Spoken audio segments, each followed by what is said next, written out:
We should have 5 entries in this class.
Hey, exhibitors on the rail, this is your class, being judged now at the Corto.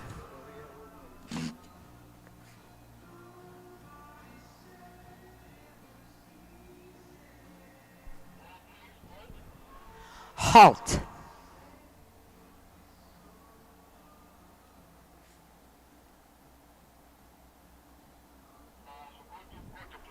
Paso corto.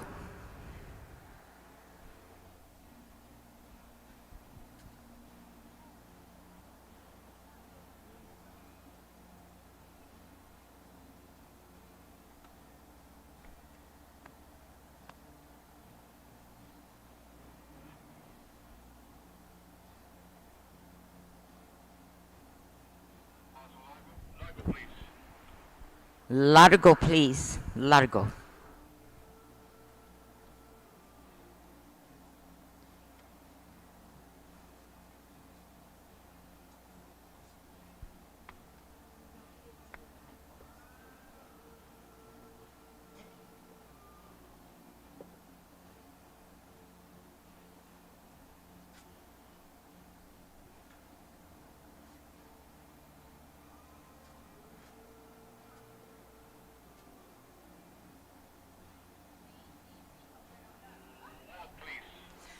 Walk, please, walk.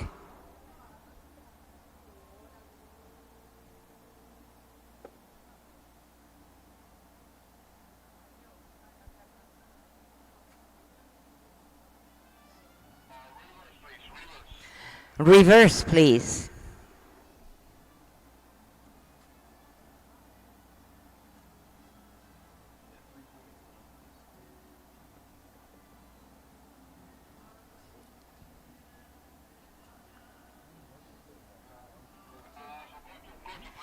Paso corto, please.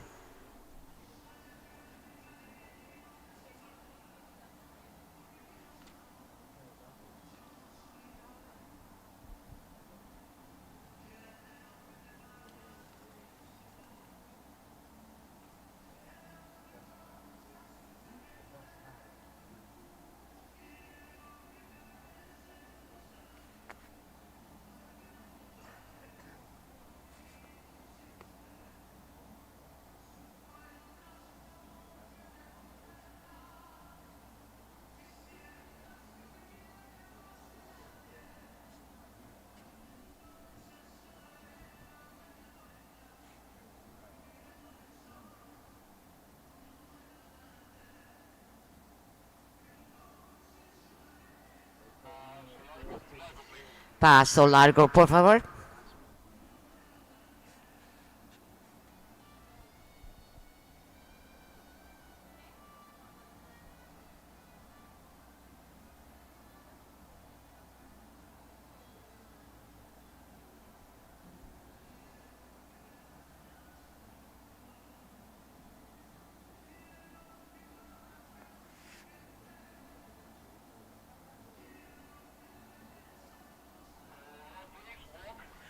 Walk, please.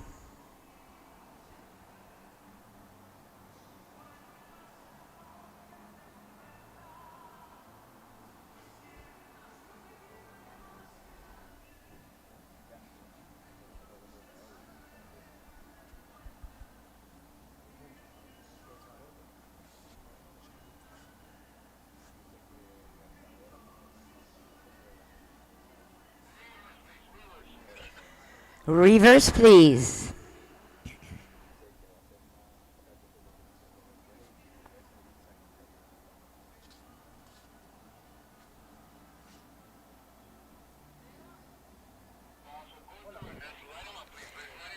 Paso corto and line them up, please.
You can tell their day more or less what time like a certain class would be, or not. I have my estimates, yeah.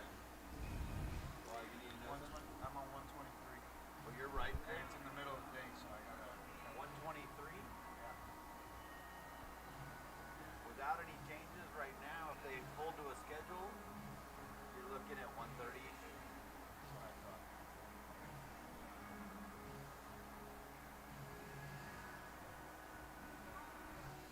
So, for our spectators that are here, this is a horsemanship class where we are judging the rider's skill at handling, controlling their horse. We have done the rail work portion of this class. What we're getting ready to do is an individual pattern, and you will see the cones placed out there. We'll call each rider individually, and they will perform a pre-designated pattern so the judges can see the test of their skills. This is a class for junior riders, riders that are under the age of 18. And as soon as our judges tell us that they are ready for them to begin, we will call them out.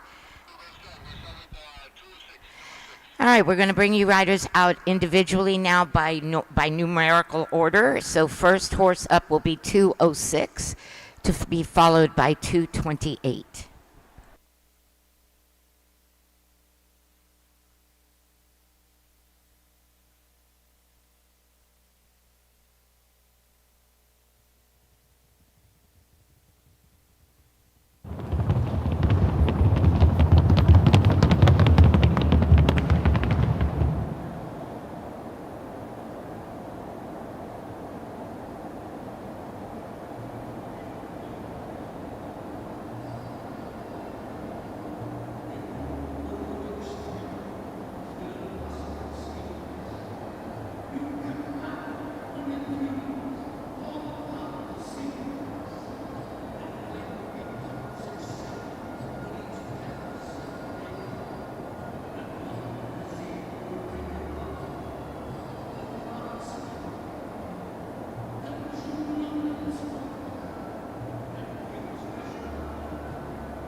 Exhibitor 228, you are up, to be followed by 338.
You are watching class number 111 Horsemanship Junior Youth Championship.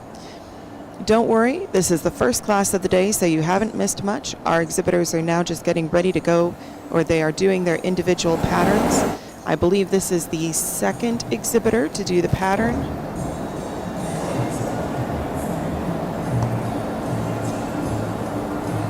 We have 4 exhibitors in this class.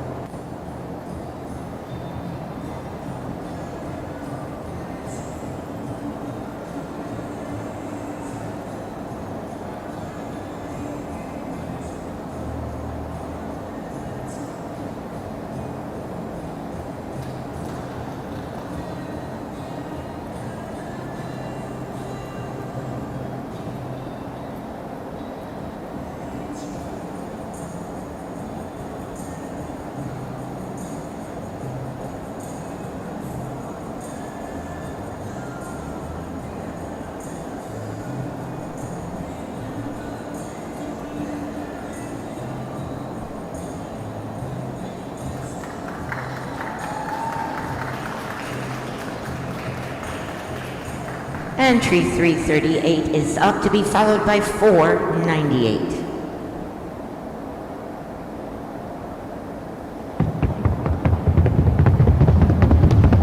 All right, guys, so for the pattern, they are to start the pattern at the corto down the sounding board.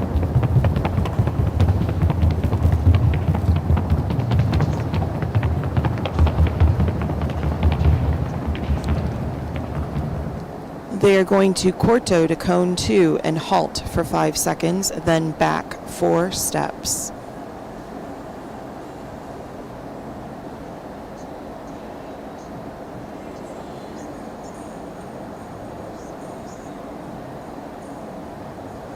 They will walk to cone 6.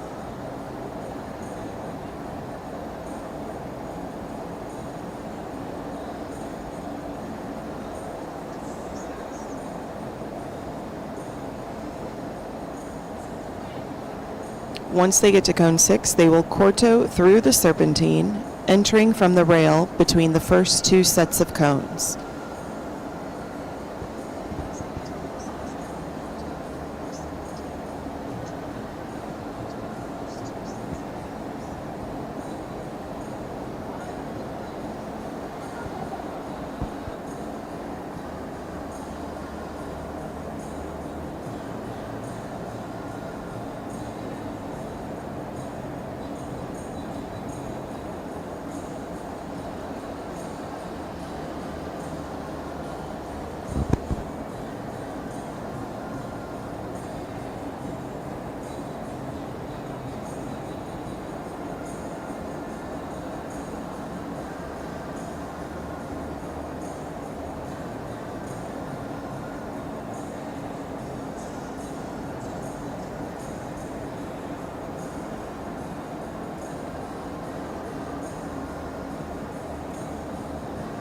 They will then circle cone number 4 2 times to the left.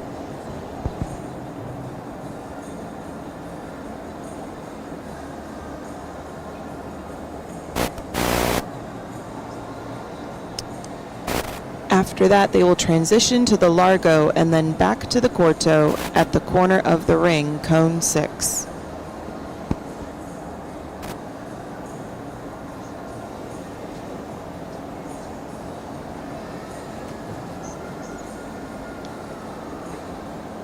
They will then corto to cone 7 and halt for 10 seconds.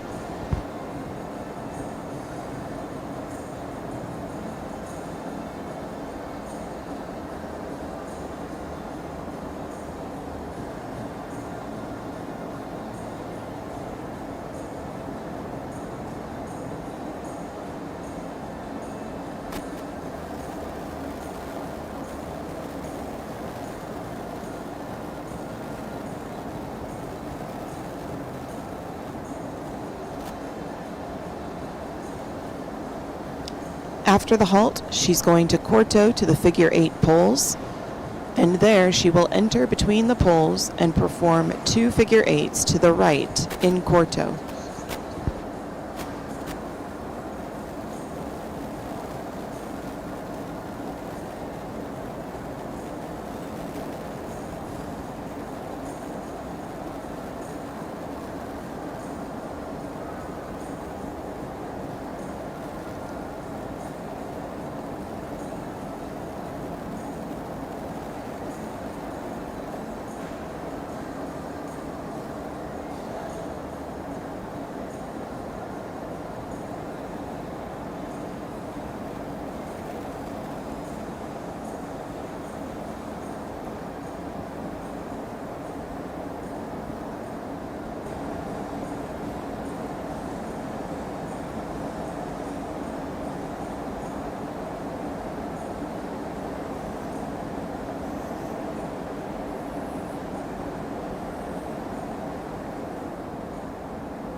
After they do the figure 8, she's going to halt and back.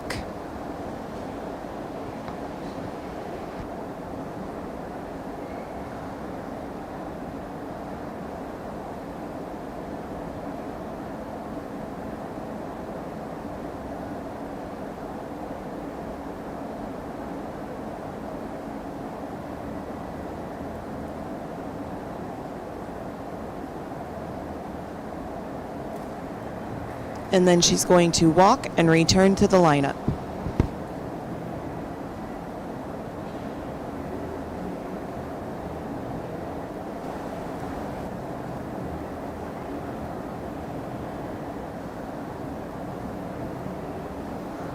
Again, guys, if you have just joined us, we are watching Class 111 Horsemanship Junior Youth Championship.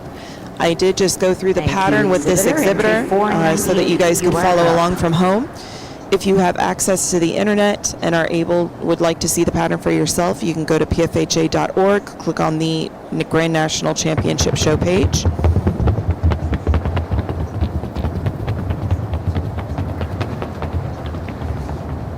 And on that page, you're going to click on the patterns tile. You're going to go to the horsemanship patterns, and you're going to select the one that says 2024 GNS Junior Youth Championship. And that will be your pattern, and you can follow along from home.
You know, Joseline and I were talking in one of the earlier horsemanship classes earlier this week how some of these riders are riding Feno horses.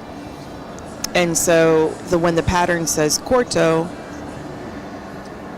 you know, how it should translate to Feno. But I noticed in this pattern they do ask them to move into a largo. So from my perspective as a judge, it doesn't necessarily matter to me whether they bring in a horse that can Feno or a horse that is not a Feno horse. As long as they see a marked change in speed when the pattern calls for the largo, it doesn't necessarily, you know, we don't assign a specific speed by miles per hour or whatever to the largo. A largo is a marked change in speed from what their corto is. I hope I'm making sense this morning. It's a little early.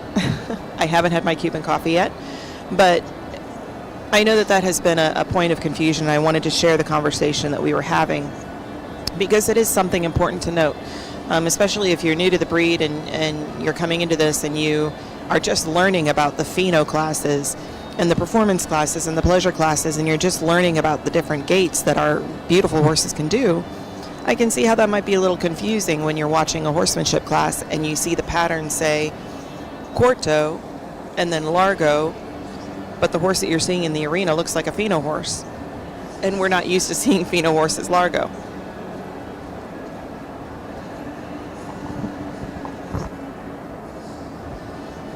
So moral of the story is that if you are riding a Feno horse in a horsemanship class and the horsemanship pattern calls for a largo, just show a marked change in speed.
And we are ready with the results of our Horsemanship Junior Youth Championship. This is a Grand National Championship. In fourth place with national honors, entry number 338, Magistral de Doña Lola and Angelina Gomez. Congratulations, Angelina.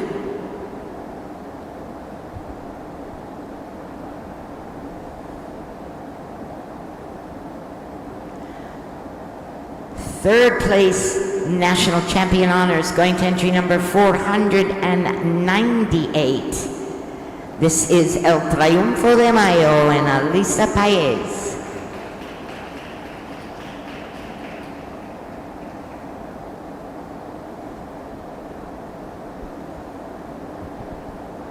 Your reserve Grand National Champion in the Horsemanship Junior Youth Division is entry number 206, Sarah Shelby Thurman on Soberano de JH.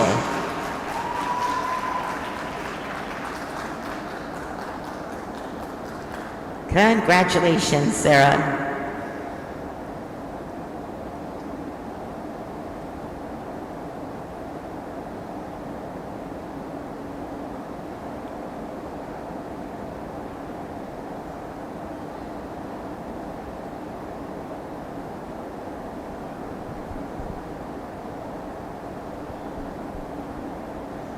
And it's time now to recognize our grand champion in the Horsemanship Junior Youth Division.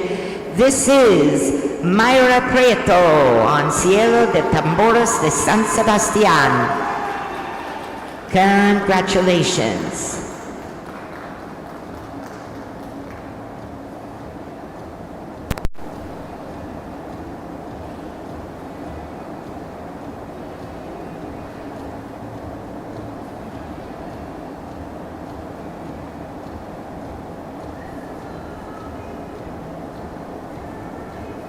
Congratulations to our reserve grand national champion, 206, Sarah Shelby Thurmond and Soberano de JH. Beautiful pattern. And congratulations to our grand national champion, 2024 Horsemanship Junior Youth Champion, Mayra Prieto, riding Cielo de Tambores de San Sebastián. Excellent ride by both of these young ladies. They should be very proud of their rides today.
Cuda, con más de 20 años de experiencia, somos una marca de calidad superior en sillas y accesorios equinos. Nuestros diseños exclusivos le brindan una mayor comodidad a su animal y una perfecta posición natural al montar. Cuda, las originales.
Good morning, everyone. I see we've got more people coming in.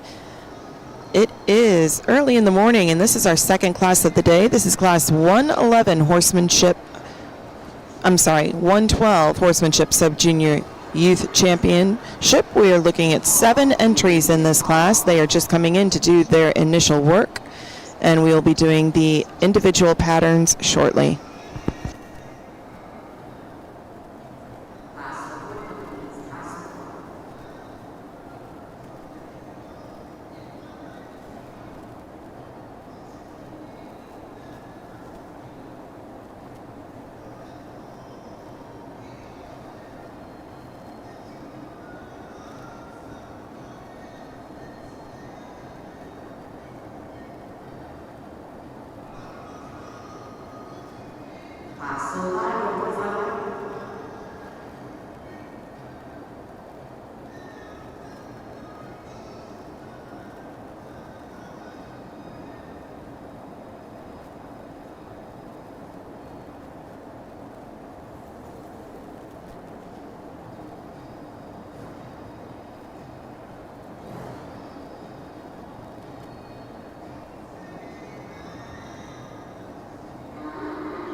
Does she not believe that I was not talking to Jorge about that?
Good morning, Jen. Good morning, K9. Jen says, chat won't work on my phone today, so I had to bust out the laptop. Hope you are well today, K9. Look forward to some good commenting from Jess and good people to talk in here. Absolutely. I am so excited you guys are back here with us this morning. I was looking forward to seeing you guys. We are in class 112, Horsemanship Sub-Junior Youth Championship. We're working on the individual patterns. I already reminded you guys that if you would like to follow along from home and look at the patterns, you can go to the pfha.org website, the Grand National Championship Show link, click on the patterns tile, and if you open up the horsemanship tab, you'll be able to see where it says Sub-Junior Championship. Click on that, and that will pull up the pattern for you. But I will go ahead and go through the pattern with you guys for the next individual, so that way you know what you need to be looking for.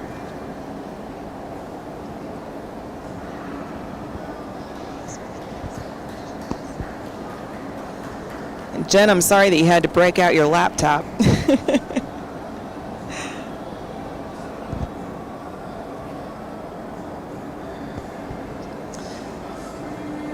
All right, so starting out the pattern, they're going to start the pattern at the quarto, down the sounding board.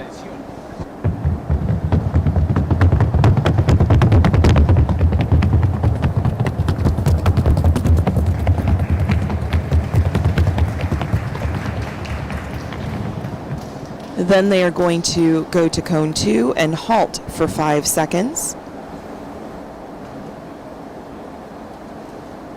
Then they will back 4 steps. Then they are going to quarto right to cone 3.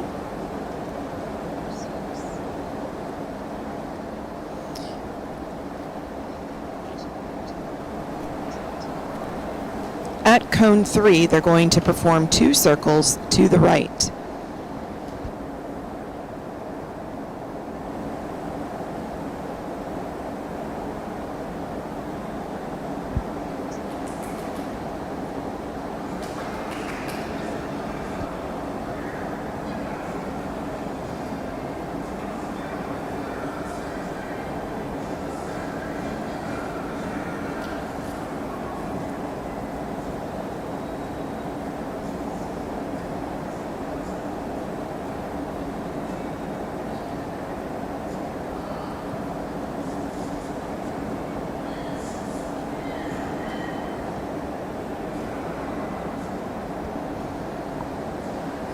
They are going to transition to the largo until passing cone 2.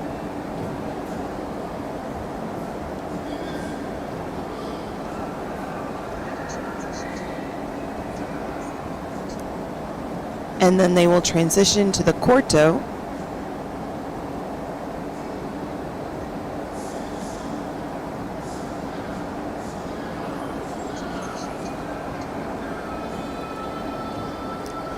They will quarto 1 figure 8 around the poles to the left. They will halt and then back.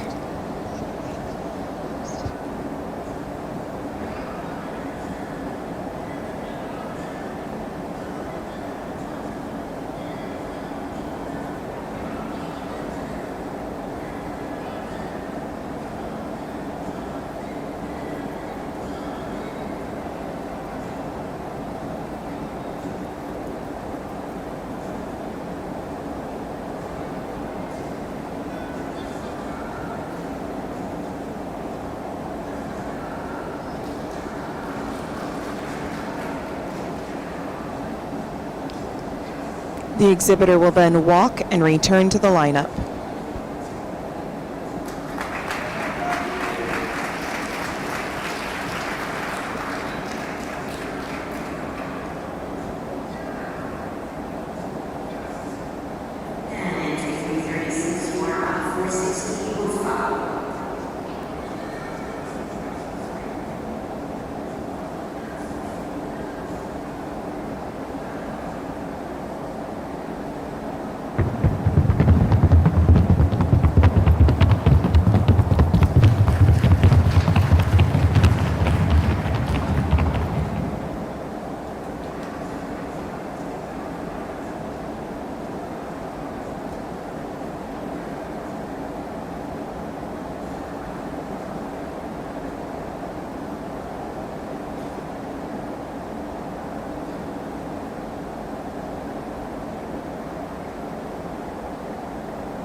460, you are up. 463 will follow.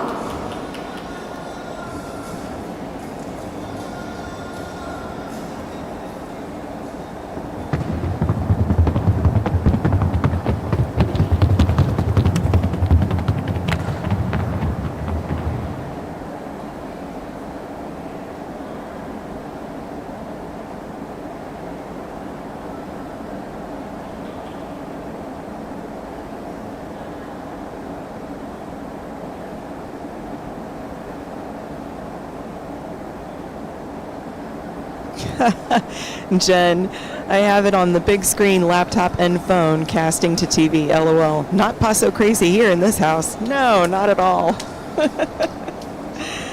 I can't judge. I did the same thing.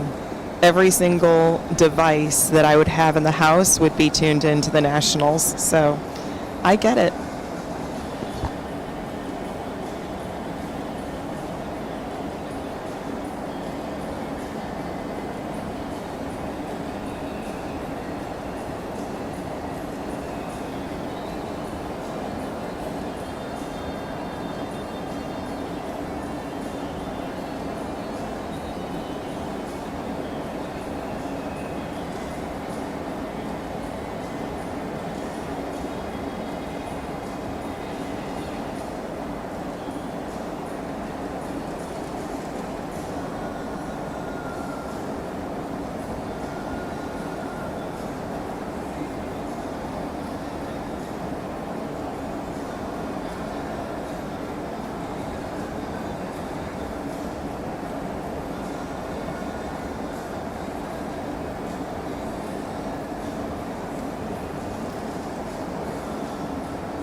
Jen says, hubby not so happy at 5 a.m. when I turned it on and he was sleeping.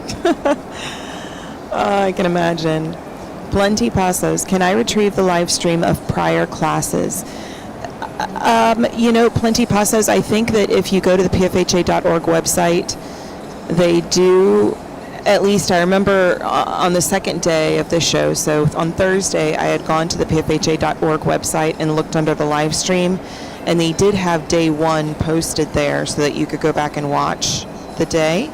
But let me check for you. So just give me a few moments and I'll see if I can get that information for you.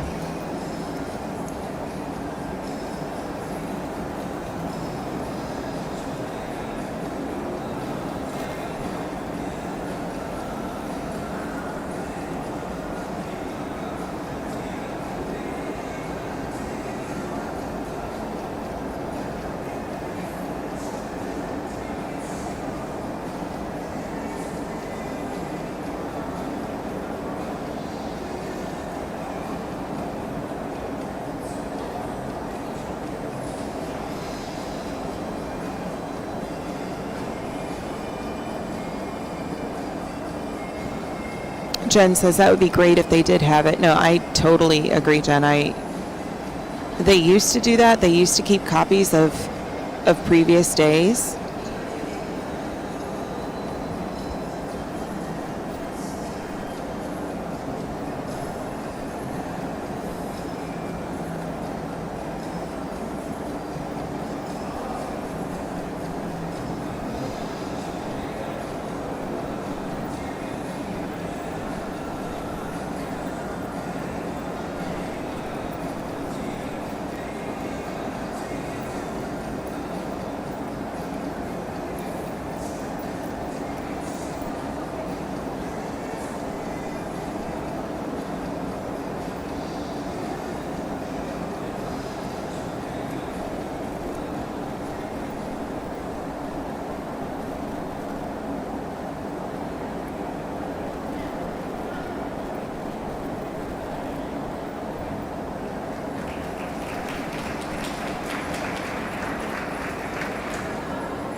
That is tough when a youth rider has to ask for permission to be excused, but kudos to that rider for having the courage and the knowledge and the compassion for her horse to recognize that her horse was telling her, I've had enough.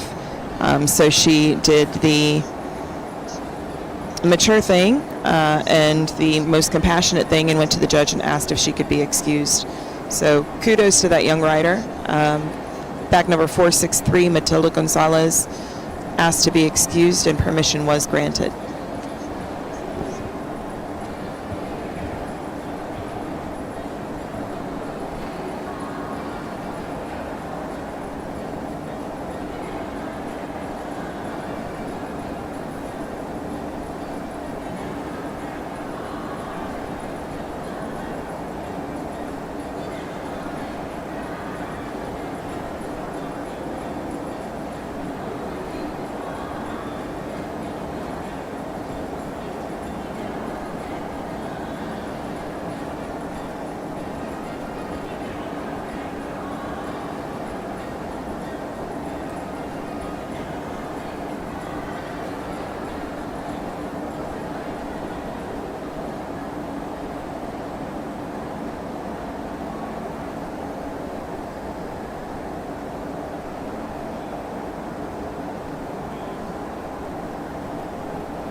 We are up to 43 people watching our live stream. Welcome in. Good morning, guys. Good morning. You are watching the 2024 Grand National Championship Show. We are here at the World Equestrian Center in Ocala, Florida. This is the second class of the day, Class 112, Horsemanship Sub-Junior Youth Championship. All of the riders have completed the initial work and their individual work-offs, and we are currently awaiting the placements of the class.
also thank CUDA for being our sponsor of this class, so thank you to CUDA. We're now going to pin this class.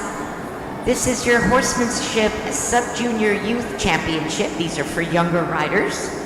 And we're going to start with your 5th place Grand National Championship honors to entry number 137, Sabrina Gonzalez on Bolorina de Bella Vista. Congratulations to Sabrina.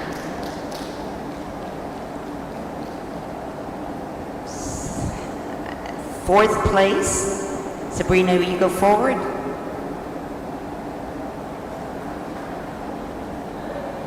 Sabrina, come forward. There you go.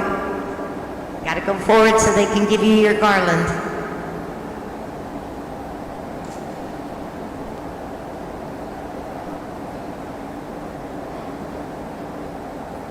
And 4th place, Grand National Honors to entry number 226, Allison Jones on Principe de Cies Emes. Allison, if you'll walk forward to our ribbon ladies, that would be wonderful. Thank you.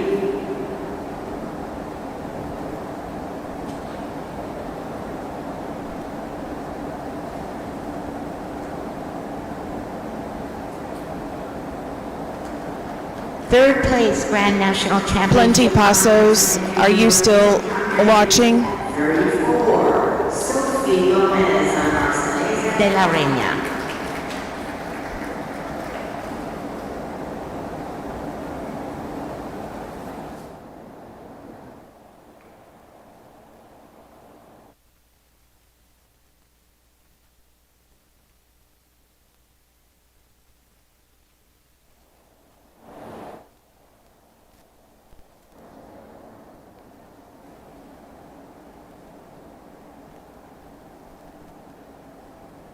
And we want to thank entry number 460 for your wonderful participation in this class. Thank you so much.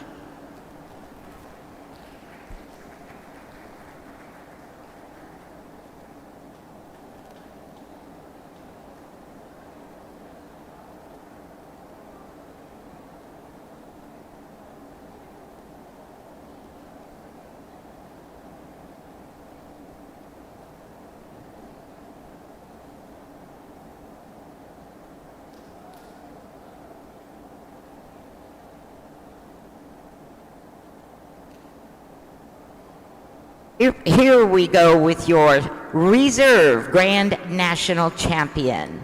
Reserve Grand National Champion to entry number 336, Chloe Gomez on Rumbero de JD.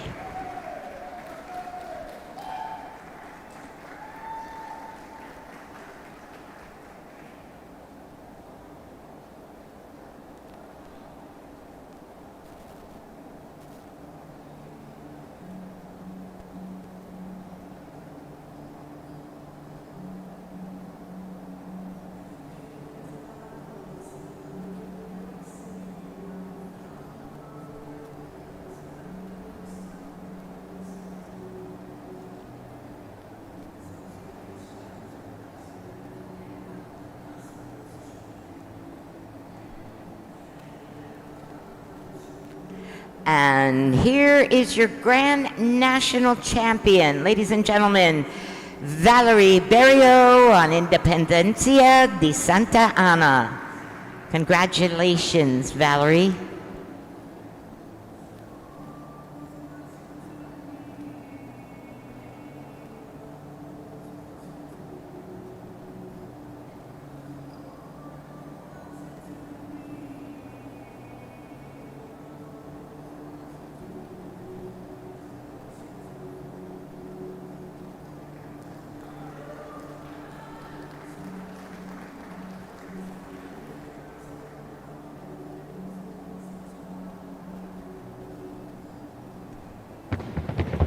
And there is your Grand Champion and your Reserve Champion, Grand Champion Valerie Berrio, and your Reserve, Chloe Gomez.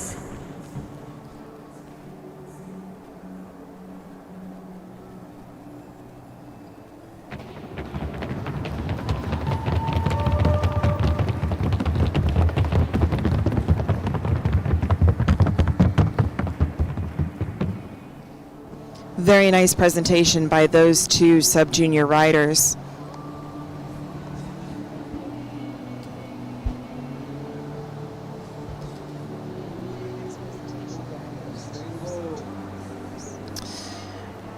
Plenty pasos. How may I retrieve the answer later? I can give you my email address. I think that I can put my email address, or you know what? I will tell you what my email address is. If you can shoot me a quick email, as soon as I have that answer, if you're comfortable with it, I would be happy to email you and let you know how you can get those. So if you're willing to do that, my email address is J as in Jessica, B as in boy, H as in horse, U as in umbrella, R as in rabbit, N as in Nancy, I as in igloo. So I'll repeat it again just in case you did not have a piece of paper and a pen to write that down. J as in Jessica, B as in boy, H as in horse, U as in umbrella, R as in rabbit, N as in Nancy, I as in igloo, @gmail.com.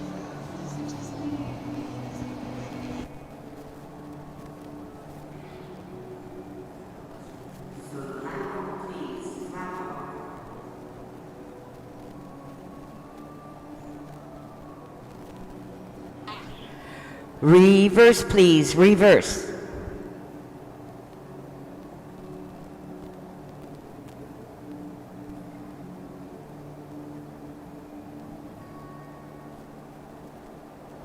Oh, corto, please. Corto.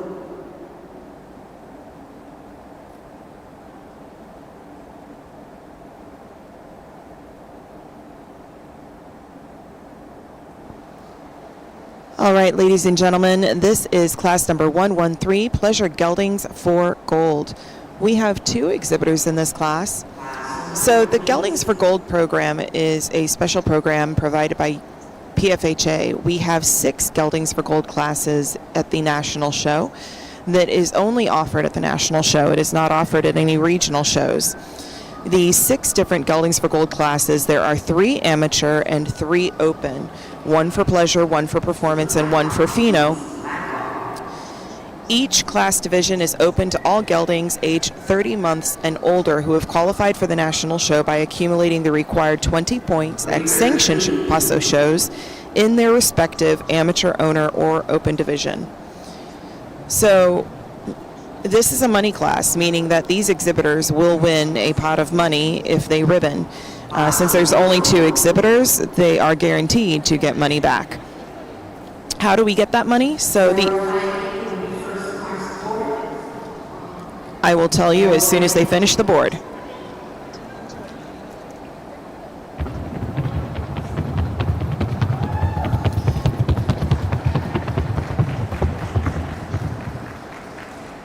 That is Eragon de Replica, out of Replica de HH and Safira, shown by Bill Hurd.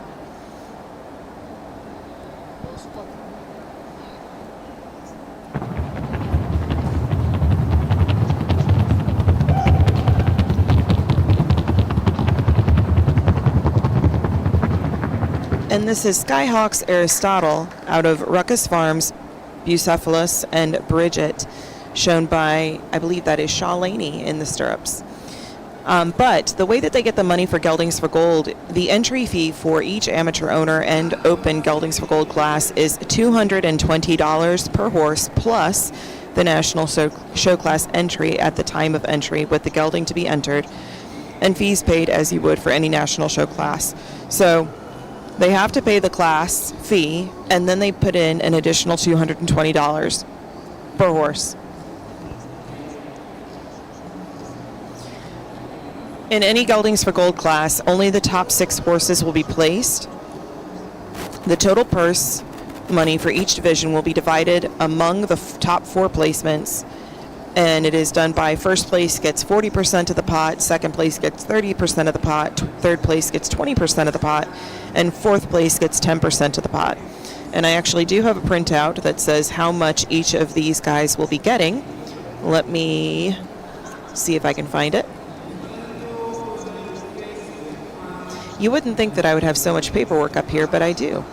Okay, so Geldings for Gold payouts. First place will get $371.62. Second place will get $278.72. So ultimately, they're both going to get that $220 fee back.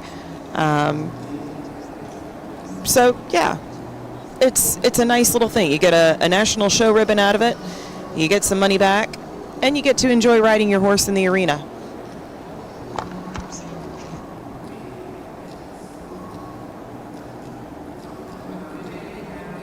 It's a great program because it really does promote our geldings. We've talked about it a couple of times this week already. I'm not going to get on my soapbox again about breeding, I promise, guys.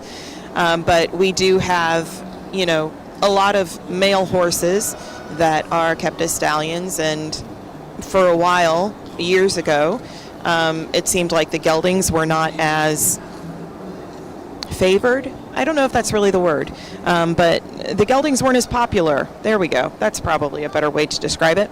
The geldings weren't as popular, so we started to promote these geldings for gold classes so that people would showcase their geldings.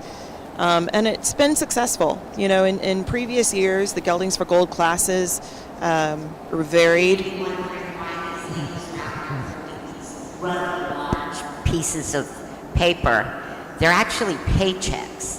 This is the Pleasure Geldings for Gold program of the Feno Horse Association, a way of honoring our wonderful geldings that make such great show horses, family horses, open horses.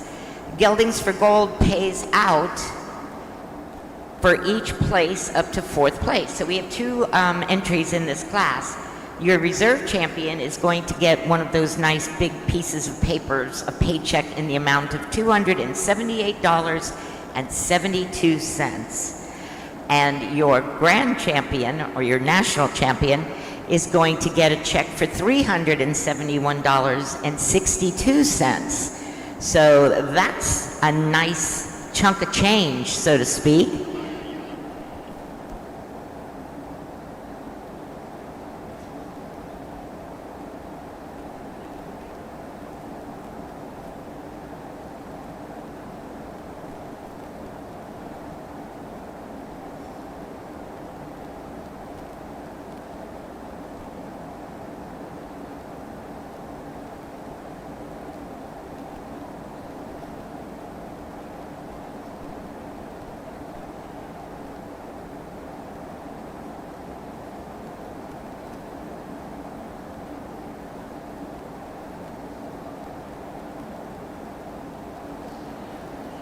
All right, guys, I am going to step away from the live stream for just a moment.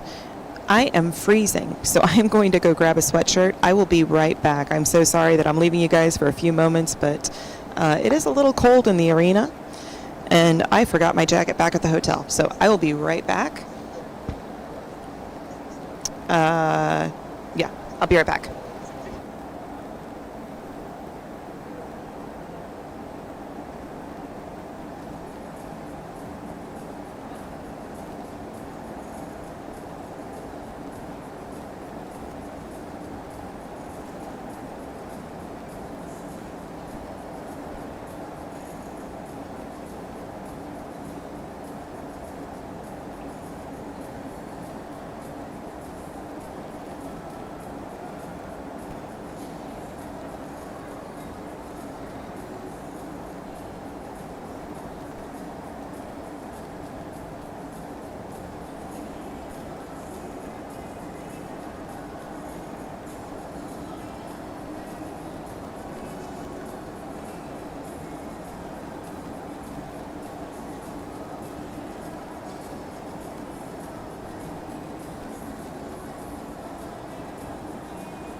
And we have the results for you of our Pleasure Geldings for Gold. Taking home your reserve national championship and a nice check for $278.72 is entry number 458, Eragon de Replica. Bill Hurd is the exhibitor riding for Shannon Johnson. Congratulations.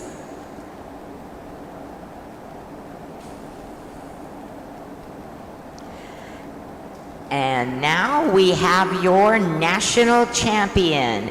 They're going to take home the national honors plus a check for $371.62. Congratulations to Shaw Laney and Skyhawks Aristotle. Congratulations.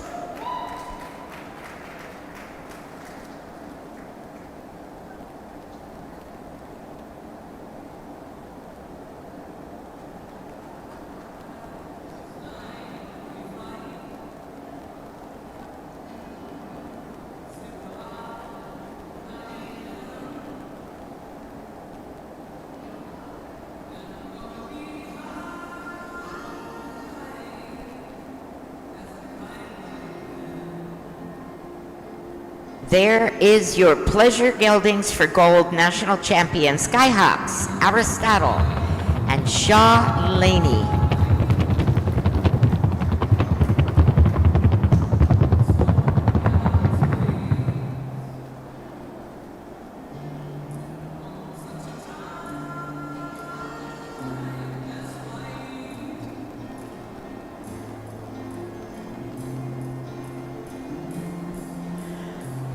And our next class in the ring is class 114, Country Pleasure Mares and Fillies.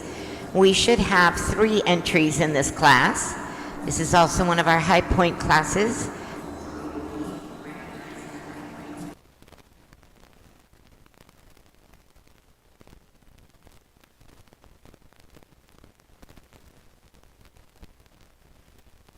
The Piedmont Paso Fino Horse Association proudly presents The Legacy at Tryon, a premier Paso Fino horse show coming June 2025. This exciting event will be held at the renowned Tryon International Equestrian Center, nestled in the Blue Ridge foothills of Tryon, North Carolina. First-class facilities with lodging, 9 diverse on-site restaurants, and variety of shops. Tryon is the ultimate destination for horse lovers, as well as the perfect setting to showcase the Paso Fino breed. Don't miss this unforgettable experience. Ancestros.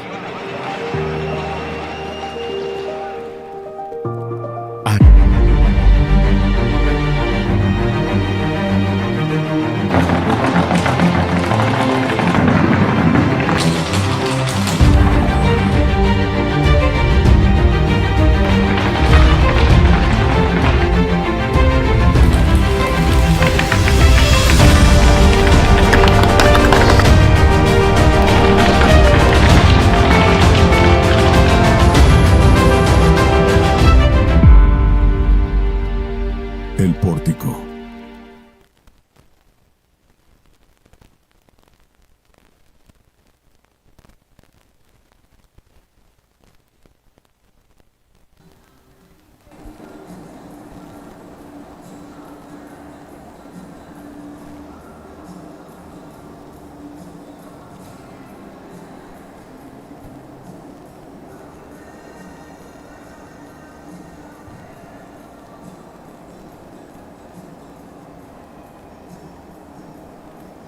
So corto, please, corto.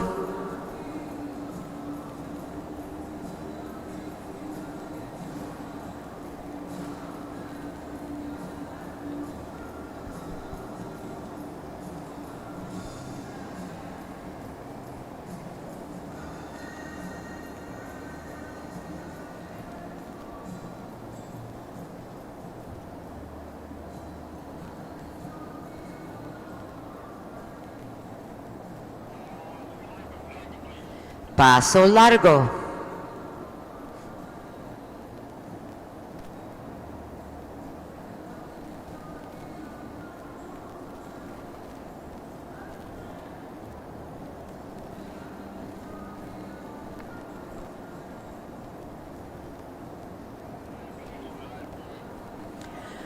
Flat walk, please.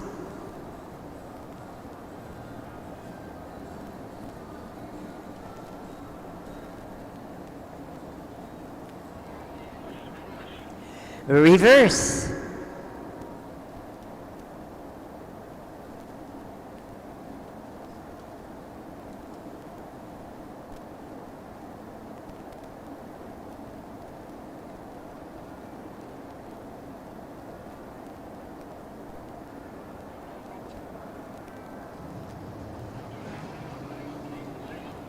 Line them up, please. Line them up facing Amaya.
And we are going to get ready to pin this class, but first we're going to recognize our High Point Country Pleasure Mares and Filly for the year. High Point Award going to entry number All right, 300, guys, sorry, I am Carabella back. de Omega, and Avery Jones. Avery, if you'll walk forward to get your award and have a photo op.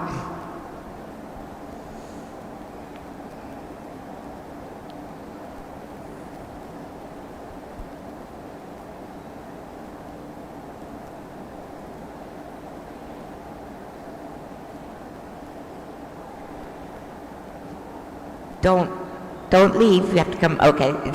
Don't leave. Come back. We're going to go ahead now and give you your pinnings here. Your third place national champion is entry number 227, Luminosa de Guadalupe, Anaya Richardson, as the exhibitor.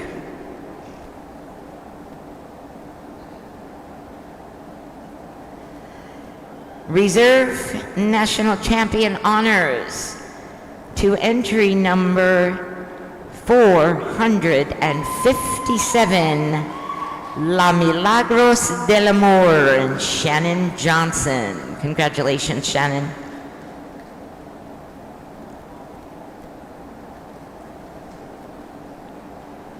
And that means your champion, ladies and gentlemen, to entry number 300, Carabella de Omega, and Avery Jones. Congratulations.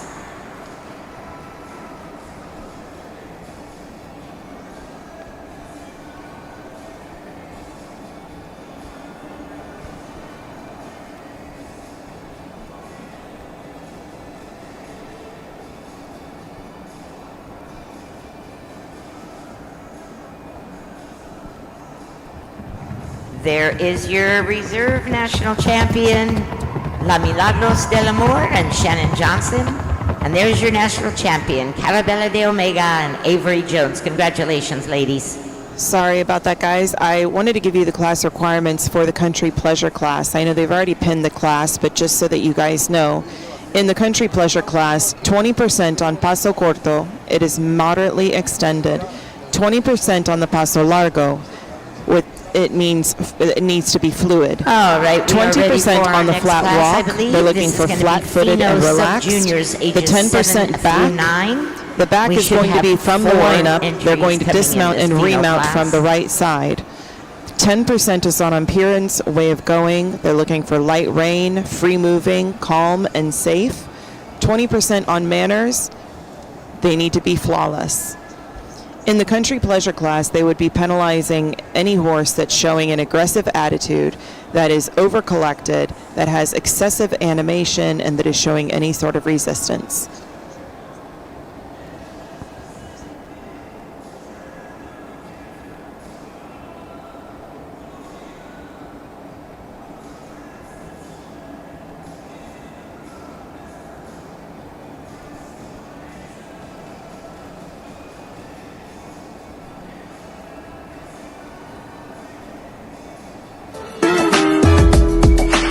Oh my goodness, Jen.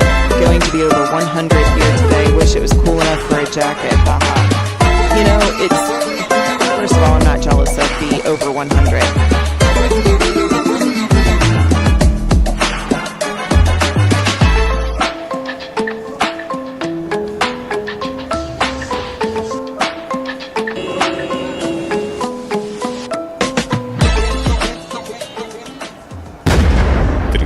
Segunda Copa América Equina, del 31 de octubre al 3 de noviembre del 2024.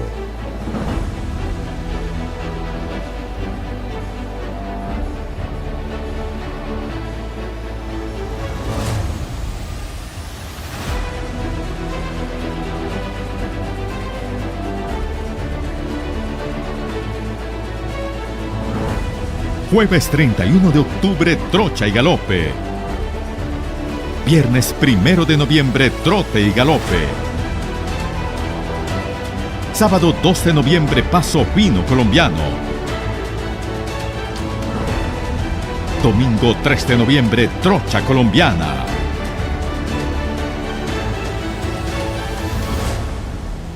No se la pueden perder. Los esperamos. Hasta Occidente.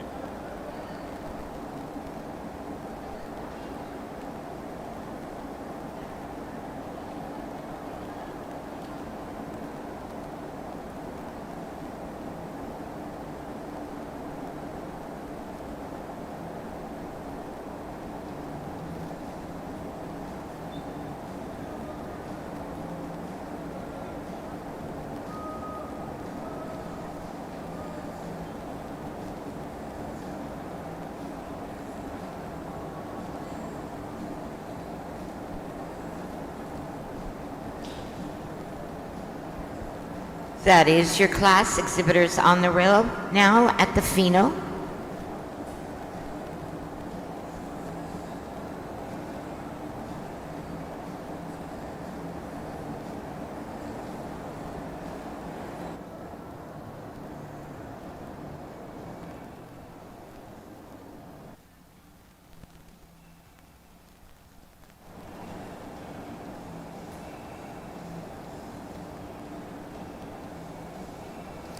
This is class 115, Feno sub-junior 7 through 9 years of age.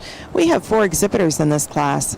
Back number 218 is Amiga Mia de San Cayetano out of Quinto Elemento de Paso Hondo, and Zar Zamora del Encanto, written by Matias Cabrera Alvarez. Back number 224 is Dinastía Dos de la Promesa out of Diluvio de la Promesa and Athena CC, written by Sofia Prado. Back number 343 is Catlea de la Gerencia out of Sublime de la Doña Lola and Bendita de Colores, being shown by Amalia Ortiz. And back number 347 is Vanidosa de Oleb, and that she is out of Billionario de JH and Pretenciosa de la Ilusión, written by Miroslava Ishutina.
K9, are you back in this chat, or because Joseline just showed me that you're in his chat, so I just want to make sure that it's okay if you're in his chat. I don't care, but I just don't want you to be, if you're mean to be in this chat, you're not in this chat. If that makes sense.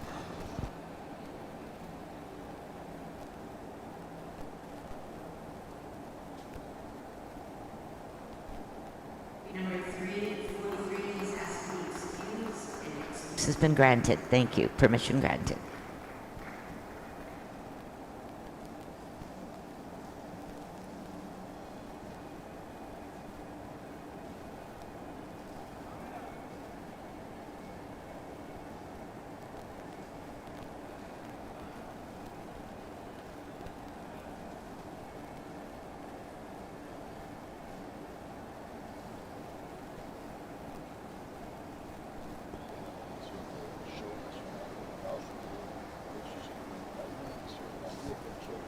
Okay, K9. Yeah, I saw you in there, and I thought, I think K9 got back into our chat, but just wanted to make sure. Hey, good morning, Susan. So the judges did remove a horse for safety reasons. I mentioned to you guys that in the sub-junior classes, they cannot disqualify a horse unless it is for safety reasons. So we can certainly disqualify horses normally.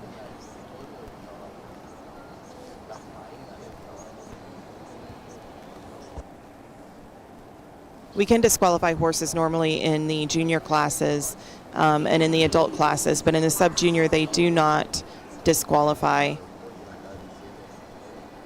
unless it is for safety. Alex Bailey, you're asking what horse? Let me find out. I didn't catch the back number as it was going out, so let me just verify the back numbers that are currently in the arena.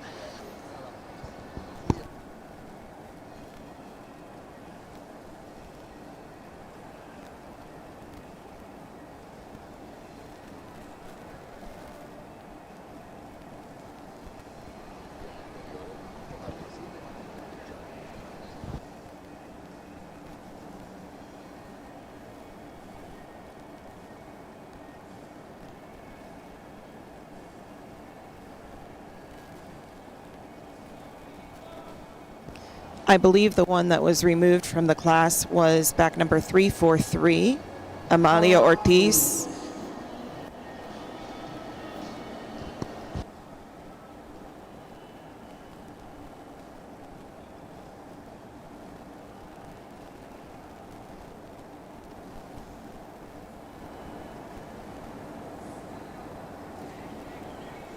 Feno, please. Feno.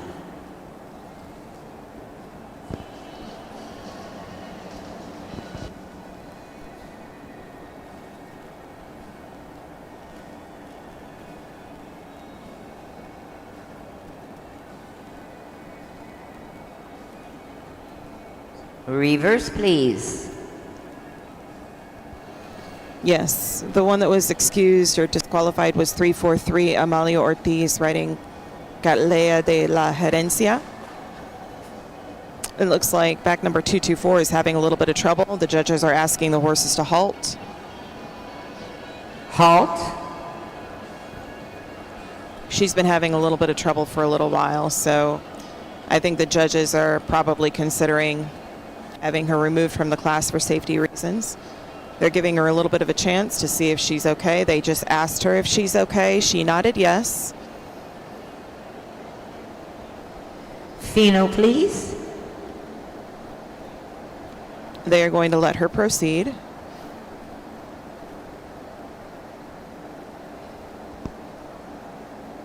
It looks like she's got a support team that's coming over to talk with her on the rail too, just to try to help guide her forward.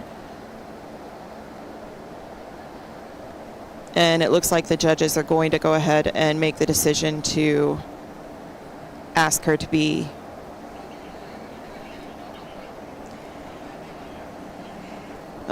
Entry number 224 is being excused for safety reasons. yeah.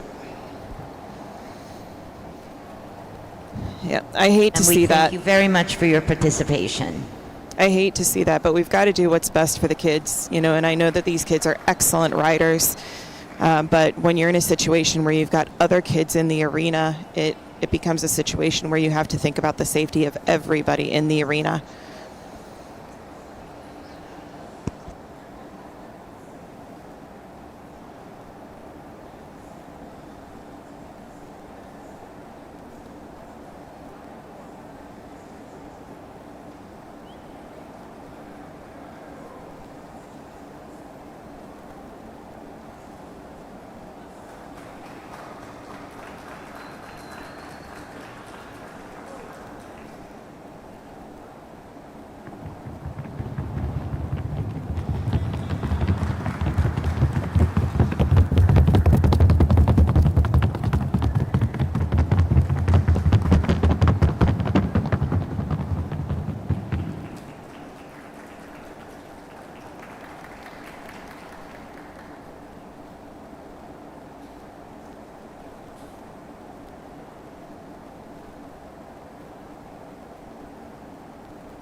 Feno Sub Junior. This class is for riders that are between the ages of 7 and 9 years old.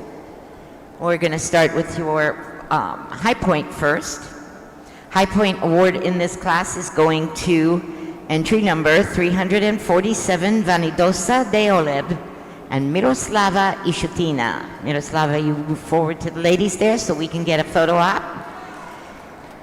Miroslava and Vanidosa de Oleb have won the High Point Award for this division, Feno Sub Junior, for the year. So congratulations. Susan Ash says, feel bad for the other two kids because the class was so small. Yeah, it was. And honestly,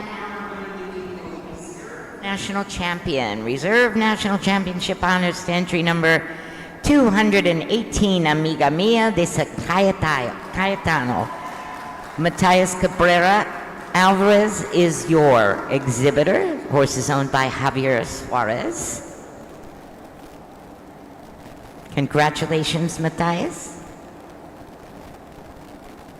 when that sort of thing happens, it can kind of rattle Yeah, the it other means your exhibitors champion, ladies and gentlemen, too. is entry number 347, Vanidosa de Oleb, and Miroslava Ishutina. She is your national champion. You see these little riders riding between the ages of 7 and 9. This is where the addiction to horses begins. And it pretty much stays with everybody over Absolutely. and over. These two kids are great. The little girl that won actually has shown in, I think she's shown in amateur classes. I think she was in the amateur geldings class on a big bay gelding with some white socks and a white blaze.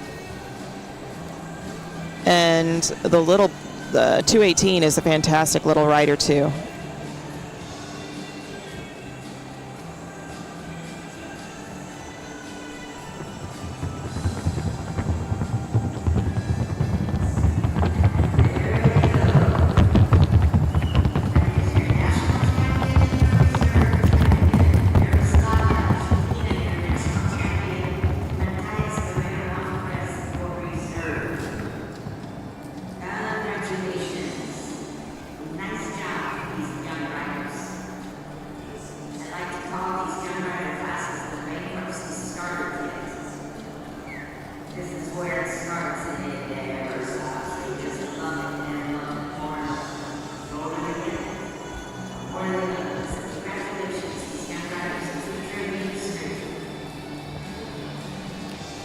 Totally agree, Desert Paso. These kids are amazing. They should be proud getting out there on a horse at a show. Big guts. Absolutely, Jen. I totally agree. And for this arena, too, I mean, it's intimidating. It's a big arena. This is a huge facility. I can't imagine what a 7 or 8 year old would be thinking when they come to this facility. But of course, these kids have shown in this arena before, so they're pros at this.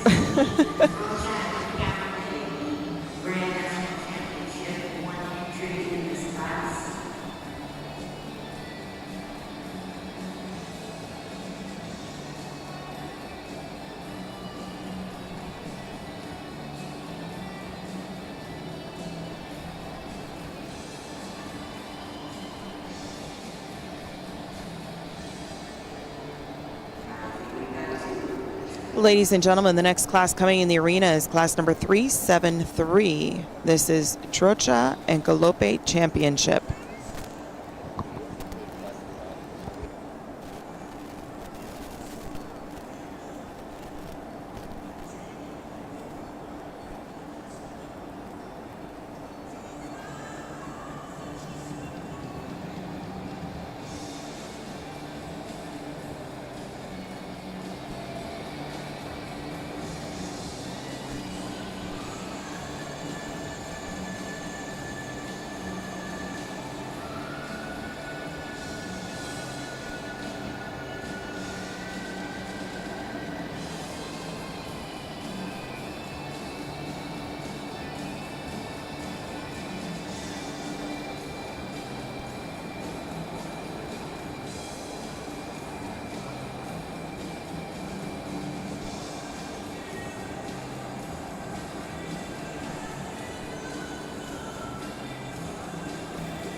So I have information on one of these horses in this class. Back number 373 is Osiris del Rincon out of Zeus de Alejandria and Muñeca del Rincon, and shown by Julian Zapata. I'm getting the information on the other horse. As these are championships, you're going to have to bear with us, guys, because sometimes these guys don't sign up until they get down to the arena. So I don't have their information on my papers. So today's going to be a little rough, but we'll get through it.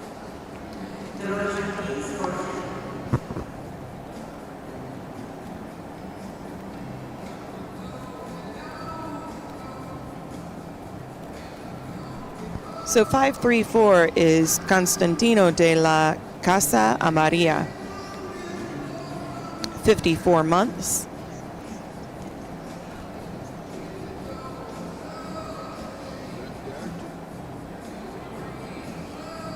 Reverse.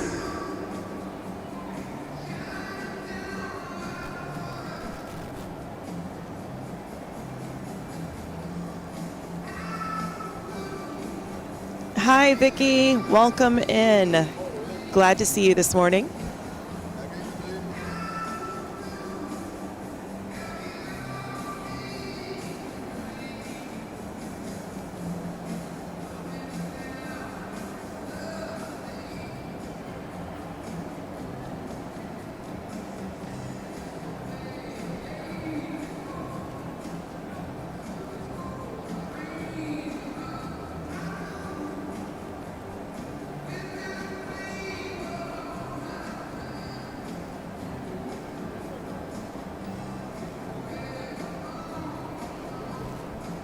Trocha, please. Trocha.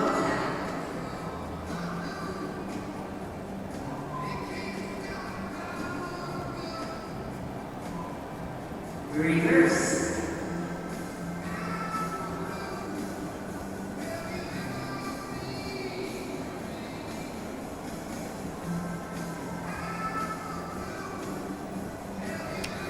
So the class procedures for the Trocha y Galope is they will enter the ring to the right on the rail. Now they're going over the board.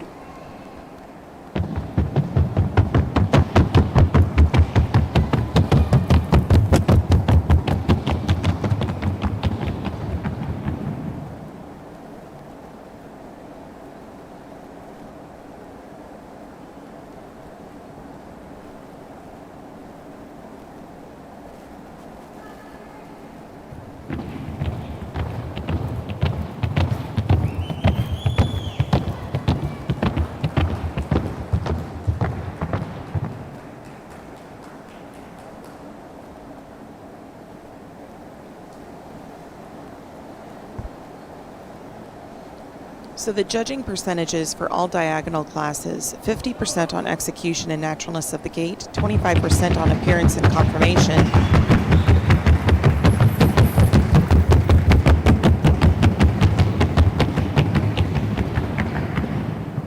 and 25% on manners and way of going.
All right, yes, guys. So 534 is Constantino de la Casa Amarilla, and the rider is Jorge Nicolas Suarez. I don't have any parentage information or lineage information. I apologize for that.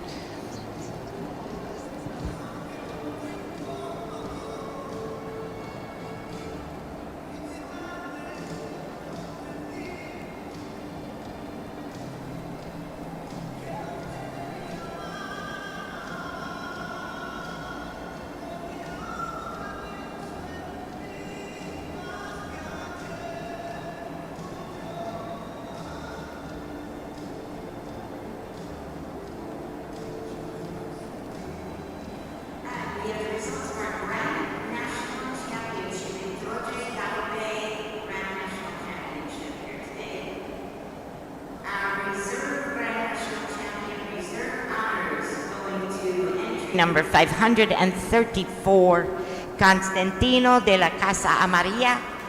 And you have Jorge Nicolas Suarez. He's riding for LLC Criadero La Constelacion. Congratulations to Jorge Nicolas. Your Grand National Champion in Trocha y Galope is entry number 373, Osiris del Rincon. Julian Zapata is riding for Nicole Sacco. Congratulations, that is your Grand National Champion there.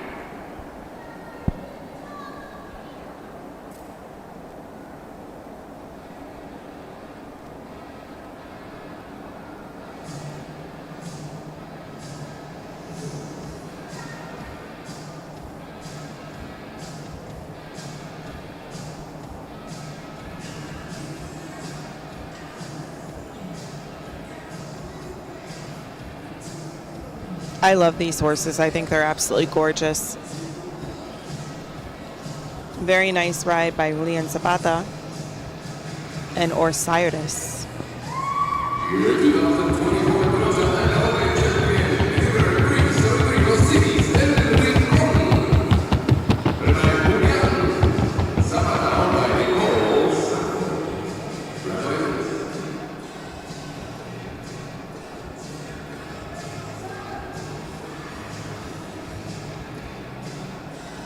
Ladies and gentlemen, we have a big class coming up. This is class 117, Feno Sub-Junior Youth, 10 through 12.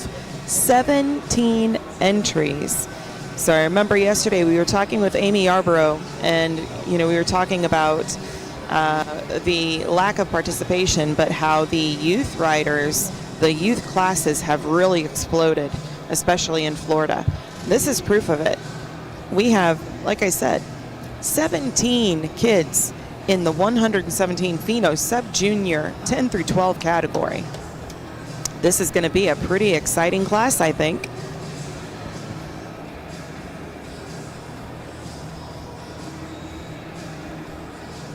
Jen says, I've wanted to ride a diagonal for years, just no one close to try.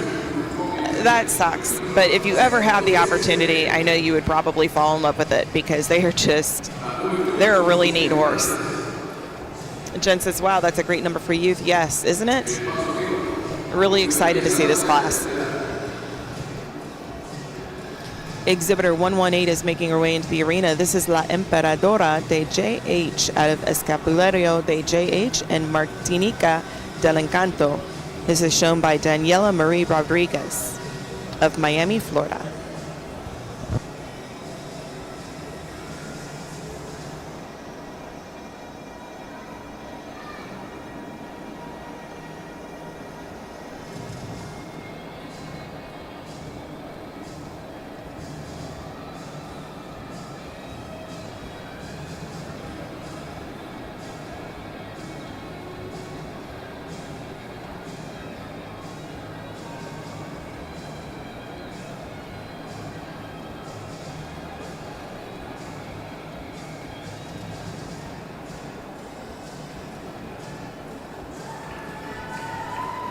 Next horse coming in the arena is class 135. This is Testimonio de Nuestra Vida out of Firmamento de Agua Linda and La Fragancia de la Ilusión, shown by Camila Alvarez.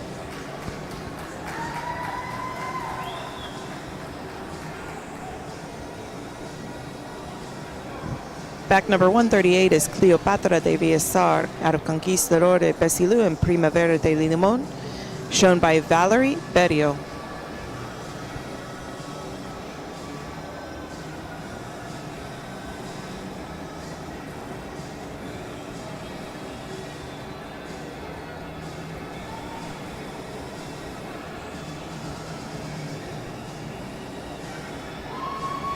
Next is entry number 180, Prototipo de Reto by El Reto de United and Asunción de Pesilou, shown by Jacili Liliana Murray.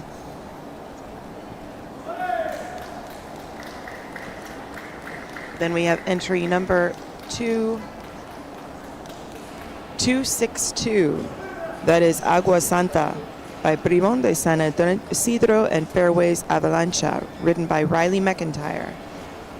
Then we have at exhibitor 218, Amiga Mia de San Cayetano by Quinto Elemento de Paso Hondo and Zarzamora del Encanto, shown by Jay Suarez. Entry number 278 is Tina de Tambo by Mito de Libano VO and Tormenta del Tambo, shown by Jorge Andrés Bobones.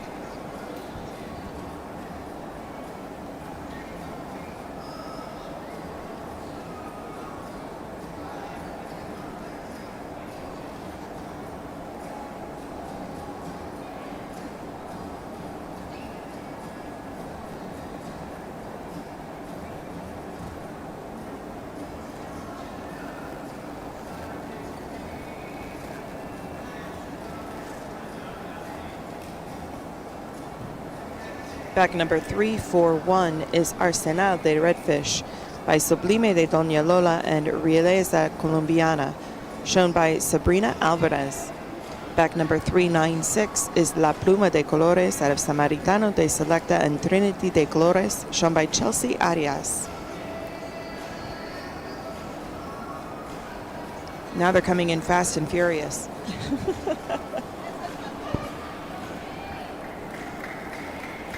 Back number 446 is Maria La Bandida Paraíso out of Capitán de Villa Paraíso and Picaria de Villa Paraíso, shown by Gray Rogers.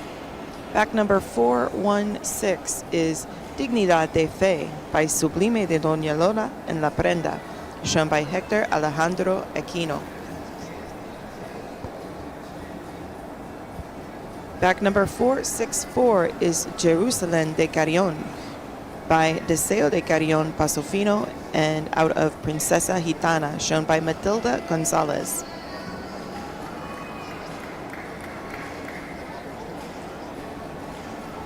Back number 492 is Sagrada Bendición de la Quinta Real by Manto Sagrado de San Cayetano out of Herrera de la Quinta Real, shown by Lainey McIntyre.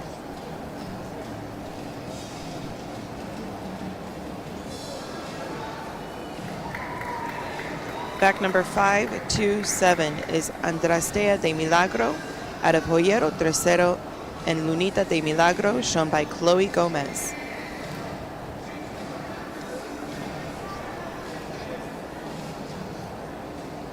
Next is entry number 528, Primogenita de Huracán by Huracán de Agualinda out of Gitana de JV, shown by Sophie Gomez. Finally, rounding out your class of 17, we have 531, Bizantino de Mis Amores out of Vibrante and Luminosa Dos de Villa Norma, shown by Adriana Sanchez.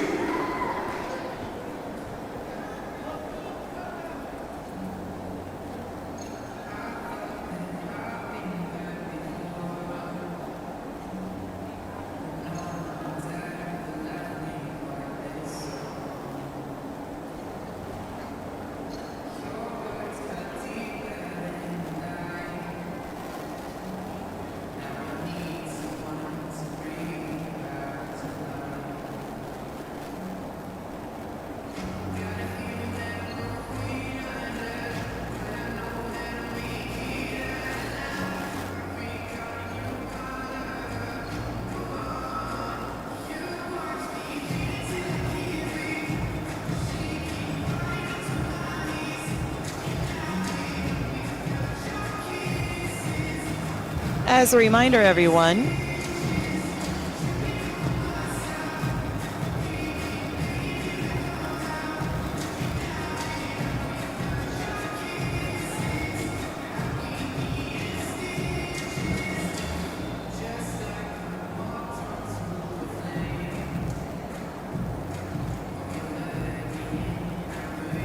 class requirements for the Feno division, 65% on execution and naturalness of classic Feno gait. We're looking for balance, fully collected, slow forward speed, rapid footfall, and harmony. 15% on conformation, appearance, and way of going. 10% on manners, and 10% applied to the sounding board.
Looks like we have more friends that have joined us for the live stream. Thank you so much for joining us. Welcome in. You are watching the 2024 Grand National Championship Show put on by the Paso Fino Horse Association, and we are coming to you live from the World Equestrian Center in Ocala, Florida. That is the horse capital of the world, ladies and gentlemen. This is Class 117 Feno Sub Junior Youth, 10 through 12 years of age. This is a huge class. We are looking at 17 exhibitors. And so far, everybody's doing a fantastic job.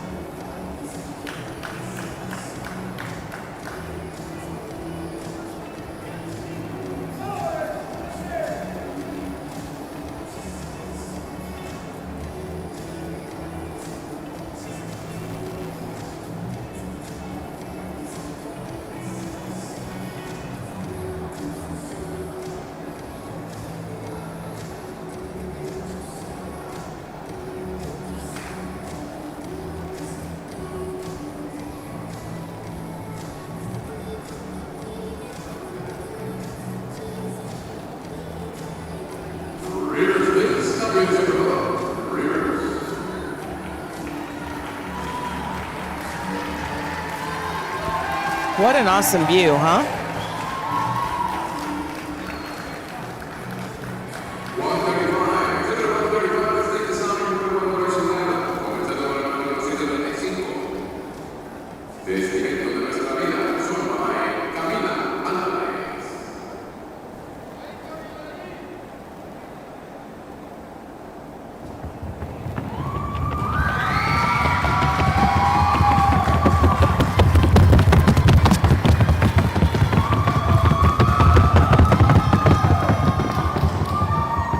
That's a nice picture there.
To the verdict, 218.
So, out there watching live, how many did you notice that the last exhibitor made a little circle before she got on the board? I just want to call that out. These kids, I mean, they're not pros, but they're pros. And I hope that makes sense when I say that. These kids, some of these kids, the majority of these kids, if not all of these kids, know how to ride. It is so impressive to see them manage their ring. She felt her horse, and this is just my opinion from what I saw. This may not be why she did it. It may be why she did it. I don't know. But from what I saw, and from being in a similar situation, what it appeared to me was she felt her horse maybe getting a little bit amped up, because that is a very, very nice mare. She may have felt her mare getting a little bit hyped up, and to get her mare to calm down and refocus, she decided to go ahead and do a circle. Now, the judges should not be penalizing for that, because she made the right decision. I would much rather, as a judge, as long as it's not delaying the class excessively, you know, she can't do 15 circles before she gets on the board. But as a judge, if any exhibitor wants to take a little bit of time and do a circle to refocus their horse, to get the horse to get onto the board straight, I have no problem with that. I would not penalize for that. They are trying to set their horse up for success, and I can't fault that. Now, if they make a circle and then the horse starts acting up again and they decide to do 3 more circles and then, you know, a figure 8 and whatever, then yeah, that is excessively delaying the class. But she did a great job. That was a very nice show of horsemanship there. She was listening to her horse, and she was truly working with her horses for a partnership. And I hope by saying this, you guys don't think that I'm picking favorites, because I certainly am not. But you guys heard me earlier in the week when we were in an amateur owner class, and one of the amateur owners that came in, her horse went retacarse, and it refused to go forward. And another exhibitor came up from behind her and told her, hey, follow me, come with me, and got that horse to move forward. And then that horse ended up winning the class. Now, the refusing to move didn't count because the gate was still open and horses were still coming into the arena. But I will always call out whenever I see a show of camaraderie or horsemanship or exhibitors helping each other out, I will always call that out. I think that we need more of that in this world and less of all the other stuff. And that is a soapbox that I will stay off of. 87 people watching the live stream this morning. Welcome in. Good morning. Thank you so much for being here with us. It is it still morning? Yeah, it is still morning. It is getting ready to be 11 o'clock Eastern here in beautiful Ocala, Florida. We had some great weather yesterday after the storm. Today it is a little bit rainy. Let's see.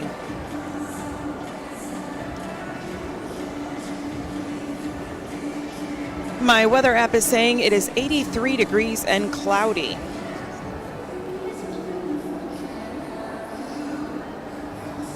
We have a slight percentage for precipitation, a slight chance for precipitation, but it doesn't look like it's going to really hit us until probably early tomorrow morning.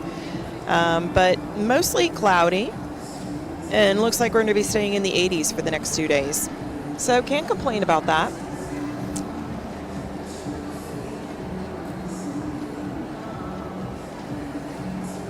And just as a side note regarding the storm, I saw some, I don't watch the news very often, but I did see some information, and I've been talking to a few people that their farms and their friends back at home have been impacted by the storm and the flooding. So just want to say, I know thoughts and prayers don't do much, but please keep everyone that has been affected by the storm in your thoughts. And if you pray in your prayers, it has been devastating for quite a lot of people, and there are a lot of people without power.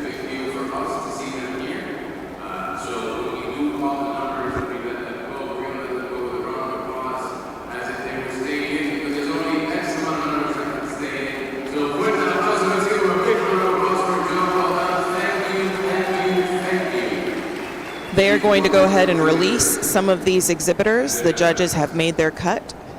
So they're going to announce the back numbers that will not be moving forward, or that are staying. I'm sorry.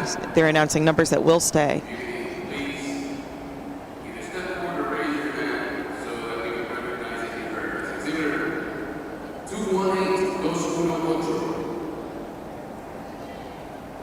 Exhibitor 262-262, Agua Santa.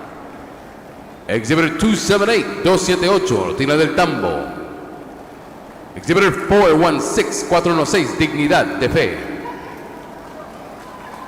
Exhibitor 446-446, La María la Bandida Paraíso. Exhibitor 492-492, Sagrada Bendición de la Quinta Real. Exhibitor 527-527, Andastea de Milagro. And Exhibitor 531-531, Bizantino de Mis Amores. If your number was not called, thank you so much for being here and your hard work this year. Y fuerte el aplauso, cara. Let's give him one big round of applause for a job well done throughout the year and making this grand national show.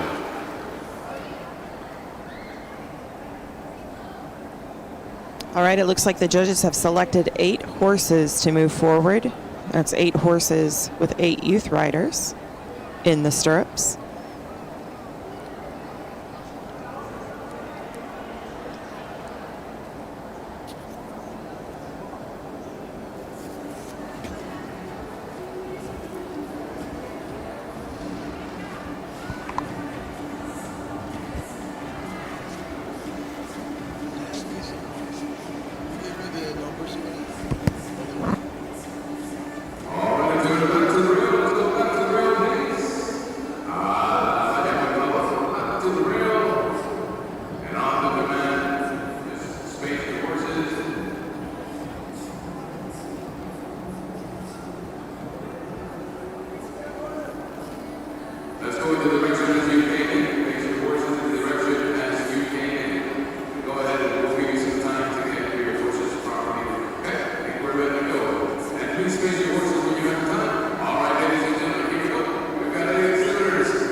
K9 says, great work by all youth riders. Absolutely.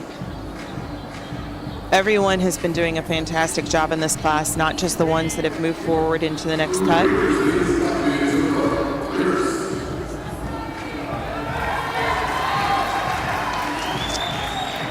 So when we are asking the Feno horses to reverse, we're looking for horses that are maintaining their consistency in gait.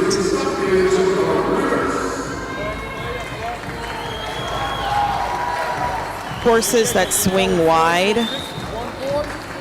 Swinging wide is a sign of resistance, in my opinion. They're resisting pressure on one side or the other. So if they're swinging the reverses wide or they're swinging their butt out, then that would be something that could technically be penalized. We're going to listen to them go across the board here.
Very, very nice class. Out of respect for the kids, you guys have been seeing everything that I've been seeing all week. You've heard my comments while I've been watching horses go across the board and move on the rail. So I'm not saying a whole lot during this class. I think that all of these youth riders have been doing a fantastic job. I think that they are all have excellent control of their mounts. You know, horses are horses and they're going to make mistakes from time to time. I think these riders are able to determine when their horse is making a mistake or acting up. And I think that they all have been doing a fantastic job to support their horses, their equine companions through this class. So I'm going to be reserving most of my opinions, especially in the kids' classes, just because I think that they're all doing a fantastic job. But I'm more than happy to tell you, you know, what we're looking for, what the requirements of the class are. But won't be commenting on any individual horse.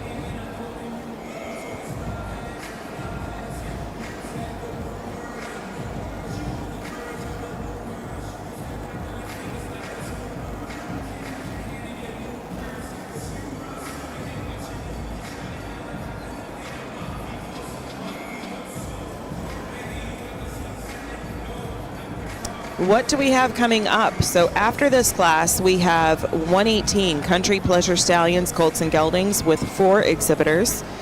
Then we have Feno Junior Youth, 16 through 17 years of age, with 6 exhibitors.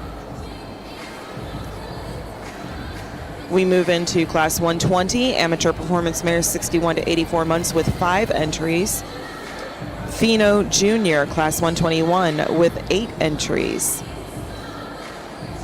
And then Class 122, this is a class you guys aren't going to want to miss. I mean, you're not going to want to miss any of them because this is a pretty action-packed day. I mean, you've got Feno, you've got Country Pleasure, and then you've got championships. Pleasure Mares Championship is going to be happening today, ladies and gentlemen.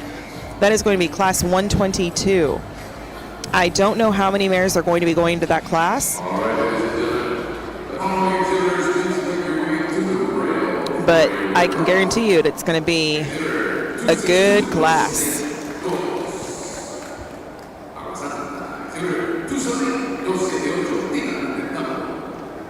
Exhibitor 416-416, Dignidad de Fe. Exhibitor 492, Sagrada Bendición de la Quinta Real. And Exhibitor 531-531, Bizantino de Mis Amores. On the rail.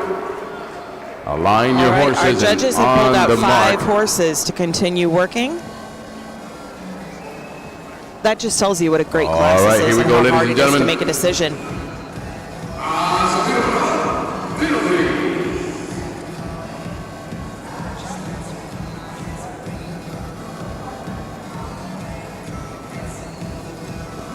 Also, remember that all of these work-offs are predetermined.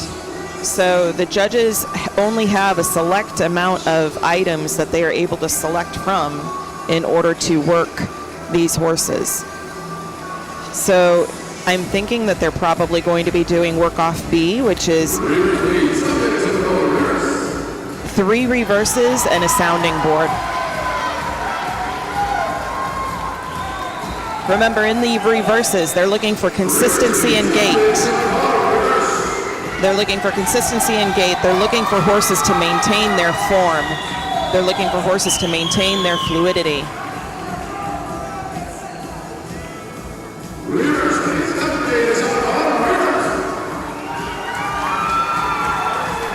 They're looking for horses that will maintain their collection.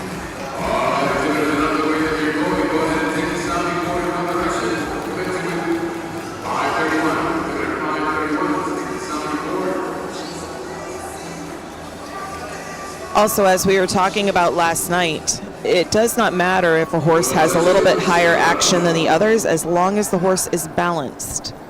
We like to see balanced movement.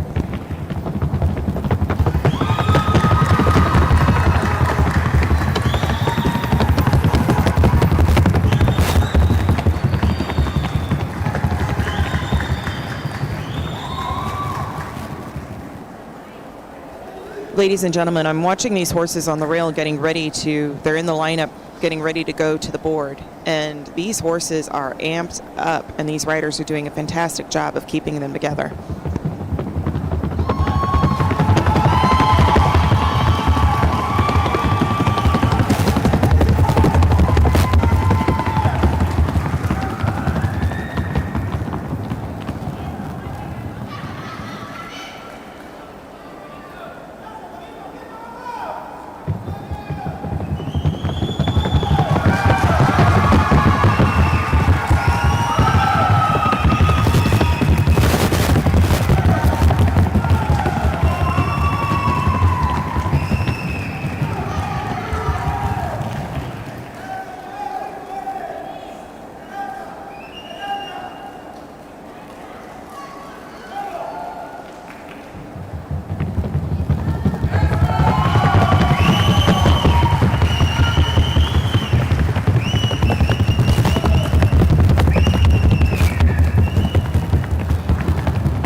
Very nice work off, and huge kudos to the kids, but I also can't forget, we got to thank the parents of these kids, not only for doing everything they can to support the kids, but also finding the correct match, or being a part of finding the correct match of horse to rider.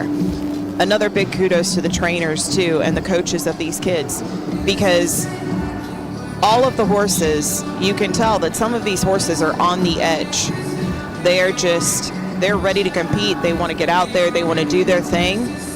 And the kids are working with them. So big congratulations, big thank you, big props to everybody that's been involved in these kids' journey, matching up the kids to the horse, making sure that the kids have the right horse, and making sure that the kids are able to communicate clearly with the horse. Just great representation of partnership in this class. Hannah, you say, question about Feno Stallions last night. Was the first place horse the same one who won Feno Stallions Grand Champion last year? Oh man, my memory sucks. But I do think that Barbara Negra won last year. So yes, my answer would be yes. I will verify, but I'm 90% sure.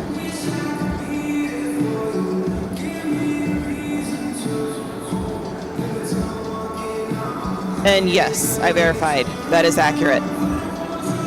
The one and the same.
equinos. Nuestros diseños exclusivos le brindan una mayor comodidad a su animal y una perfecta posición natural al montar. Cuda, las originales.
Ladies and gentlemen, the honorable mention is awarded to entry number 446, María la Bandida Paraíso. Written by Gray Rogers, owned by Paula Thompson.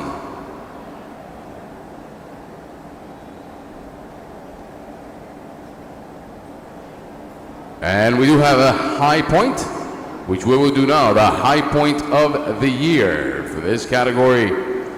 Feno Sub Juniors, awarded to entry number Andrastea de Milagro.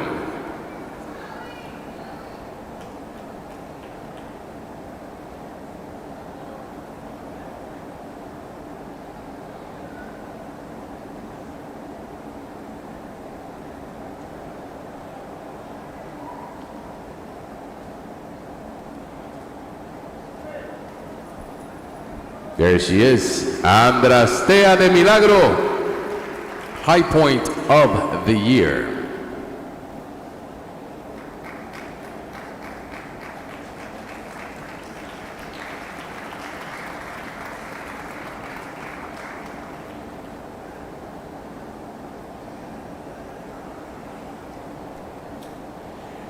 Your sixth national champion is awarded to entry number 218, Amiga Mía de San Cayetano.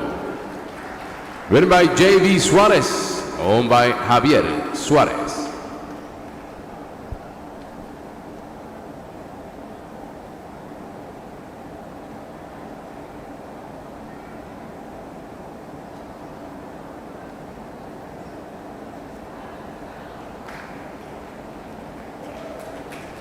Your fifth national champion is awarded to entry number 416, Dignidad de Fe. Written by Héctor Alejandro Pollito Aquino.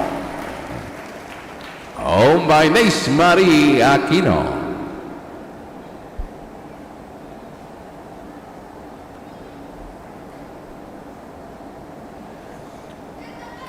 Your fourth national champion is awarded to entry number 278, Tina del Tambo. Written by Jorge Andrés Bobonis.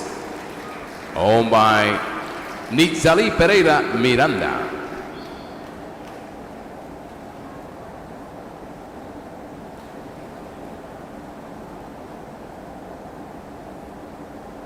Your third national champion is awarded to entry number 262, Agua Santa. Written by Riley McIntyre, owned by Mark McIntyre.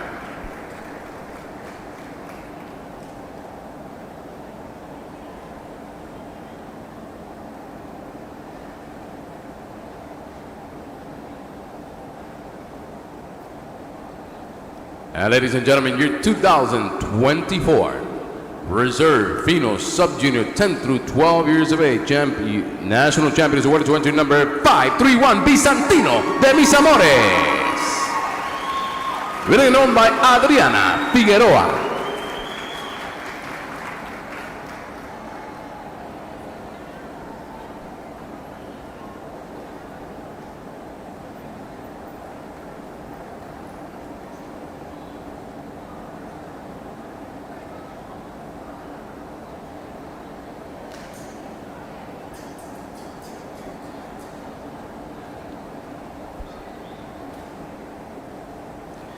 And ladies and gentlemen, your 2024 National Feno Sub-Junior Champion is awarded to entry number 492, Sagrada Bendición de la Quinta Real.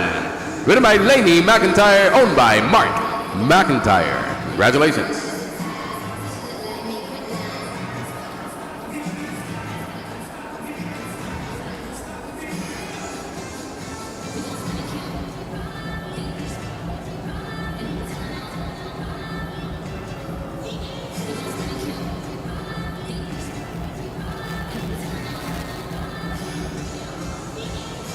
Nice rides by both of these young riders. Your national champion is entry number 492, Sagrada Bendición de la Quinta Real, and Lainey McIntyre.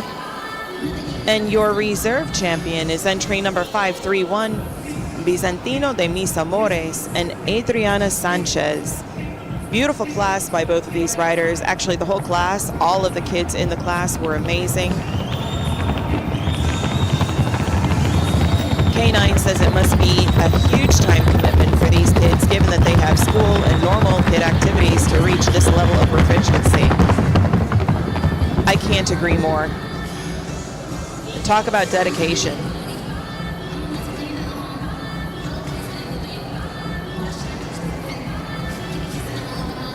You know, you hear all the time, at least I did when I was growing up, whenever I would go to shows and stuff, people would always comment, oh, well, at least it's keeping you out of trouble.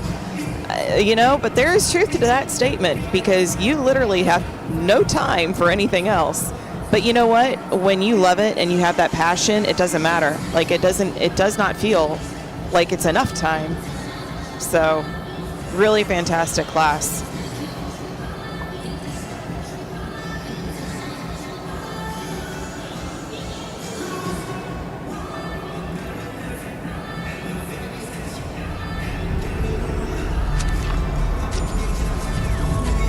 Genética Selecta, comprometidos con la excelencia.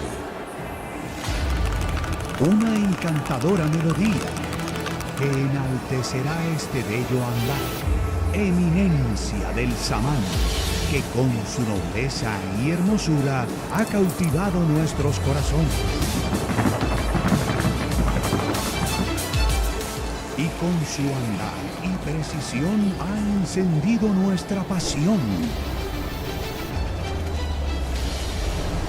Eminencia.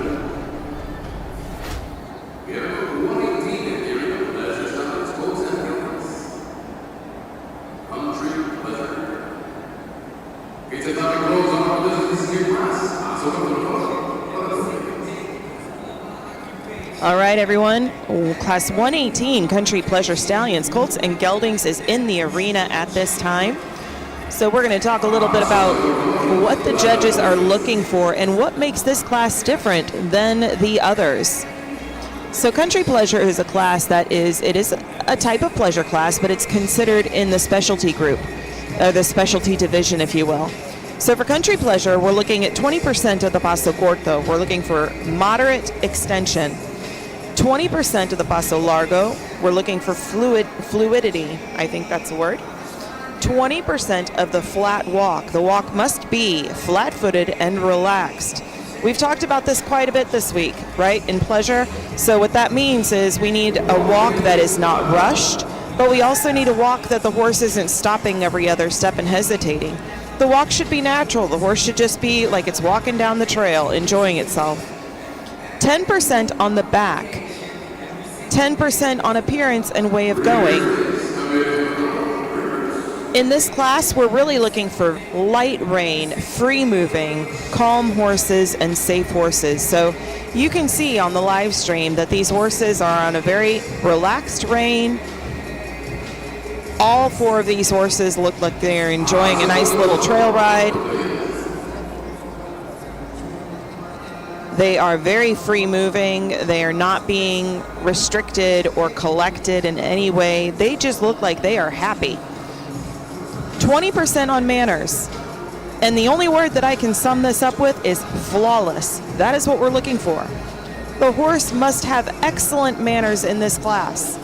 They cannot be fussy. They cannot be agitated. They cannot be fussing with their rider. They have to have flawless manners. And that's why this percentage is so high. 20% is on manners. Of course, like every other Paso class, we're looking for consistency in gait. We're looking for smoothness. So that's something else that you want to keep in mind while you're watching these riders. Do they look smooth? Do they look like they're gliding? You also want to see a marked change in speed from the Corto to the Largo. Again, we're not looking for you to be Indy 500 racing around the arena at the Largo. You don't need to be a speed demon. But you do need to show a change in speed, and it's kind of nice when you see a pleasure horse that can really move at the Largo. Now, when I say really move at the Largo, you have to be in gait, and you can't break gait, and you can't be strung out, so don't get carried away. But that's what we're looking for. Now, what makes the country pleasure class unique, in addition to all the things that I just mentioned, is that they actually have a requirement where they have to dismount from the horse in the lineup. So they back, they dismount, and after checking their gear and making sure that everything is still, tied up and tightened and everything else, they go around to the opposite side and they remount from the right side. So normally when you're getting up on a horse, you're getting up on a horse from the left side. Unless you just like to be different. I mean, I know plenty of trainers that get up on the right side. Actually, if you ever hurt your leg or something like that, you should learn how to be able to be, I guess, dyslexic on both sides and be able to mount from either side, because God forbid you ever get hurt on your left leg and can't push yourself up. You're going to have to learn how to mount from the right side. But anyway, I digress. I am rambling. So they are going to ask these horses to back from the lineup, and then the riders will be asked to dismount. They can check their tack and whatever, and then they're going to go around to the other side, and they're going to remount from the right side. When they do this, the horse should be standing still. The horse should be willing to stand there and allow the rider to get up. So as you can see, they are starting that work right now.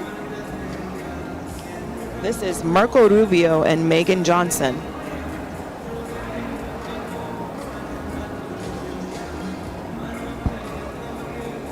Very nice.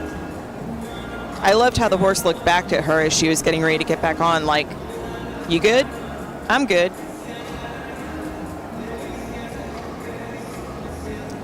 .490 is Jerry Jacobs and Apollo de Camelot.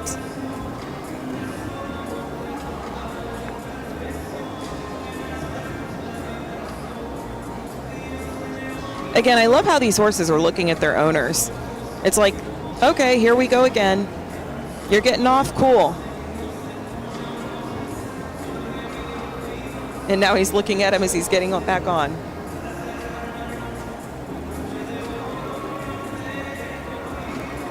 He took a step there. So that might be a minor penalty.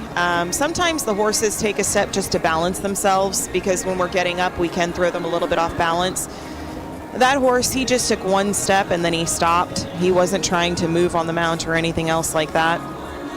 So I wouldn't call that a major penalty. This one is Christina Reddick and Golden Malibu's Balaroso.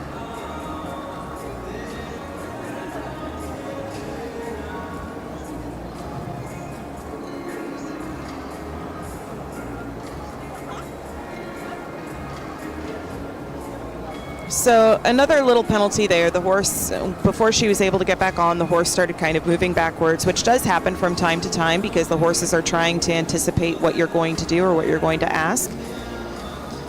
Entry number 326. This is Cynthia Newman riding El Optimo de Principe HG. Thank you, Margaret. Yes, ambidextrous rather than dyslexic. Thank you. Again, I have not had any Cuban coffee this morning, and I probably should get some. It is getting to be the end of the week, and my words are not working. Which could be a problem if I'm going to continue commentating for the Grand National Show. All right, so as you can see there, Cindy took a little bit of time to make sure that her saddle was tight. Again, we do not penalize for that. I encourage it as a judge. I think it's smart. And then she's also using a mounting block. So, oh, Optimo. He wanted to go see a friend. Silly Geldings. So using the mounting block, it does not, it's not a penalty or anything like that. Some riders do need to use a mounting block, and that is totally fine. We just ask that if you do need a mounting block in a class that you could potentially dismount, be asked to dismount and remount, that you let us know ahead of time so that we can have that mounting block prepared and ready to go.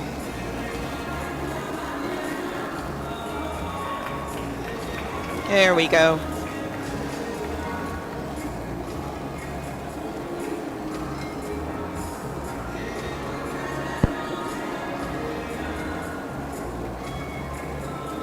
All right, it looks like the judges are going to go ahead and make their placements.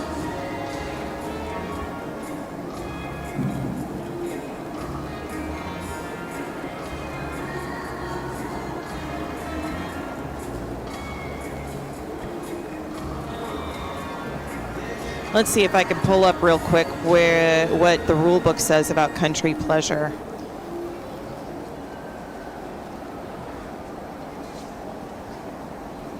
And again, if you guys would like to look it up yourselves, the rule book is available on the PFHA website. I think it's under the membership category. So if you go to pfha.org and then go to the membership tab, I think it is listed there. It is quite a bit of pages, but if you have Adobe, you should be able to search through it with some keywords. Let's see. Paso Western Pleasure, Paso Costume, Paso Pleasure Driving Class, Paso Trail. I'm in the right area, I think. Paso Versatility.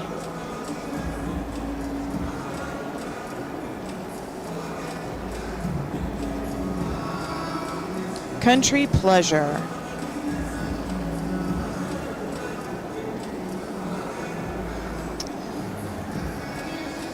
All right, so in Country Pleasure, the qualifying gaits are flat walk, a true, evenly spaced 4-beat, flat-footed, and smooth gait executed with mild collection.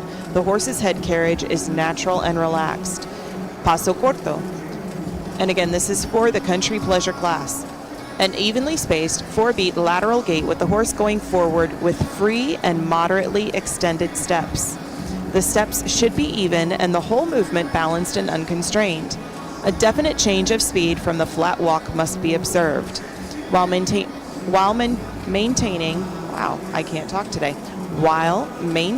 light contact on the reins, the rider allows the horse to carry its head somewhat in front of the vertical while also allowing a slightly lower head and neck. The horse should demonstrate pride, style, and enthusiasm along with good manners and ready response. Paso largo.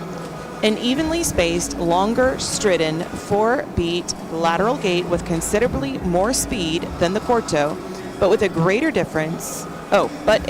difference will be rewarded. The whole movement should be well balanced and the transition from corto should be executed with fluidity. So fluidity is a word. A definite change of speed from the paso corto must be observed. And we were talking about that during the class, right? While maintaining light contact on the reins without leaning or pulling on the reins, the rider allows the horse to lengthen his frame and to gain ground. Extreme speed, loss of form, cadence, or smoothness shall be penalized. So I was telling you guys, it shouldn't look like the Indy 500 out there, but if your horse can maintain a nice fast largo, certainly do that. But it cannot lose its form, it cannot lose cadence, it cannot lose smoothness, it cannot lose gait. So in the class description, it says the country pleasure horse. Oh, they're getting ready to read the placements. So we will talk about that in a little bit.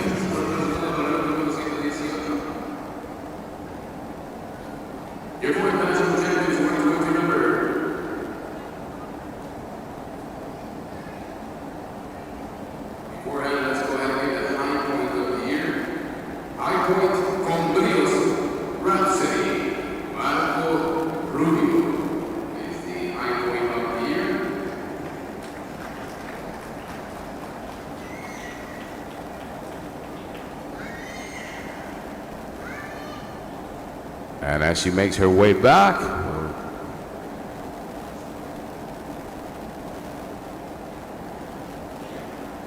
there's no denying that. I know that. I recognize that that name and that rider. They're always doing their thing.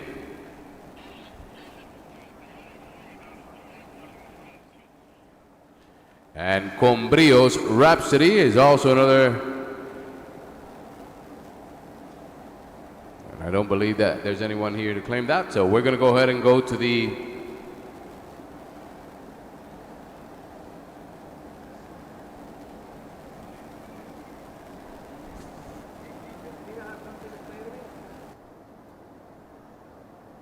What do I do if they're not here?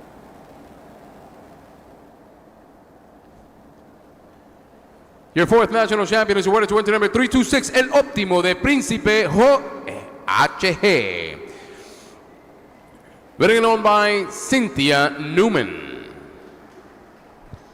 Yeah, so I think that placement is probably a direct reflection of him moving on the mount. He's usually very steady Eddie. Just wasn't Your his day third today, but he's national still a champion very, is very awarded to nice entry gelding. number 490, Apollo de Camelot. Winning on by Jerry Jacobs. Again, it's always a pleasure to see Jerry Jacobs in the ring. He, I believe, won High Point Specialty Horse, if I remember correctly. And he was in our trail class with his gray gelding. Reserve National Country Pleasure Stallion Colts and Geldings champion is awarded to entry number 459, Marco Rubio. Ridden by Megan Johnson, owned by Janet Woods.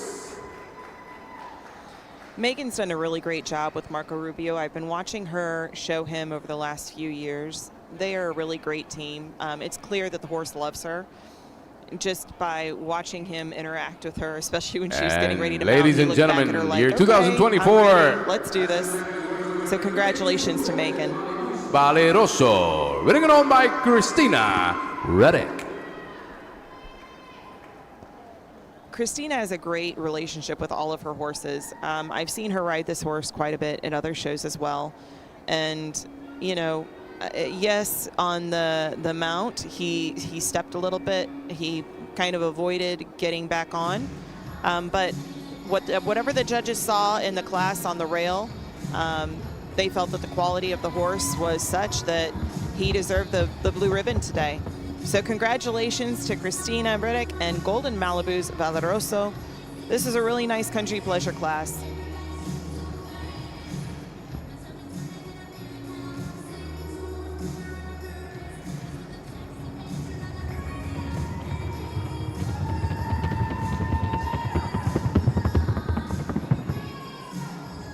Very nice. And that's the thing, guys. You know, I think that sometimes it's very easy to focus on the negative.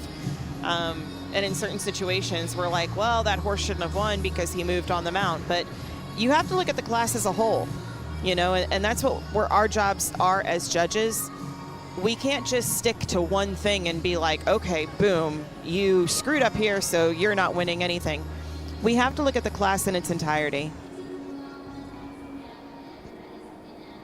Margaret, yes. She says, I'm so sorry that I'm not there to make Cuban coffee. Let me tell you guys something. Margaret comes to the shows and she brings her coffee pot. She brings tons of cups and she brings her coffee and she makes the best Cuban coffee. I mean, she'll show up at a horse show with a thermos. I love her to death. But yes, Margaret, I am so sorry that you were not here to make Cuban coffee either. I have to go down and make it myself, and it's awful.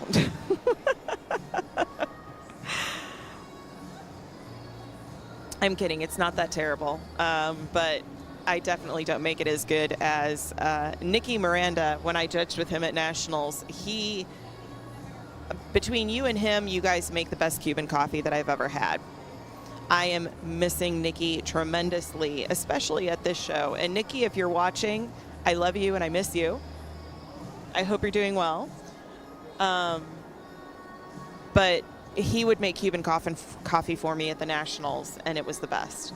And I have yet to be able to make it the way that he does, and that makes me sad. But anyway, I digress. I am going off on a tangent again, talking about Cuban coffee. When we're here at a horse show, we need to be talking about horses. So the next class in the arena is going to be class number 119, Feno Jr., 16 through 17 years of age. We have 6 exhibitors expected to come into the arena. Back number 126 is Hechicera de San Cayetano out of Anormal de San Cayetano and Antonella de San Cayetano, shown by Zoe de Verona. Back number 133 is Diseño de Valparaíso by Tormento de la Virginia out of Euphoria de Valparaíso, shown by Harrison Klein. Back number 163 is Auténtico de la Hermandad by Desvelo de Don Martín out of Resonancia del Triángulo, shown by Gianellis Valdez. 167 is Contessa de Guadalupe. Right, ladies and gentlemen, here's event number by 119. Atractivo Feno de Jr. la 16 Piramide out of Matilda, shown by Bianca del Valle. Back number 234 is Aroma de JH by Millonario de JH out of Mi Pequeño Amor de JH, shown by Ariela Mendez. And 379 is El Amanecer de Nuestra Vida by Tormento de la Virginia out of La Tremenda de Venari, shown by Samantha Garcia.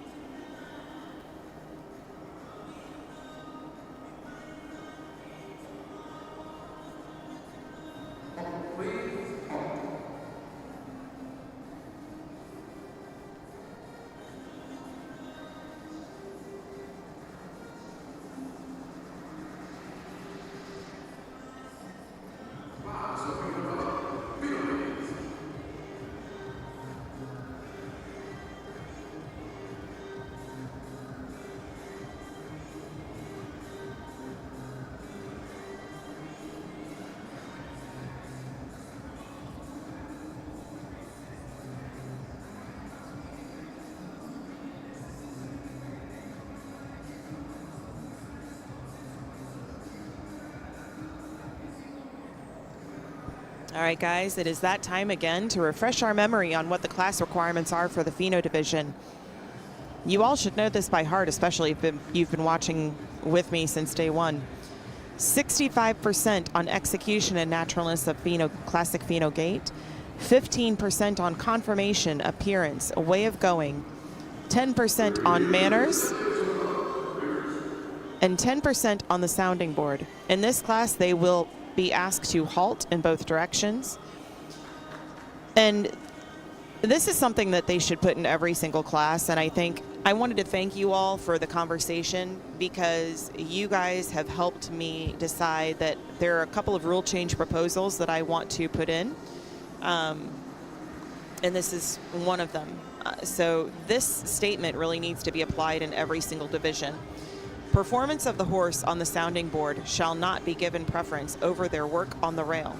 So the sounding board is a tool. It's much like the figure 8 that we ask horses to do, or the serpentine. It is a tool to be used. We cannot decide the whole class on the figure 8. We cannot decide the whole class on the serpentine. We cannot decide the whole class on the sounding board. We have to look at the horse's work as a whole. So again, 65% on execution and naturalness of the classic Feno gait, 15% on conformation, appearance, way of going, 10% on manners, and 10% on the sounding board.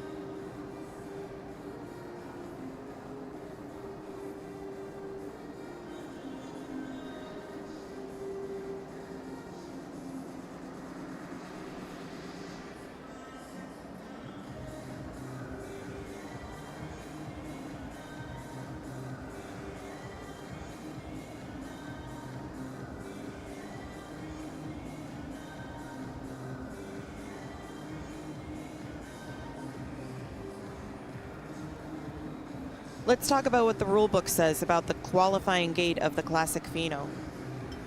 This is on page 125 and moves into page 126 of our Paso Feno Horse Association rulebook. Classic Feno, an evenly spaced 4-beat lateral gait. This gait is smooth, animated, exciting, and executed with brilliance and style. The horse must be fully collected and balanced, putting its complete dynamic energy into its carriage and quickness of its footfall.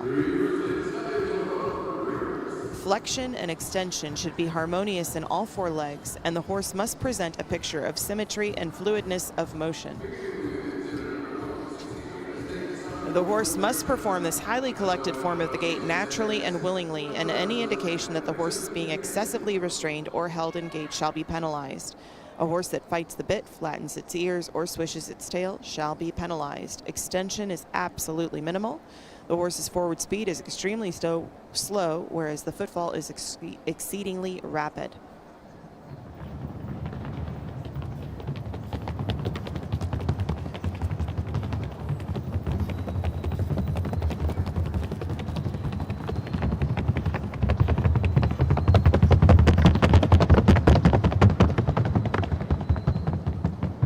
Any tendency to mix gaits, the loss of even cadence, the lack of smoothness as evidenced by an up or down or side-to-side movement of the horse's croup.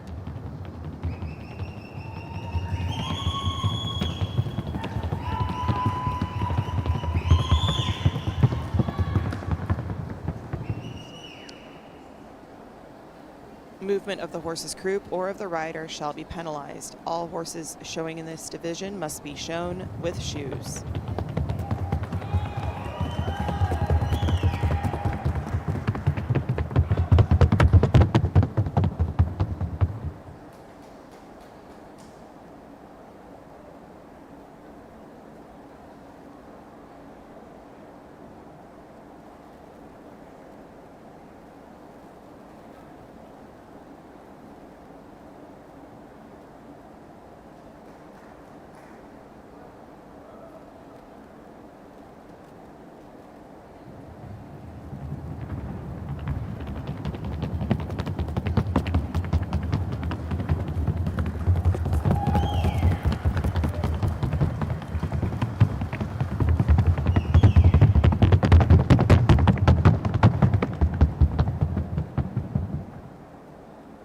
Jen, I think that Jen says, I wish PFHA had the lookability available on the pedigree search. I like looking up horses I like while nationals are on.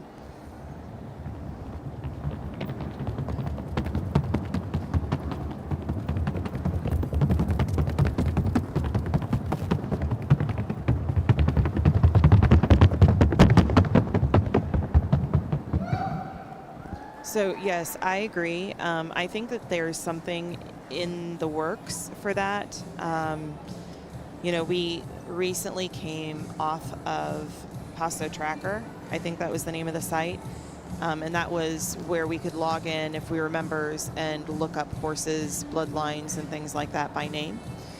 So I think that we are working, PFHA, I say we, but PFHA is working on something like that for our members, because that is something I used it quite a bit too, because I'm always forgetting the bloodlines of my stallion. I know that he's a Classico son, but I always forget who his mother is and what her bloodlines were, which is awful. I shouldn't even admit that, but it's true. But yeah, I think that's in the works.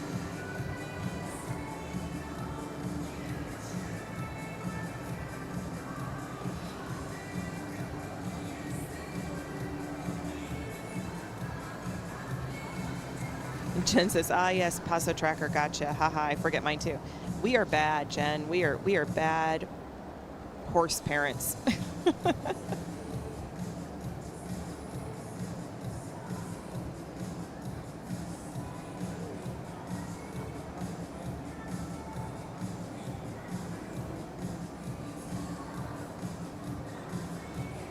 We got 73 of you guys watching with us. If there is anybody that is new to the Paso Fino breed and you really don't know what you're watching, please don't feel intimidated, to ask in the chat. Say hi in the chat. I'm happy to tell you more about the Paso Fino. I'm happy to tell you more about our gates. I just know that we have a lot of regular Paso Fino people that are watching, and so I don't want to be just repeating myself with information that a lot of us know. But if you're brand new to the breed, please let me know. I'm happy to go through it, and I know that everybody in the chat and everybody that's watching that already knows the Paso would be happy to hear me go through it, to introduce you to the breed. This is a wonderful breed of horse. I'm biased. I think it's one of the best breeds of horses. They have everything. Okay, so what's going on now is it looks like the judges found something going on with this horse, whether it is a tack issue or the horse might be bleeding. So they did call in the steward and they called in show management.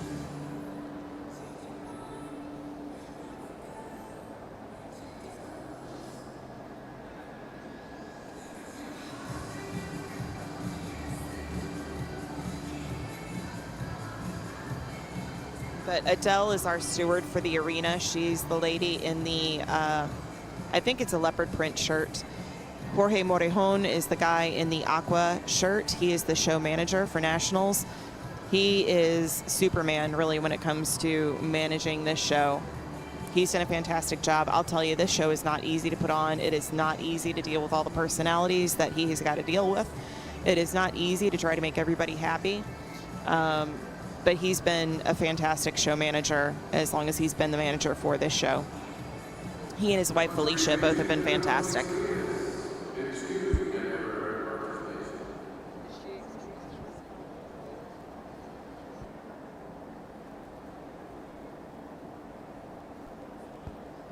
So guys, I will try to get more detail on 163 and what happened there. The announcer announced, I think, that she was excused. But it was something that required the steward to come in and talk to her. So.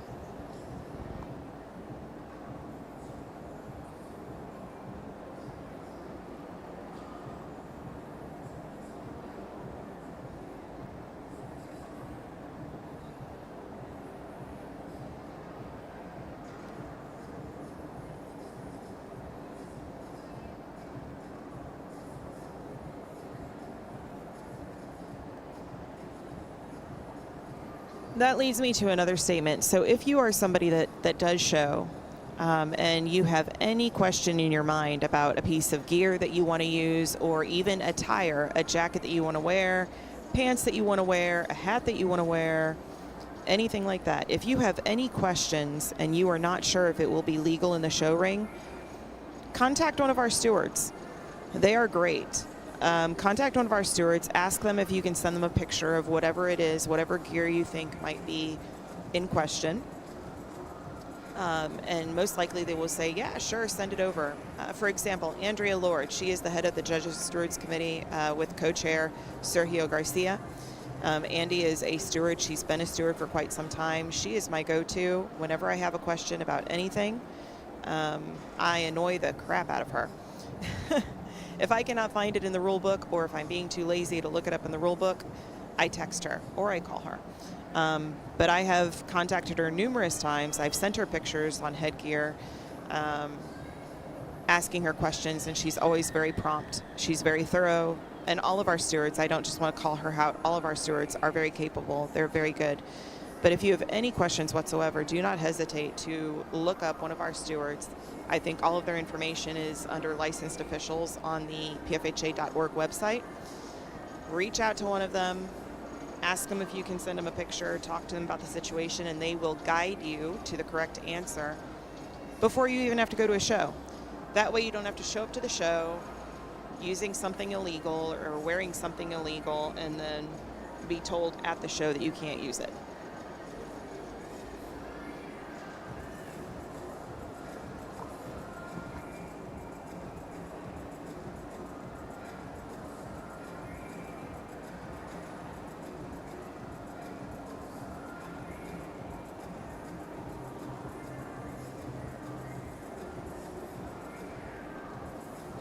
I'm laughing because I have a 7-pound Yorkie named Eduardo that many of you that know me, you've seen him because he goes to most of the shows with me as long as I'm not judging.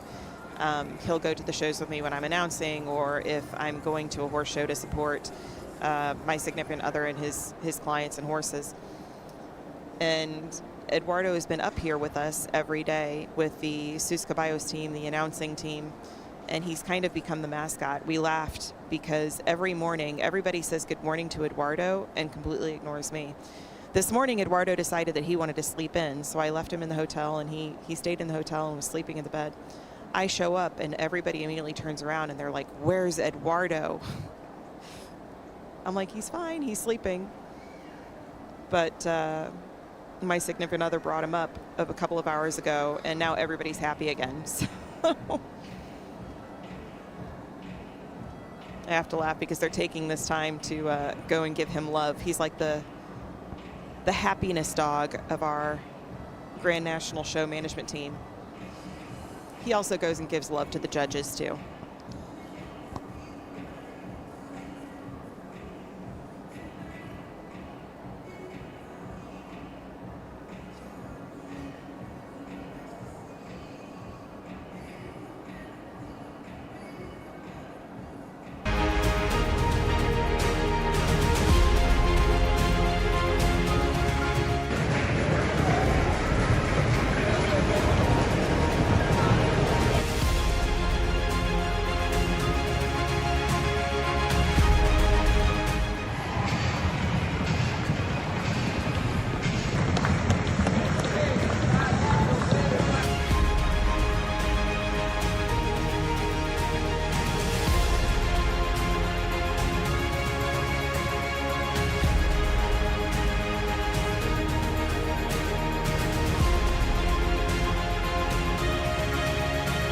All right, guys, sorry about the delay.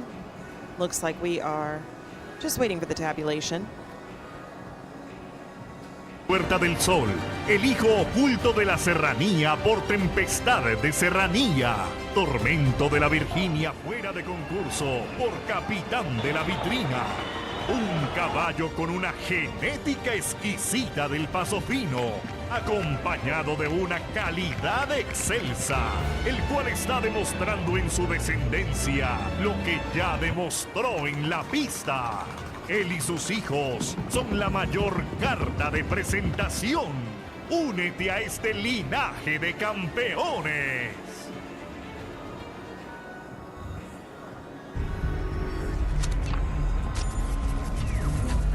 Genética Selecta. Comprometidos con la excelencia. Una encantadora melodía que enaltecerá este bello andar. Eminencia del samán, que con su nobleza y hermosura ha cautivado nuestros corazones.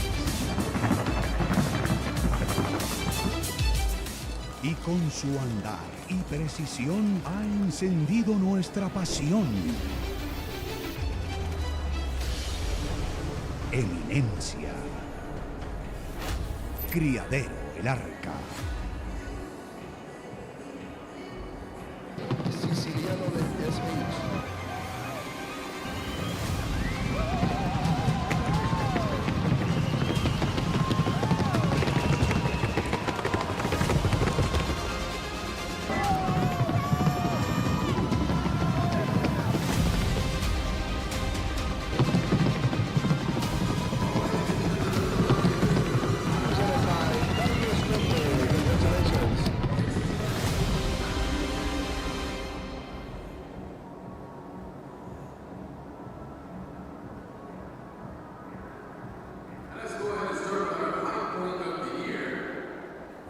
high point of the year is Jaque Mate del Conde.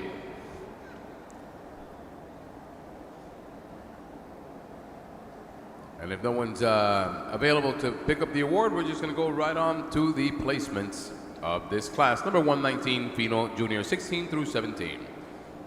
Your fourth national champion is awarded to entry number 234, Aroma de JH. Written by Ariela Mendez, owned by Jose Mendez.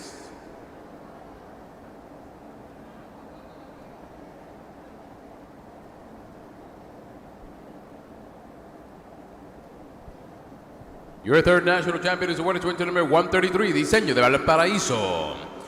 Written by Harrison Klein, owned by Reginald Klein.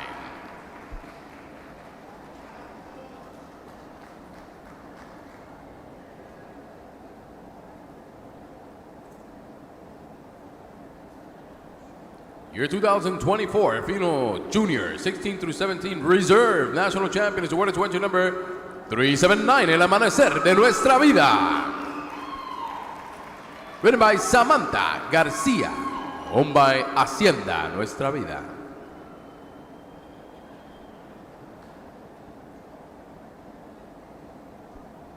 And ladies and gentlemen, your 2024 Feno Juniors National Champion is awarded to entry number 167, Contessa de Guadalupe. Written by Bianca del Valle, owned by David.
más de 20 años de experiencia, somos una marca de calidad superior en sillas y accesorios equinos. Nuestros diseños exclusivos le brindan una mayor comodidad a su animal y una perfecta posición natural al montar.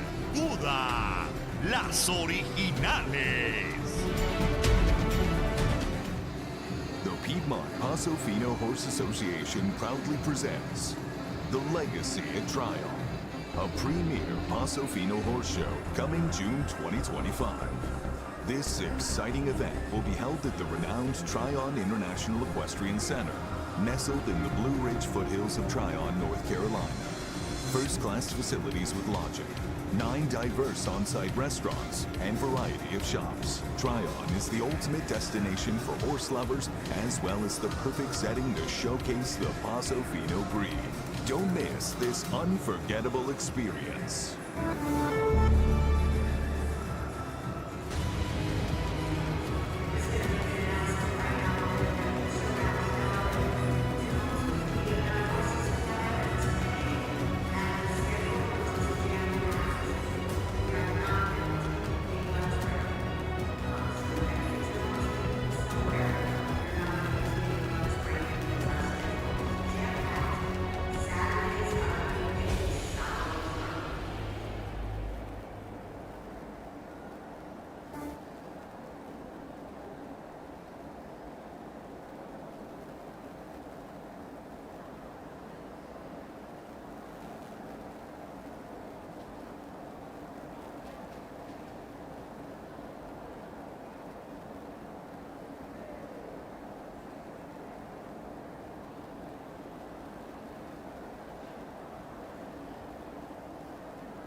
Alrighty, we have the results for you of amateur performance mares, 61 to 84 months. Your fourth place national champion honors to entry number 344, Mohana de Kike. Sorry, that one came out wrong. Mohana de Kike and Mila Rivero takes home your fourth place national honors. Third place national honors now to entry number 141, Heronia de Bessilou and Ralph Trey Martin. We're down to the final two here. Your reserve national champion, entry number 441, Nayad de Milagro Megan Winlock, is taking the reserve, and your national champion is pretty excited there because that award is going to entry number 429, Candalita de JM and Savannah Williams. That's a happy lady right there. Congratulations, Candalita de JM and Savannah Williams.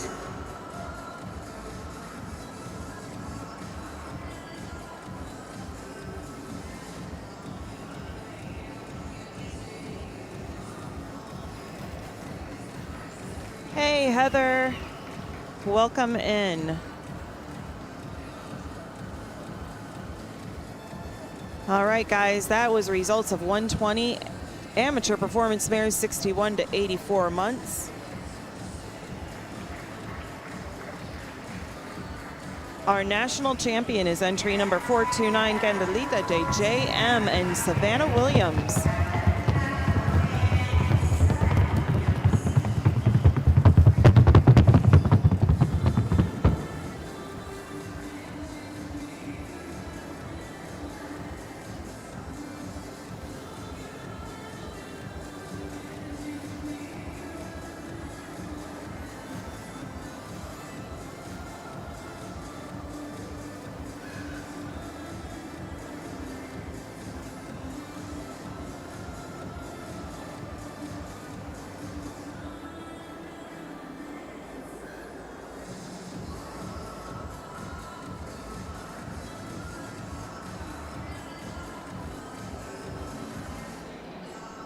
So Mindy Lynch, I see you asked what happened to 163. So that was the exhibitor that the steward had come in and checked out everything. I saw her go to the front of the horse and check. So the horse did have some blood in the mouth. It wasn't excessive, obviously, but the mouth had a little bit of blood. So that's why the horse was excused from the ring.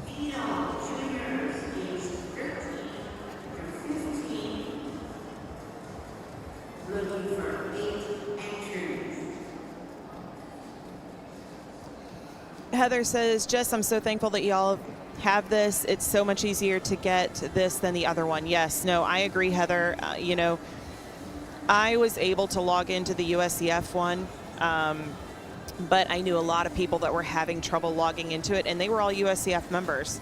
But it kept looping them and asking them to join or get a free 30-day trial membership or whatever. So we had to do this last year too. We had to add it to YouTube. And so, yeah, I agree. YouTube just makes it much easier.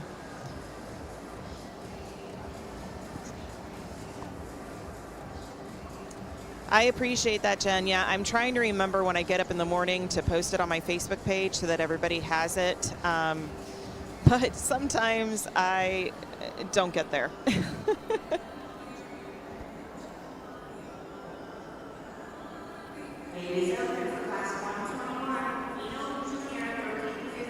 Good morning, Pedro Vega, or good afternoon. I guess now it's 12:20 here on the Eastern time zone. So, yes, we agree. It is a very good show. Welcome in and good afternoon.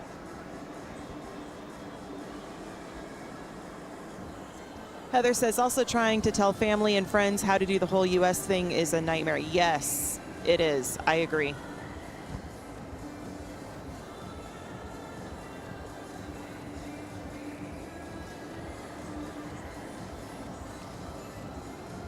I went outside to go take a quick walk outside just to stretch my legs, and I think I heard them say that we were not going to do a lunch break. I will verify that, but it would not surprise me if they decide that we're just going to not do a lunch break. We do have a packed day of championship classes and youth classes ahead of us. This next class coming in the arena is Class 121, Feno Junior, 13 through 15 years of age. Back number 165 coming into the arena right now is Aleta de Quinto Elemento. This horse is by Quinto Elemento de Paso Hondo and Alondra de Tobarino, shown by Daciel Velez. Back number 200 is Amor Indio del Encanto by Hechizo de Luna de la Corona, out of India Maria de Villa Maria, shown by Sofia Angelique Camacho. Back number 202 is Batalla de Tomaria by Dulce Sueño de Lusitania, out of Olimpia de la Jota, shown by Lina Figueroa. Back number 225 is Conquistador del Conde by Pasaporte de la Mundial, out of Serenata del Conde, shown by Antonella Rolón.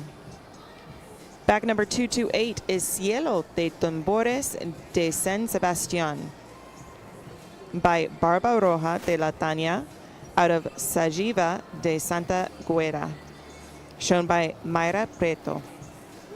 Back number 279 is Doña Provi de los Arias by Tormento de la Virginia, out of Dulce Sutileza de Santa Gertrudis, shown today by Valeria Arroyo.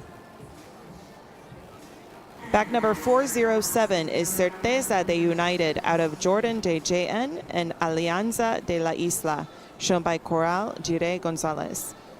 And back number 510 is Pellegrina dos de Potrillos by H. de Potrillos, out of Pellegrina de Potrillos, shown by Martin Payan.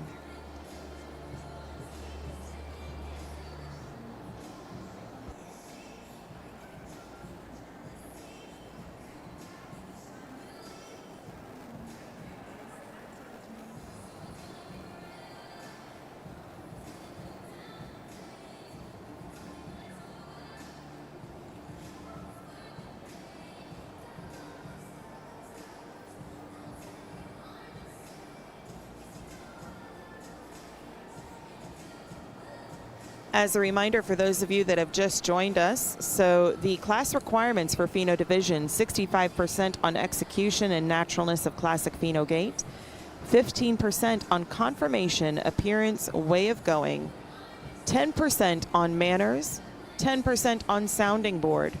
In this class, they do halt in both directions. And important to note, as we should note in all of our classes, the performance of the horse on the sounding board shall not be given preference over the work on the rail.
So I know in the Feno classes, guys, we've talked a lot, and I know that a few of you had asked questions about the halt on the rail. And if the horse doesn't halt on the rail straight, does that happen to be a penalty? So I've been talking about it with my co-commentator on the Spanish side, Joselin Suarez, and some of you may know him. He is part of the Suarez family. He is, or was actually, a PFHA judge. Unfortunately, he shared that he hasn't renewed his card, but he's extremely knowledgeable. Obviously, the whole Suarez family is very knowledgeable with the Paso Fenos. They've been in the breed for a long time. And we were talking about the halt in the Feno classes. And he and I both share the same opinion on the halt, even though sometimes it feels like it is not enforced. When we ask for a halt in the Feno class, the horses should halt and stay parallel to the rail. We do see a lot of horses that will turn so that they're perpendicular to the rail, and then they stand there. And I know yesterday or the day before, whenever I had been asked this question, I struggled a little bit with the answer because it isn't something that we have talked about, as judges. And like we were talking, like Joselin and I were saying, it doesn't appear that it is enforced to stand still on the rail. But the correct response to that is, yes, these horses are athletes, and while they should be performing at a high level of energy and power, when asked to halt, they should be able to, I don't want to say turn off, but they should be able to halt. They should have the training and the mentality that they can halt and stand there parallel to the rail. And then when asked to Feno, they can pick it right back up again.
Angel Baby Max, hey, good morning, good afternoon. We are at 12:35 here on the Eastern Time Zone. I wish it was still morning. And so everybody, I just wanted to let you know, we are not planning on taking any breaks today. So the way that we're tracking, we are expecting to probably end this evening around 1 o'clock in the morning. So it is going to be a long, fun-filled day, though. It's going to be long, but it's going to be fun-filled.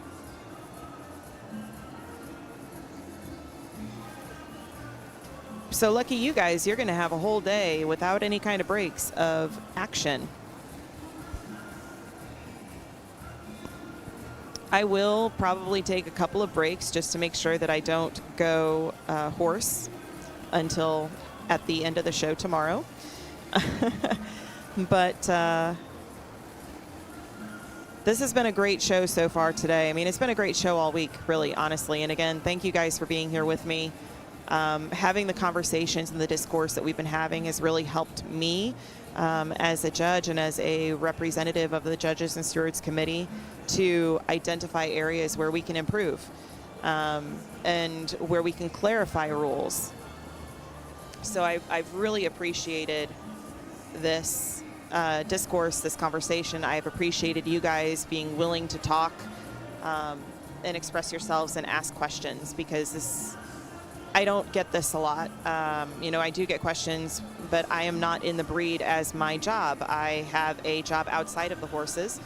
And so 5 or 6 times a year, that's when I'm involved with the Paso Finos, when I'm judging or when I'm announcing. So this has been great.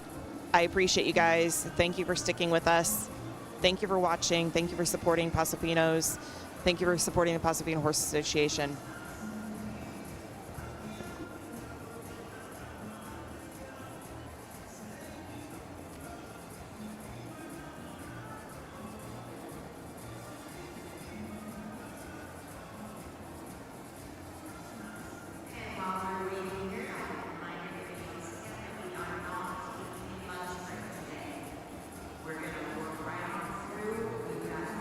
Classes, some fabulous big classes coming up with some amazing animals. So we're going to work through and head into the excitement that is building for the rest of this day of this horse show.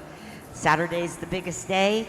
It's the day we actually have, I believe, 219 horses entered just in classes today. So no lunch break.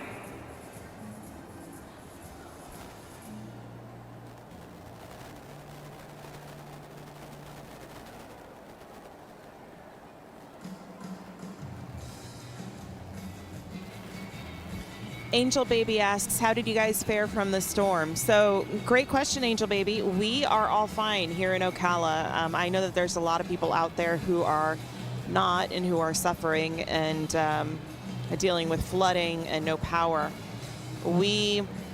Thankfully, we were just on the outer bands. It did come through here. We did have an evening where we heard tornado sirens while the show was going on. We only heard them once, though, which was odd. Myself and the Sus Caballos team kind of looked at each other like, what was that? And then I went over and asked the guy that's handling the music. I'm like, are you playing a song that has sirens in it by any chance? And he looked at me like a deer in headlights, like, no. And so we were like, okay, well, this could be interesting. And then during the Feno Amateur Owner Stallions class, Mañanero and Dr. Jana Aguel were going over the board, and they were just getting ready to finish the board, and all of a sudden all the power went out in the arena. And it was pitch black for about 7-8 seconds. And then the lights went on. So I don't know if we got on generator power or what, but after that 8 seconds, we got the power back on. I drove out of the facility that night after the show, and there were a lot of branches down and limbs down. The roads were kind of a mess with the debris, but the next day it was beautiful. Sun was out, the temperature was nice. There was a pretty strong breeze, but other than that, I mean, it was fine. So here at the show, we're all good. No damage that I've heard of, at least here at the show. But I will tell you that a lot of people that are here at the show, they've been checking back at home. We have some friends in North Carolina that their hometown is completely devastated by flooding. I know that I believe Mario Correa has had a lot of flooding at his farm. He's been posting some pictures on social media. So there are a lot of farms that were affected. And so we just need to keep them in our thoughts and our prayers. I hate saying that because it seems so flippant, but just if you pray, please pray for everybody that's been affected by this storm. 0-0. 225, 225.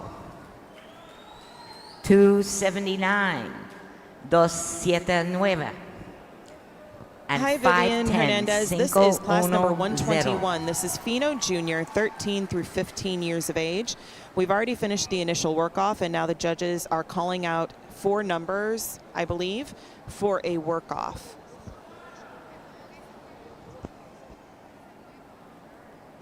As a reminder, we are not going to be taking any breaks today. We are just going to roll right through the show. We have a full day. We're a little bit behind schedule, and right now, as we are going, we're expecting to probably end the show around 1 o'clock in the morning. So we're just going to keep right push through. Angel Baby says, I lost power for about 5 hours and it was not fun. It's never fun to lose power. At home in Memphis, I've been without Wi-Fi. Not even like power. We have power, but I've been out without Wi-Fi for like 2 weeks, and I really don't know how we survived before Wi-Fi. I've been hotspotting off of my phone for my job because I work from home, and it's been a mess.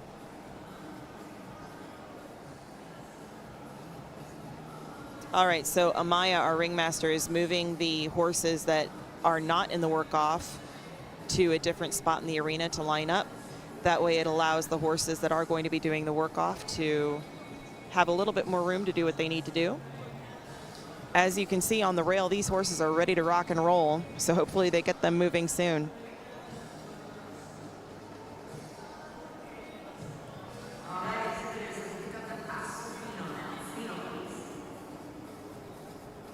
All right, your exhibitors that are in the work-off are back number 225. That is Antonella Rolón and Conquistador del Conde. 279, Doña Provi de los Arias and Valeria Arroyo.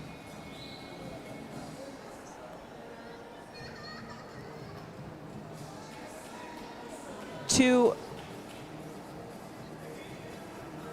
200, Amor Indio del Encanto and Sofia Angelique Camacho. And entry number 510 is Peregrinos de Potrillos and Martin Payan.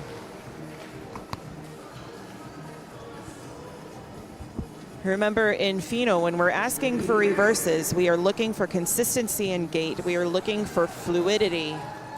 We are looking for the horse to be responsive. If the horse swings out wide or flares out with their butt, that's usually an indication of resistance or lack of flexibility, and that would be penalized. Very nice. All of these youth riders are doing a fantastic work-off. These are top, definitely top horses in this class. All right, they are now being asked to go across the sounding board. Remember again that every time we do a work-off, it's like a brand new class. Whatever they did prior to the work-off doesn't really matter anymore, and the work that they're doing in the work-off is what the judges are judging off of now.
As I said in the other youth classes, you guys have been watching the show with me, so you know what I'm looking for. Out of respect for the youth riders, I'm not going to call out any individual youth rider and pick out what they're doing.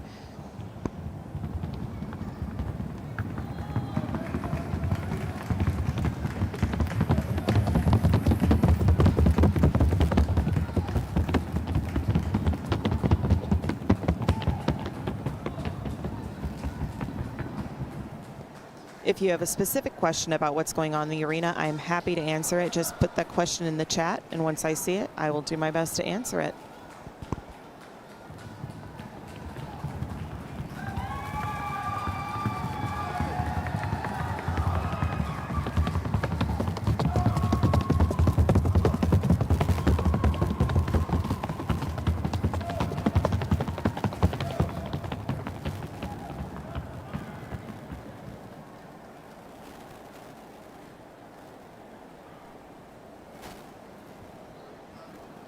All right, so for those of you that were not with us this morning, I can give you a little rundown of what our rule book says for the Classic Feno division qualifying gate of Classic Feno.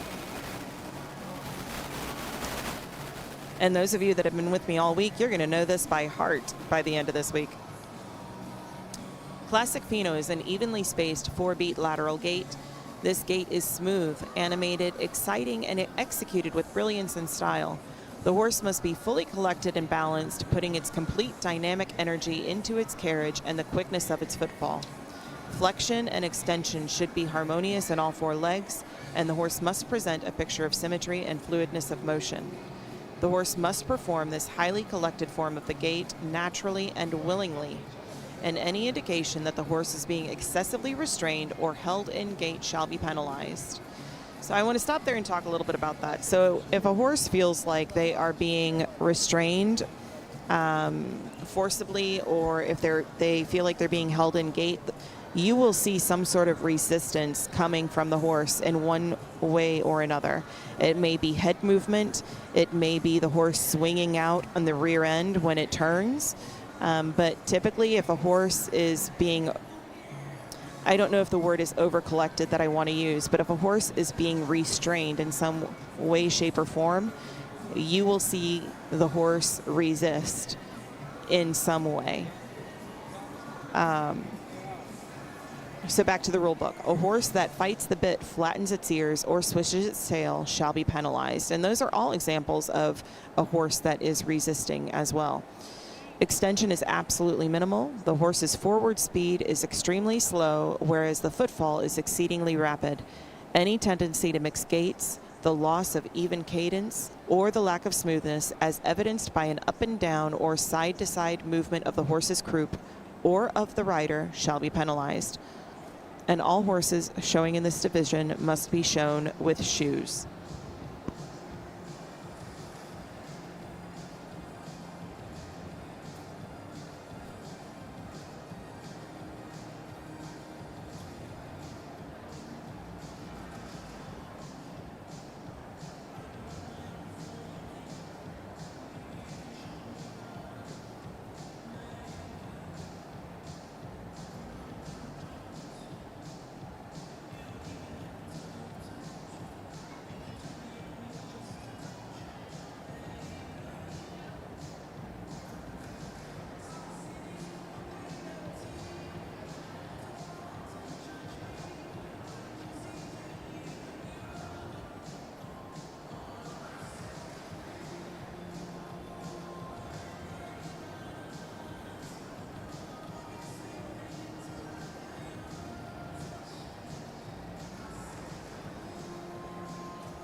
Tango Elliott. I stumbled in here by accident. Hey, Tango. So, are you familiar with Paso Fino horses, or do you have horses?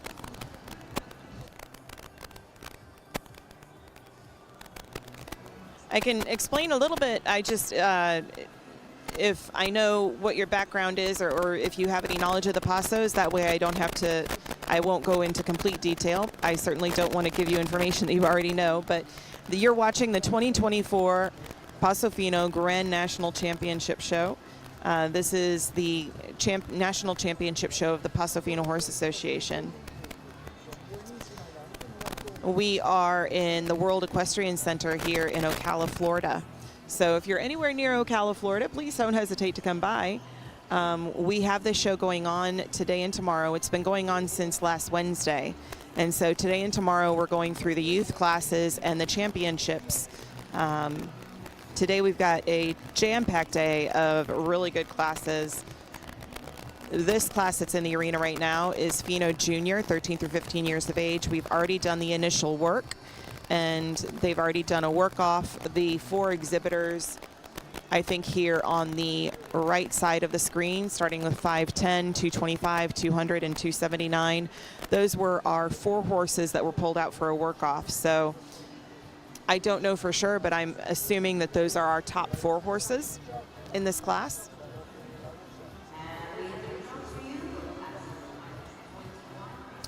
And sounds like our announcer is going to go ahead and provide the placement, so I'm going to be quiet so you guys can hear how they place the class.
Entry number 202, Batalla de Tomaria, Lina Figueroa. Congratulations. 5th place national champion honors to entry number 165, Alita de Quinto Elemento and Desiel Valdez.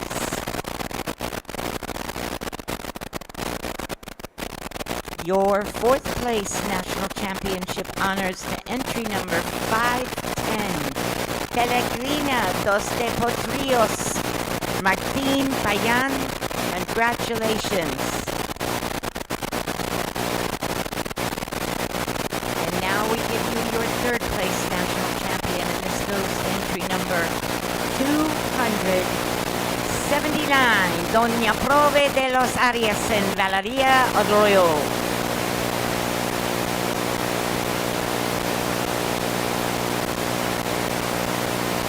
Your reserve national champion, ladies and gentlemen, please give a round of applause for your reserve national champion, entry number 200, Amor Indio del Encanto and Sofia Angelique Camacho. Congratulations.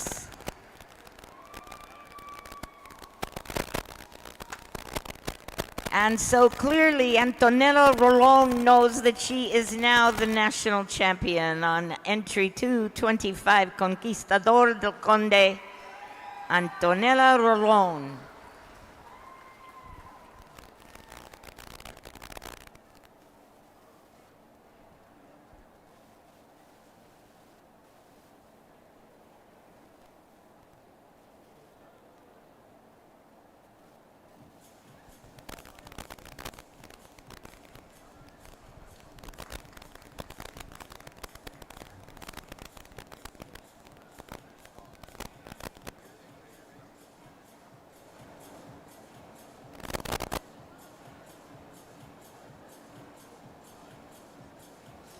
All right, guys, congratulations to your national champion, Feno Jr., 13 through 15 years of age.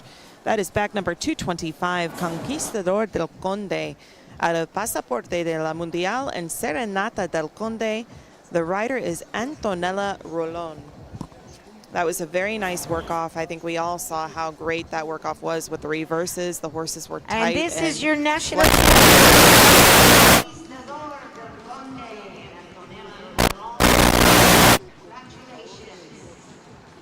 It's a happy young lady there. These are our 13 to 15-year-old junior rider class here in the Feno division. A very nice team presented there, both the rider and the horse. Awesome job. Congratulations, Antonella.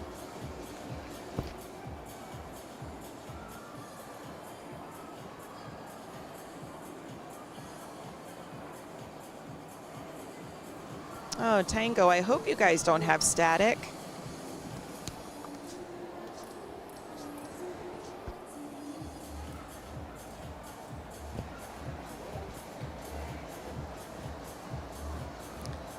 Do you guys only hear it when I talk, or are you hearing it even when I don't talk?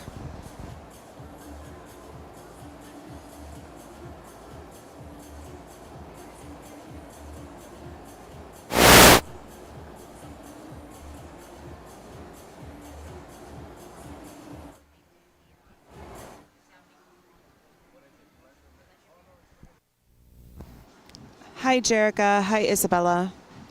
Oh, I did. I just heard it. Okay. Let me check with the Sus Caballos team, and I'm going to let them know that there is static from time to time and see if we can get that fixed. Hi, Jerica. Hi, Isabella.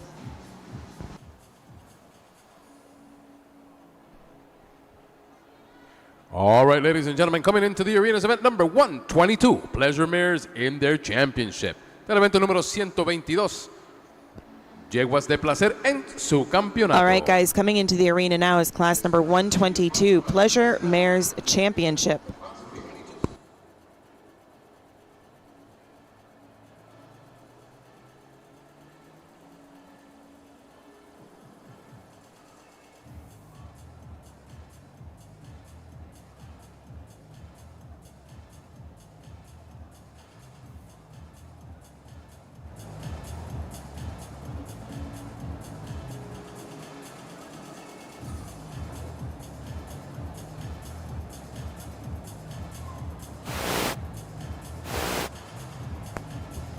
Well, this is looking like a big class. They just keep coming in. I've got on my sheet that we are expecting 11, but there are more than 11 horses in this arena right now.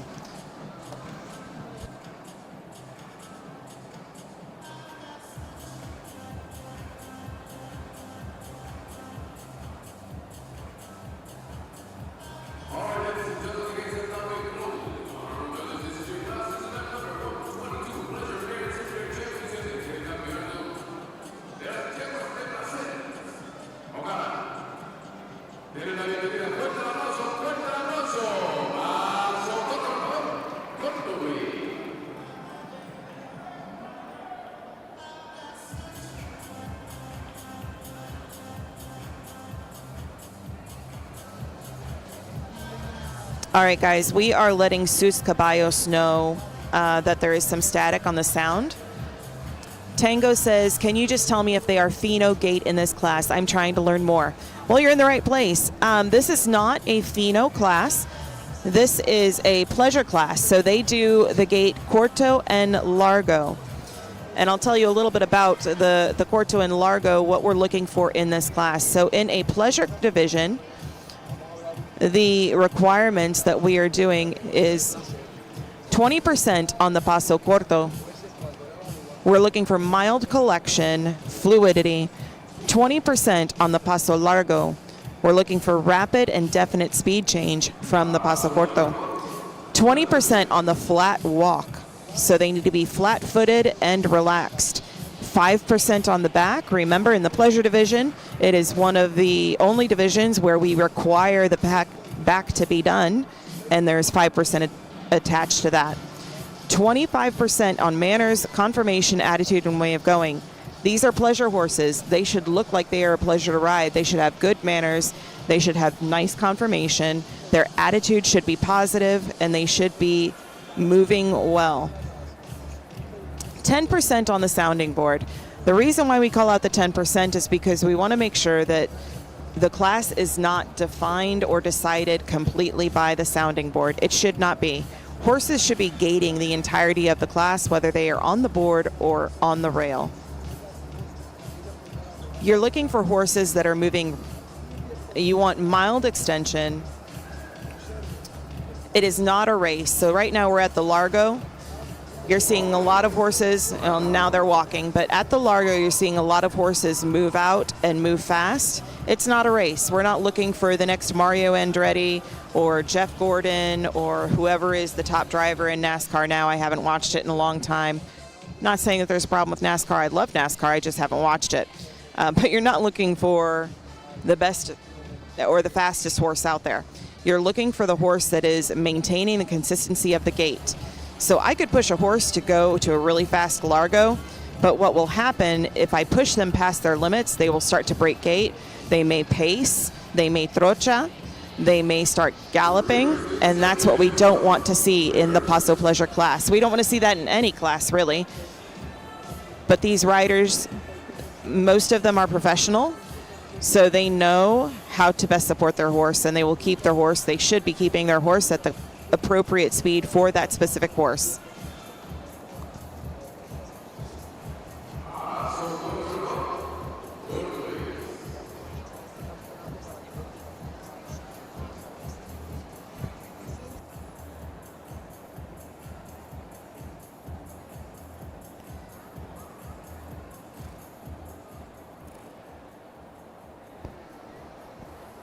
Tango says that gray made me jump. I thought he was someone.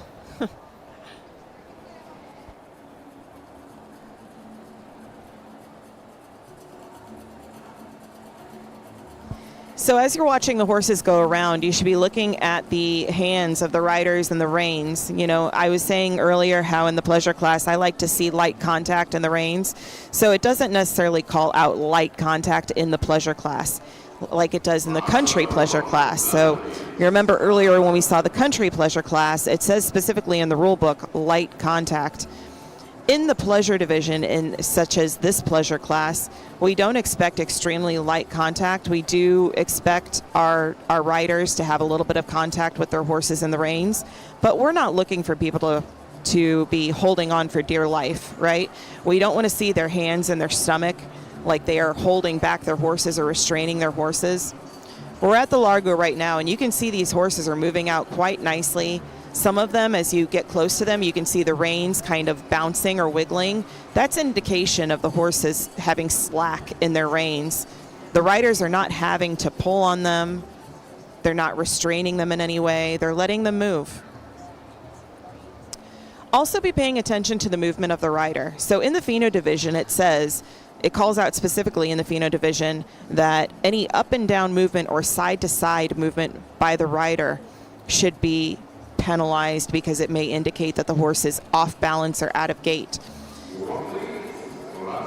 Even though it doesn't say it in the rule book, that's a good example of how you can tell if a horse may be out of gait. If the horse is pacing, for example, because of the movement of the pace, you will tend to see the rider moving side to side, kind of like waddling. I know that sounds weird, but it's kind of like a waddle when they're pacing.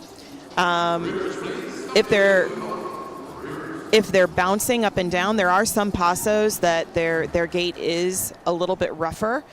So just because the rider is moving up and down or bouncing up and down doesn't indicate or doesn't confirm that the horse is not gaiting. But it indicates that it may not be gaiting.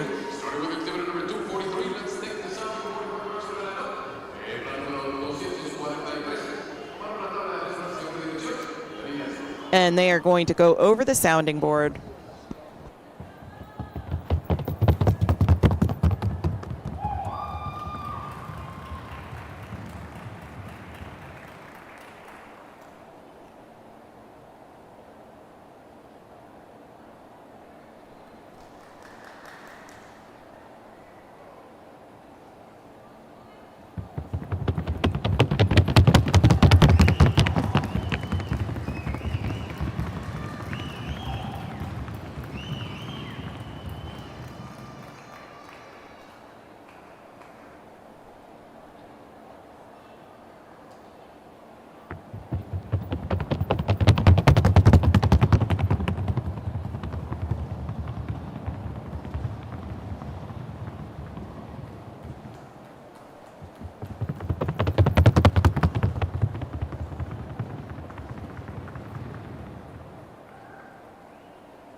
All right, everyone, that looks like that was the last horse, or the last horse to go across the board.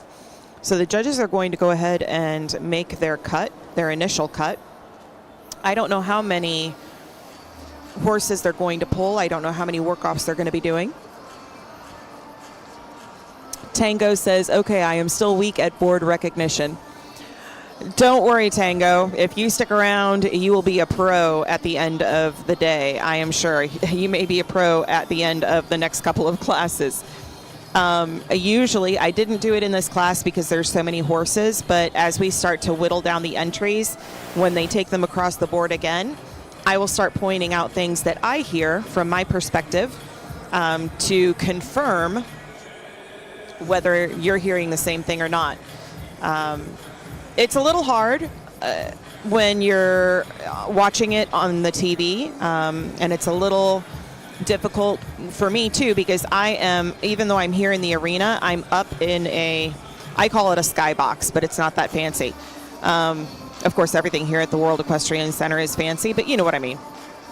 But I am actually above the arena, so it feels like sometimes there's an echo. But for the most part, everybody in the chat has been confirming that they're hearing the same thing that I do when I comment on something on the board. I haven't been commenting much on individuals in the earlier classes because a lot of them were youth classes. And I out of respect for the youth riders, I don't want to, kind of pick them apart. But the adults, I don't have any problem with that. And I mean that with all the respect and in good humor. But, I try not to be negative, but I will tell you what I see. Don't fall. I won't. Trust me. They do have a big balcony, a big rail here, and I don't get close to the edge. So for those of you that have just joined us, I see we've got 88 watching. That's fantastic. Good afternoon. My name is Jessica Hernay. I am a Paso Fino Horse Association and USEF Senior Certified Judge. I also announce at shows, Paso Fino shows, and I used to train. I started out in this breed as a youth rider back when I was 8 years old, and have grown up in the breed. So this is, it's one of my passions. I really do love the Paso Fino breed. I have dedicated a good portion of my life to it, and now this is my first time commentating for you guys at the Grand National Show, and I'm having a blast.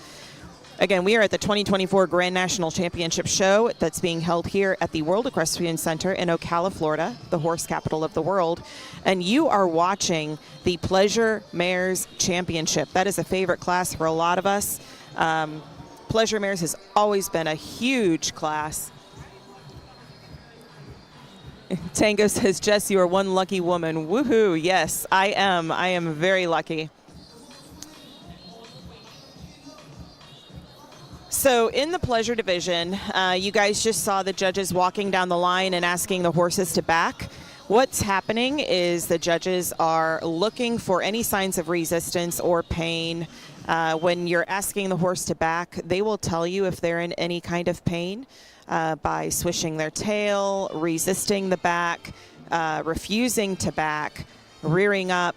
And they may not even be in pain. It might just be bad manners. It may just be them saying, I don't feel like backing up and you're not going to make me. In the pleasure class, we need the horses to back. We need to see that they are willing, that they want to, and of course, none of our horses, regardless of the division, should be in pain when they are in that arena. The judges are also checking tack. They're checking to make sure that everything is in compliance with our rule book. Even though we do have a steward outside of the arena, even though we do have a steward that is outside of the arena checking gear and checking shoes, we also have a show farrier who is checking shoes to make sure that the weight and stuff is appropriate and that all four shoes are either shod or all four hooves are barefoot. Sometimes things get missed. And so the judges are checking the headgear.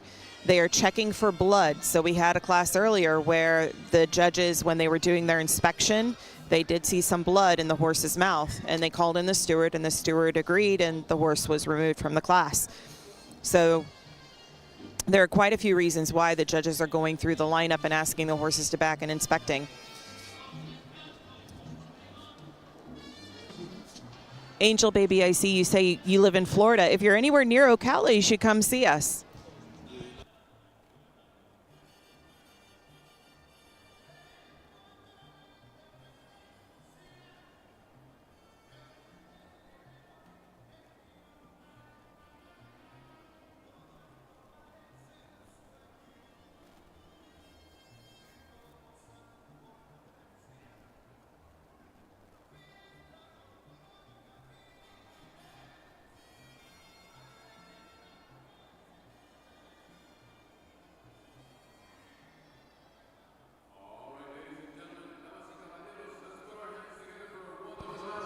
Tango Elliott says there is no requirement for shoes here.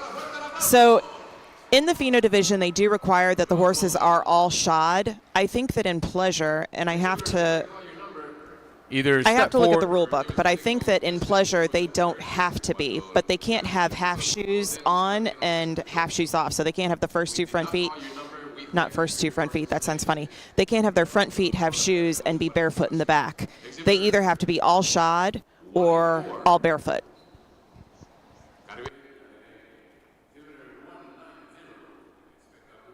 Evidencia de fe.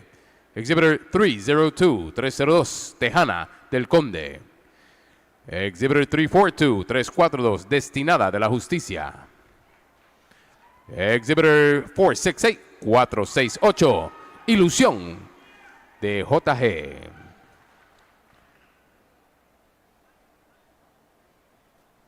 Exhibitor 483-483, Iluminada de Legacy Q. And Exhibitor 500-500, Discordia de Colores. If we did not call your number, vamos a darle un fuerte aplauso según las nacionales. They worked hard to be here. Fuerte el aplauso, Cala.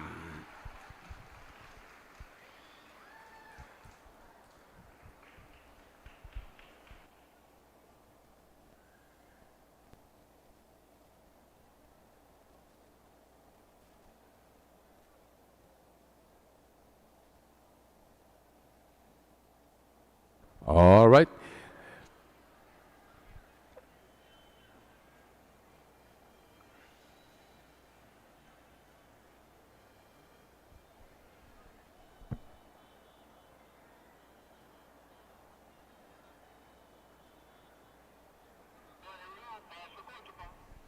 All right, let's get on the rail.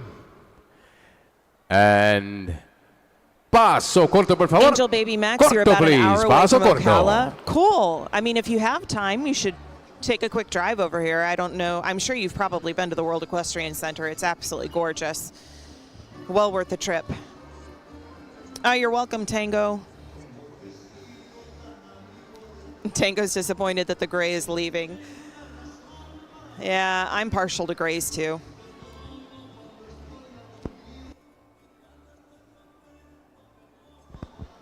All right, everyone. So we are doing our F2 cut for the pleasure division.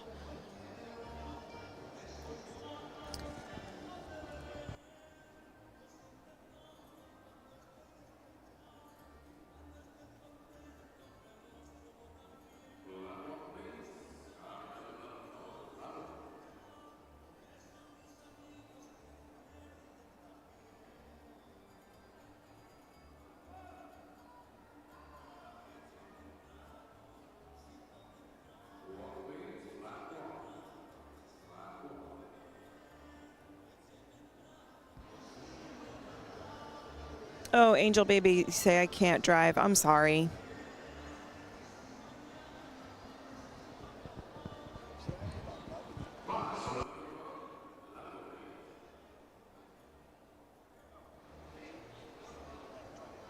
All right, so they were at the flat walk and then they were asked to Largo. This is part of our predetermined work-offs. So what we're looking for here is we're looking for horses that are going to maintain consistency of gait. A lot of times what will happen if you're going from the walk to a Largo is that you might rush it and the horse will start to break gait.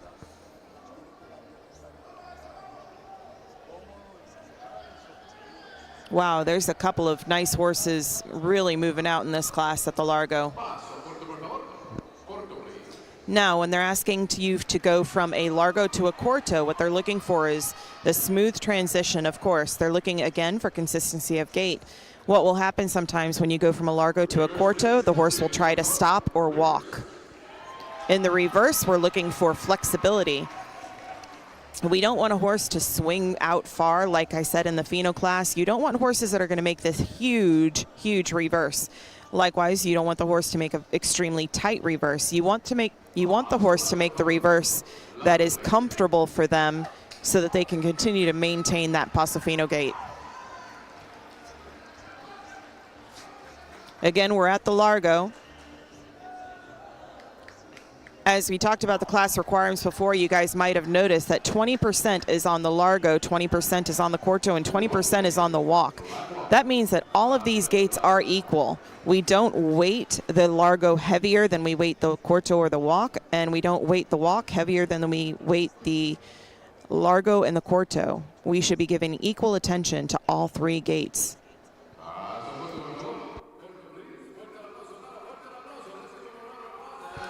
Tango asks, is it okay when horses pass another horse? Yes, absolutely.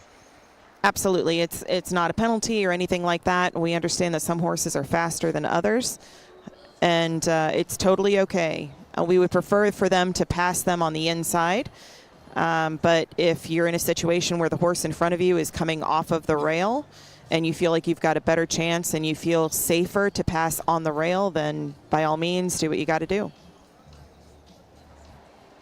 Good question.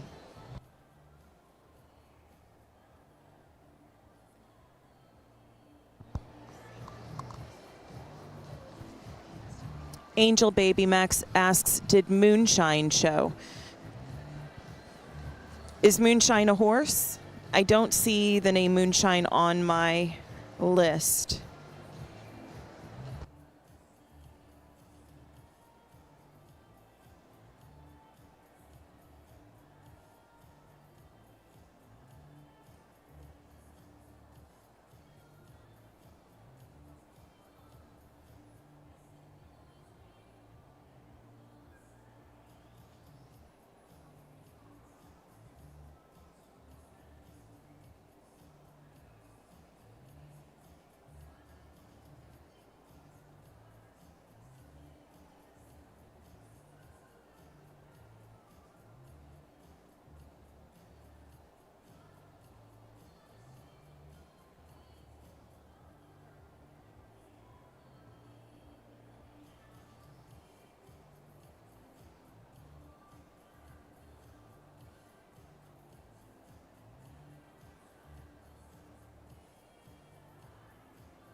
Oh, Tango. Jess, Moonshine is a gray horse, we know. Ah, okay. Makes sense now. Thanks for explaining. All right, guys, so the judges are not leaving the arena. That indicates to me, and Amaya is pulling out a cone. So that indicates to me that we are going to do another work-off. I think that we are going to do the one where they are going to have to go across the board, and at the cone, they're going to have to dismount and remount. Oh, maybe not. He's walking away from the board.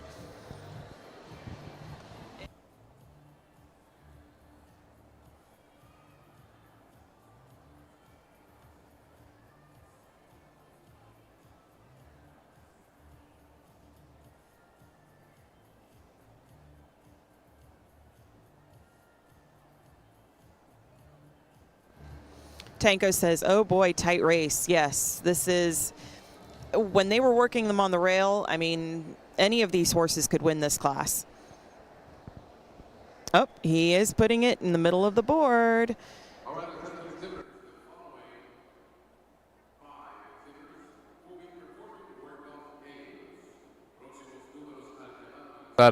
Haciendo una prueba, la prueba A.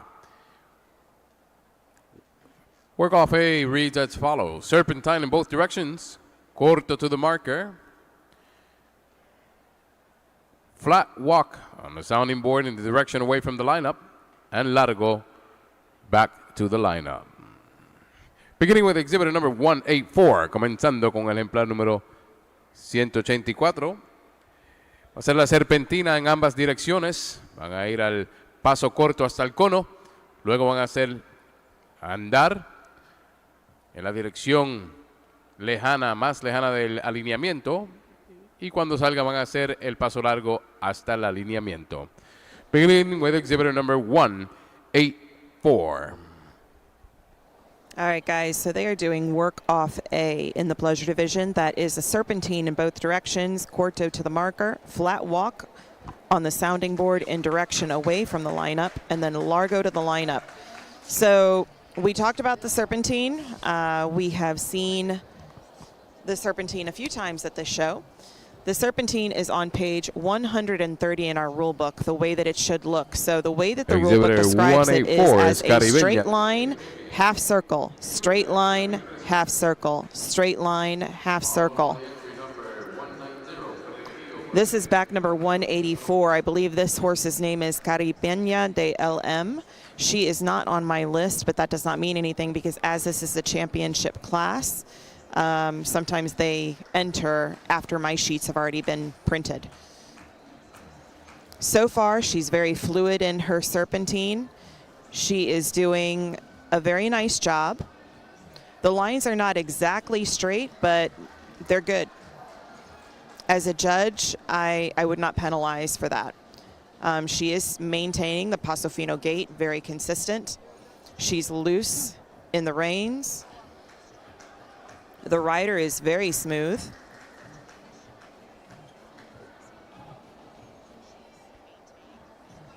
Yes, Tango, I agree. Beautiful horse. So now she's going to corto across the board, and at the cone, she's going to go transition down to a flat walk, I believe.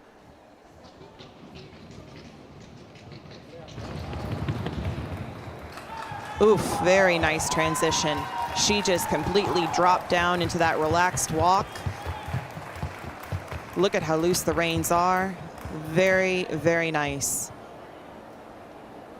Now he's going to move into the largo, back to the lineup.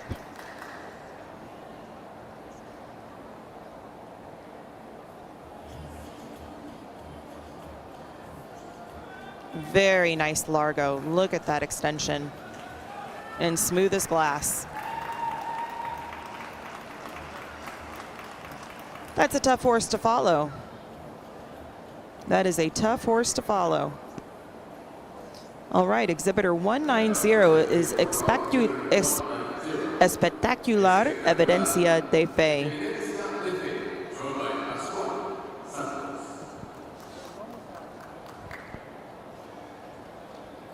Another very pretty horse. So far, he's doing the correct serpentine.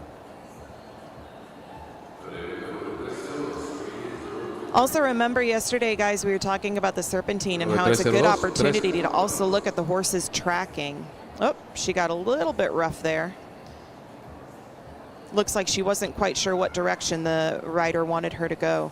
But look at her ears. She's looking, she's paying attention. She kind of looks like a young horse. I don't know how old this horse is, but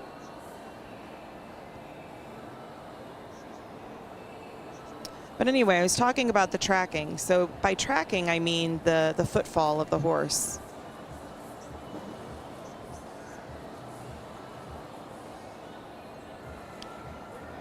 The proper footfall of the horse, you want to make sure that their legs are open. You don't want to see a horse that is too wide in the front, like wide enough that you could drive a Mack truck through it. You also don't want to see them wide in the back. You also don't want to see them cross in the front or cross in the back. Now she's going to be taking the board, and again, she's going to drop down to the walk at the cone.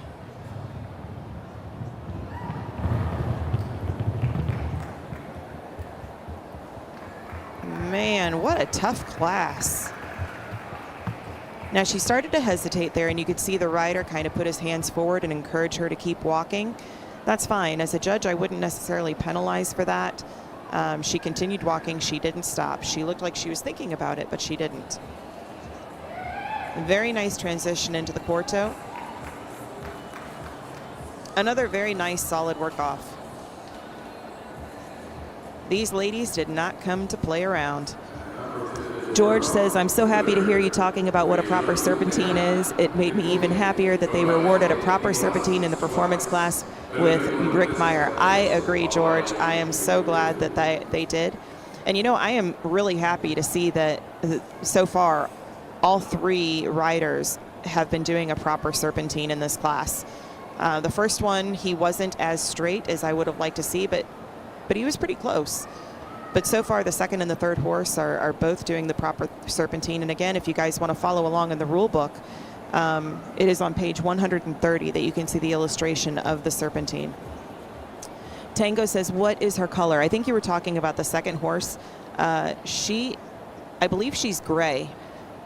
She's a dark gray. I think that's another reason why I probably think she's a young horse, because she's probably going to be even lighter gray as she gets older, but she might not be. I've seen Passos not change color like that.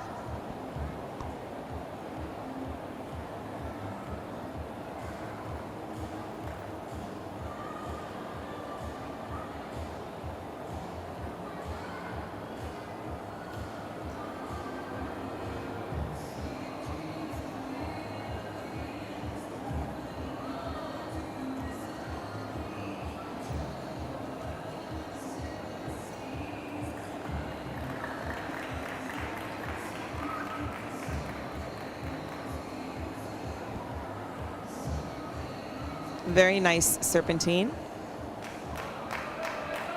Let's see how he does on the board.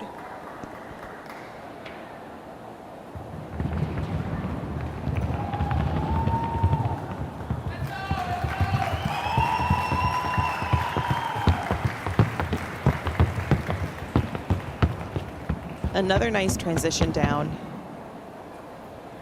Her walk is a little bit more animated than the other 2 horses that we've seen. And moving into a very nice largo.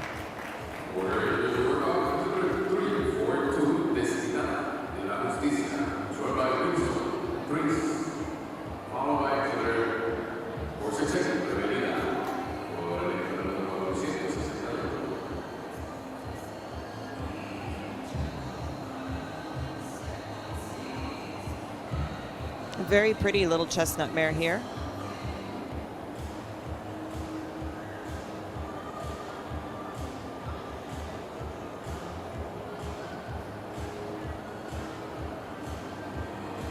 The other thing that I'm happy to see, and I hope that I don't jinx myself here, so maybe I should go knock on wood, but at this Nationals, and they might have been doing it the previous Nationals too, but they are also rewarding a more natural headset. For a while there, years ago, we were rewarding horses that had a more collected headset or a dropped headset. I'm happy to see that at this show, the pleasure horses that have been rewarded have more of that higher natural headset that we see typical of the Paso Fino.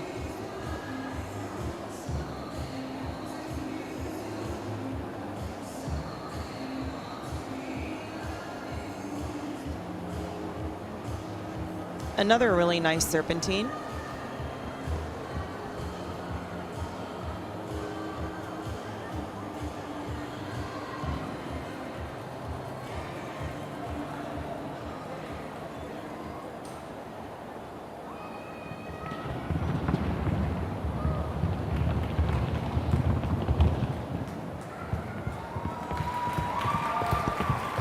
Very nice transition down. Again, this mare has a little bit more of an animated walk than the first 2 that we saw.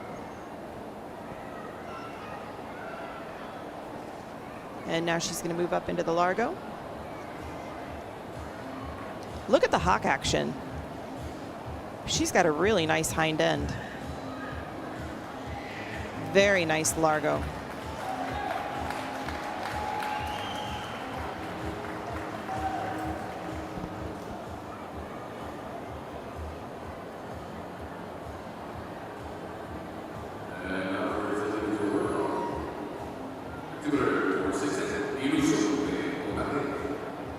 And I think this is the final horse in our work-off.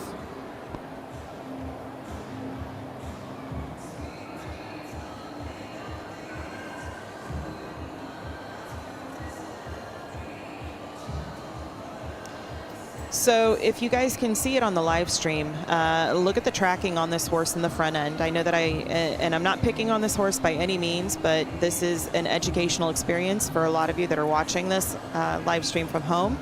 You want to learn more about what we see as judges, and I am happy to take this opportunity to do that. But please understand, I'm not talking negatively about any horse when I show you what I see. But the tracking on this horse in the front, she is a little bit close in the front. Pay a little of attention when she's coming towards you. It looks like she also may be a little bit close in the back as well.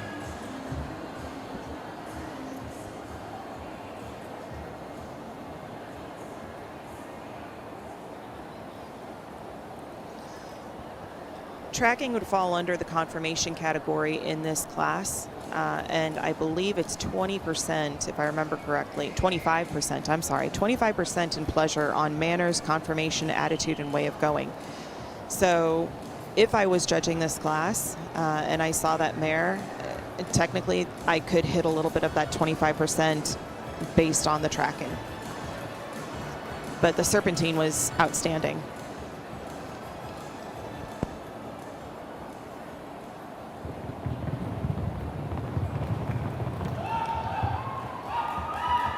Very nice transition down. Very nice flat walk. I mean, look at the loose reins. Now he's going to move into the Largo, and I tell you, Bill Hurd knows how to put a Largo on a horse.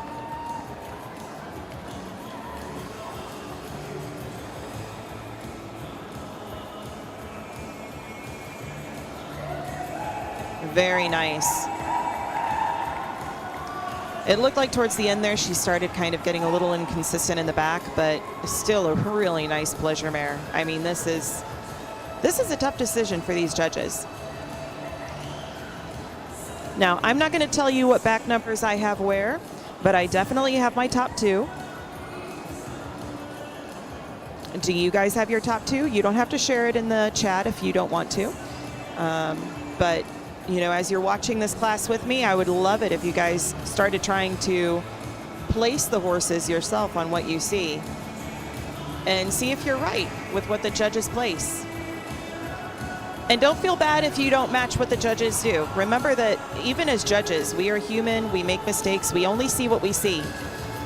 We are not robots, we don't have eyes all over our head. The work-offs make it a little bit easier because we are focusing on one horse at a time, especially if it's an individual work-off, but we can't see everything. Tango says, yes, first in the gray because I do it from my heart. I totally understand that.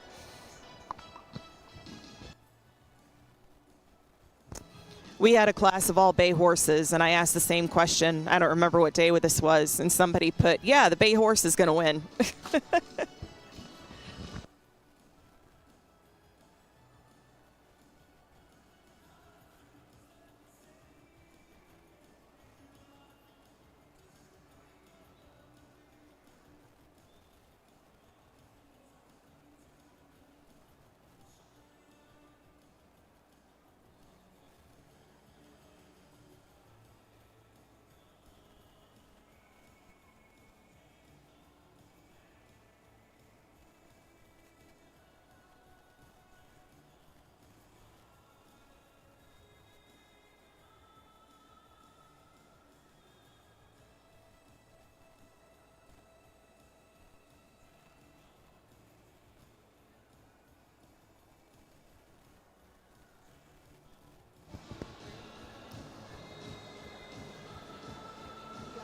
I just got to say that, you know, I really do love this breed. I love the people that are in it. I'm watching these guys in the lineup, and entry number 184 took his hat off so that he can fan his horse.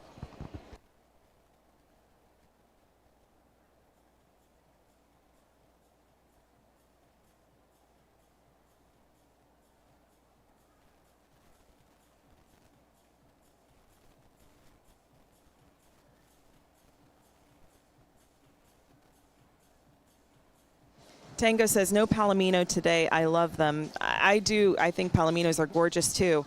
You know, Tango, now that you said that, I don't know if I've seen any Palominos at this show. I know that we have them, But I don't know if I've seen any compete. I've seen a few pintos, some really gorgeous pintos.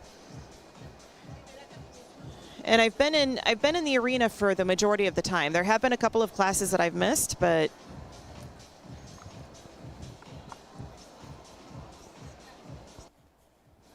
it looks like the judges have made a decision on the placements.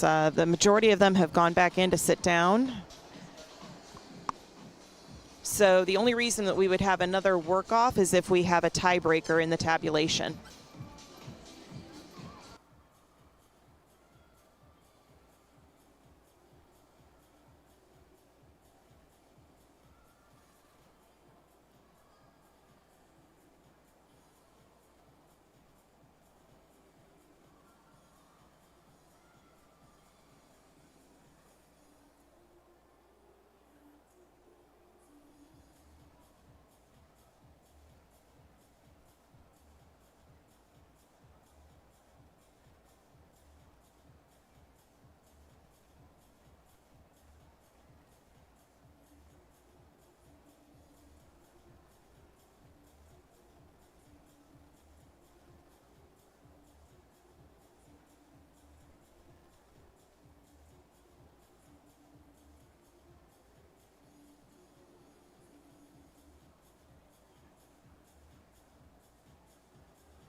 All right, Tango, we were asking about shoeing and if the horses had to be shod. So what the rule book says on page 79 under shoeing, it says if a horse is shown unshod, hooves will be neatly trimmed to a short natural length not to exceed 4 inches. All horses showing in Classic Feno must be shown shod. The length of the shod hooves is not to exceed 4 1/2 inches, including shoes. So only in Classic Feno do they have to have shoes on. In Performance and Pleasure, it appears that they do not have to have shoes. But it does say that all 4 feet must be shod with the same type of shoe for the same material, weight, and thickness, although front and back hooves may be shod in different sizes.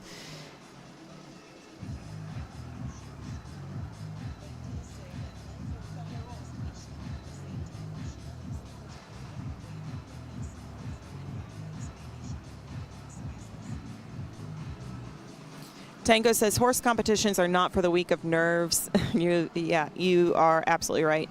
Angel Baby says, I fed a horse a carrot.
Point before we let the 2 exhibitors go, we have a high point of the year. The high point of the year For the pleasure mares is Fantasía del otro lado.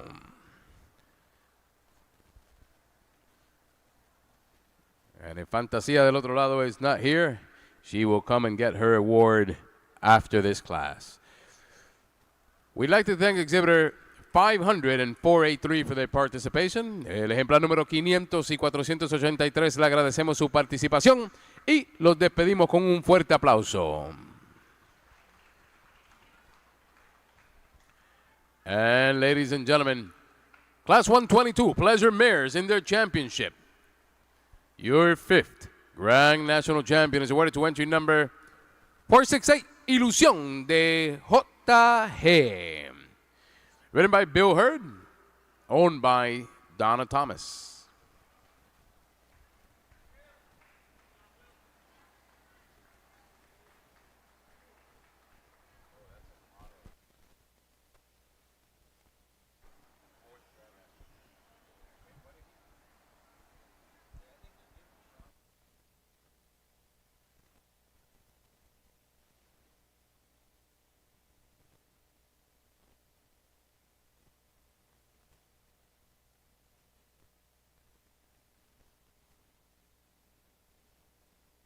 This is the honorable mention. Your fourth Grand National Champion is awarded to entry number 342, Destinada de la Justicia. Written by Wilson Ruiz, owned by Amalia Ortiz.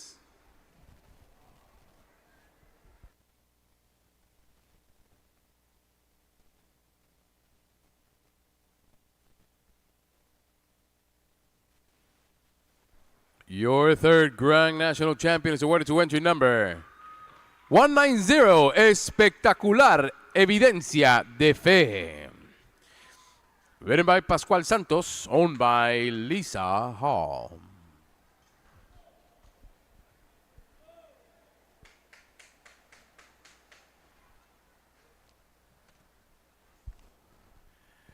Hi, Heather. Yeah, I will Ladies and explain gentlemen, right after they do the placements. Your 2024 Pleasure Mare Grand National Reserve Grand National Champion is awarded to entry number 184, Caribeña de LM.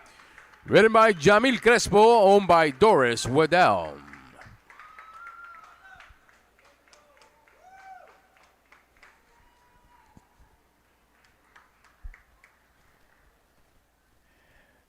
And ladies and gentlemen, your 2024 Pleasure Grand National Champion Mare is awarded to entry number 302, Tejana del Conde.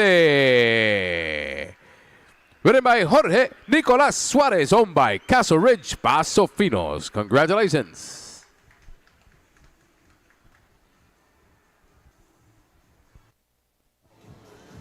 All right, guys. So we have our reserve Grand National Champion and our Grand National Champion. This was a tight class. This was a very tight class for me. I think the reserve Grand National Champion did a fantastic job. I mean, I would be happy to take either of these horses home with me, and I wouldn't complain. The work-off that 184 did, the reserve Grand National Champion, was spectacular. But the Grand National Champion mare, Tejana del Conde, and Jorge Nicolás Suarez, he always does a fantastic job. Look at the hocks on that mare. I think that she's won before. She is a top quality mare. She gave a very nice work off. Always gated, very consistent. So excellent job done by both exhibitors, really by all the exhibitors in the class. I shouldn't just say both exhibitors because all of the horses were excellent. Okay, so Heather, can I explain what you mean by tracking and close for those that don't know? Absolutely. So when I mention tracking, they also call it aplomos in Spanish, and it has to do with the conformation of the legs. So for those of you that are involved with horses but don't necessarily, if it's not with pasos, you might have heard terms like cowhocked or kneed in or I don't know what else. I'm sure that any of you that know where I'm going with this, if there's other terms, please feel free to put them in the chat.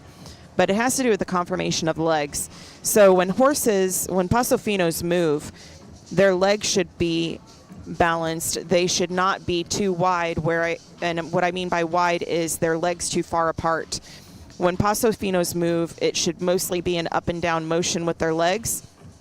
Peruvian Pasos have something called termino, where they wing their feet out. If you look up a video on YouTube with Peruvian Paso, you'll see what I mean. They call it termino, and it's a winging or a paddling of the feet, the front feet. They wing them out and swing them out wide. Paso Finos are very up and down. They bring their feet up underneath them and put them down underneath them. So when I say wide, I mean the distance between the hooves, the front hooves. You don't want the distance between the front hooves too wide, and you don't want the horse to cross in the front where their feet are doing like a supermodel walk. You know how the supermodels walk, where they cross their legs one in front of the other, like they're walking a tightrope. You don't want that either. And it's not just in the front feet either. Horses will be wide in the back, and they can also cross in the back as well. And so tracking can be adjusted slightly by farrier work, but usually it is a conformation fault, and it will show itself in one way or another. I hope that helps. I hope that was a good explanation. Class 123 is now in the arena. This is Amateur Performance Stallions Championship. We've got 9 horses in this class. We may have more because, remember, I don't have all of the numbers. And you know what? I'm looking at the arena right now, and we definitely have more than 9 in this class.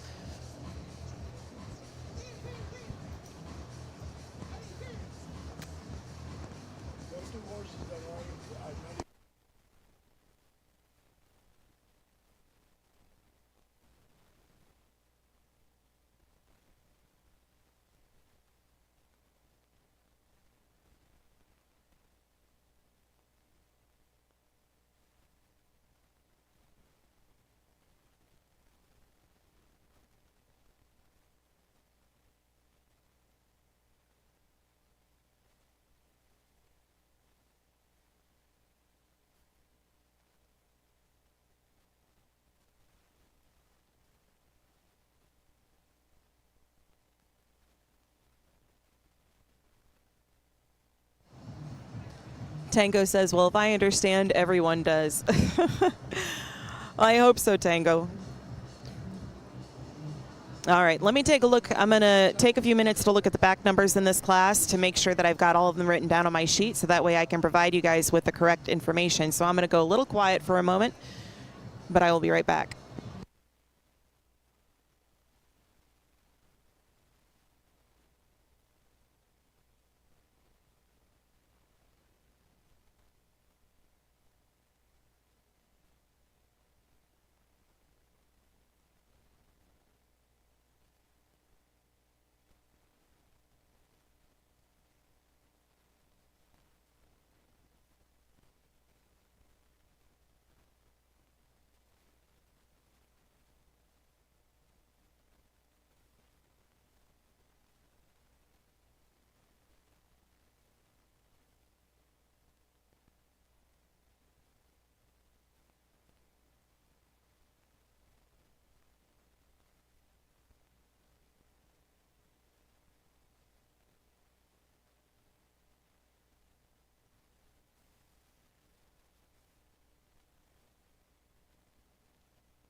We have one horse that looks like he is almost ready to explode. I don't think the judges saw it, but we'll be keeping an eye on him. He's been giving the rider a little bit of a hard time the whole class, but I don't know if the judges have seen any of it yet.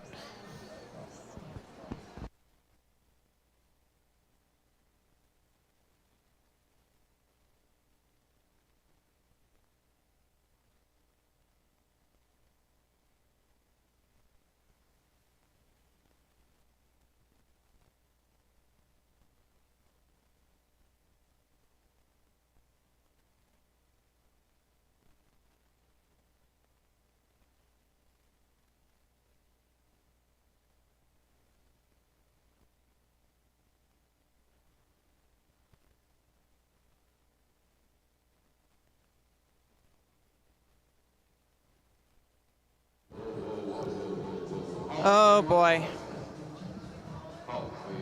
Yeah, he just threw her.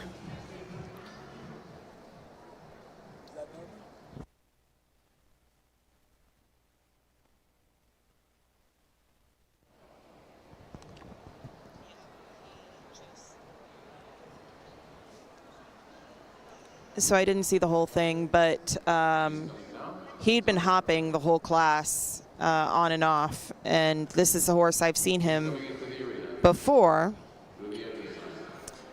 It is, I believe it was entry number 418, Maximiliano de M.E., ridden by Diane Dutt.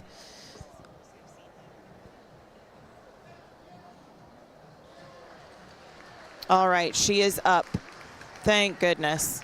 That's always a scary situation. He actually threw her into the fence, and she ended up landing outside of the arena. And I don't know if throwing her was the right term. He reared up, and I think she lost her balance. But thankfully, he didn't take off or anything. They were able to grab him pretty quickly. They led him out of the arena while they were tending to her. She's up and walking, so she's okay. Always a scary situation. Now the show manager is coming out to talk to the judges.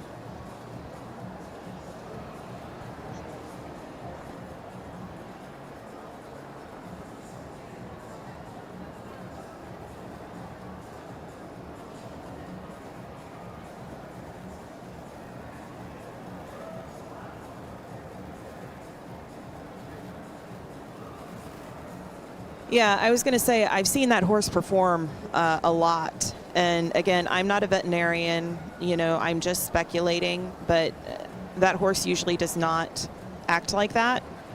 So maybe he just woke up on the wrong side of the stall. He's usually really well behaved. He's very powerful. He is very, very talented. He's a beautiful horse, but I've not seen him act like that in any of the shows that I've seen him compete in.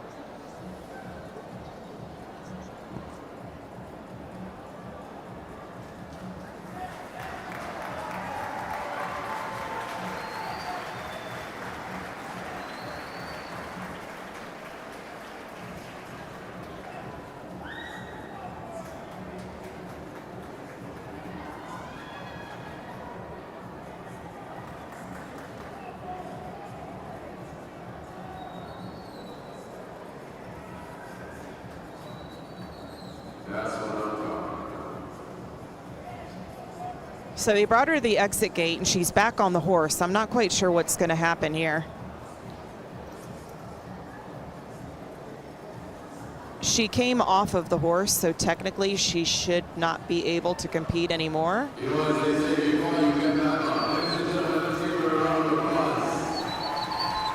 And okay, they're letting her back in the arena.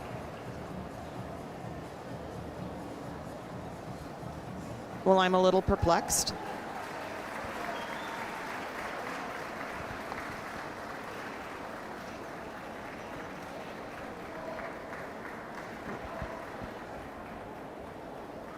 One second before we put the horses in movement, first of all, what an amazing individual at this moment is incredible. We're glad she's very safe. Tango says, We do wanna- horses ever feel guilty that they do this? I think that, Tango, I think that horses are, they're reactive, right? They're prey animals. So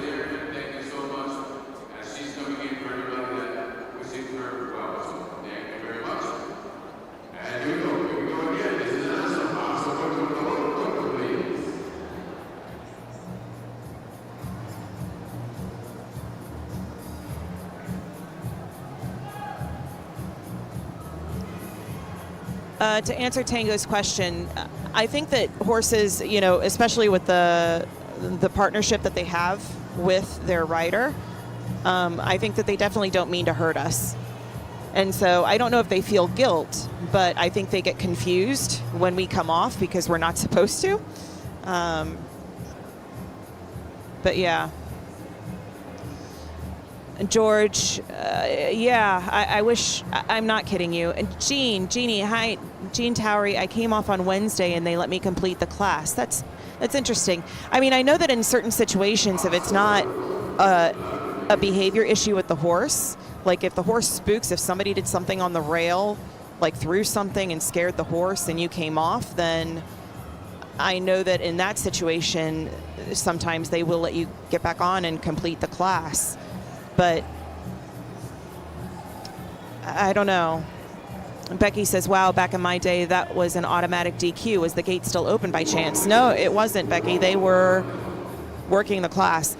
I'll have to find out, guys. I will, I'll go talk to somebody in the know and figure out why the decision was made to let her come back in. And the horse is agitated. He's having difficulty walking. I'm so glad, though, don't get me wrong, I'm so glad that she's not hurt and that she was able to get back on in the saddle.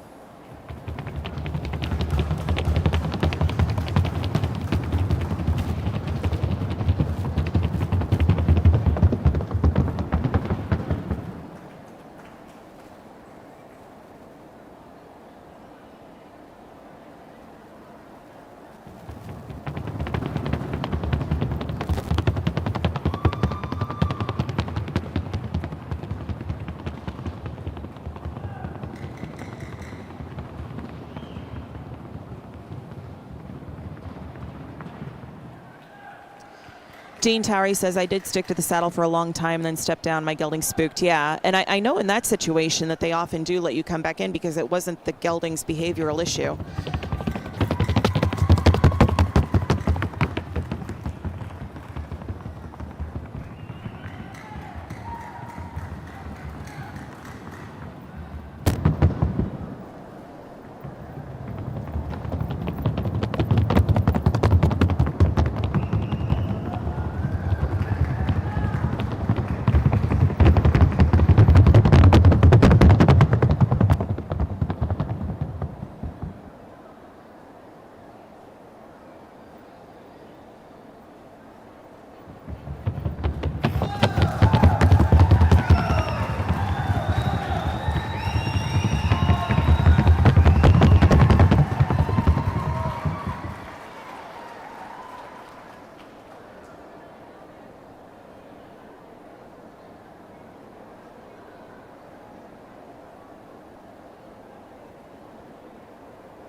Yeah, George, you're getting the information faster than I am. I just called down, and you're right. It was an equipment malfunction. I will explain more when we finish coming across the board here.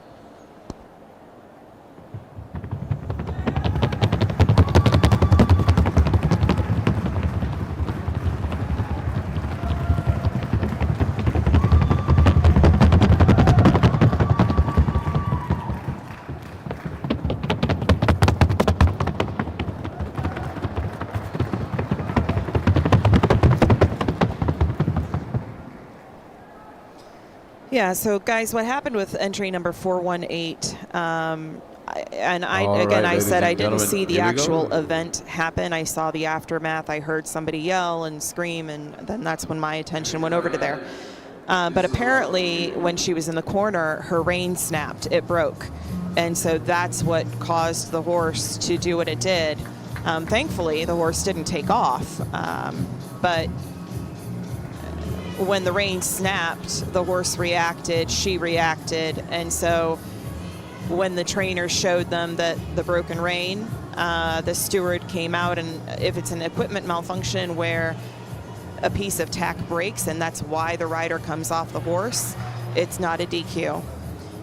Heather Martin is asking which horse. It was entry number 418, Maximiliano de M.E., being ridden by Diane Dutt.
Official results here, I'd like to make an announcement.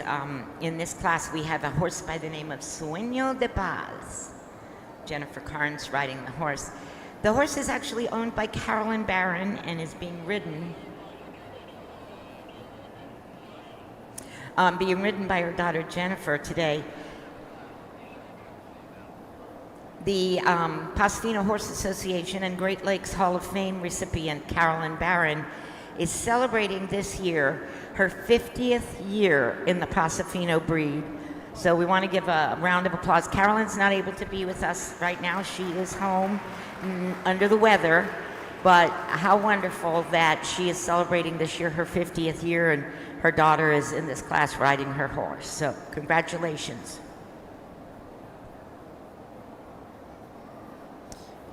Yeah, Tango, I agree. I mean, if the horse didn't take off, he was taking good care of her. And again, like I said, she rides him a lot. They have a great partnership. He was acting up earlier in the class. You know, I don't know. He may just be having an off day, but the fact that he did not take off when the rein broke, you know, that speaks volumes for the connection that those two have.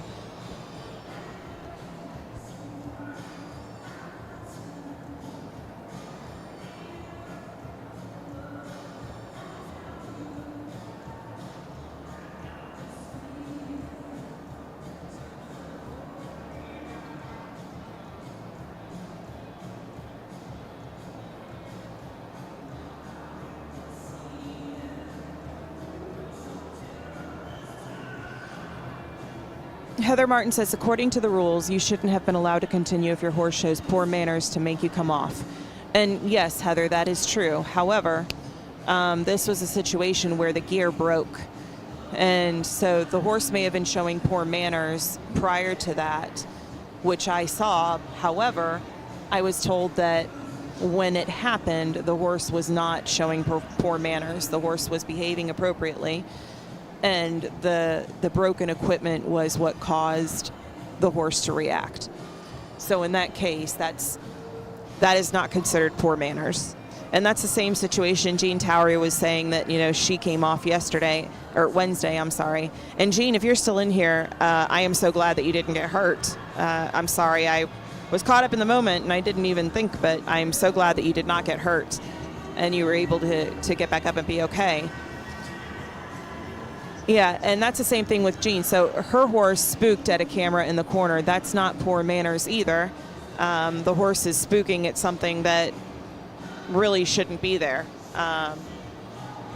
You know, poor manners would be like the horse is bucking, the horse is, you know, not staying on the rail, We've got quite a few misbehaving, things exhibitors, like so that. we're just waiting on So, the office to make the I don't want to say it's a loophole, final but it's up to the stewards, scores I here, guess the and stewards' we'll be on discretion to and their the- interpretation of the rule book.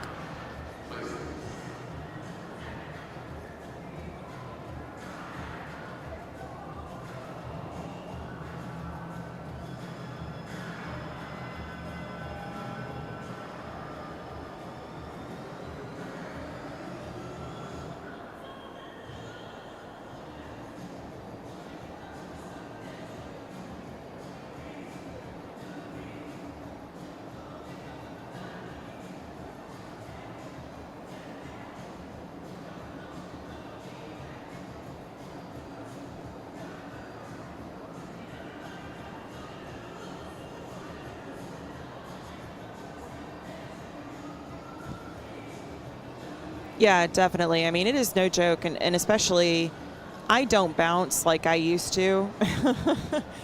When I was younger, I could come off a horse 18 times a day, 7 days a week, and be ready for more. But now no thank you.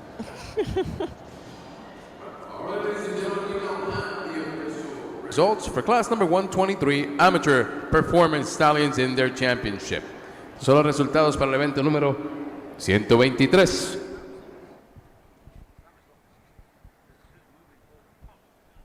Correction. We're going to be naming the horses that will not be staying in competition. The following exhibitors: 498. We thank them for their participation. 403, 366, 306, 281, and 129. Let's give them a round of applause. Le agradecemos su participación.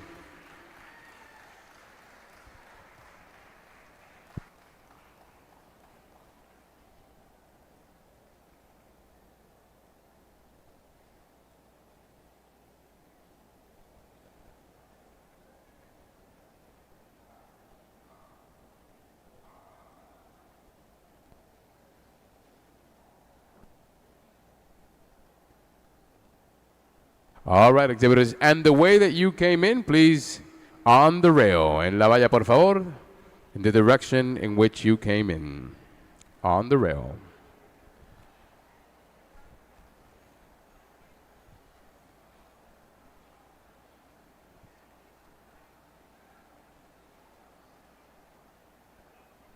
And paso corto, por favor. Corto, please. Paso corto.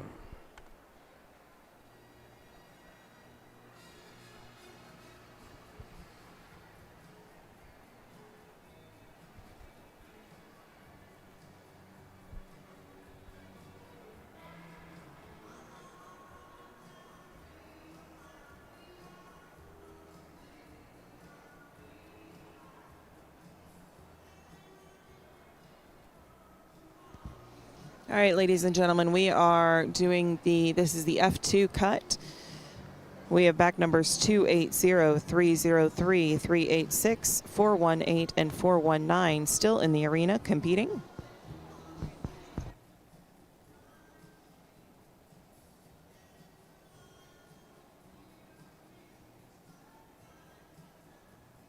Paso largo, por favor. Largo, please.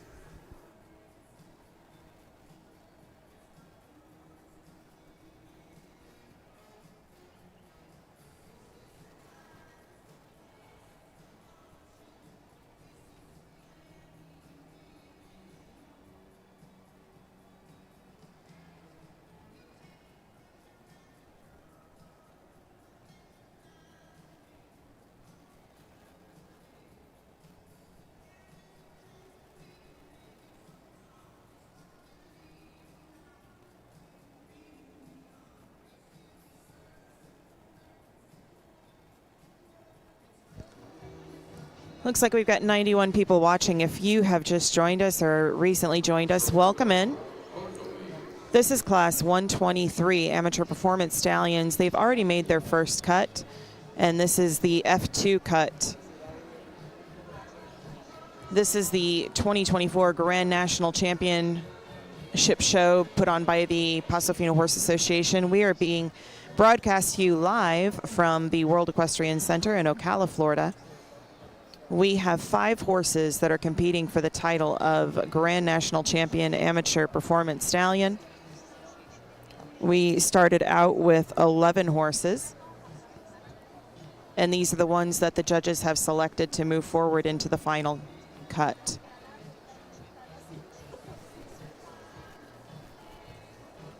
Some very nice horses here.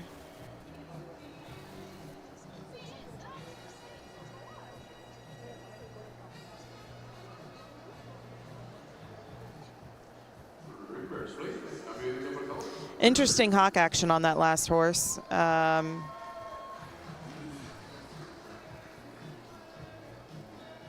Very nice and snappy, but every once in a while it kind of looks like he loses a little bit of cadence.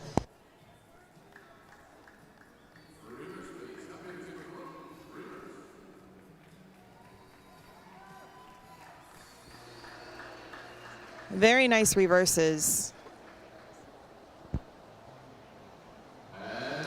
Tango Elliott is asking, is the one that had the equipment failure still in? Yes, he is. He is.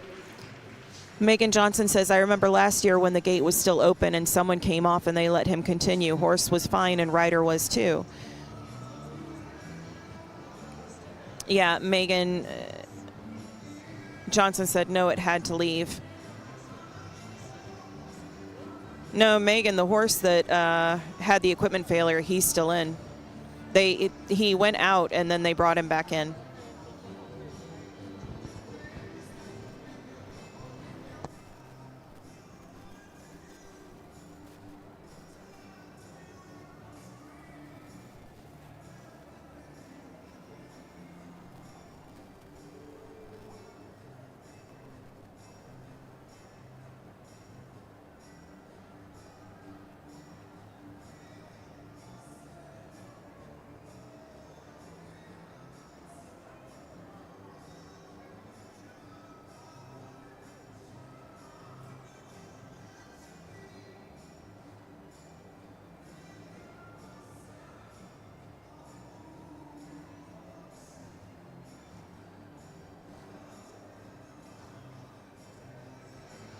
Megan says, interesting. I'm glad, though. He's nice. Always loved him.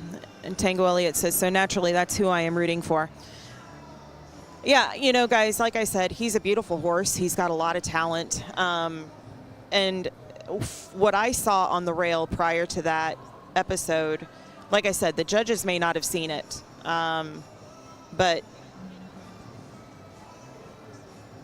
you know, she had she's got a very talented horse. But I don't know if today is the day that he deserves the title. And I hope that I don't offend anybody by saying that, but just from what I saw, from my perspective, you know, he's a nice horse, but there are some really all of these horses are very nice. There's one horse in here that I think has hyperflexion of the hock. You guys may know that as string halt, I think is what they call it. But I also am not a vet.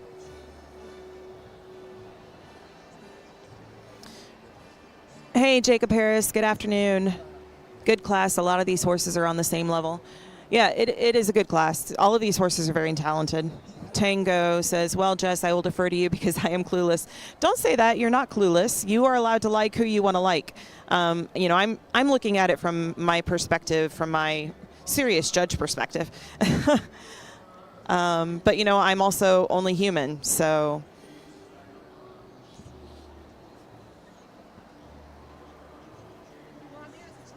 Megan Johnson says, I can agree. There are other horses who are steadier. Tango Elliott says, oh, I know string halt. Yeah.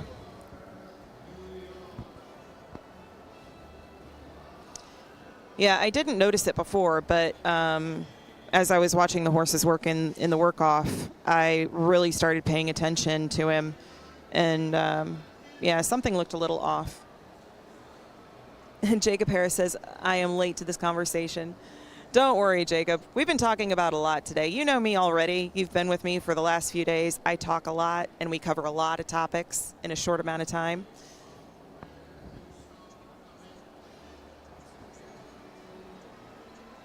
Tango says, a horse I deeply love had it. Yeah, it sucks, Tango, when they've got it.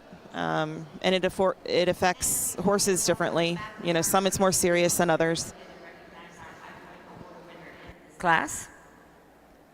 High Point Award is to entry number 498, El Triunfo de Mayo, and Juan Paez. And I don't think Juan is still in here. But Juan, you will have an opportunity to pick up your Jacob High says, Point I came Award. in as He's the not accident here, was but I'm happening. sure that they will get Yeah. El Triunfo de Mayo. All right, here we go. All right, ladies and gentlemen, in the honorable mention is awarded to entry number 386, El Sello de Villazar. Written and owned by Britton Williams.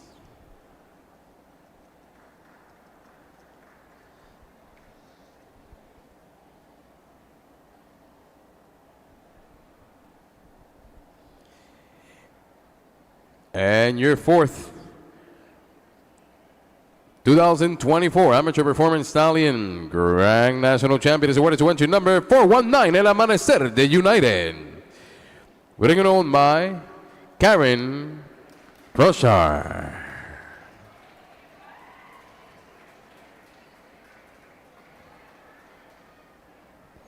This is a really nice horse here. Karen does a great job of riding this horse. They've got a great partnership.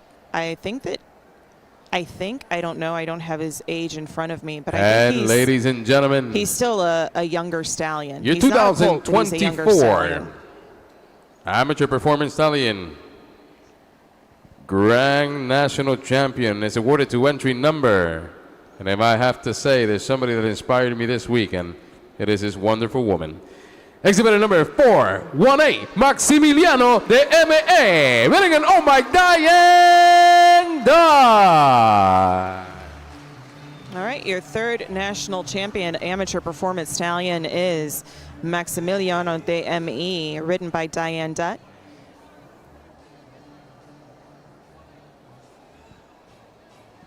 Let's give her a big round of applause, ladies and gentlemen. So, He is a powerful horse.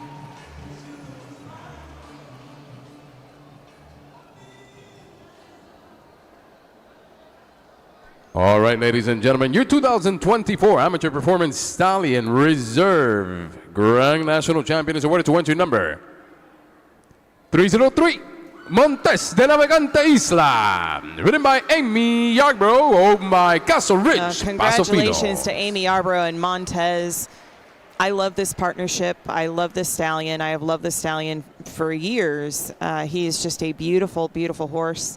Moves very elegantly, and Amy's just an awesome person. So congratulations And ladies and to them. gentlemen, What a nice your honor. 2024 Amateur Ladies and Performance gentlemen, Stallion Grand National Grand Champion National is awarded to entry Champion. number 280, Stallion de Paz.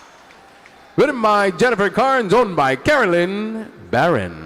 Congratulations. When I tell you all the stars aligned, this horse is incredible. He is so powerful. I saw Jaime Suarez working him the day before Nationals, and this horse is amazing. And you know what? Jennifer has been going through so much. I saw her the day before the show started, and I asked her about her mother, because her mother, Carolyn Barron, who owns this horse, was actually one of the first people who really supported me by hiring me for my very first show to judge back when I got my judge's card. And they're just a wonderful family. I asked Jennifer how her mom was doing, and she immediately started crying. And I was a little confused because her mom, she's older, but she is like the Energizer Bunny, right? Nothing can keep her down.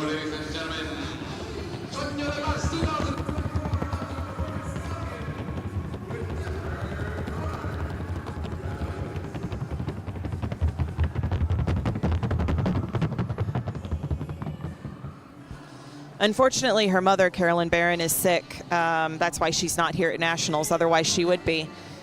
And she's very sick. And her father, Jennifer's father, is also very ill. So this is a hard year for her, you know, very emotional. And I am so thrilled for her that she had such an awesome ride. If anybody deserves good karma, it is Jennifer. So very nice class. Congratulations, Jennifer, and sueño de paz.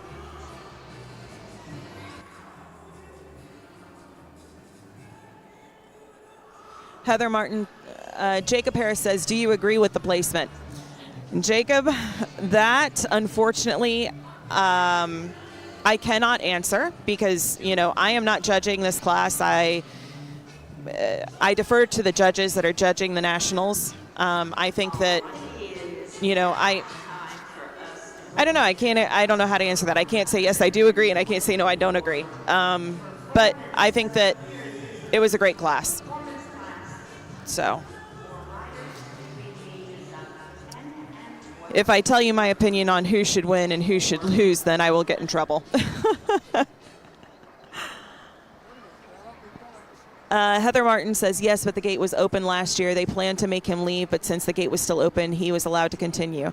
Yes, that's correct, Heather. So, you know, guys, remember that if the gate is still open, the class has not technically started, and it is not being judged. The gate or the class is only judged when the gate closes, and that's what we consider to be the beginning of the class.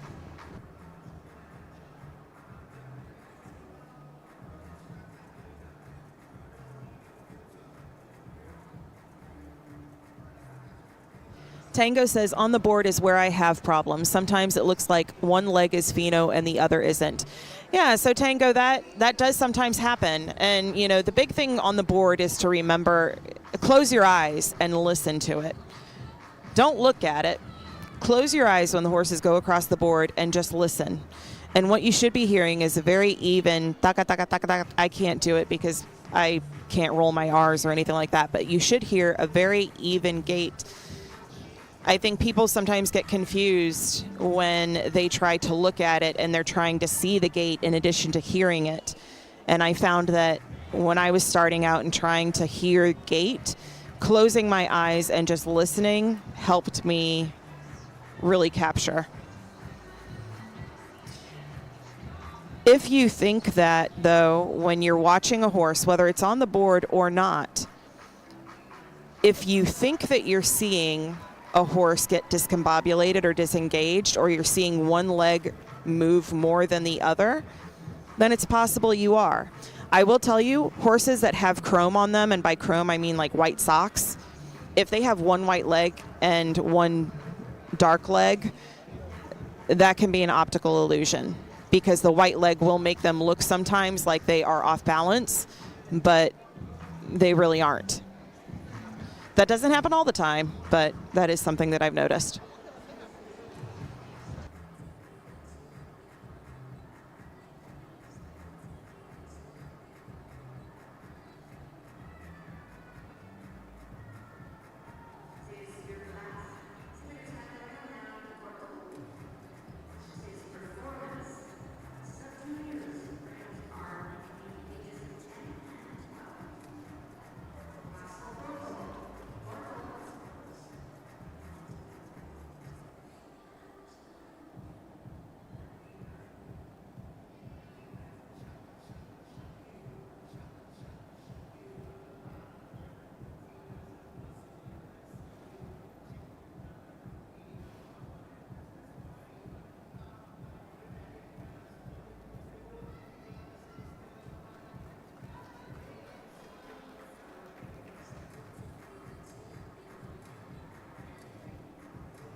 Jacob says sometimes you're seeing things, but they can still be in gate. Yes. Yes, that's true.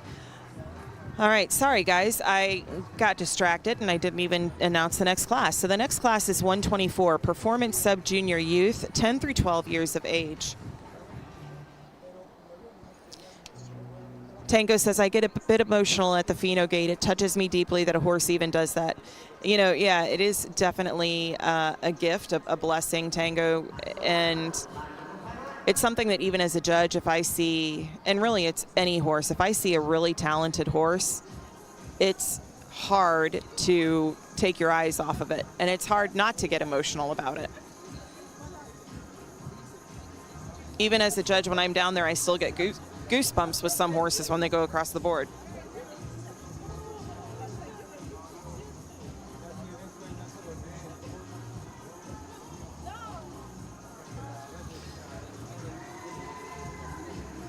All right, guys, it is 2:30. If you don't mind, I'm going to go grab some lunch. We are not breaking for any breaks today. Jacob, if Jess has taught us anything this week, it's that the horse must be in gate over everything else. You got that right. I have repeated that more times than I know. And I'm sure a few of you are like, okay, we get it. The horse has to be in gate. We know. But I'm going to step away. This is a great class. This is going to be a great class. It looks like there's a ton of sub juniors in it. Please enjoy this class. I'm going to go grab some lunch, but I will be back as soon as I can. And hopefully I won't miss the placements. Thanks, Tango.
We thank you very much for your participation.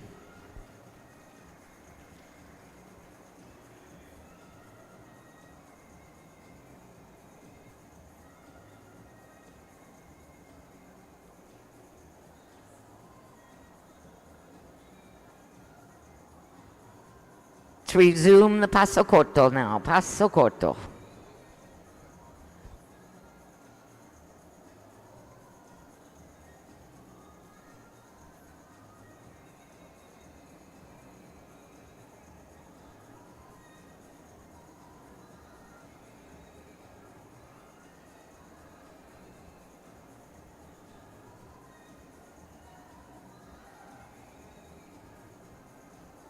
Largo, please. Largo. Paso largo.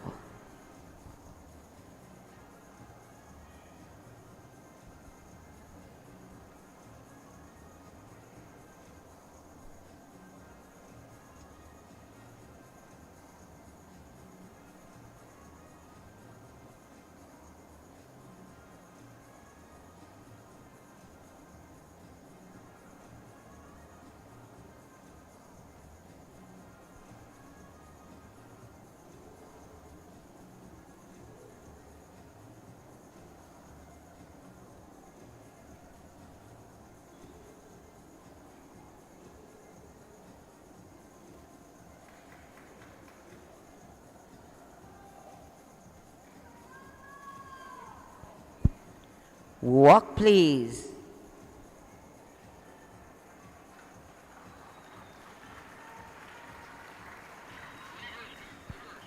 Reverse, please. Reverse.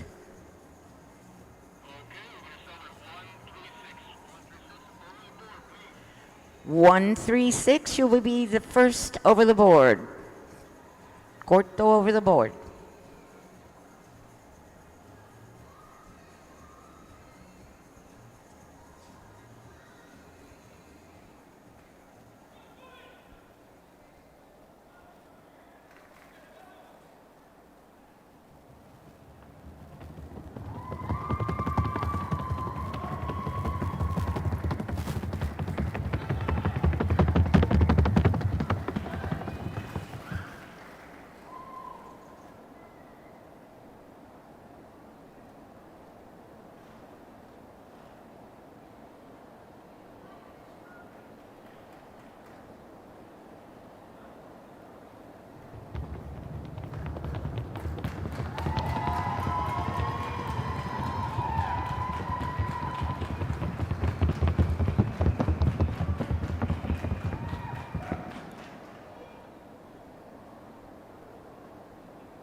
Okay, we are going to thank very much a few horses for their wonderful participation. We thank you for being here with us, but we're going to retire you from the ring at this point.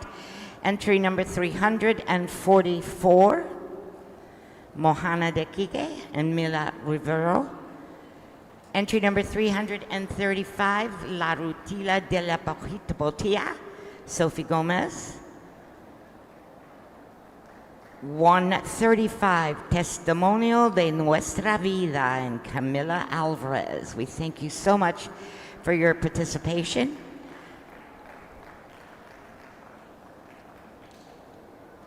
And we're now going to put the rest of you back onto the rail.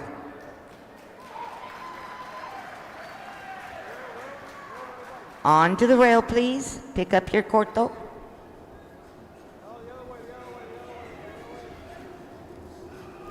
On the rail at the court. You're going to go the first way of the ring. You want him going this way, Amaya? This way. Turn around, reverse. First way.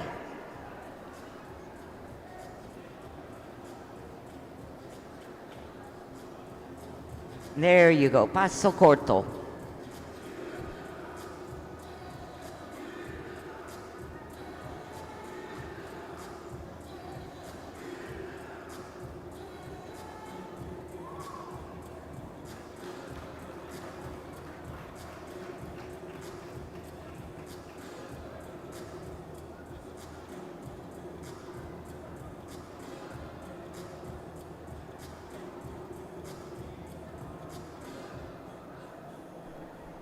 Paso largo, por favor. Paso largo.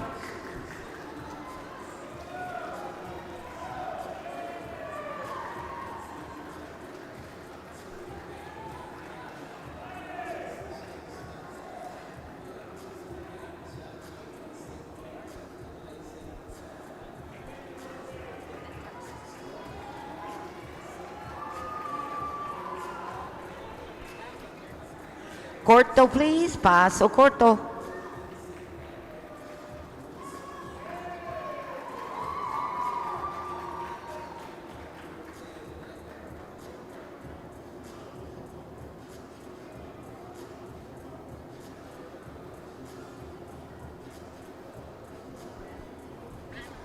Reverse, please. Reverse.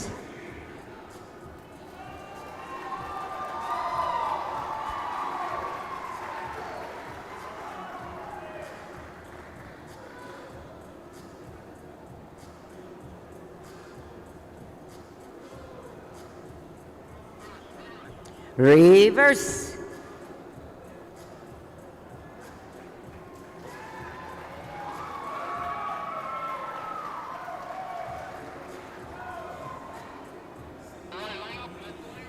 Line them up, please. Por favor, in the lineup.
Okay, well, we have some results, but before we give you the results, we do have a High Point award to give out.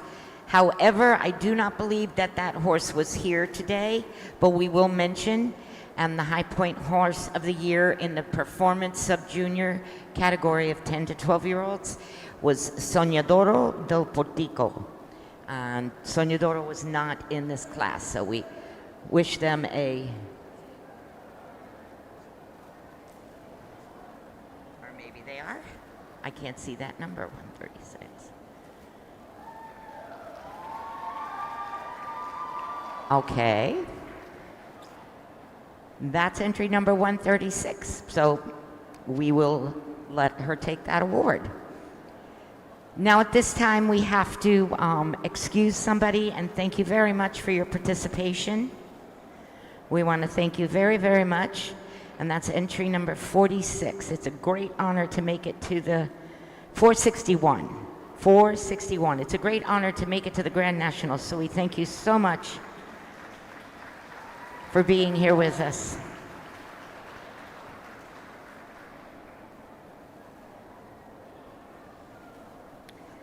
Honorable mention in your Performance Sub-Junior Nationals class is going to entry number 119, Splendora de FH. Karina Gonzalez, honorable mention, congratulations. Sixth place national honors here to entry number 336, Rumbera de JD. Rumbera de JD and Chloe Gomez.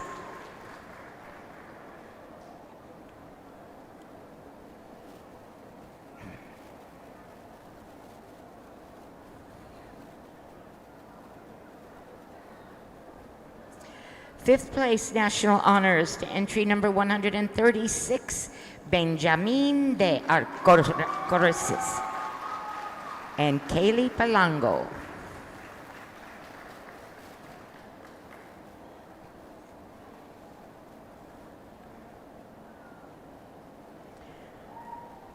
Fourth place honors to entry number 179, Capitan de JNJ, Rosalia Renee Murray.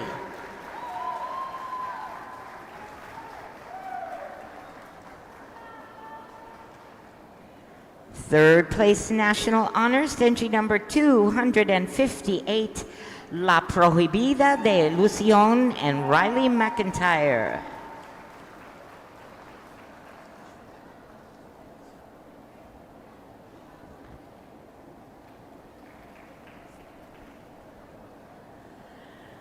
Your reserve champion, reserve national champion in our 10 through 12-year-old junior performance riders here. Reserve champion honors going to entry number 257, Pine Meadows, Tambora, and Avery Bridgeford.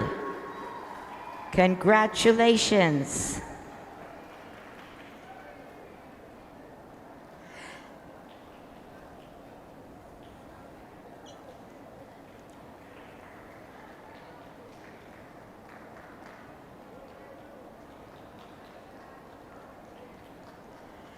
And this is not just your national champion, but this national champion here is unanimous. Unanimous national champion honors to entry number 261, Hipnotica de FH and Lainey McIntyre.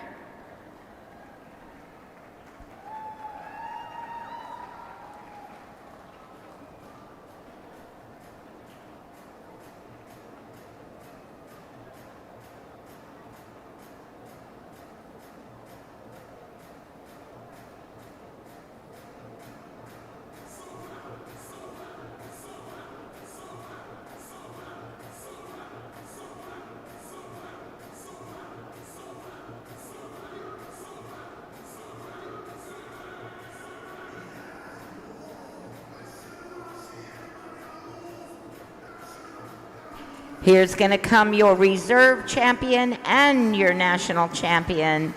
Reserve champion Pine Meadows Tambora and Avery Bridgeford. Champion Hipnotica de FH and Laney McIntyre.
Halt, please.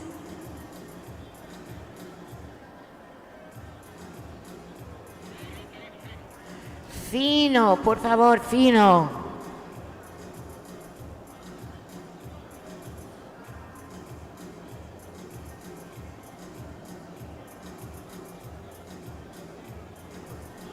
Reverse, reverse.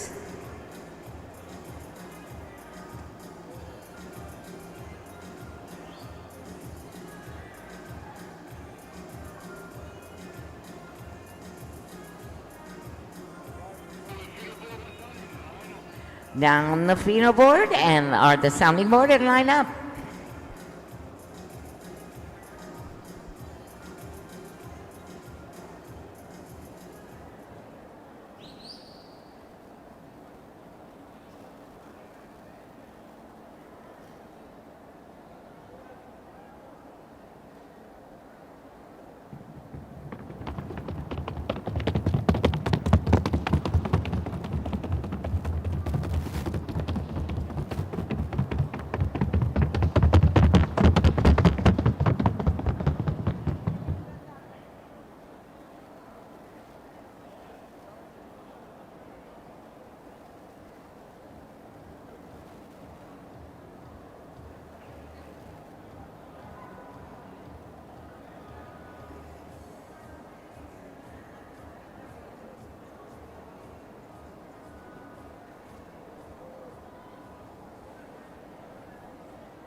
And we will be taking a 30-minute dinner break. 30-minute dinner break after class 135 before we come back for the evening performance.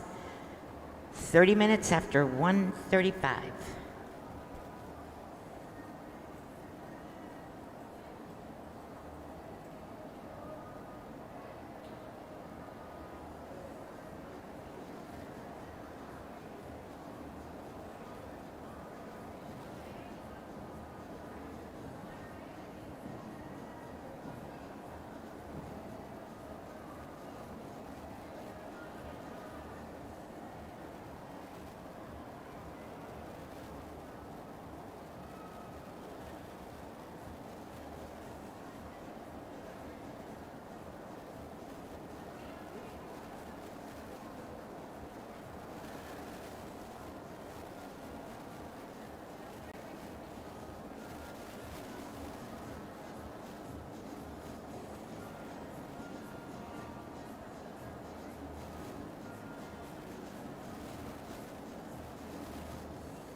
And we have the results for you here in our amateur Feno Geldings for Gold National Championship class. This class carries with it a check, a big one. See that big piece of paper they're bringing out here? Our lovely ladies. By the way, can we have a round of applause for these lovely ladies? They've been working out here every day, all day, from start to finish. Applause, please, for our ribbon ladies. They really have been working hard and doing a lovely job. So, our first place and national champion here is Galope and Sofia Izquierdo. And Sofia is taking home with her, in addition to her beautiful garland, $371.62. So congratulations, Sofia. You are the national champion, Amateur Feno Geldings for Gold program.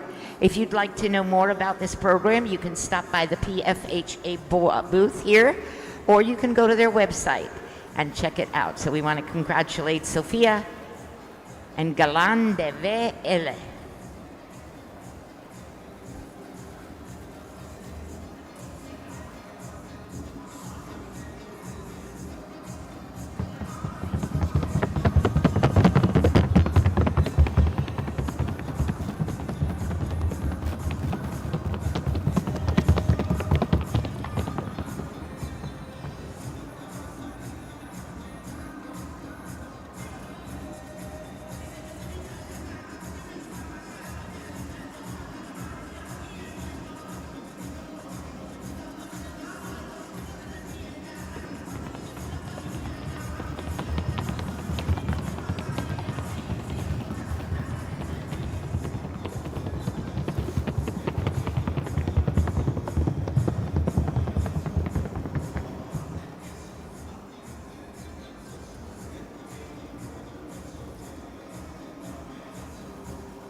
Alrighty, we are ready now to bring in our sub-junior riders ages 7 to 9 in the performance division. We should have one entry in this class. This is class number 126.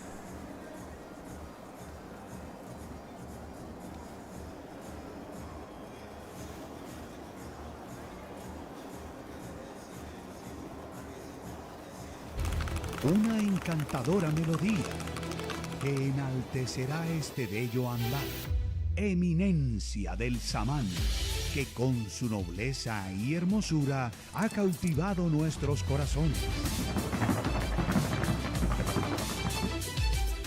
Y con su andar y precisión ha encendido nuestra pasión. Eminencia. Criadero el Arca. Siciliano del 10-20.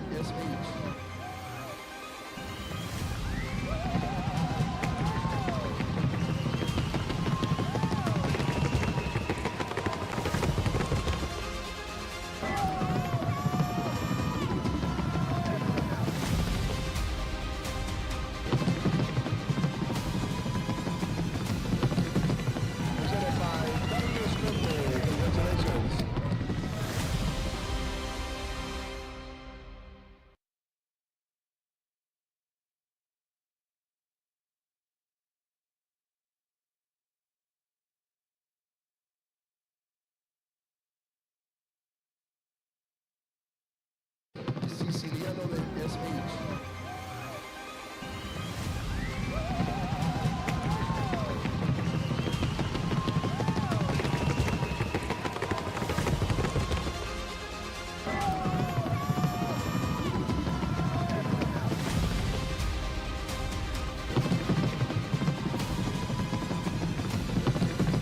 Presented by Feno Scripter. Congratulations.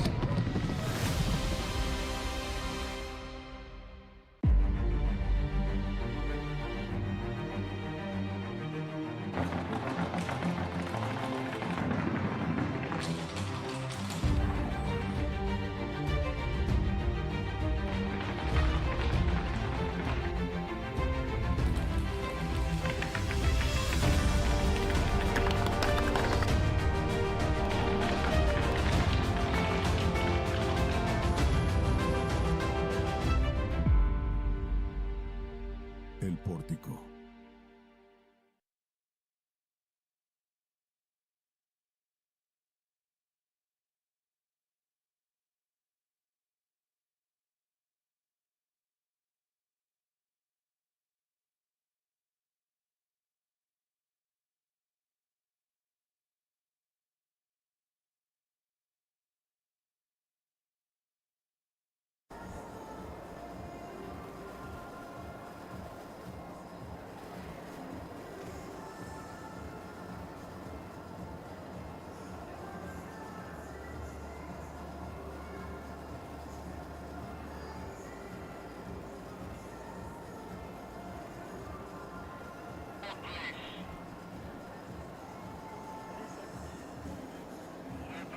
Walk, please, walk.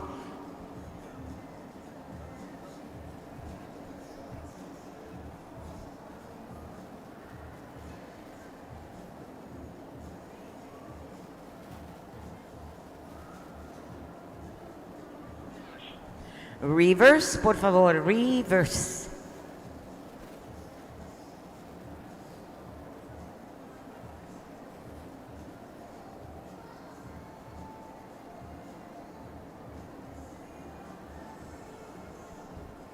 Paso corto, corto, please.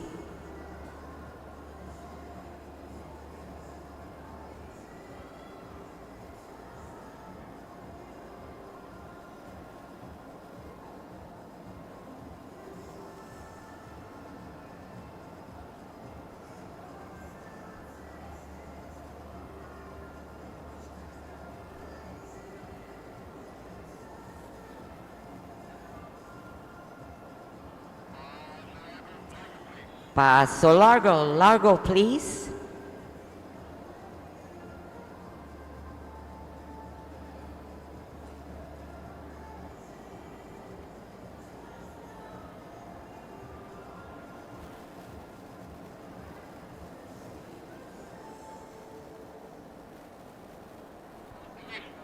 Walk, please, walk.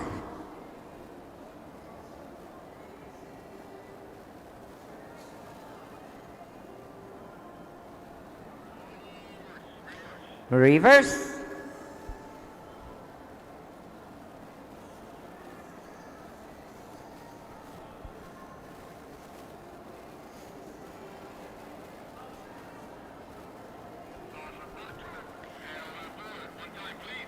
Paso corto and over the board one time. Uno dirección, and then you may line up.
Alrighty, we've got the results for you of our Performance Sub-Juniors for rider 7 through 9. First, I must tell you that this class is sponsored by Pam and Katie Martin. So we want to thank them for their wonderful sponsorships that they have been sponsoring classes all weekend. And we have a high point. However, the high point is not in this class, neither the horse nor the rider. So we will just recognize them, and the high point of the year for the Performance Sub-Junior 7 to 9 is Elegancia de Horizon Horses and Amber de la Fe. So congratulations, Amber can go pick up her High Point Award at some other time. Now we're going to give you your national champion in Performance Sub-Juniors, riders 7 through 9. And this is going to be pretty easy. This is entry 339. Diseño de la Revancha and Mia Munoz. Mia Munoz is from Cutler Bay, Florida. Congratulations. This, ladies and gentlemen, is the beginning of the future of the industry. This is a beautiful little girl, very happy little girl at this moment with her beloved horse there. So congratulations, Mia and Diseño de la Revancha.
Con más de 20 años de experiencia, somos una marca de calidad superior en sillas y accesorios equinos. Nuestros diseños exclusivos le brindan una mayor comodidad a su animal y una perfecta posición natural al montar.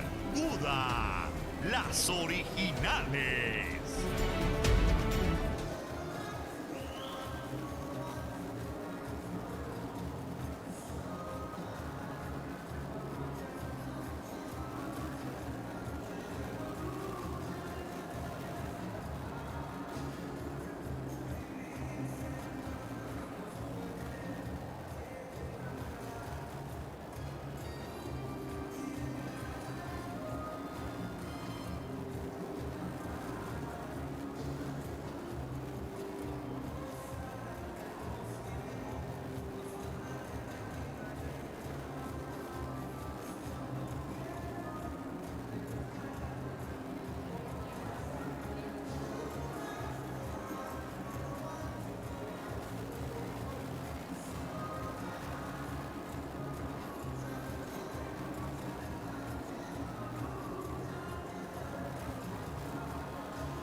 Hello, everyone. I am back. Thank you for being patient with me.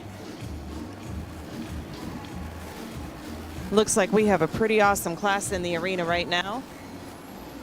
And Tango, to answer your question, I think most people would probably say cappuccino.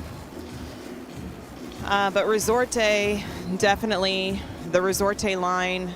I think any of those would be fine. Profeta de Basilu would be another one that people would mention. Clásico de Plebeo.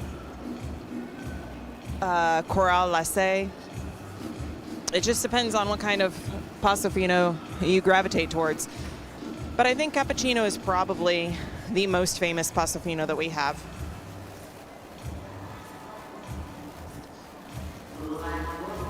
All right.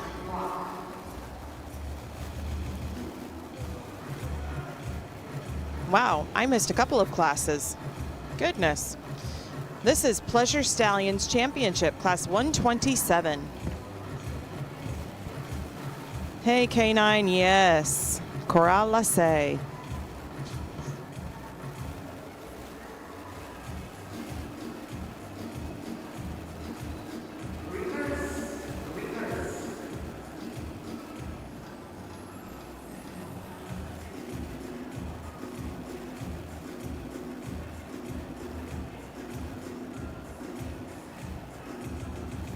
Those of you that have been around in the breed for quite a while, you may remember Raven Briggs. And Raven had a performance mare by the name of Monte Clara. She was another one that, you know, even though she may not be famous, she is a mare that I will always remember.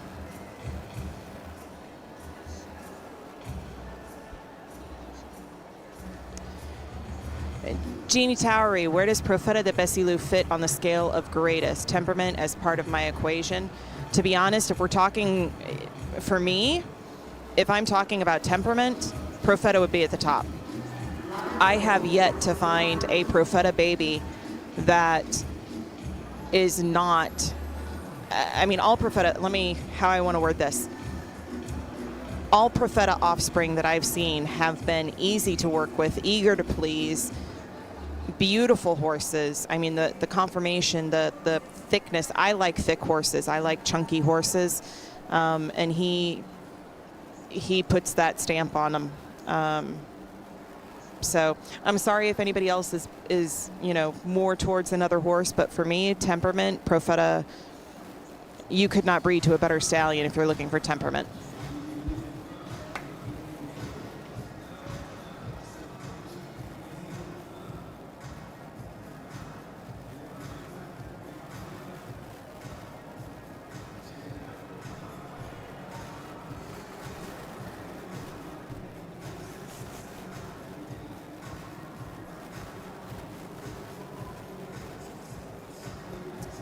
Cole C., did you watch the Country Pleasure Mares class? Yes, I did, Cole. We were here this morning. I think it was one of the first classes this morning.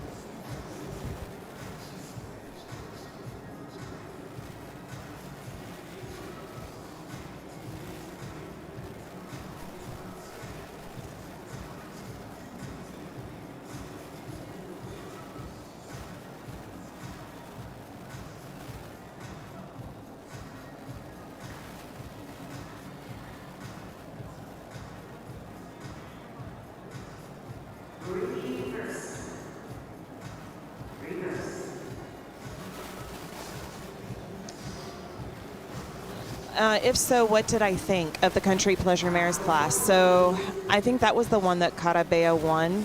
And I'll be honest with you, the one that's sticking out in my mind right now was the Country Pleasure Stallions and Colts and Geldings class, probably because it was the last Country Pleasure class that I watched. So I don't want to give you an opinion on a class that I don't really remember completely. I just remember who won. And I know that Carabea, typically, she's a pretty solid mare. I'm sorry, guys. I did not mean to talk over that board.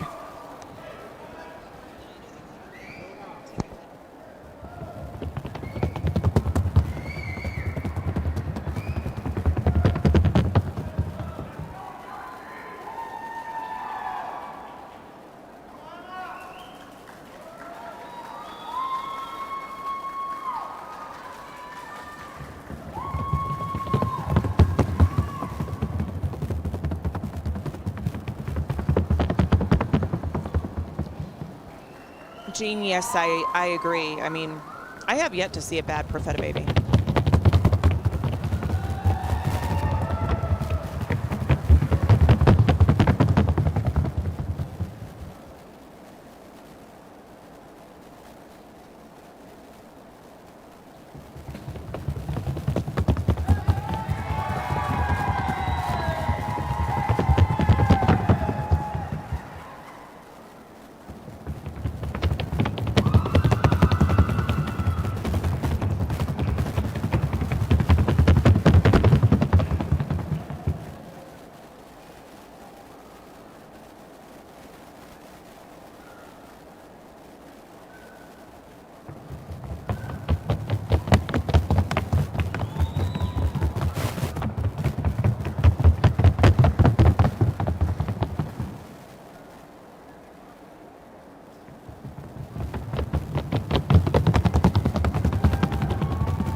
I'm hearing a couple of really good boards and a couple of boards that are lacking a little bit of clarity, but it's to be expected.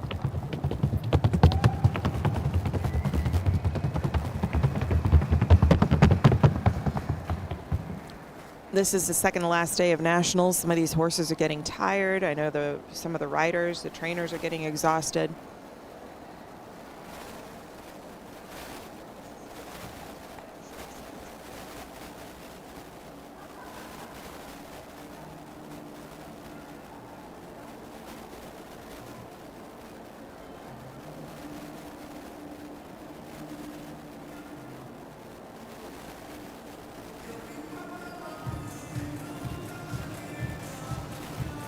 Tango's asking, is conformation equal to posture? So, to me, equitation is more like posture.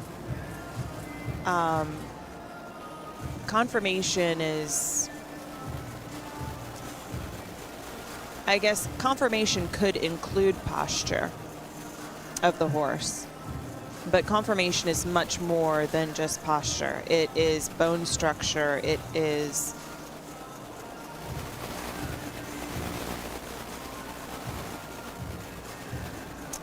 Cole says, Nationals is very tiring. I'm here with my girlfriend and she's been showing, but it's been very tiring. Cole, if I know your girlfriend, tell her that I almost told the guy that plays the music to play Silver Springs during her class.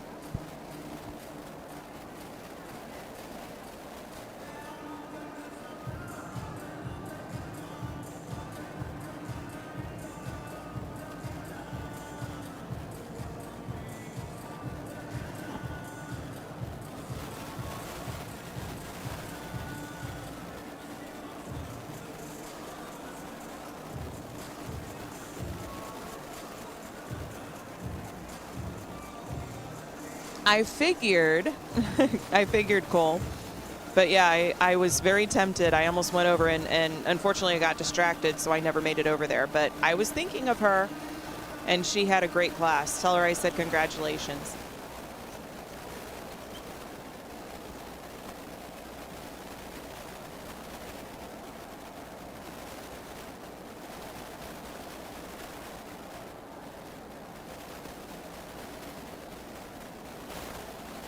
This morning was a little chaotic up here. As I have shared with you guys before, I am also part of the Judges and Stewards Committee for the PFHA. So while my main job here at this show is to be a commentator for the live stream, I'm also supporting show management and the judges here in whatever capacity I can. So sometimes during the day or in the mornings, there may be a question that pops up or something that needs my attention, so I may have to step away for a few minutes. And this morning, nothing bad, nothing negative, but it was just a little busy because there was a lot going on. So unfortunately, I wasn't paying a whole lot of attention to classes this morning.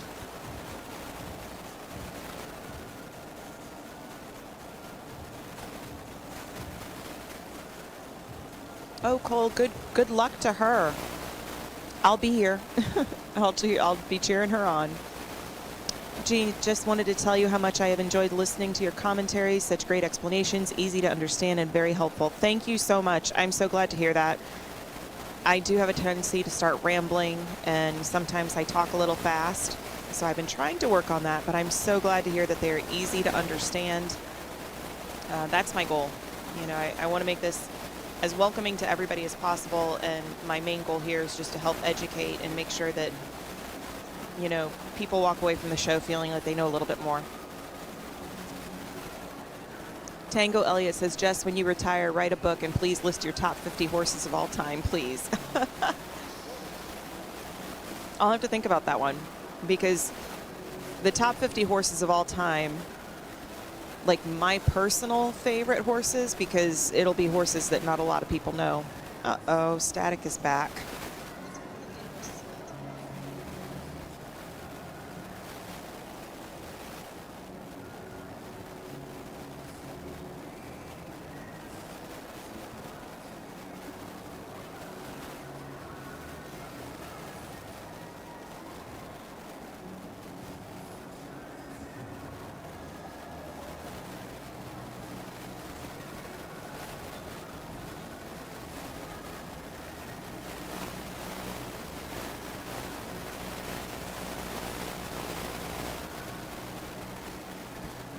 Okay, yeah, you saw me stop talking, so yeah, it isn't my mic.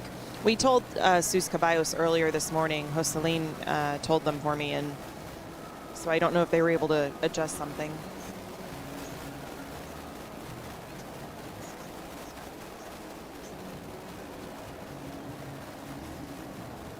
Jacob Harris, where do you think Picasso will end his career, or end in his career? Jacob, do you know Picasso's full name?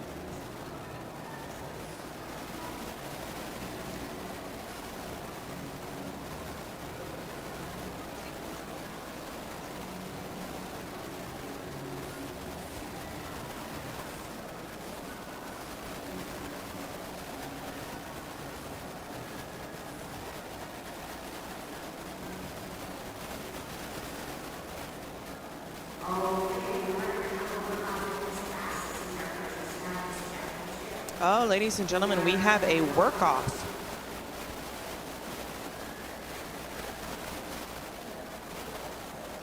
Remember that in pleasure, I'm going to remind you of their class requirements while we're going into the work-off. So class requirements of the pleasure division. 20% of the class is based on paso corto, mild collection, and fluidity. 20% is judged on the paso largo. We're looking for a rapid and definite speed change. 20% is based on the flat walk, flat-footedness, and relaxed.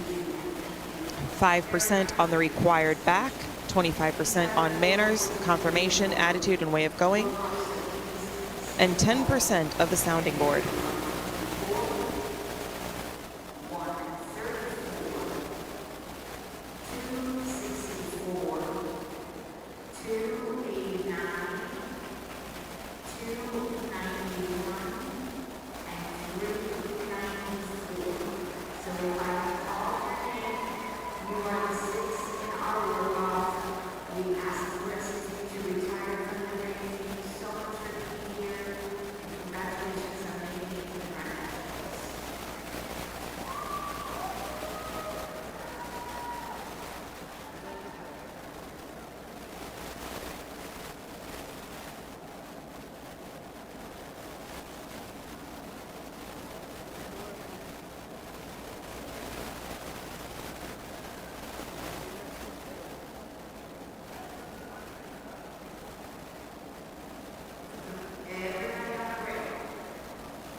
So, Jacob, regarding Picasso, I don't think that I have seen him before, so I can't really answer that question fairly, but I will look up a couple of videos of him and look at him. I did look up a video where it looks like he's a colt.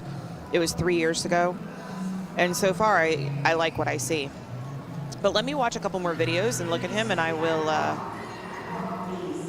I'll give a general opinion. K9, I agree, Jess should write a book or two. One should be Paso Fino for Dummies because you make the rules much more clear than written. Well, thank you. Like I said, I don't know if you heard me earlier, K9, but speaking with you guys and doing this has really helped me understand where people are coming from when they question things in the rule book. And so I have a couple of ideas for rule change proposals to make the rule book a little bit more clear for people. So thank you. Mrs. Ashley, this is when I get confused. Ashley, can I help you get unconfused? Let me know what you're getting confused about, and I'll see if I can help explain for you.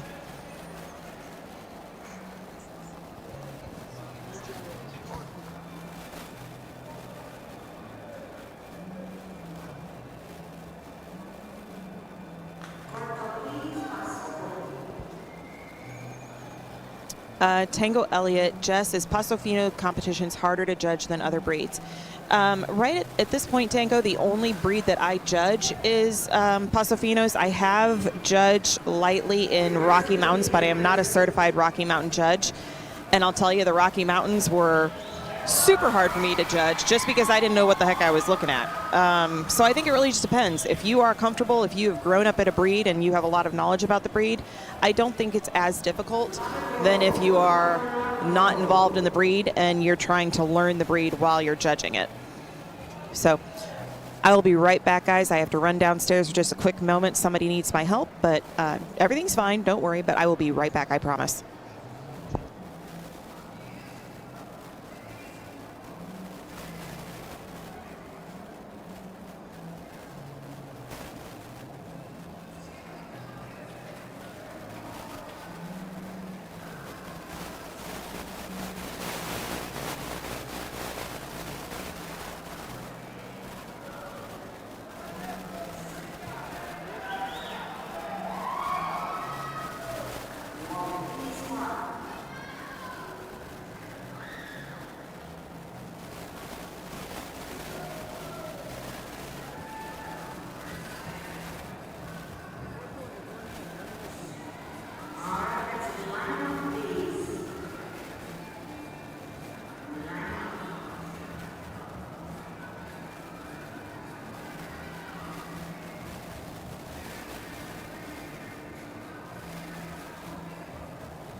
All right, guys, sorry about that. You guys are so nice. I see your comments about making things much more clear and understandable with the classes and the rules. Thank you. I'm really glad to hear that feedback, because I know when I was learning, and even now, you know, I don't know everything. I would never claim to know everything, but and I wouldn't claim to know anything either. I'm kidding.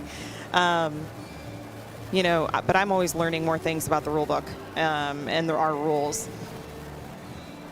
And the more that I hear other perspectives on how people are interpreting our rules, the more I think about how, you know, we do need to make things a little bit easier for people. Tango says, okay, so answer me this, and it shows my ignorance. Do all horse breeds show competitions in all breeds? That's not ignorance, Tango.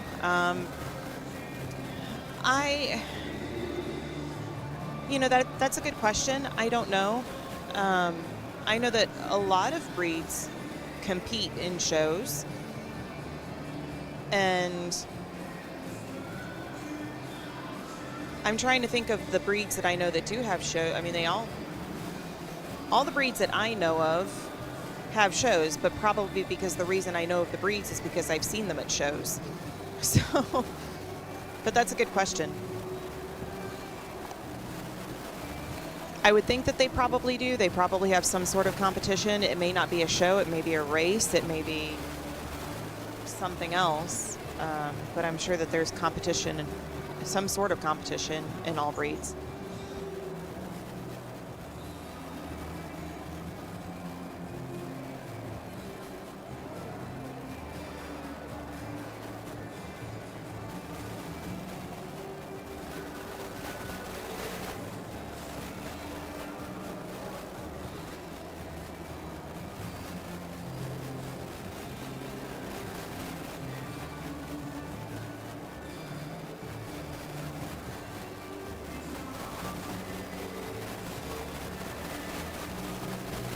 You're welcome.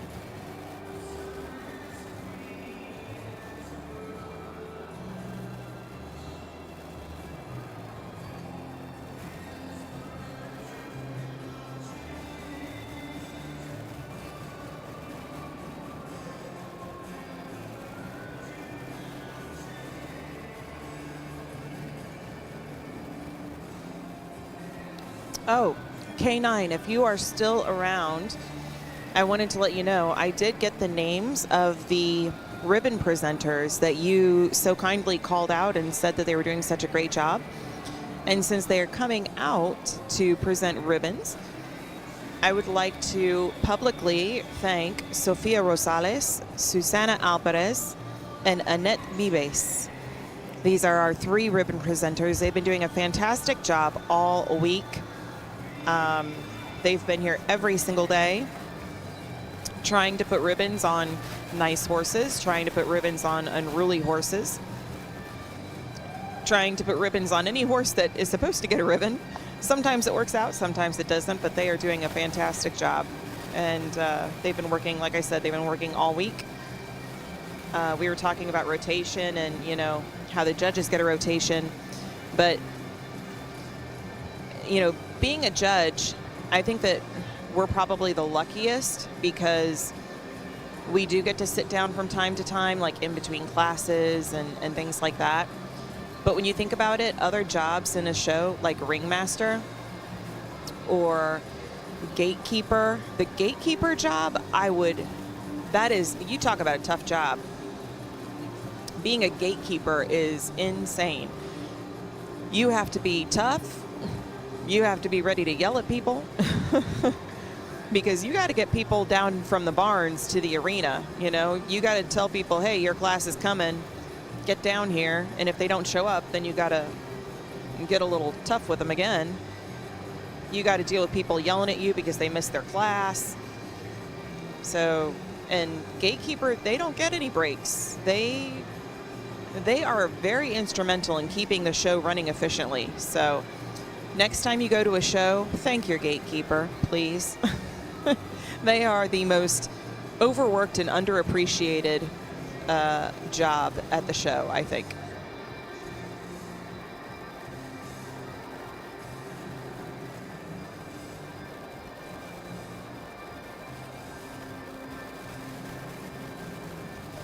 And that being said, be kind to them, darn it.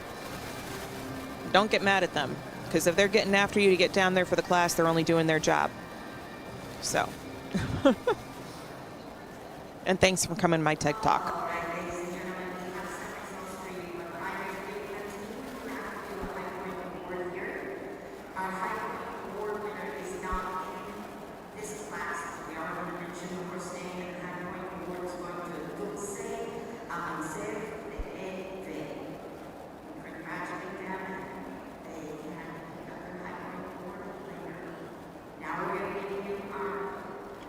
Awards, but first we have to thank an exhibitor for their participation and excuse you from the ring.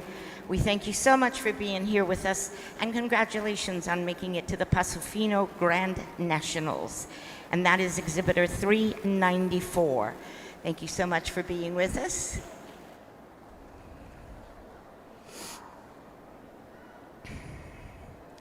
Honorable mention now is going to entry number 264, Thor. Thor is owned and exhibited today by Carlos Fernandez.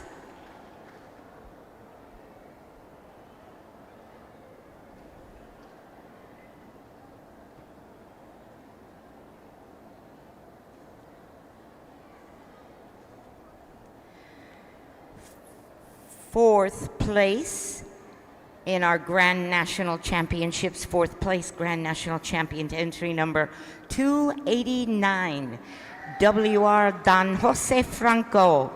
Jose Arturo Gonzalez is your exhibitor, riding for Christy Smith.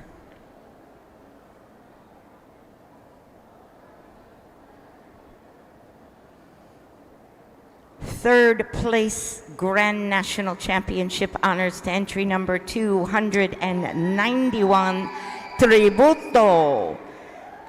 Dr. Kelly Cox is riding for Rolando Garcia. And then there were two. So let's introduce you now to your reserve Grand National Pleasure Stallion champion. Your reserve to entry number 124, Sutil de JH, Jaime Rafael Suarez riding for Frank Di Verona.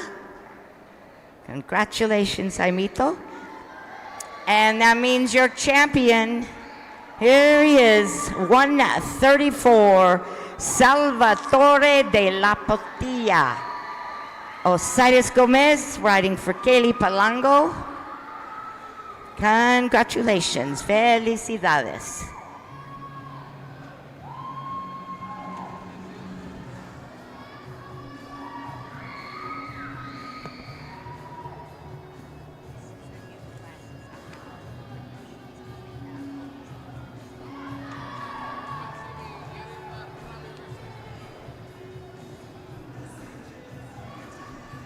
Congratulations, Salvatore de la Botilla and Osiris Gomez riding for Kaylee Palango.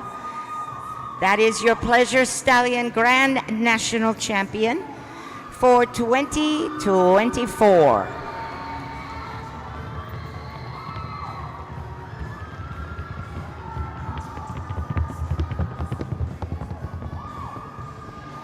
Congratulations to your 2024 Pleasure Stallion Champion, Grand Champion, 134 Salvatore de la Botija, shown by Osiris Gomez and owned by Kevin Sotolongo of Miami, Florida. Congratulations. Aren't the blankets beautiful this year? I mean, they are really nice. He's got a bunch of excited people over there for sure. Georgia, you said they do a wonderful job. I would just like to see Prepista much bigger. Yes, unfortunately, I haven't gone back there really to see the size of what the Pista is. I remember when the Nationals were in Georgia, we had 2 farriers.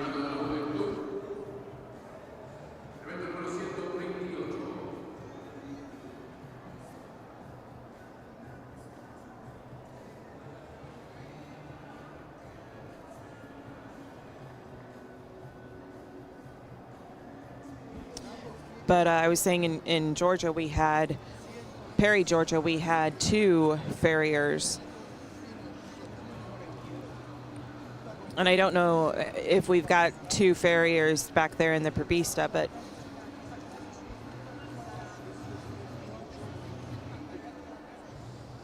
Tango says now the horse deserves a massage and a glass of horse wine. Yeah, absolutely.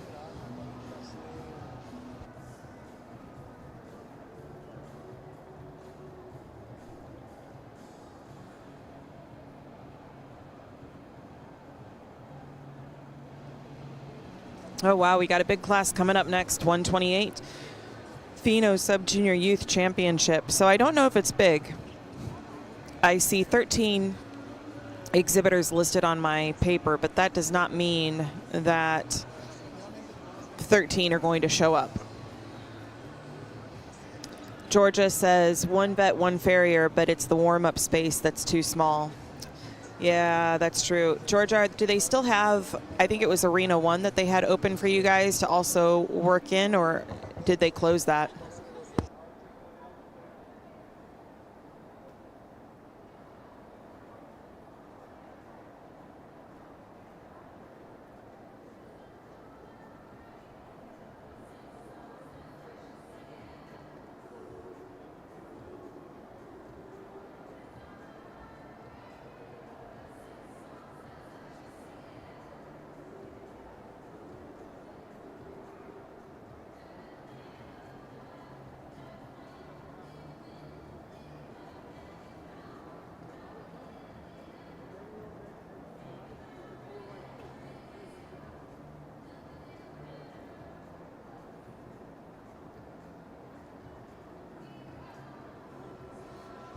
Okay, that's good, Jeannie. Yeah, Arena 1 is open. Do they have any rules back there, like the only classes that can be in the warm-up area is the class that's going in next, or I know that that's for the Pista, but in the other warm-up space, like, do they have any other rules? So everybody has to go to Arena 1 if they're not in the next class, or hopefully you guys know what I'm asking.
Guys, we're missing a lot of these horses on our sheets, so I'm going to go run to the show office for host Stallion and I to see if we can get updated sheets printed out. I do see all of your comments, and I will certainly respond to them as soon as I get back.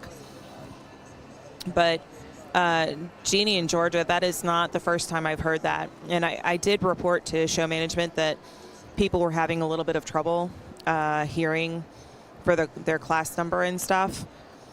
So hopefully tonight will be better. It was mostly about the music being really, really loud and the announcer sounding a little like echoey.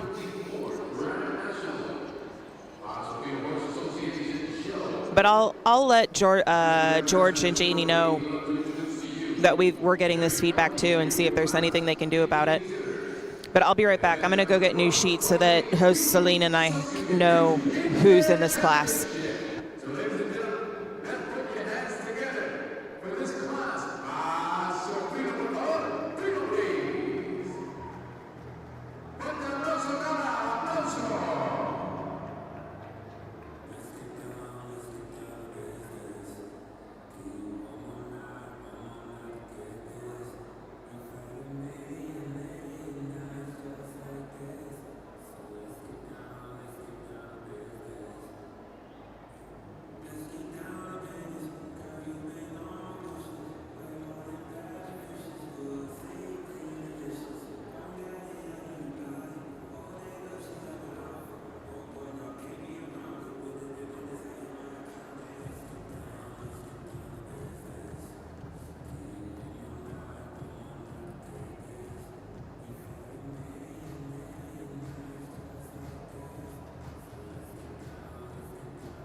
All right, guys, sorry about that. Now we've got sheets that actually tell us everybody who's in the class. Georgia, thank you. Love you, Jess. Love you too, Georgia. Sorry to complain, but horses need to warm up muscles before a class, not go in cold as so many do. I don't see anyone go to Arena 1 before a class. No, it's not complaining.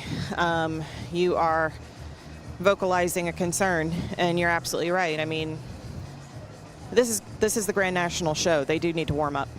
They shouldn't be going in without getting warmed up, especially, I mean, these are Paso Finos. Jeannie says when they were doing all the work-offs on Thursday, the wait was more than 2 hours before going into the... Oh, my gosh. That's awful. Hi, Eric Negron. Okay. I'm going to read through the list that I have. I have a couple of extra.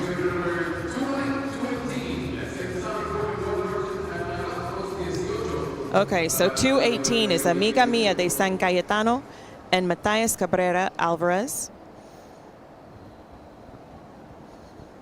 That is going to be followed by 531. That is Bizantino de Mis Amores and Adriana Sanchez.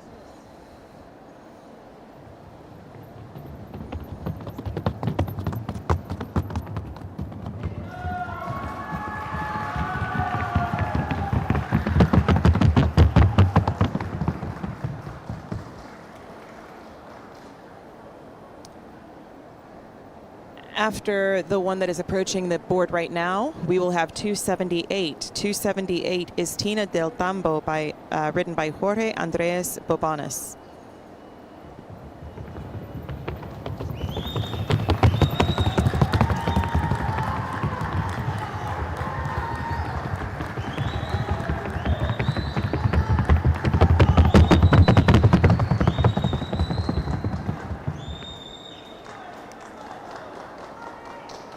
After Jorge, we have back number 347, and I'll read her in just a second.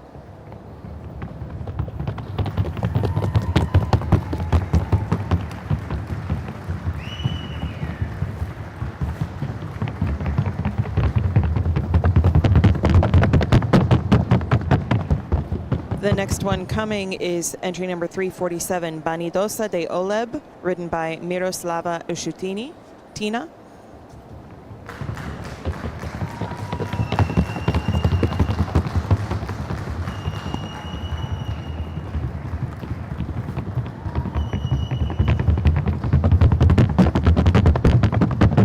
The next one is 341, Arsenal de Redfish, ridden by Sabrina Alvarez.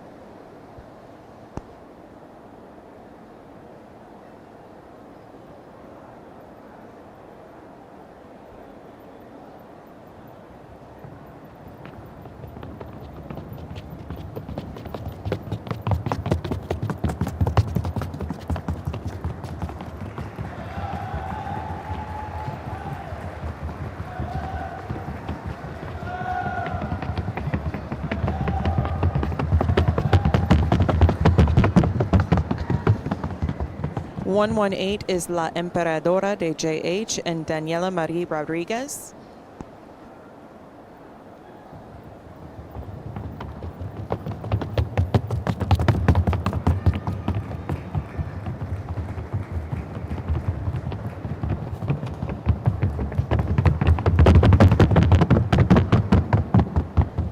The next one coming up is 138, Cleopatra de Villasar and Valerie Berrio.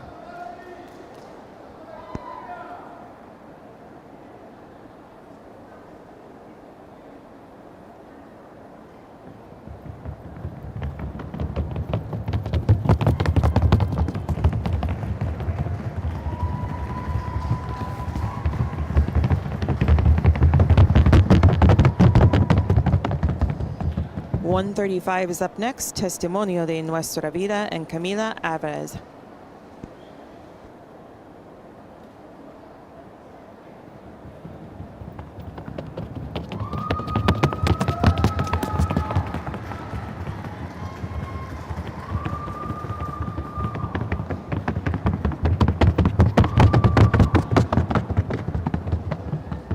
Next we have exhibitor 262, Agua Santa, ridden by Riley McIntyre.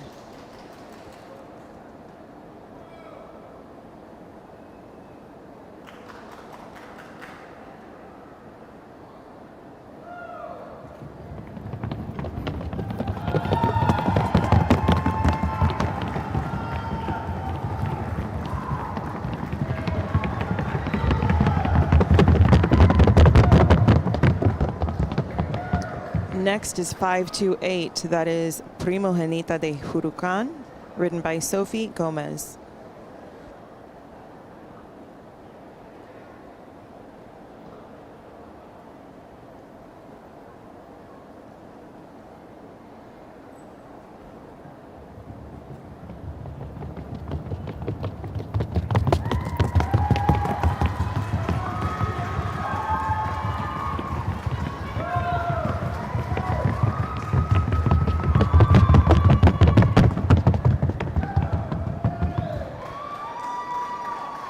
Next we have 527 Andrastea de Milagro, shown by Chloe Gomez.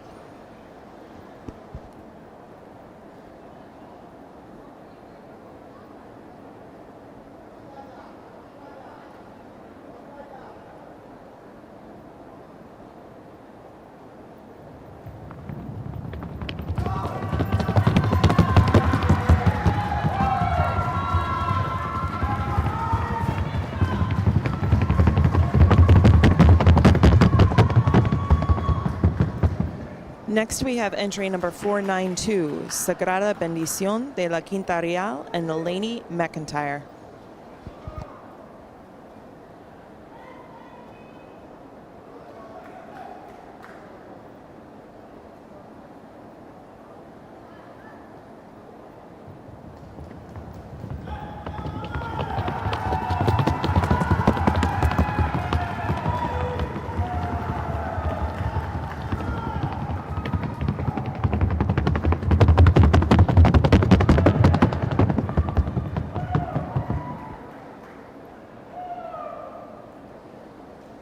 Next one is 464, Jerusalem de Carrion and Matilda Gonzalez.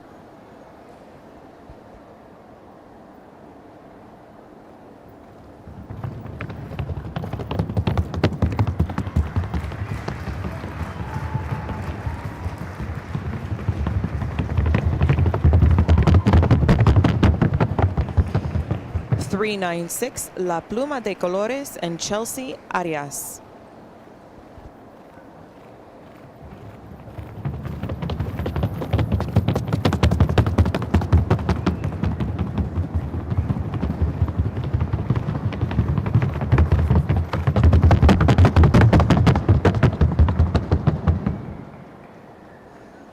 All right.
Valerie Berrío, followed by 135, Testimonio de Nuestra Vida, joined by Camila Álvarez, joined by 262, Aguasanta, joined by Riley McIntyre, followed by 528, Primogénita de Huracán, joined by Sophie Gomez, followed by 527, Andrastea de Milagro, joined by Chloe Gomez, followed by 492, Sagrada Bendición de la Quinta Real, joined by Lady McIntyre. Followed by 464. Jerusalén de Carrión, joined by Matilda González. And last on the board was 396. La Pluma de Colores, joined by Chelsea Aria.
All right, ladies and gentlemen, we've got 5 exhibitors that will stay in the arena. For the remainders, we thank them so much for their participation. This is event number 128, Feno Sub-Juniors in their championship.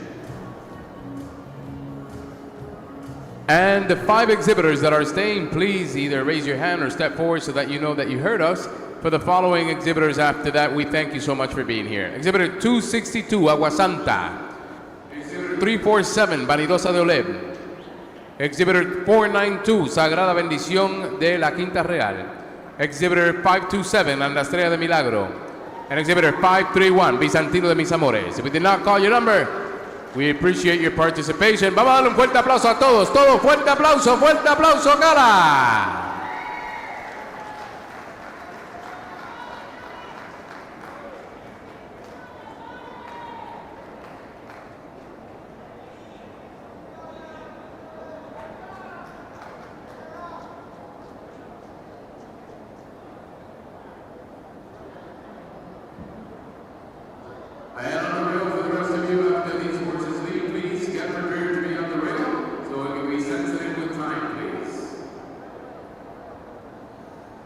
All right, so we have a cut of 5 sub-juniors. The 5 that are left are 262 Agua Santa out of Bribón de San Isidro and Fairways Avalancha with Riley McIntyre. 347 Vanidosa de Ola, Billionario de JH and Preciosa de la Ilusión and Miroslava Ishutina. We also have 492 Sagrada Bendición de la Quinta Real, Manto Sagrado de San Cayetano and Heredera de la Quinta Real, and Laney McIntyre. 527 is Andrastea de Milagro, Joyero Tercero y Lunita de Milagro with Chloe Gomez. And 531 Bizantino de Mis Amores out of Vibrante and Luminosa Dos de Villa Norma and Adriana Sanchez.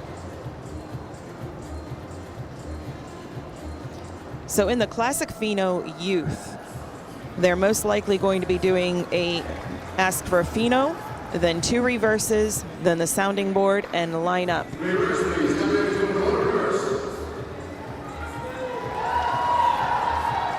A very nice reverse from all 5 kids.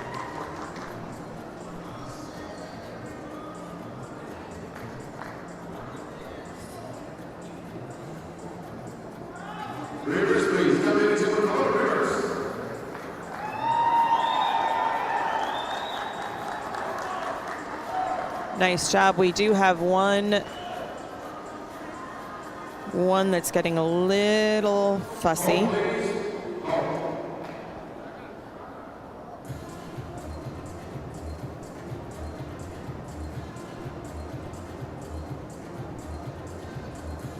Looks like the judges are going to go ahead and excuse her.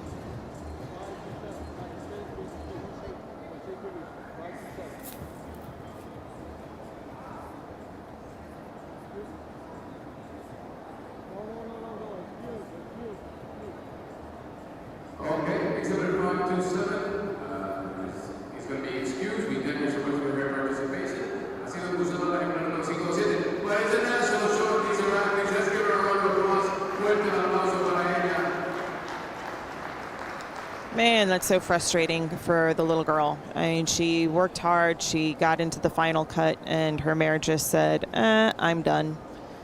And that is such a nice mare, too. That was... I believe that was Chloe Gomez with Andastrea de Milagro. Let's go ahead and close the game, please.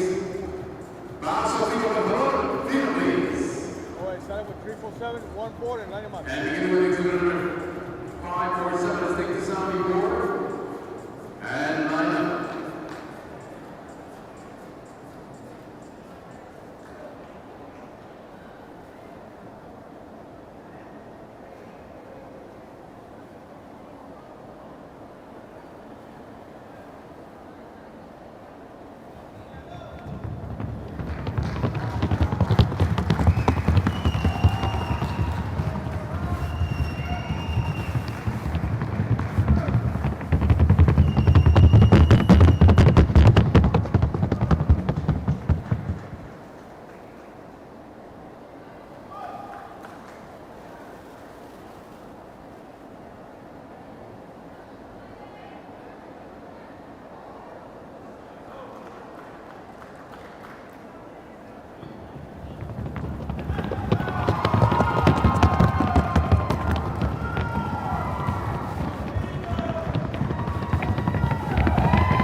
Very nice championship class. So if all of these exhibitors get placed, it will be 1 through 4. There will be no honorable mention.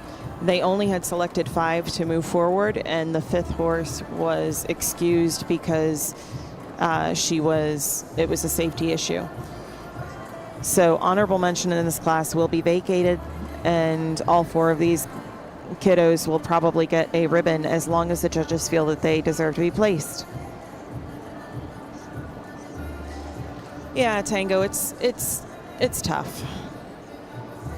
But, you know, Chloe and Sophie Gomez both have had excellent rides in the past. I mean, it doesn't make this one any better, but they are both fantastic competitors.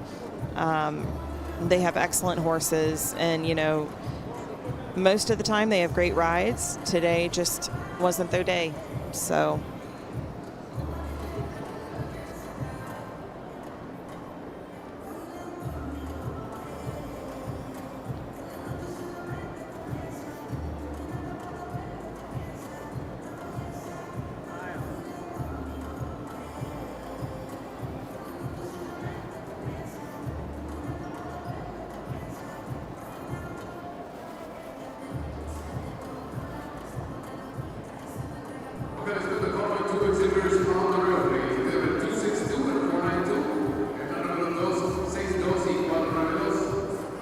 A la valla, por favor.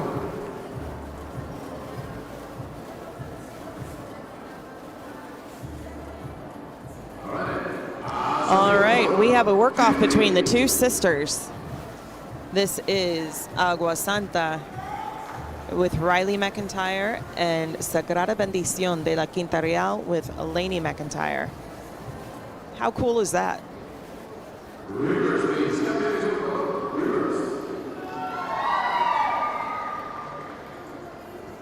Very nice.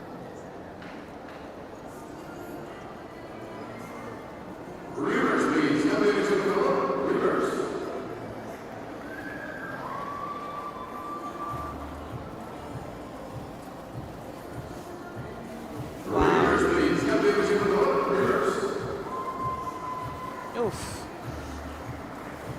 These young ladies are serious.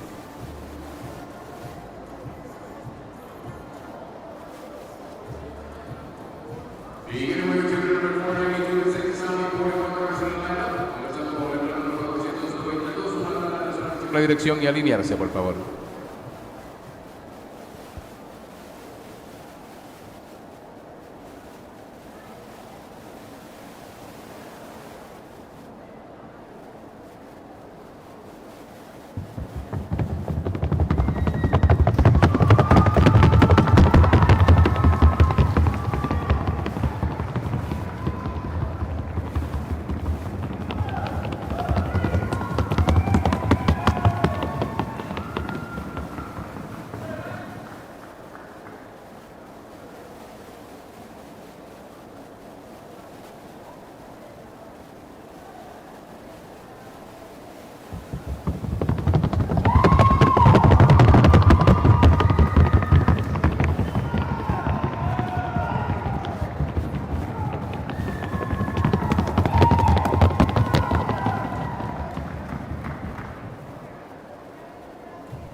Nice work off.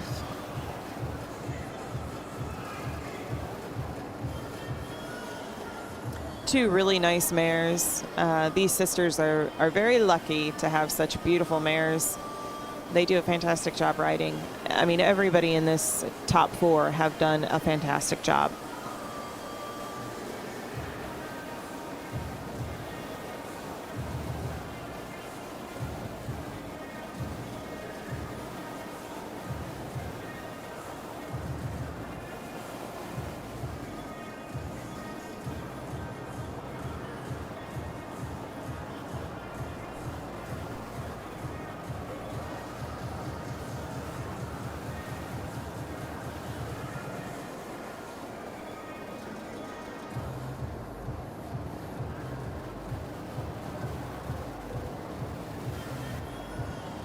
Jacob Harris says the trailer conversation is going to be intense between these two later.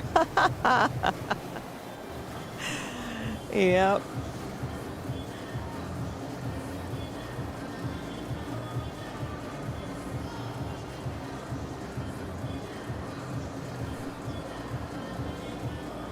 That would be tough. I bet it's fun showing with your sister, but with as competitive as I am, that would be tough. I think it's great. I mean, then you've got Chloe and Sophie Gomez who've done the same thing, and, you know, they compete against each other too.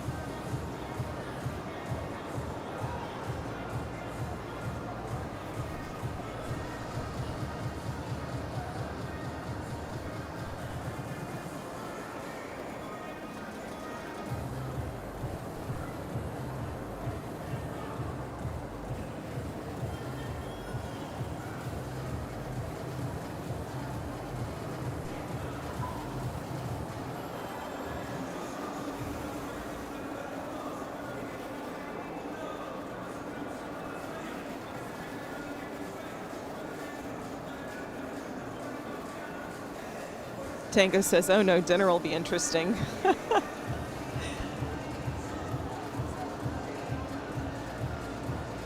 Yeah, keep their parents and their trainer in your thoughts.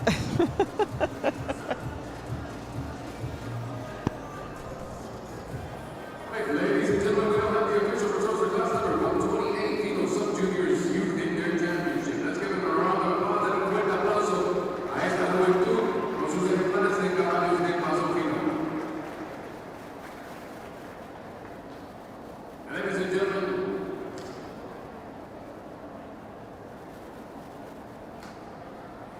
your fourth national champions to number 347, Vanidosa de Olep. Ridden by Miroslava Isutina and owned by Miroslava.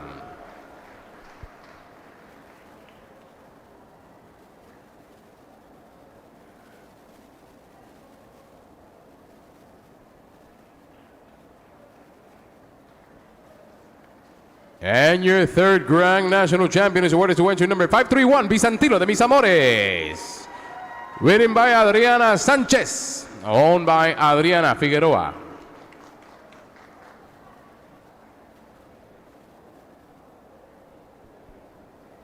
This class is also sponsored by Cura Saddlery.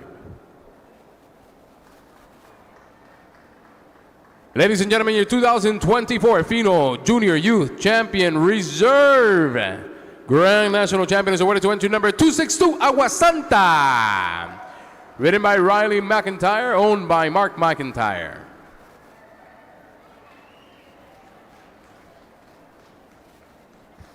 Great job by both of these girls.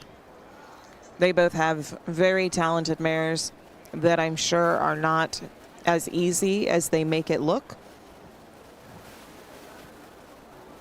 But they both did a fantastic job. For your 2024 Feno Sub-Junior Grand National Champion, exhibitor number 492, de la Quinta Real. Ridden by Lainey McIntyre, owned by Mark McIntyre.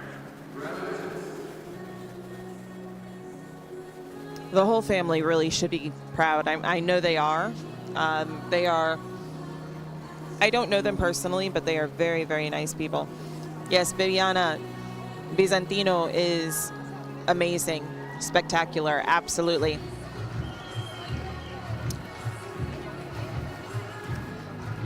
All 5 horses that made the work-off were, any one of them could have won this class.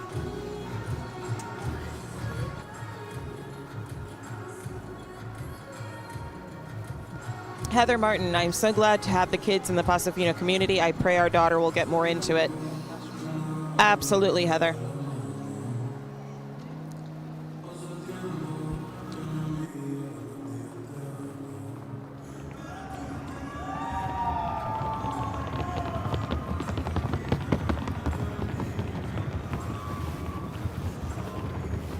What a neat picture.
Piedmont Paso Fino Horse Association proudly presents The Legacy at Tryon, a premier Paso Fino horse show coming June 2025.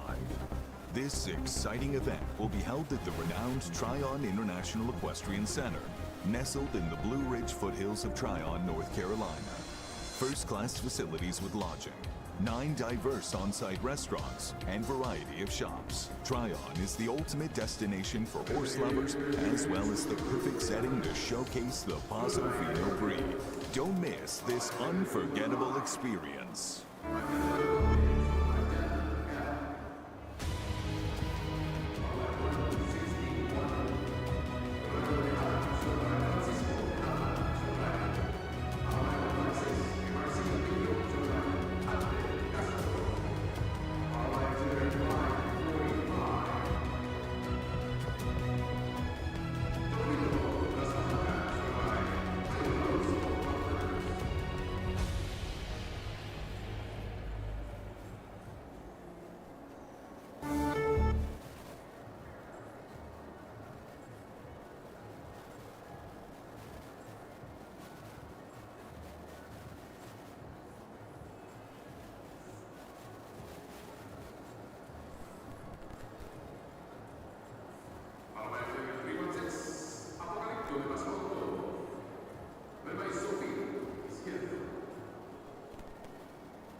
All right, guys, we are back. This is class number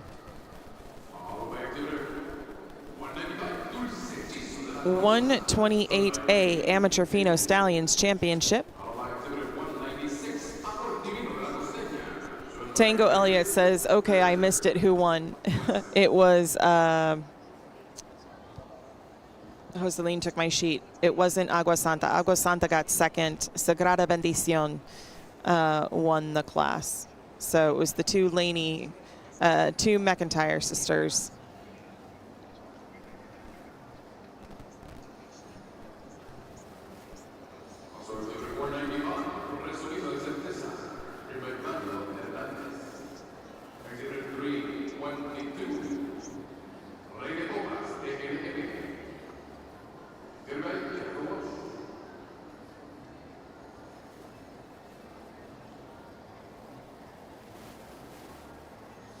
Sagrada Bendición de la Quinta Real won with Laney McIntyre, and Riley McIntyre got second with Agua Santa.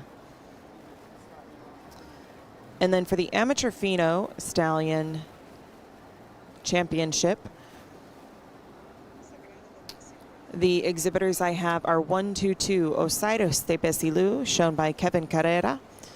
Entry number 156 MRC Anfitrión, shown by Albert Castro. 196 is Amor Divino de la Costeña, shown by Bridget Beresford West. 215 Mañanero del Conde, shown by Dr. Jana Aguel. Back number 239 Trillonario de SG, shown by Jose Mendez. Back number 316 Apocalypto de Paso Hondo, shown by Sofia Izquierdo. Back number 390, Sueño Oculto de Arias, shown by Edward Mills. 515, Guarapo del Encanto, shown by Felipe Nivia.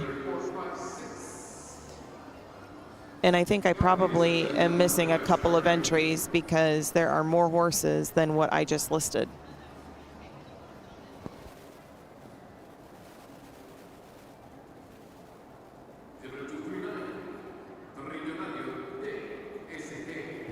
Yeah, there are 16 in this class on the PFHA.org website for live results. I'm only showing 8. So I'm missing half my horses. Sorry, guys. Jacob Harris is asking, is Solomon in this class? Hold on one second, Jacob. Let me check.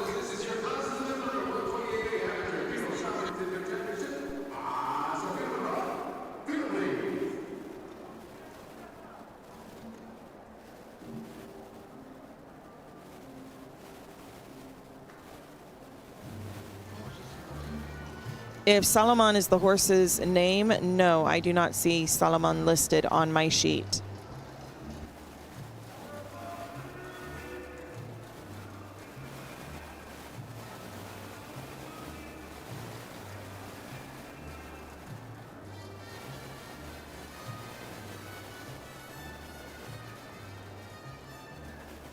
'87 currently watching our live stream. So if you are new, thank you so much for joining us.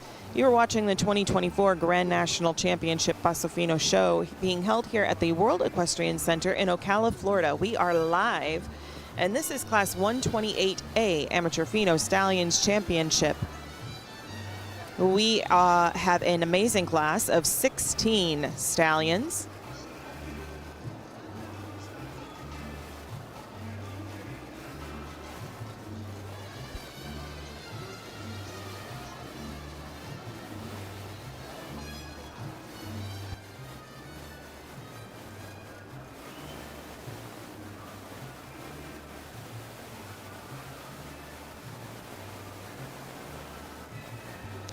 Chris M., hello, good afternoon. Thanks for joining us.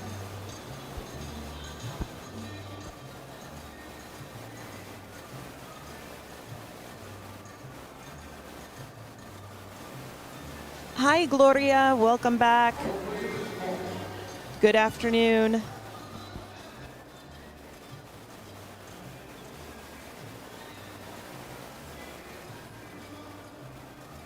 All right, everyone. So for the Feno class, the class requirements are 65% is based on execution and naturalness of gait. That means that we are looking for balanced, fully collected, slow forward speed, rapid footfall, and harmonious movement.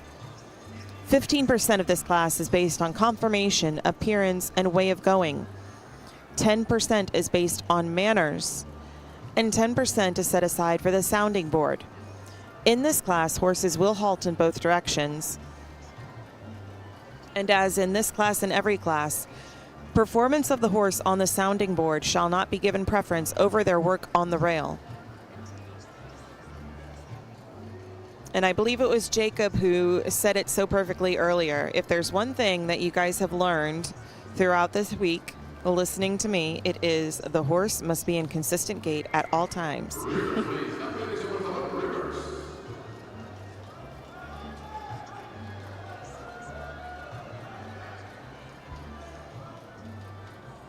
Gait is paramount. That is the most important thing because that is what our Paso Finos are known for.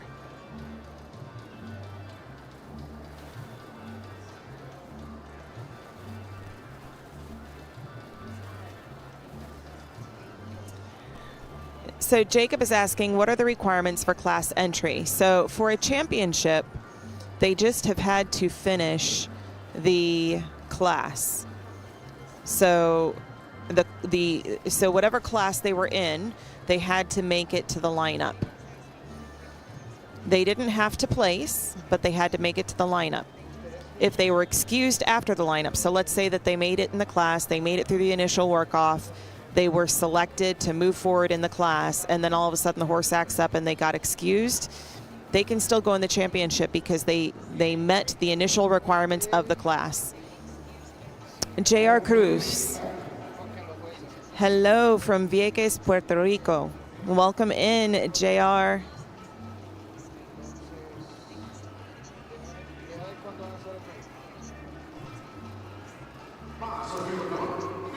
Heather Martin is asking, and several classes are combined in the championship, correct? Yes. So Amateur Feno Stallion Championship means that all stallions and colts, so any intact male horse can go into this championship class as long as they met the requirements of their qualifying class. So this is colts and stallions. There are no geldings in here. There are no mares or fillies in here. This is all colts and stallions.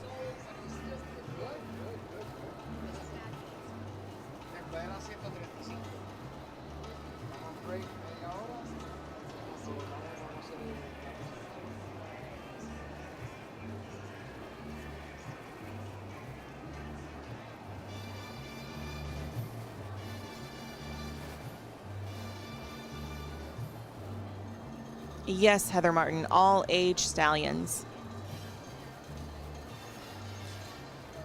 Jacob Harris says, I thought they needed to be top 3 in the qualifiers. No, so I think that that's what they do international, in the international shows, but I don't believe that. My understanding is that as long as the horse meets the initial requirements of the class, they don't even have to ribbon in the qualifying class. Gloria Zapata asks, do you know if there will be a break for dinner tonight? I don't want to miss the Feno classes. Gloria, I've been told that we are not doing any breaks. I think that they do have some sort of entertainment planned. I'll get more details though, but no breaks at this time.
Yeah, Jacob, there are a lot of Jordan babies. The other thing that I'm seeing is a lot of Samaritano.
It took a little bit for this Stallion to find his groove, but when he found it, interesting. Heather is asking me what my thoughts are on this horse. So,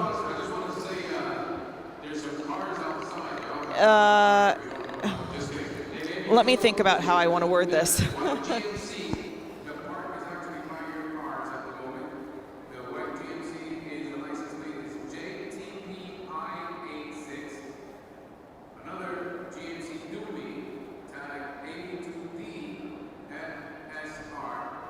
A white Ford, 96B CYP. Yeah, so Jacob and Heather, you guys are kind of the same wavelength as I am. So as a judge, plus this is breeding stock. So to me, does the horse have quality? Yes. Is the horse, gated? Yes. But conformationally, sorry, Jason is our announcer and he gets really excited and starts yelling, and I love him to death, but up here it gets really loud and I can't hear myself, and then I start yelling, and then you guys are probably like, why is she yelling? But yeah, conformationally that horse is a little different to me. And I have to consider, as a judge, my first responsibility is to the horse. And I have to consider that, if this horse gets placed high, the way that it works is people would breed to him, right? Because people breed to the champions in our breed. And we only want to champion those horses that we would like to, reproduce. And the characteristics that we would like to see reproduced. So I'm trying to be as politically correct here as I can.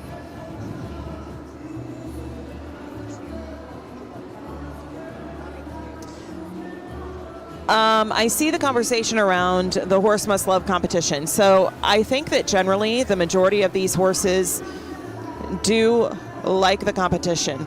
A horse will tell you if they are not happy showing, and usually that comes in the form of a horse refusing to move forward or, swishing their tail. A good example of a trainer that I have yet to see a horse of his that does not like competing is Jimmy Espino. Every single horse of his has their ears up, they're looking alert. It's almost like they look excited to be competing. I don't know what he does in his training techniques, but every single horse of his, I really enjoy seeing his horses compete. And I hope that doesn't sound like favoritism. It's just, I will give people kudos where I feel like they need kudos, and Jamie Espino is one of the most consistent trainers as far as having horses that he just really finishes them well.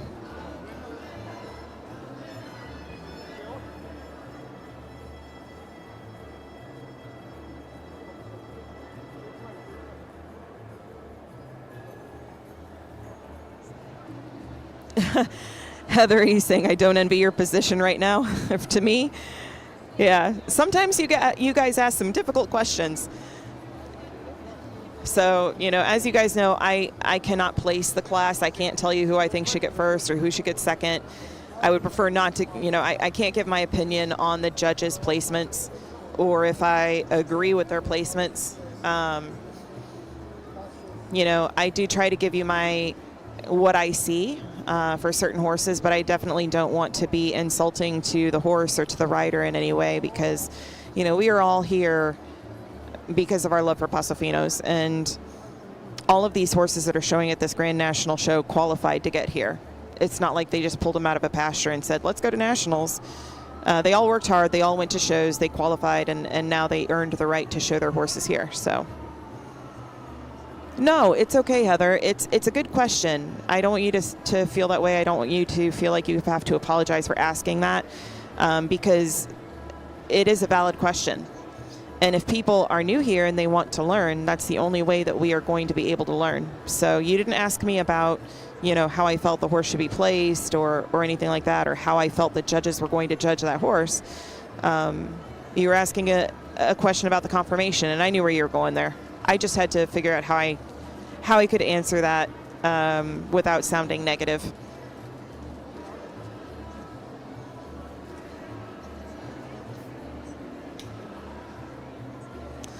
Brittany Parker, hey, welcome in. Good afternoon. She says, I've been taking riding lessons since June. Yay. And so far I've ridden a quarter horse and a halflinger. Oh my gosh, I love halflingers. I used to ride a halflinger named Stanza. He was the best. He felt like my little war pony.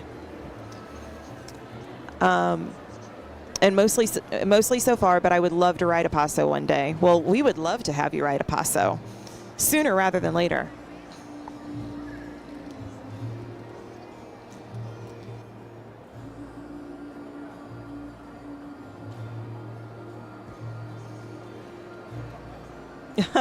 I agree, Heather. Brittany will never want to ride a different horse if you ride a Paso. That is for sure. Jacob Harris says, Jimmy goes the extra mile taking care of his horses, and I just have seen horses that move like that Stallion get rewarded and praised. I just don't know if that's what we want for the future.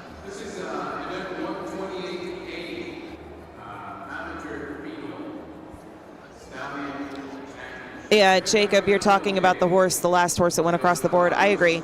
I think my biggest thing about the horse that went across the board, you know, conformationally, he's a little off. The other thing was that I don't think you guys couldn't see it because they were focused on the horse that was coming off of the board. But as the horse was approaching the board, the horse was hopping the whole entire time like a rocking horse. And only until he got within a foot of the sounding board did he start smoothing out and actually start gaining. And to me, you know, that falls into the manners and way of going category.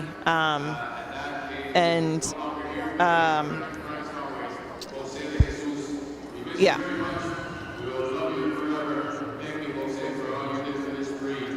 Execution too. So execution of the gait. Unfortunately, I would have to penalize in those categories for that.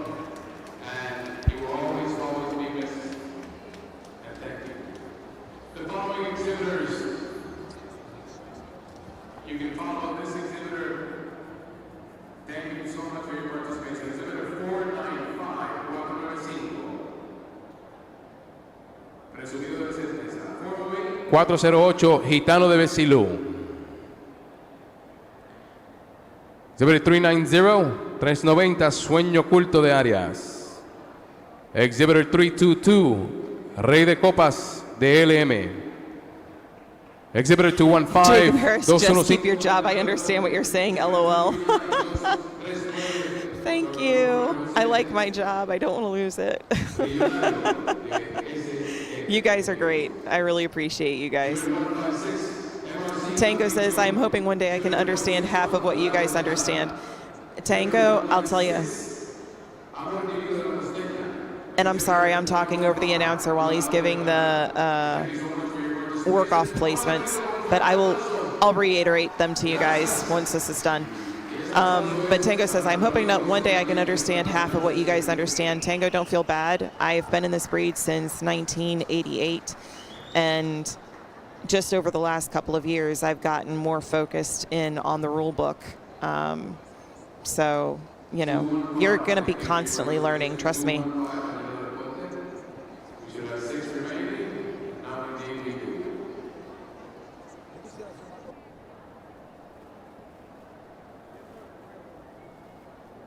All right, give me a moment, and I'm going to grab all the numbers that made the cut, and then I will give you guys names, bloodlines, and rider names.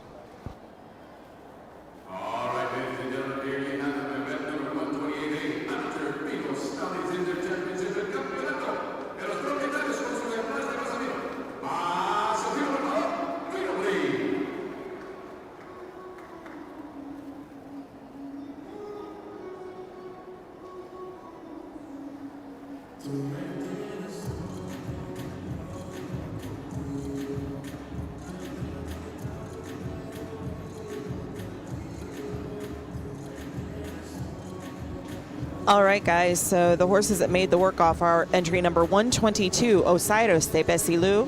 This is a Jordan de JN and Tradicion de Besilu son. He is shown by Kevin Carrera. 195, Dulce Hechizo de la Rosa out of Dulce Sueño de Lusitania and Hechicera, shown by Billy Bello. Back number 253 is Monumental de R.O. out of Impacto de la Nube and La Estampa de Ro, shown by Marie Tere Colon. Back number 316, Apocalypto de Paso Hondo, out of Dulce Sueño de Lusitania and Nefertiti de LM, written by Sofia Izquierdo. Back number 456, Gaudi de San Cayetano, out of Memorable de San Cayetano and Fantasía de Nuevo Milenio, shown by Sarah King. Back number 545, Tobolito de las Monarcas, shown by Jordan de JN and Luminosa Dos de Villa Norma, shown by Jairo Alonso Converse.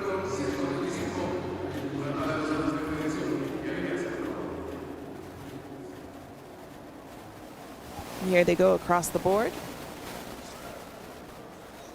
I think this is Billy Bello and Dulce Hechizo de la Rosa. I think.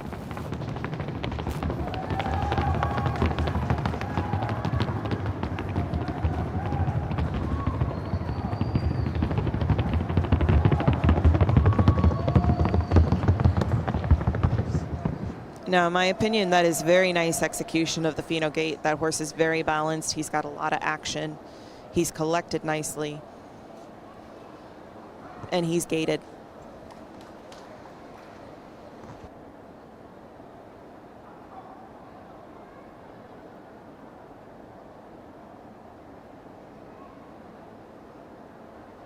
This is Sarah King and Gaudi de San Cayetano.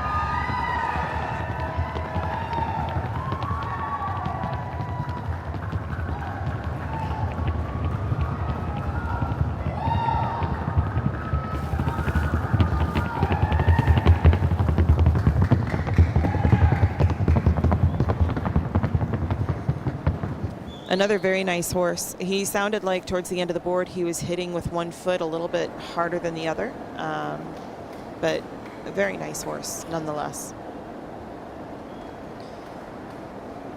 I believe this one is Apocalypto de Paso Hondo, shown by Sofia Izquierdo.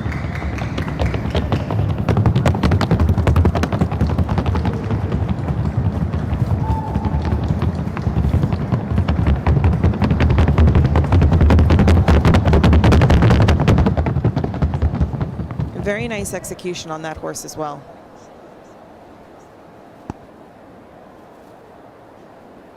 The next one is going to be Osiris de Besilu and Kevin Carrera.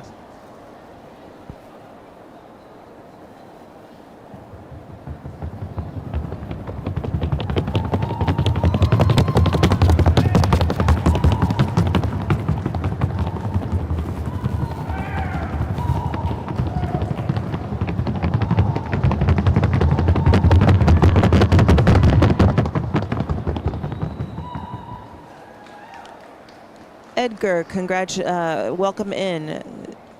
We are in Ocala, Florida at the Paso Fino Grand National Show. This is class number 128A, Amateur Fino Stallion Championship. The next horse coming in the board is 253, Monumental de R.O. and Marie Tere Colon.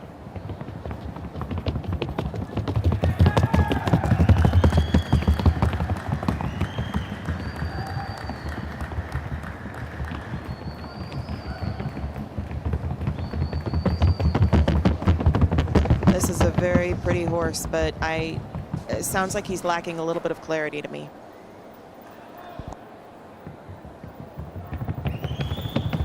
This one is Tobolito de Las Monarcas and Jairo Alonso Converse.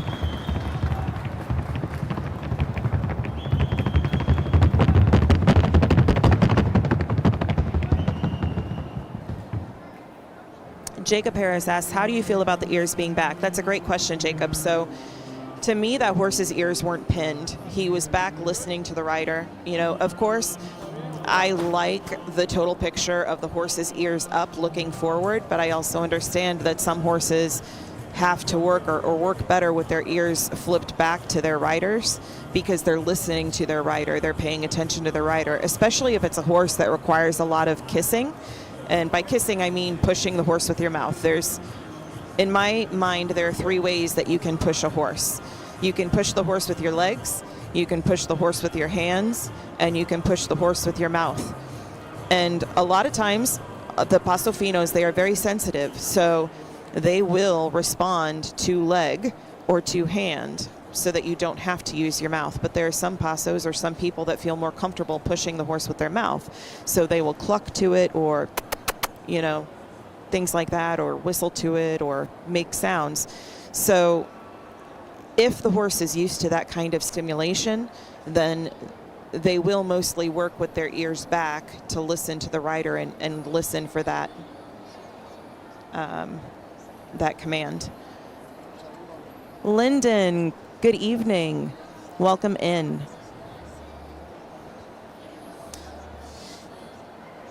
To me, the pinned back ears, that is when the ears are laying flat back on the head, and usually that is coupled with something else that is showing discomfort or anger by the horse. Tail swishing,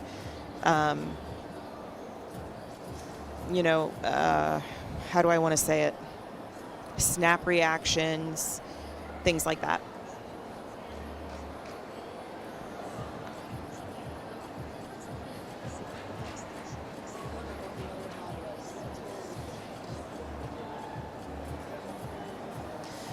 Tango Elliott. So with that definition, has anyone here ever seen a horse whose conformation took your breath away? Yes. There was a mare named Semilla de Corazon Bravo. She had the tiniest, most refined head I've ever seen in a Paso Fino. I don't know if you don't remember Semilla, you probably don't remember Ofrenda de Fe either. She was a bay mare, very delicate looking.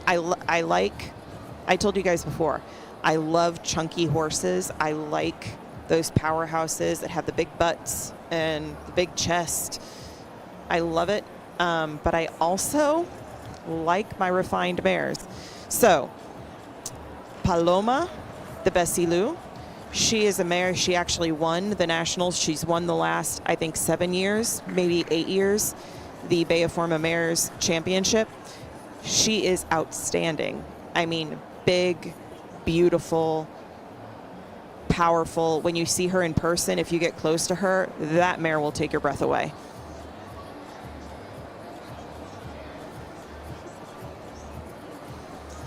Lyndon says, I have owned Paso Finos for 35 years. That is awesome. Tango, I'm going to use that for my grumpy mare. Dio says not grumpy, she is listening. Ashley says Heather loves chunky horses.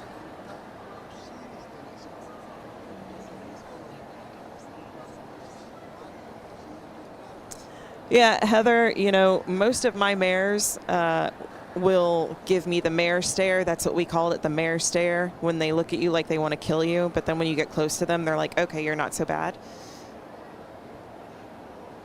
That's just a typical mare, though.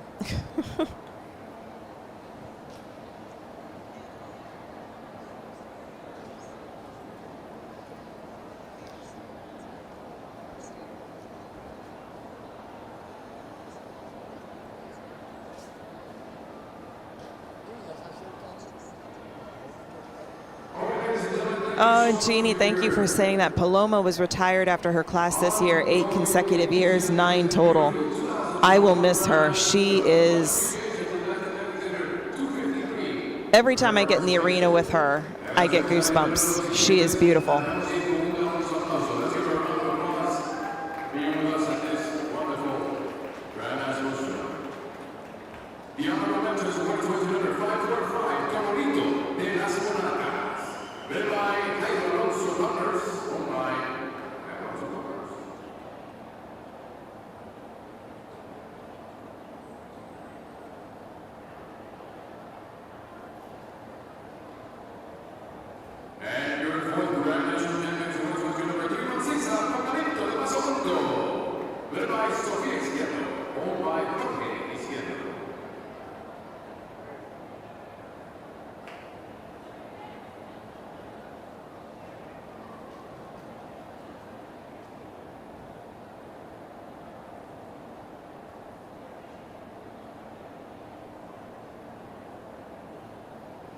Heather, I think that they're going to post the previous days. So if you look up the Beaforma Mares class, she's an older mare. She's the 85 and older, I think.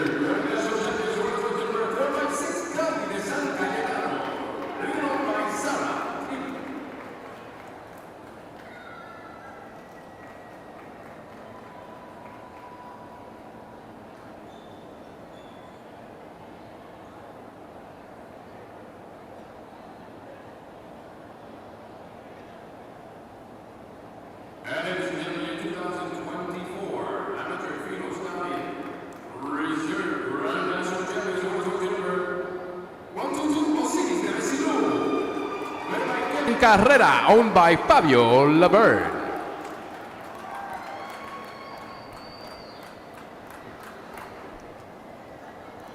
Jeannie, thanks for throwing out the class numbers. That is super helpful. And ladies and gentlemen, presenting your 2024 Amateur Feno Stallion Grand National Champion is awarded to entry number 195, Dulce Hechizo de la Rosa. Ridden by Billy Bello, owned by Olet Paso Farm. Congratulations.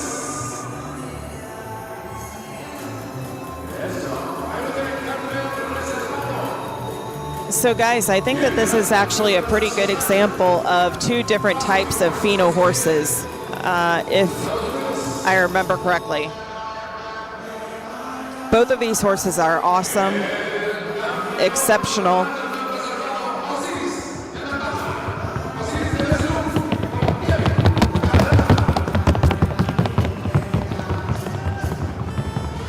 Yeah, they are 2 different types of Feno horses to me. Osiris, the reserve Grand National Champion. He's a little bit more refined, in my opinion, whereas the Grand National Champion is very powerful. I mean, this horse has execution up the wazoo. You open up the dictionary and look up execution, and you're going to see this horse.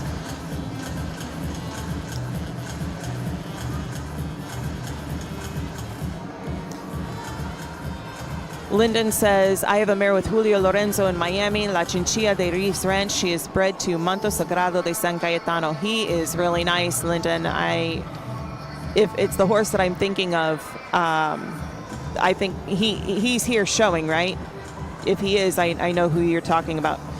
Or maybe I've seen him in the bloodlines of a couple of horses. But either way, I know that name, and I know that it's a nice horse.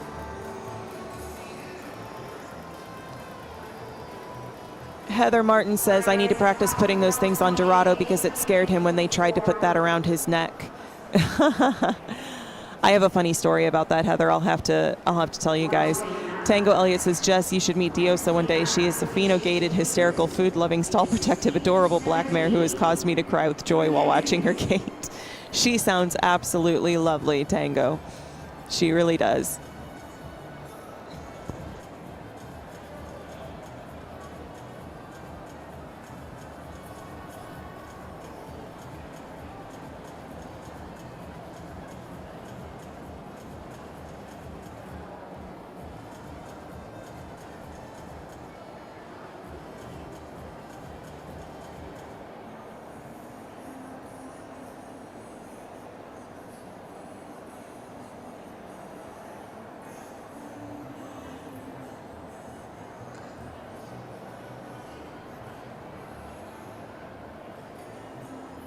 All right, guys, the next class in the arena is Equitation, junior, 16 through 17.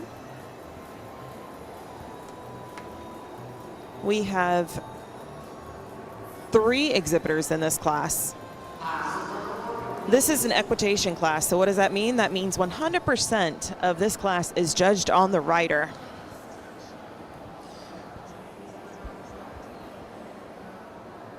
Heather, you said, I probably saw Diosa at the Germantown charity back in June. I probably did. I bet if I saw her again, I would know exactly who she is.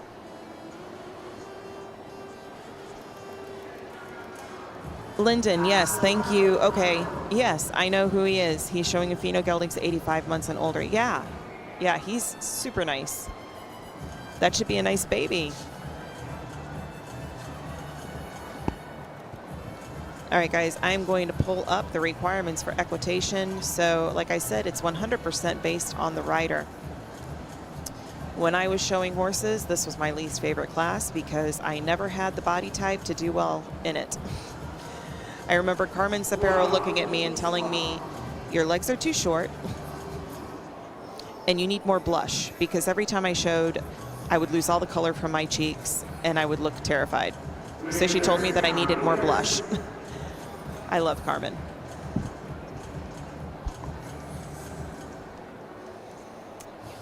So in equitation, they have to halt once during the paso corto. And we do have a horse that's giving one of her riders a tough time, or his rider a tough time. And there he goes. She got him back under control.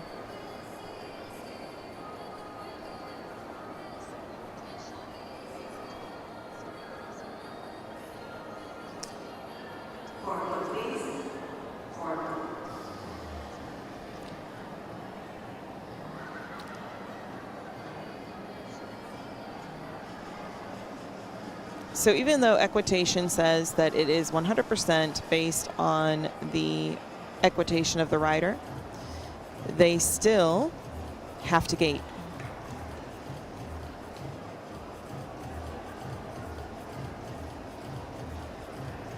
Right, Jacob? They still have to gate.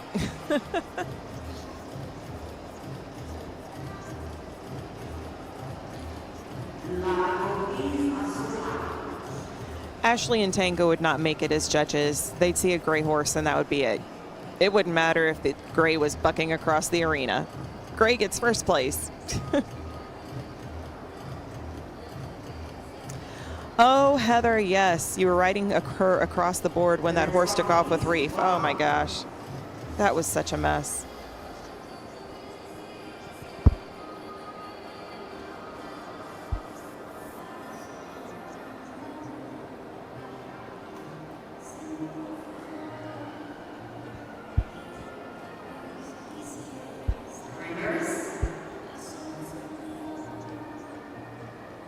All right, so I'm going to pull up the rule book in regards to equitation.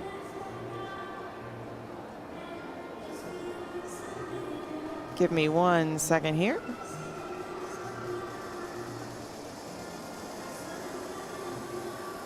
So we do have international paso equitation, but that is tomorrow morning. This is the PFHA equitation.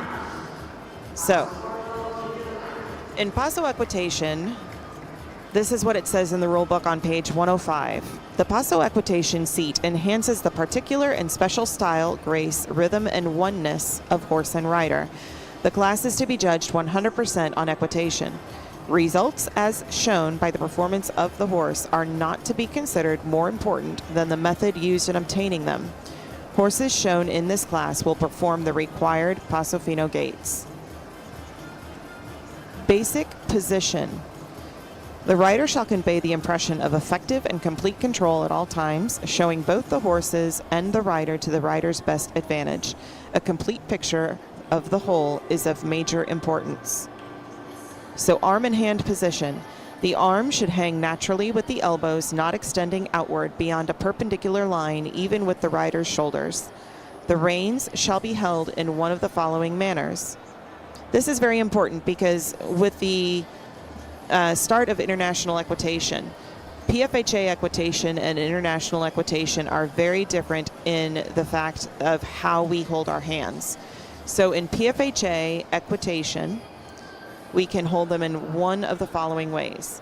The rein should be held by one rein in each hand, entering at the bottom below the little finger and extending upward with the bite, excess of the rein, hanging on the off, or otherwise known as the right side of the horse. The rein must pass directly. The second way is the rein must pass directly from the bit between the little and third fingers, with the thumb being placed on top. It is important that the third finger holds the edges of the rein in the joints nearest to the palm and that the fingers are closed securely but without tension. Excess rein should be on the right side. So the judges have asked these riders to dismount and remount. Whether the horse stands still or not, that's not something that we really penalize for. What we're looking for is how the rider is dismounting and remounting. The thing is that if the horse stands still, it's much easier for the rider to maintain their equitation when they're getting on the horse or even off the horse. If the horse is moving around while the rider is getting off and on, it will affect the rider's equitation.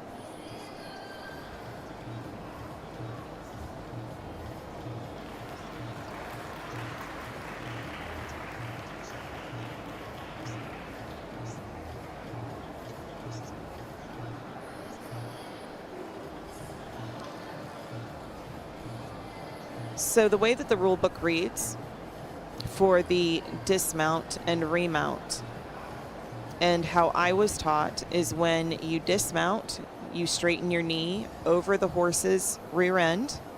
This rider did a very good job of that. And then when you remount with your legs straight, it goes back over the horse's rump into the stirrup of the saddle. Very nice straight leg. Hopefully you guys saw that.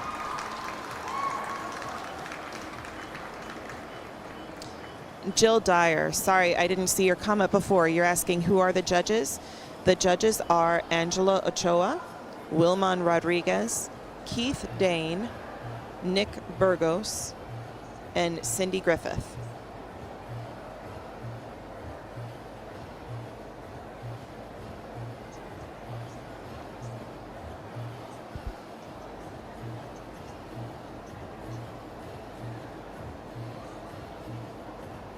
Heather Martin, the right side. I had no clue. Do you all penalize for that stuff during a regular, not equitation class? No, Heather, we don't. It's only called out in the equitation class that that's the way it needs to be. But if you're riding in pleasure or something like that, no. We're not looking at your equitation in a performance or pleasure or Feno class. But I will say that, and I don't know if you were on when I got on my soapbox about clothes and attire and presenting yourself, but it is very important that when you're showing horses, you are presenting yourself in a way that is not distracting from the performance of the horse. So for ladies, I recommend, from a judge's perspective, and I can say this because I am a lady as well, and I went through all the phases when I was showing horses. I like to wear my hair down. I wore it to the side in a ponytail with a little flower. I put it back in a bun. I braided it. I did everything and anything because I thought it looked cute. When you are showing horses, it is not about you. Unless it's the equitation class or the horsemanship class, then it is about you. But if you're showing in any other class, it is not about you. And that's what we have to remember when we're competing. It's about the horse. And so when you are showing a horse, it's kind of like you're going to a job interview. You want to make sure that you are dressed professionally so that you have the best chance to present yourself in a positive way. So to me, and you guys are getting me on my soapbox again, I would like to see women, if they have long hair, I want to see it slicked back in a low ponytail in a bun. I like to see, you know, I used to put 15 bobby pins. It always felt like 50 bobby pins, but it was more like 15 because I have very thick hair. I would put a whole thing of bobby pins in my hair just to make sure it's stuck. Like you could headbang and everything and my hair would not move one little hair on my head. I emptied cans of hairspray all over my head because I was not going to have a flyaway under my hat. But I always recommend, I like to see young women and any women really when they're in the arena showing and I'm the judge, I like to see a finished look. I like to see their hair slicked back in a bun. I like to see, if they want to wear earrings, I like to see studs. I don't want to see dangly earrings because that is a distraction. Whether they wear makeup or not, it doesn't really matter to me. If they have a tendency to lose color if they get nervous, put a little bit of blush on, but that doesn't bother me. When they're wearing the official, well, really when they're showing in anything, I don't want to see cleavage. This is not a fashion show for women. This is a professional horse show. And again, would you go to a very important job interview with an international company, you know, a Fortune 500 company, showing off your chest? I think not. I mean, maybe, but I wouldn't. Wear a collared shirt or something that is up to the neck. No tango, no mini skirts. Nobody wants to see that. Question, what do you think is acceptable for a woman to wear in a Feno class? Is it acceptable to wear something besides a tuxedo? So you do not have to wear a tuxedo, but you do have to wear the official Paso Feno costume. If you're going to wear a different color jacket than black, I recommend a conservative color. You know, I've seen some women wear like hot pink, and I get why they're wearing hot pink because it sticks out and it grabs your eye. But I like conservative as a judge. Am I going to throw you out of the class because you're wearing a hot pink jacket? No. But to me, when we are trying to promote the breed and trying to get people involved in the breed, if they don't know anything about our breed, I just think that it gives a nicer picture. Dang, you guys, why don't you stop me from getting up on my soapbox about attire? I feel very passionately about women and show attire, if you couldn't tell.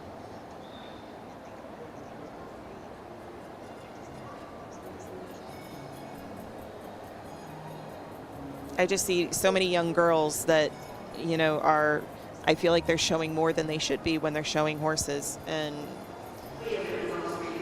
all of the young ladies in this class, I appreciate the way that they are dressed.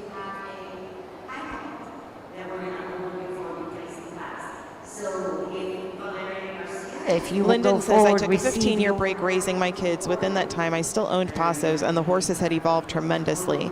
It was and is a lot to learn and catch up on, and it's a constant learning process. You have got that right, Lyndon. I mean, this breed has evolved faster than I think anybody thought they would.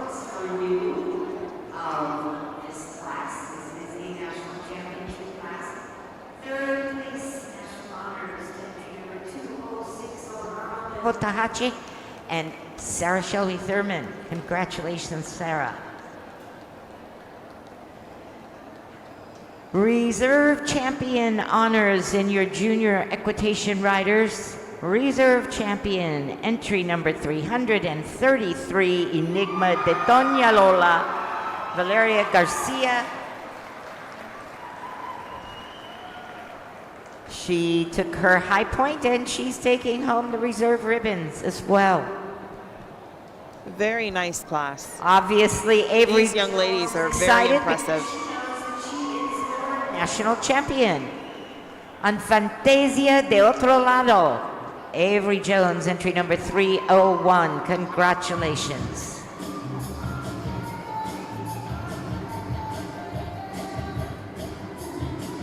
All three ladies in this class had excellent equitation. I would not like to be going up in a class against any of them.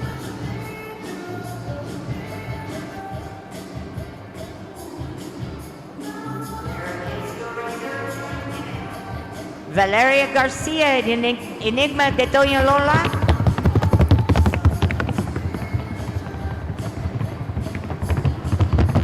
And your champion, Avery Jones, Fantasia del Otro Lado.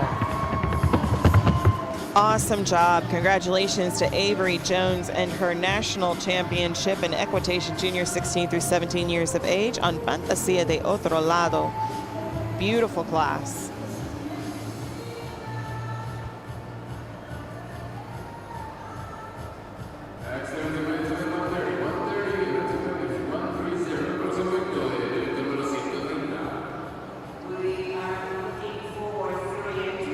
Heather says, the rules say conservative colors, including trim, are black, white, off-white, darker muted shades of gray, blue, green, red, brown, and purple, bright shades of any color, hot pink, lime green, fuchsia, fluorescent orange, etc. are not conservative. Reflective stitching in fabric with reflective glitter threads are not conservative. I totally agree. I totally agree with the rules. Something that I saw a lot of earlier this year was performance jackets, and I guess some Feno jackets too, that had mesh see-through sleeves. They were black, but the sleeves were like this sheer fabric that you could see through, and they had stitching on them. While those jackets are beautiful, I think they are absolutely gorgeous. I don't think that they are appropriate.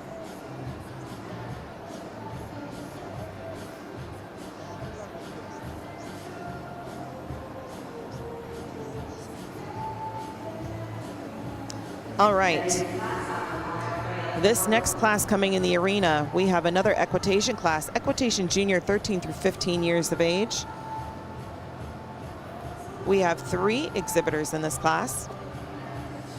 Mayra Prieto is back number 228, riding Cielo de Tambores de San Sebastian. Angelina Gomez is back number 338, Magistral de Doña Lola. And Lina Figueroa is back number 362, riding Curioso del Seminole.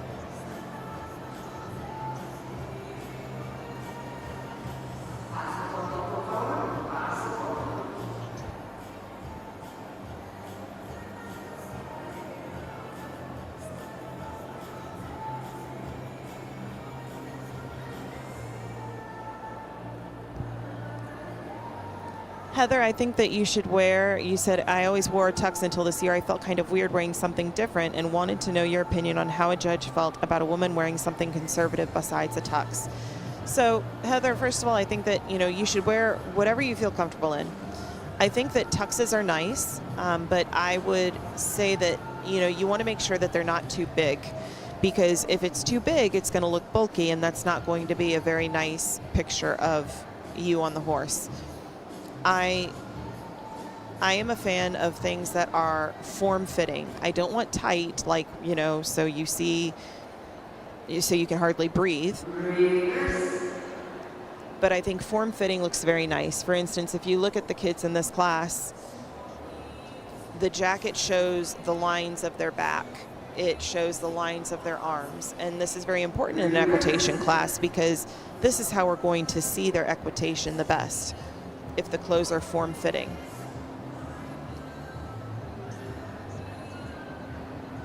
I think the way that these ladies are dressed is extremely appropriate.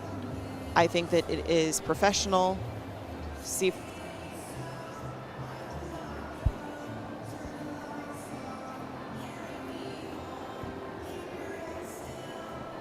But ultimately, you should wear whatever you feel comfortable in, as long as it is within the rules.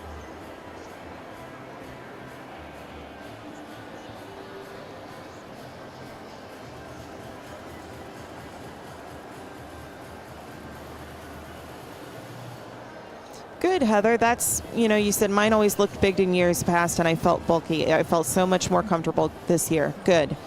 That's what matters. You want to feel comfortable.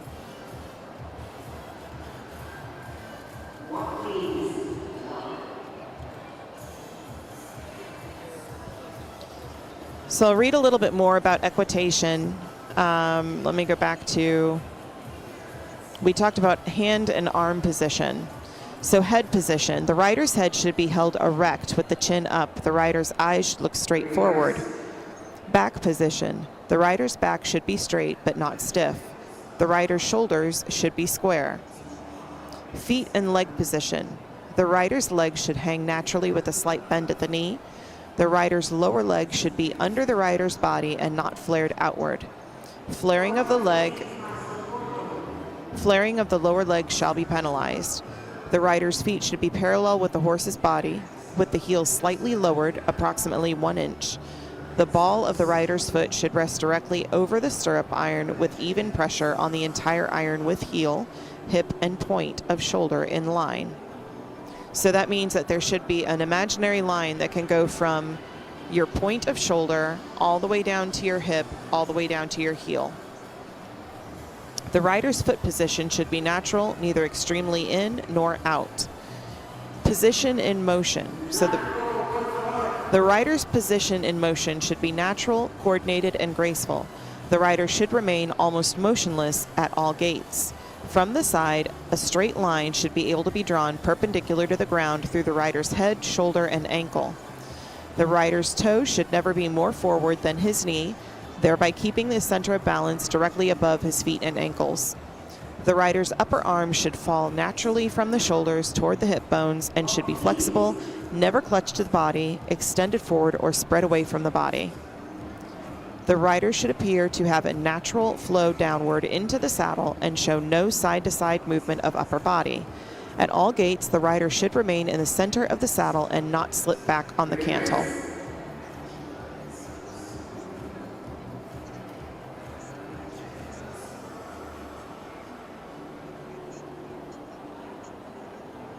Lyndon asks, how do you feel about the speed of the horse? Some are getting so fast, you really can't tell whether they are in gait or not. That's a really good question, Lyndon. We've talked about that a little bit, and I certainly do not mind talking about it again. So my whole thing as a judge, I really don't care how fast the horse goes as long as the horse is in gait. And I have become a really big stickler. And I'm sure if you ask around to any of the trainers and any of the amateur owners, they will tell you, because I will come up to them in the arena and be like, dude, why are you going so fast? Your horse is pacing. But you should only go as fast as your horse can go while keeping gait. And so there are some Paso Fenos that are built for speed. You know, they are the bigger horses that have the longer legs, that have the more slope in the shoulder, that they can get that big extension and that big stride. So as long as they can maintain their consistent gait, I love to see speed. It's never a race. I'm never going to say, okay, that horse has the fastest largo, so he's going to win. But especially in the performance and pleasure classes, I really like to see that change in speed from a Corto to a Largo. And when you've got a horse that is owning that arena at the Largo, it's hard not to look at that horse. Now, saying that, I want to couple that with, if you are going to speed around the arena and get my attention, you better make sure that your horse is gaiting. So Heather is saying, okay, so if legs should be straight, a straight line, why do we see so many people with their legs sticking out? Oh, Heather, good question. So I think why we see so many people with their legs sticking out is because A, they may have their stirrups too short or too long. So if you have your stirrups too short, it's very easy for you to use your weight in your saddle, meaning I call it skier legs or skier feet. You literally are using your feet to like brace yourself in the saddle, if that makes sense. When you sit on a horse, you should be sitting on your pelvis, okay, on the front of your pelvis. Oh, Ashley, thanks for the question. What are they checking? So they are asking for the test of mount and dismount, and I'm pretty sure that the judges are probably asking questions about either the conformation of the horse or saddle. So they can ask questions, they can point to parts of the horse or parts of the saddle or parts of the bridle and say, what's this? So like for instance, if I point to the area of the horse between the ears, I would ask them, can you tell me what this is? The correct answer is pole. I could point to the front of the saddle and I would ask them what that is. They can also ask about the bit. The judges also, though, keep in mind, in every single class, we have to check gear to make sure that the horse isn't bleeding in the mouth, make sure that there's no marks around the mouth, and make sure that everything is legal. So they could be doing that too, but they can also ask about parts of the bit and headgear.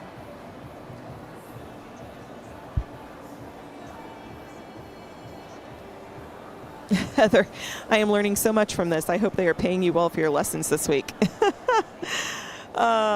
You know, just being here is great. So, and I'm glad it really, this is going to sound really corny, but it really is worth it to me that people are actually paying attention and asking good questions, because, you know, I really do want people to enjoy this breed and enjoy what they're doing. And I feel like you enjoy things more if you understand more.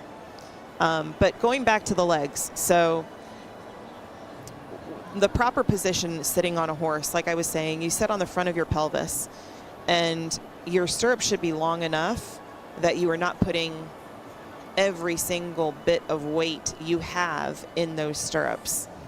You want to make sure that you've got a little bit of weight in them, because you don't want the stirrup flopping around all over your foot. Lyndon asks, I saw one of the horses earlier today be excused after they looked at the horse's mouth. Do you know what that was about? Yes, Lyndon, that horse was bleeding in the mouth.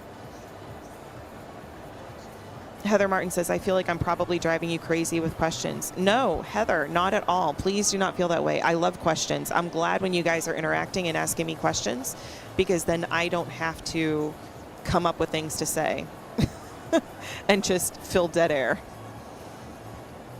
We don't want that, because I get a little crazy. And I have not had any Cuban coffee today, guys. Can you believe it? I did have my energy drink, but I did not have any Cuban coffee.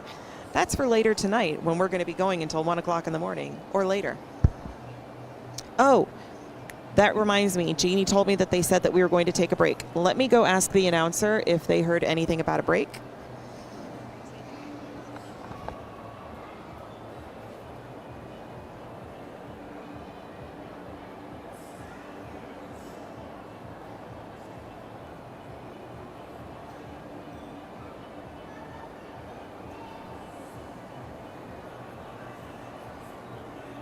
Okay, so yes, it has been confirmed.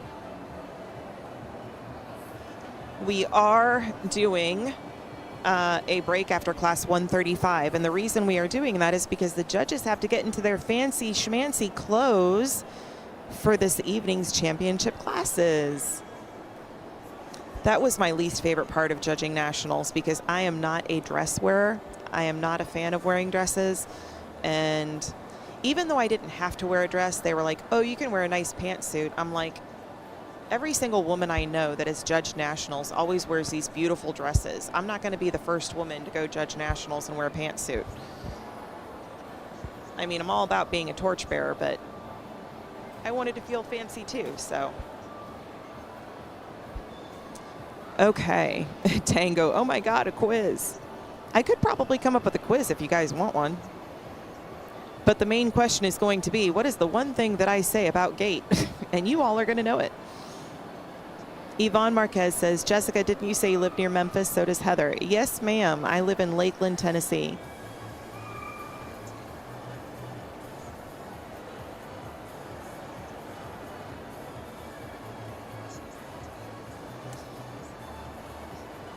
Oh, cool, Heather. I wonder if we're close to each other.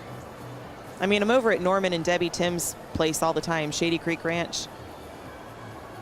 Jeannie Towery, totally loved the evening wear from years back. Made the evening classes so special. Yes, I agree. I always loved seeing especially the women, because the men always wore tuxedos and the men always looked good. But the women really came up with some great, beautiful dresses.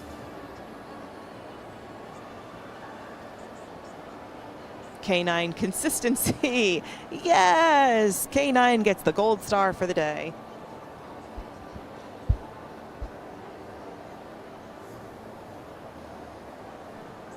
Tango, I am the only one driving her crazy, thank you. Nobody's driving me crazy, trust me.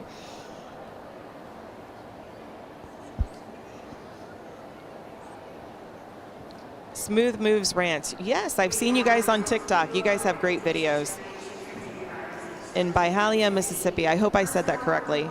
And you are correct, Jeannie. Being female is definitely harder. No offense, men.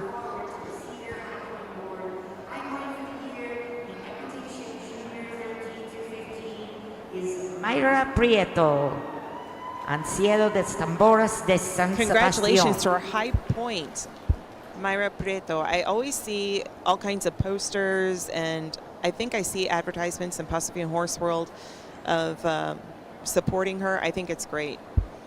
That is awesome to have that kind of support.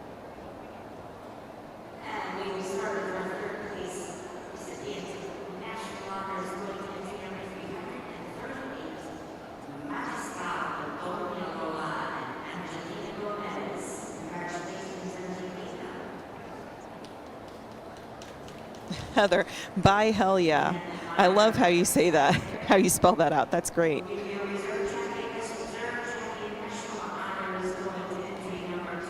And 28, Mayra Prieto. Very Anciero de nice. Hey Tamboras de guys, guess San what? Your gray Sebastián. horse won. Lyndon, have they spoke of where Nationals is going to be next year? Lyndon, I wish I knew. I would almost bet that it's going to be back at the WEC, but I don't know for sure.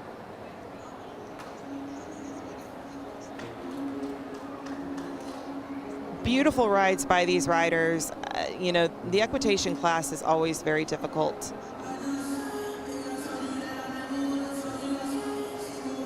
Like I told you guys before, equitation was not my favorite class because it was just hard. It's hard to remember everything that you need to do, how you need to keep your body.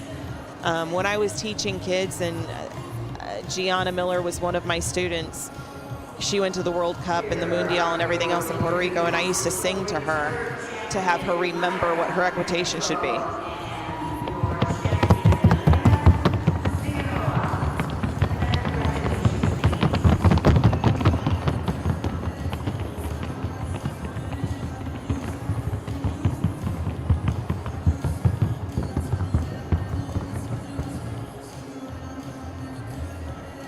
The rider that won is Lena Figueroa.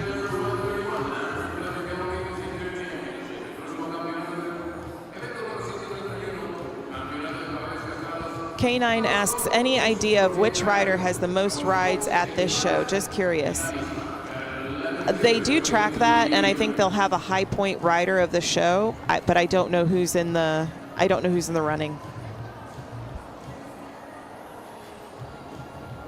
Yes, Lena is the best. And if you guys have been watching, if you follow PFHA on Facebook, Lena is actually our PFHA hostess.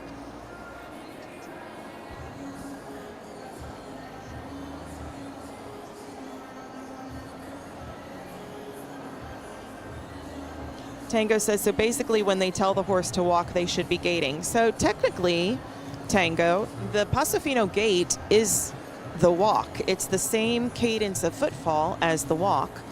It's just fancier and faster. Unless you're phenoing, then it's not faster. But it is fancier. All right, guys, so this is class number 131, Amateur Pleasure Geldings Championship. So pleasure classes, other than gating, okay? So don't say consistently in gate, because I'm saying other than consistently in gate, what do you think is the most important thing in a pleasure class? And this could be a couple of things, so I don't want you to think that there's only one right answer, because I think that there's a couple of things that could be really important. But to you, other than gate, because we're going to assume that everybody is going to gate, other than gate, in a pleasure class, what do you think is the most important thing?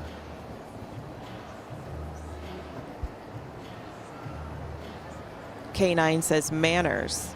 Very good answer. Heather Martin says the horse to be relaxed. Excellent answer as well. Ashley says changing the gate easily. Great answer.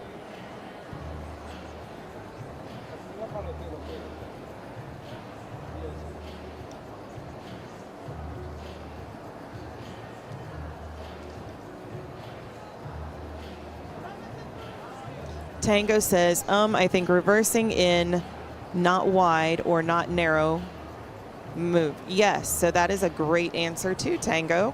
Good job.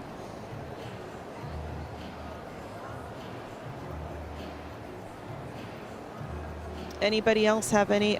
Ashley says stopping. Yes, that could be a very good one as well. Tango says, I listened. I know you did.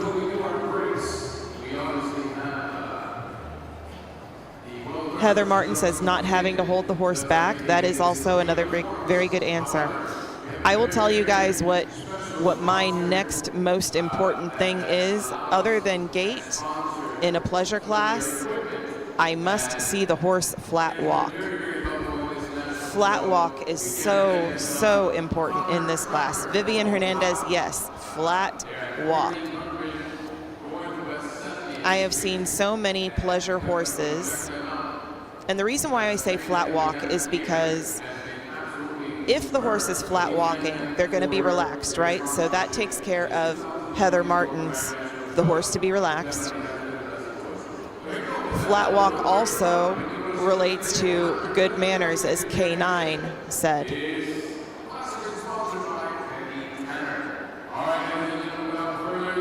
Changing the gait easily could also be part of the flat walk.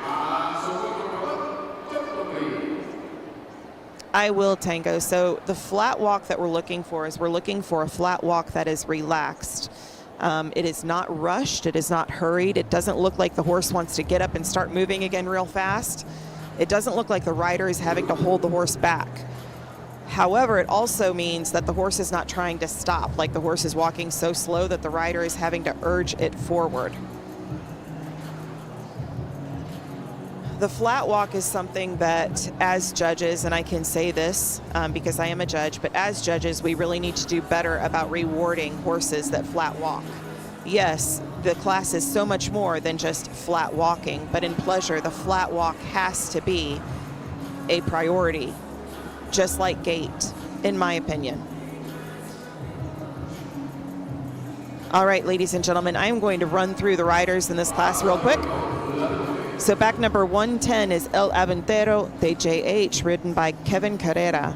Back number 166, Cuatro Rios Viel Donatello, ridden by Bianca del Valle. Back number 207, Impacto de la Tormenta, shown by Georgia Acosta. Back number 230, Tiroteo, shown by Mayra Prieto. Back number 325 is Amante del Sol, ridden by Meredith Cole. Back number 327 is Escopeta de Tomaria, ridden by Debbie Cool. Back number 400, Apostal de Paso Luna, owned by James Cantrell. 414 is Cariño de FH, owned by Cali Votava, or shown by Cali Votava, I'm sorry. 417 is Jaguar de Colores, shown by Gail Lazarus. Back number 445 is La Rosa's Copa, shown by Megan Winlack. Back number 544 is Adictivo de United, shown by Ali Bedell. Let me count them real quick and make sure that I got everybody. My sheet shows 11. 2, 3, 4, 5, 6, 7, 8, 9, 10, 11, 12. I have one other one in here. Let me see if I can find them.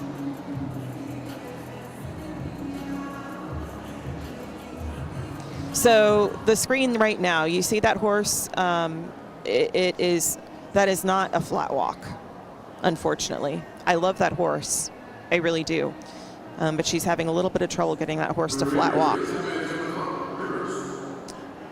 This horse walking towards us in the light blue jacket, that's a nice flat walk. The horse in the pink jacket is giving a little bit of trouble. So that is not what I would call necessarily a flat walk. There's some nice flat walks back there in the back.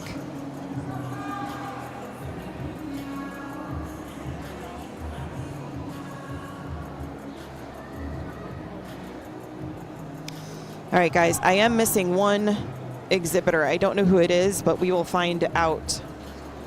All right, let me read my comments here and see if I'm missing anything. Lyndon Lockett says the flat walk is different in pleasure and in country pleasure, or is it supposed to be similar? So Lyndon, the flat walk in both of those classes, to me, it's not really a difference. The flat walk is a flat walk. And Jeannie says, agree 100%. Tango says, about how many years people should dedicate to training a horse for championship competition.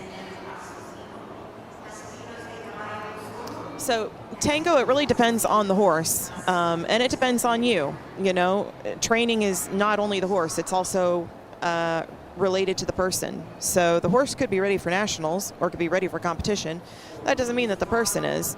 Or vice versa. The person could be ready for competition, but that does not mean that the horse is. I bought a 4-year-old colt some years ago, and we worked him for we started him under saddle, and I think we had about 11 months under saddle with him, and I took him to nationals, and I won the grand championship in pleasure stallions and colts with him. He was a special horse, though. He was a once-in-a-lifetime horse. But, you know, he only took 11 months from putting the saddle on him to taking him to nationals and him winning everything that I put him in. He won Grand National Champion, Pleasure Stallions and Colts, and then he went into the Performance Championship, and he won third, I want to say. Third Grand National Champion, Performance Stallions and Colts. He was a pretty special horse.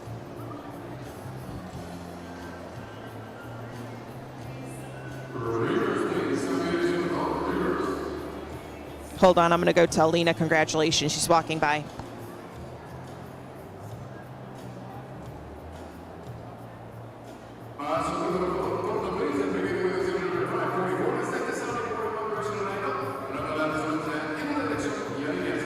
All right, now they are going to go over the board.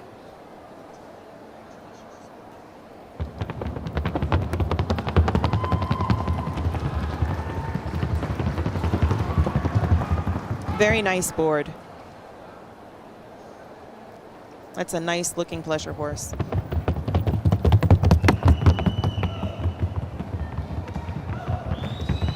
So this one is nice. She's lacking a little bit of clarity.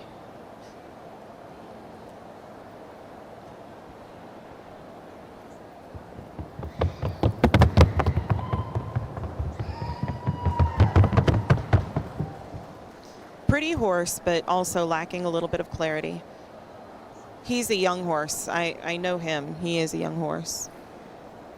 This is Tiroteo. I know him because he always has that little hair on his tail. Nice little pleasure horse. This is Jaguar de Colores.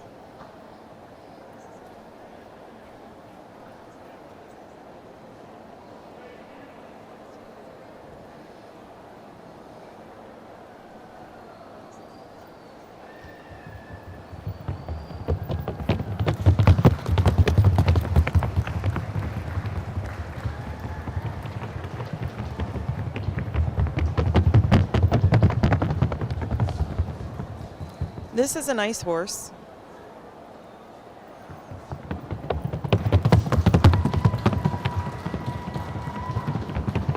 This is another nice pleasure horse. He was giving her a little bit of trouble at the walk, though, on the rail.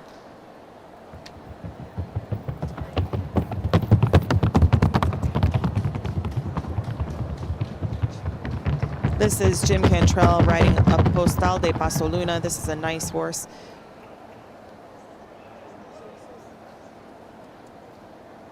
This is Bianca Del Valle riding Cuatro Rios Viel Donatello.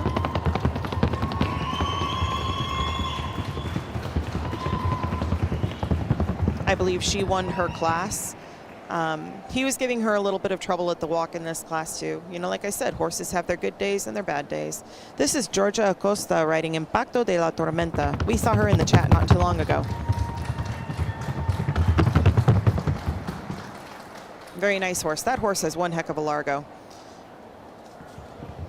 I think this is Kevin Carrera riding El Aventurero de JH. That's a good-looking pleasure gelding.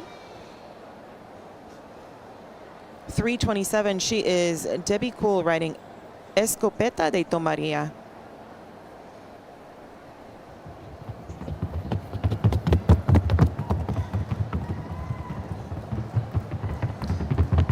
This is a nice little horse. They haven't had him long. I know this horse, and I don't think that she's really ridden him very often. This might have been her second ride on him.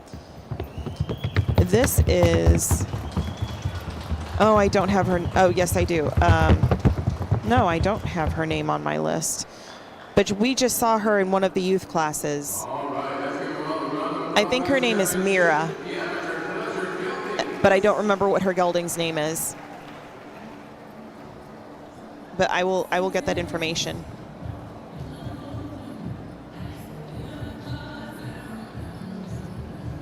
Oh my goodness, you guys are talking a lot. Okay.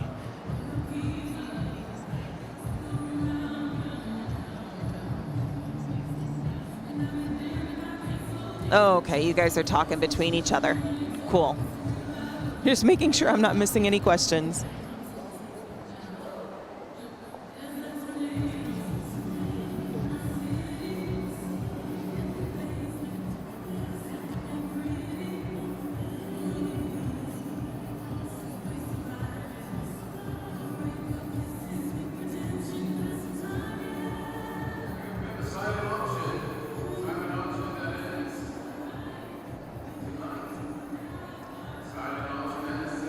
Linton says, I must give a lot of credit to some of the trainers. I am 3.5 hours from Julio. I couldn't ride as often as the other competitors. He kept her ready to show. Yeah, absolutely, Linton. I mean, the trainers work very, very hard. I was a trainer for a number of years, and it is not easy. The horses are the easy part, believe it or not. The people are the difficult part. But yeah. We have some pretty amazing trainers, and I think that a lot of times, you know, because people don't understand our breed, they get a bad rap, you know, and I think I get really angry whenever I see people who don't know our breed look at our Paso Fino's gait and they're like, oh, they must be abusing them to get that gait. And I understand why they're saying that, but don't talk crap about things you don't understand.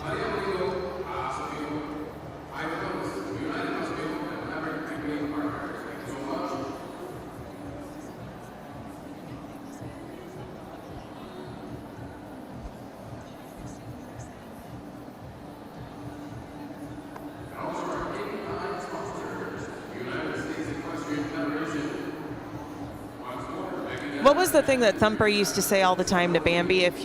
My mom always said that if you don't have nothing nice to say, don't say nothing at all.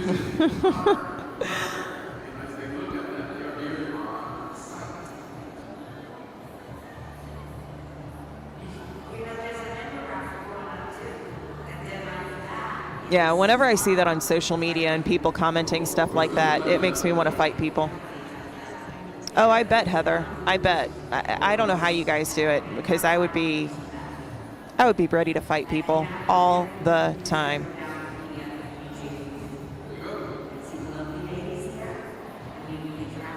Tango says, I can't watch Bambi. Yeah. Fabi, hello. So Fabi is the mother of Harper Meyer, and Scooby Escopeta de Tomaria is Harper's horse. Unfortunately, Harper couldn't join us at Nationals this year, but I hope she's going to be with us next year.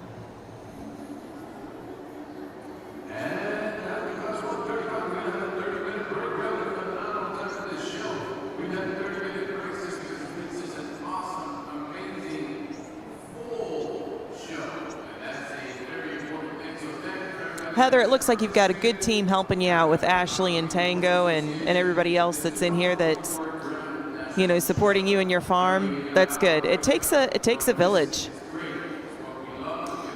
Brittany says, at Linden, I agree. My trainer owns 28 horses. She runs a boarding facility and owns a rescue and has 4 dogs, 1 barn cat, goats, and chickens. Oh my goodness, that is a full house.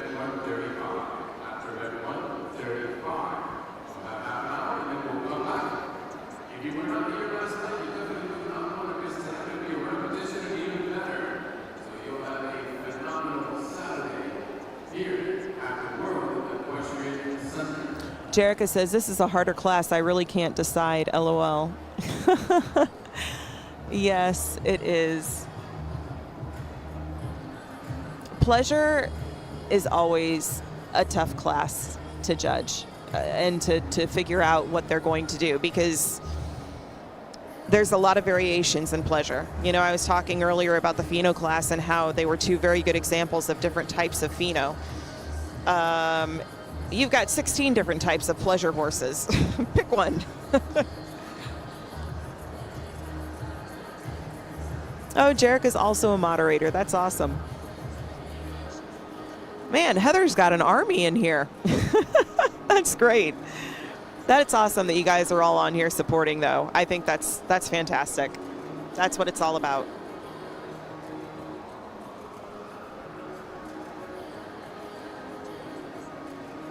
Ashley, there are no grays. I'm stuck.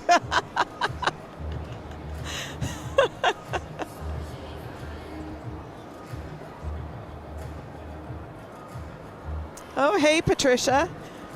My goodness, another one in Heather's group. We're just going to start calling this Heather's Chat. Heather's Chat and Friends.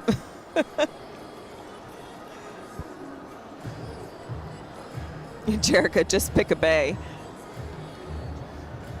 So who's going to win the class? I don't know, the dark one.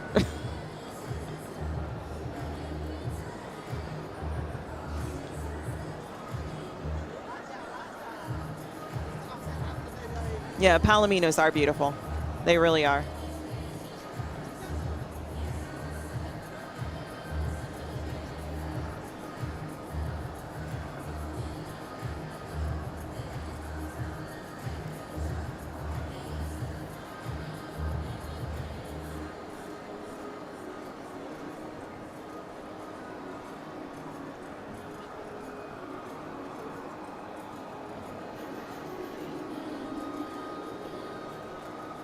Yvonne Marquez, I've been here all week, so where have you all been? Jeannie Towery says, I love all the colors, but mostly own bays. I have to say that Jeannie Towery has some really good-looking horses. You like chunky horses, you would love to go to Jeannie's farm. She has got some chunky boys, and they're all beautiful.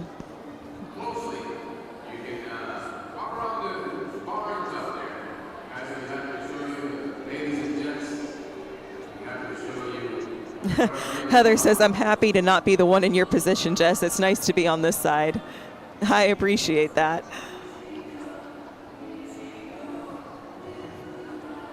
Patricia says, Yvonne, I've been here just not commenting much. Hey, that's okay, Patricia. I'm glad that you've been here with us watching. That's what matters. Lyndon says she had not been in the arena for a year. She had a baby by Poseidon, and I had been out of the area for a few years. He had her ready for a show. He placed 6th out of 18 in Miami. Holy cow. Congratulations, Lyndon. That's awesome. I can tell why you like him so much, why you feel he's such a good trainer, because that is pretty awesome to have your horse ready to go. K9 says, I have been here too, but sometimes from the back of the horse. Yep.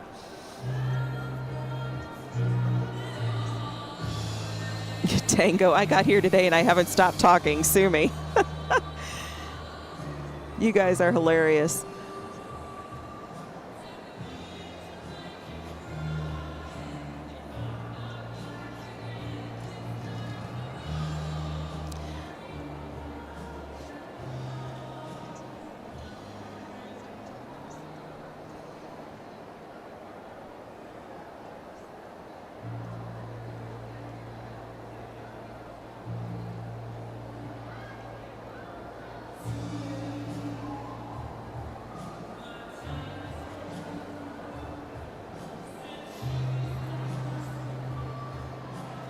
Tango says, I appear weekly. Don't forget to tip the waiter. Well, Tango, if you appear weekly, you're going to miss us for the next, I don't know how many weeks are in a year. What, 60? Oh, I don't know. That's not something that I keep in my head, but I'm not going to see you for quite a long time. K9, do we need to dress up for tonight to play along? If you want to, I won't judge you.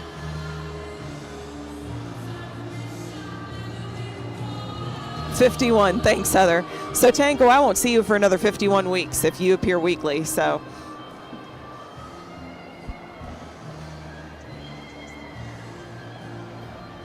Yvonne, I'm wearing my tiara for the evening show. Tango says, I'm wearing my tux pajamas.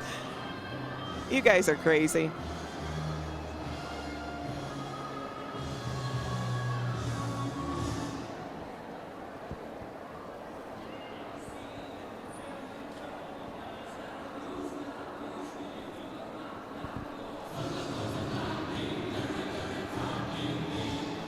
Jerica says, unless you join Heather and Tim's live, then you will see Tango. That's true.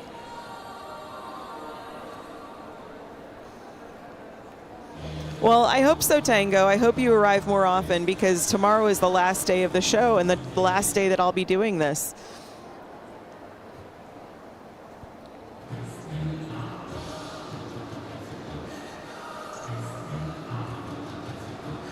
Yeah, I don't go on TikTok that often, but I will start checking it out more often for sure.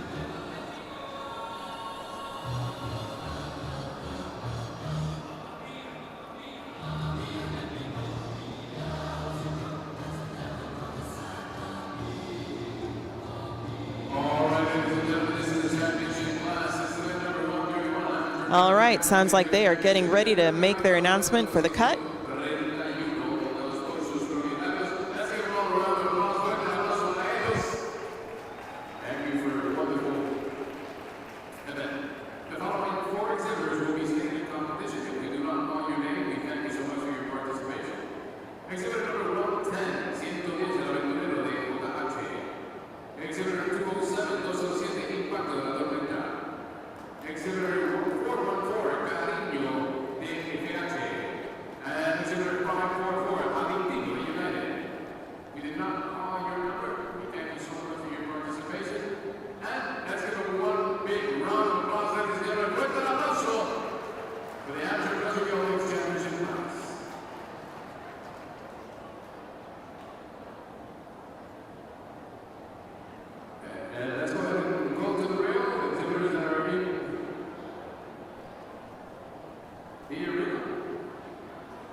Heather Martin says, I need to have Jess come over and do some of our lives. She's more knowledgeable than me. Heather, I think you guys handle your lives just fine. You guys do a great job. All right, guys, so the judges picked 4 horses to move forward into the final cut of this Amateur Pleasure Geldings Championship class. So it appears that they did not feel that there were 5 horses in this class that deserved placement. And that's okay, that's their prerogative. So only 4 horses are going to be placed in this class.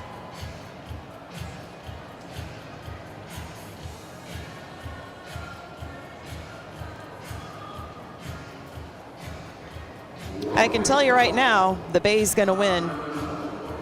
Don't ask me which Bay, but the Bay's gonna win.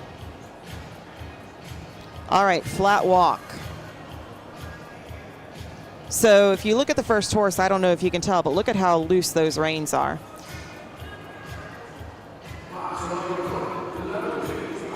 Now they're asking for a largo, so they're expecting to see a sudden increase in speed, but the riders should not push it if they think their horse is going to break gait.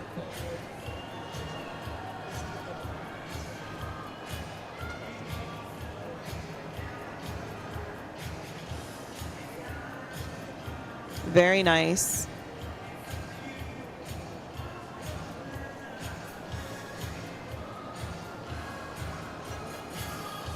So that first horse that you guys are seeing on your screen, that's the one that I said he's got one heck of a largo. He's a big horse. If you look at his conformation compared to the others, you'll understand how he's able to get such a faster forward speed than the other horses. He is being a little inconsistent in the back end. It looks like he is pretty amped up.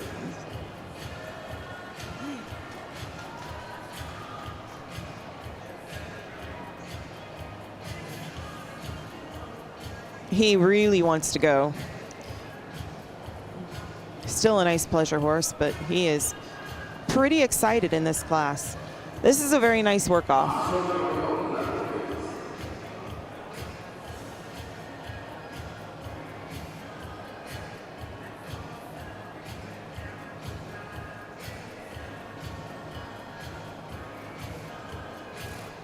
So guys, I know that earlier, the one in the pink jacket, they haven't been showing a lot of her because she's away from the other three. But there was a rider in the pink jacket that she was having trouble in the initial class at the walk. And I know that you guys saw it too. And I'm just waiting for somebody to be like, wait a second, how did she make the cut? It's possible that the judges did not see her messing up on the walk. That does happen. Way you can come back to the line. So once they make the cut and they line up, when they get into a work-off, it's like a brand new class. So as judges, we can't remember, we can't think back on what they did in the initial cut because now we have them in a work-off and it's considered a brand new class, and so we are only considering what they are doing in front of us at that time. So she had a pretty solid work-off from what I could tell. And I'm not taking anything away from the quality of the horse. That is a very nice quality horse. He just was having a little bit of difficulty at the walk in the initial class. And if the judges didn't see it, then she's lucky. That happens sometimes. But again, all of these horses are very, very nice.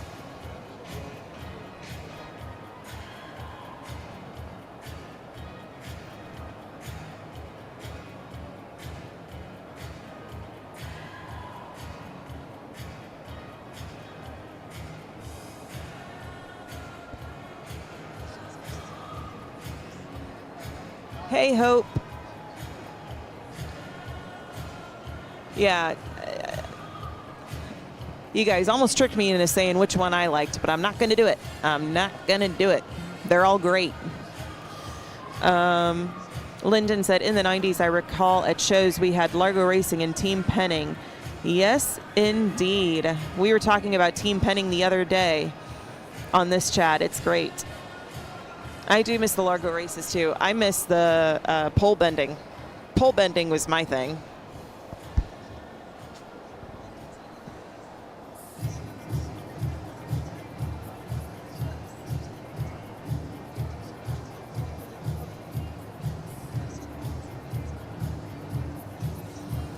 At the Lexington, Kentucky show, we do a bourbon race. Well, we didn't do one last year, but they used to do a bourbon race at Lexington, Kentucky. And I heard those used to be really fun.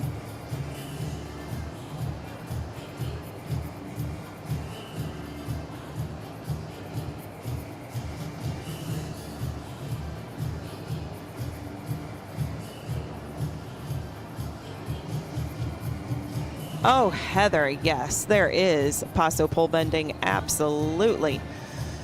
My gelding and I were undefeated in that for years. Horse soccer.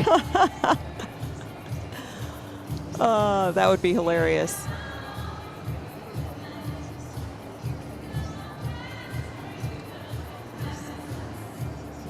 Angel Baby Max, yes, I do bet the horses are tired.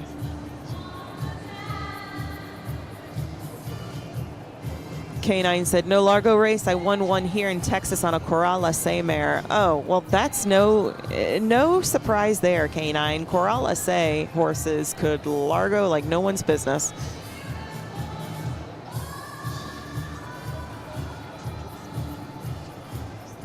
Oh, I remember that Hope. Hope was saying we used to do musical stalls and horse soccer at Murfreesboro, and it was so fun.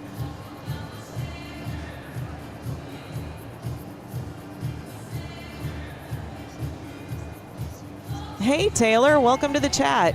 Taylor says, I would love to do horse soccer, but my mare is a giant chicken and won't go anywhere near those soccer balls. We have one at home. Oh, that's hilarious. Your mare is beautiful, but I can see that I can believe that she's a giant chicken.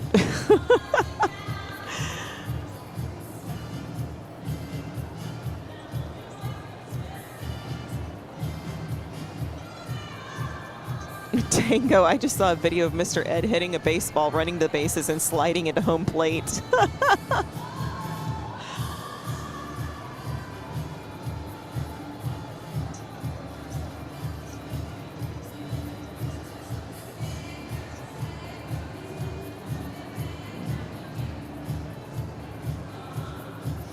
All right, guys, I'm going to step away for 2 minutes. I will be right back. But please feel free to continue chatting because this is a great conversation.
Grand National Champion is awarded to number 110, El Aventurero de JH. Chosen by Kevin Carrera, owned by Marvin Carrera. Congratulations.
más de 20 años de experiencia, somos una marca de calidad superior en sillas y accesorios equinos. Nuestros diseños exclusivos le brindan una mayor comodidad a su animal y una perfecta posición natural al montar. Buda, las originales.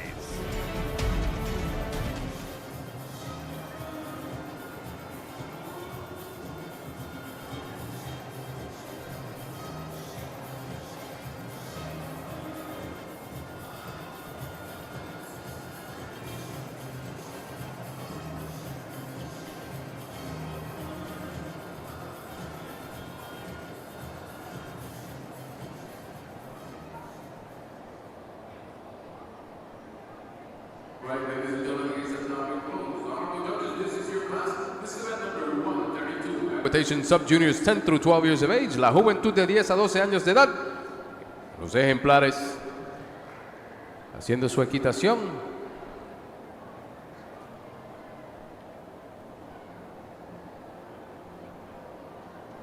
And let's put your horses together.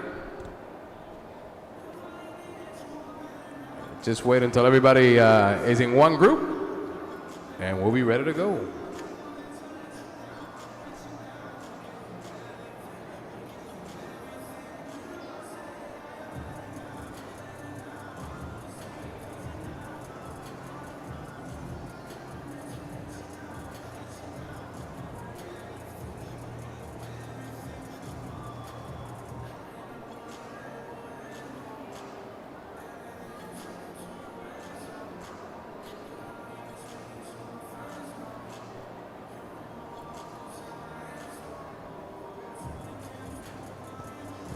All right, guys. Next class coming in the arena is class 132, Equitation, sub-junior 10 through 12. We are back on Equitation.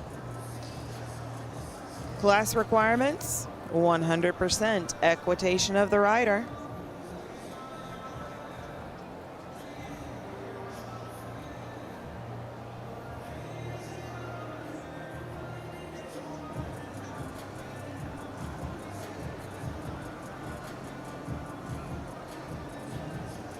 All right, here we go. Paso corto, por favor. Corto, please. This is your Tango says, I Equitation had no sub-junior clue 10 that there through were 12 so years many of age. classes. My hair grew 2 Class inches number watching 132. this. Oh, Tango. Go to a horse show, a Paso Feno horse show that only, you know, is for a weekend, and we end up doing like 150 classes in one day. It's fun.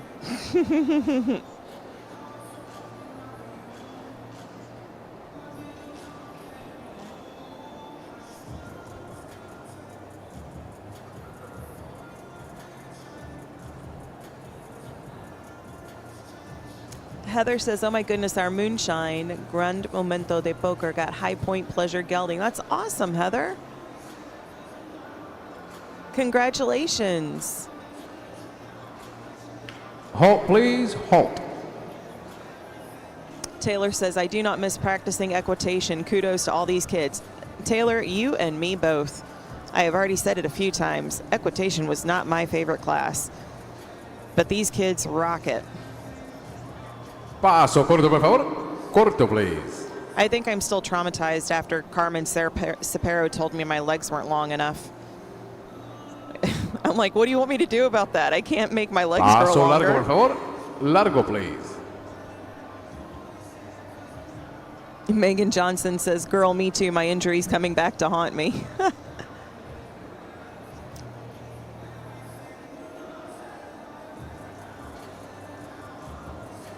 We have 5 kids in this class. 119 is Karina Gonzalez on Splendora de FH. Valerie Berrio is 139 on Independencia Walk, de please. Santa Ana. Walk. Allison Jones is 226 Príncipe de 6 Ms. Chloe Gomez is back number 334. Reverse, please. Cambio de on dirección, por favor. Marceleza de la Reina. And Sophie Gomez is 536 on Pícaro de JH.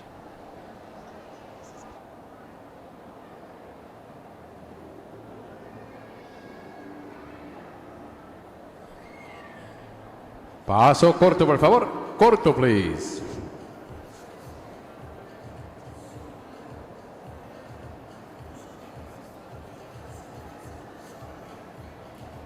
Lyndon says the kids are riding such advanced horses. Nowadays, the parents pay a lot of money for their kids to have the best horses. Do you think some horses are too advanced for some of the kids professionally? So, Lyndon, that's a good point that you brought up. And I think that that's been happening for a lot longer than just, the last few years. I remember when I was showing back in the 1990s, I showed the same gelding in every single class. I showed him in pleasure, I showed him performance, I showed him in equitation. And I was going up against kids whose parents were able to get them one horse for pleasure, one horse for performance, one horse for equitation. I do think that at times, and I think that this is true not only for kids, but I think it's true for everybody, that sometimes people buy a horse that's a little bit too much horse for them. And I think that sometimes, the rider wants to do so well, or maybe they get on the horse and they feel the power, and that power can be addicting. Even if you know that power can hurt you, that power can be addicting. It can be a thrill, an adrenaline rush to ride a horse like that. So I think that, I think that that's been happening for quite some time. I think that it's always been a factor. And I think that, we just have to be mindful when we're investing in these horses, that we are matching the appropriate horse with the rider. So that is a very good reminder. I'm glad that you brought that up. Megan says, Valerie has been in everything with that mare. Go girl. She has. Independencia is an awesome mare. I mean, she's an excellent pleasure mare. And she is such a good girl. I mean, both Valerie and her father, I think, ride that mare a lot. And she just keeps giving. She's an awesome, awesome mare.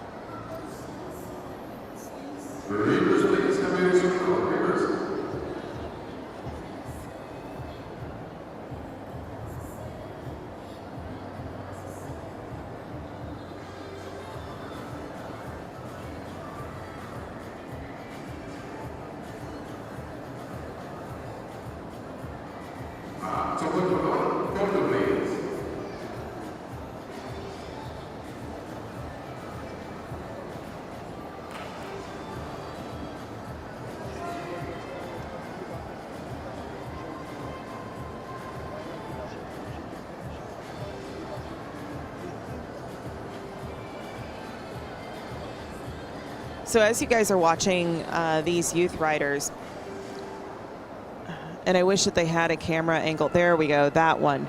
Look at see the line from the head through the shoulder, through the hip. Her heels are a little bit further forward than what the rule book asks for. But when you see a rider from the side, you should be able to draw a line from their head to their shoulder to their hip down to their heel.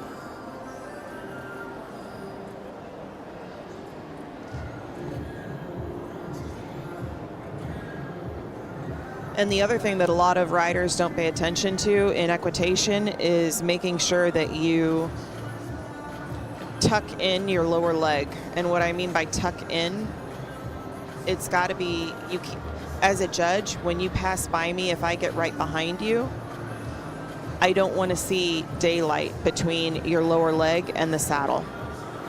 And you'd be surprised how often that happens. Naturally, your leg wants to do that, but in equitation, you got to tighten that up a little bit. And the trick is tightening it up without squeezing the horse.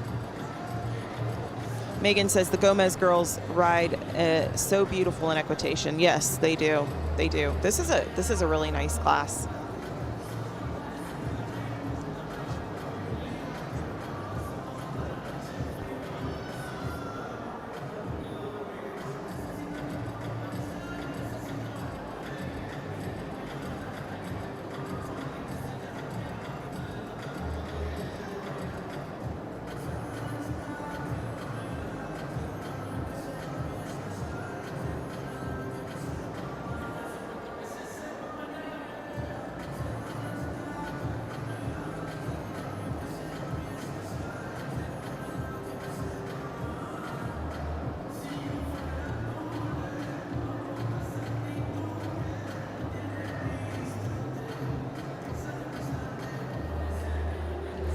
So what's happening now, guys, is the judges, as a test, they're asking all of the riders to back, and then they're asking the riders questions.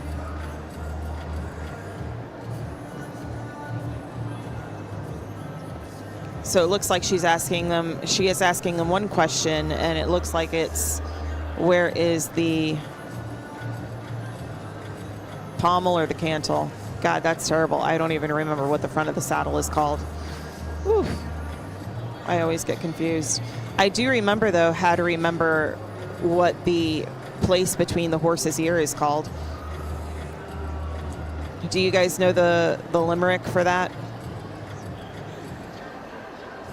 To remember the poll, P-O-L-L, in between the horse's ears. Pommel is front. Thank you, Canine. So to remember the pole, you climb to the top of the pole.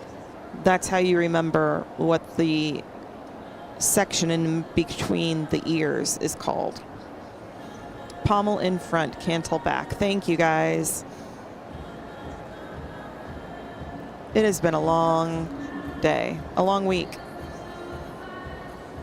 And again, equitation is not my strong suit.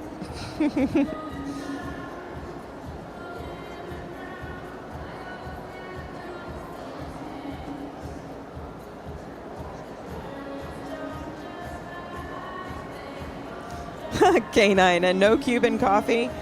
You know what? I was going to say, I think Joseline walked away and he probably went downstairs to go get some Cuban coffee. I should probably go down there and get some. That's not a bad idea.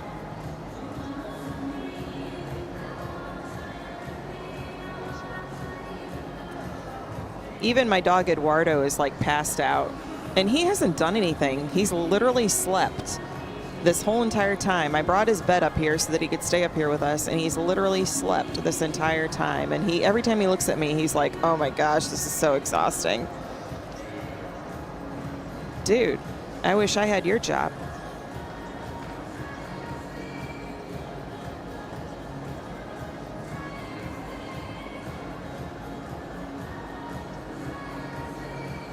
All right, we have 79 in watching this show. So if you are new, welcome in. Don't be shy. You are watching the 2024 Grand National Championship Paso Fino Horse Show. We are coming to you live from the beautiful World Equestrian Center in Ocala, Florida. This is the second to last day of competition. We are entering in, or we are a little bit over midway through our youth classes and championship classes for the day. And Taylor, Eduardo is the best little show dog. He is, isn't he? He's rude as all get out to people, but he's a good boy. He is a pro at giving people the side eye.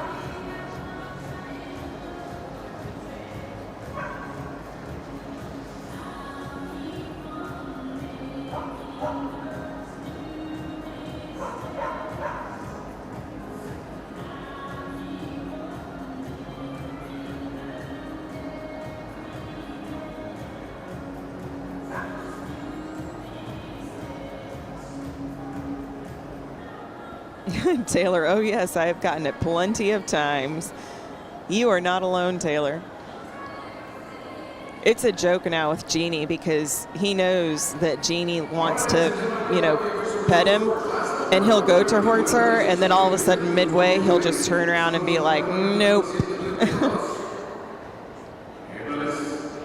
K9 says, I think you have to combine the count. You have 78 watching in English and 235 watching in Spanish. That's a crowd. Oh, yeah. Yeah. Yeah, Joseline has a bunch in his stream.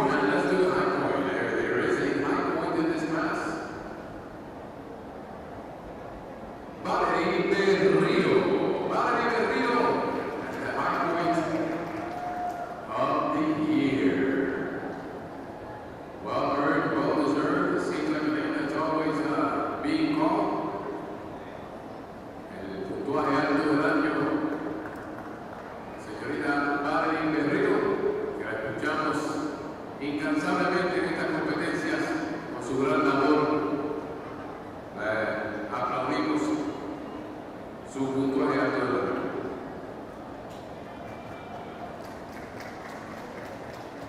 Y ahora momentum squares going to number 334. Marsellesa de la Reina, short by Chloe Gomez. K9 says, are the topics similar in the Spanish live stream? Yeah, so Jostelin Suarez is the commentator in the Spanish live stream, and he does an excellent job of explaining the classes from his perspective. So I think the topics are somewhat similar, but they're probably a little different too, because he's dealing more with the international crowd and people that are watching from all over the world that are used to Confe Paso and other international shows.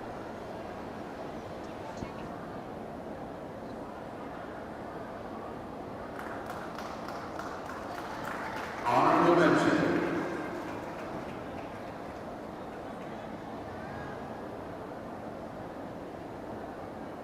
No, correct. You're correct. Your fifth national champion.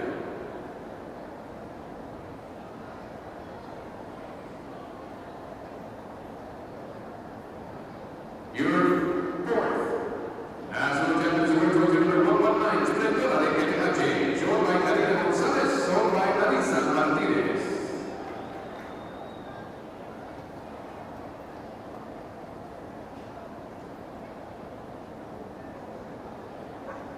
Vicky Scoggins says, I showed saddle seat equitation till I aged out, then I taught it until I got Pasos about 1995. All kids learn these tests in saddle seat. If you are taught correctly, you don't have to remember. Oh man, I'm jealous.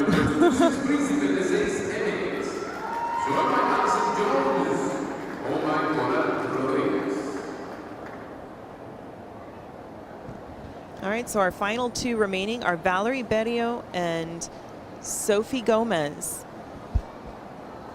Congratulations to Allison Jones for her third Grand National Champion.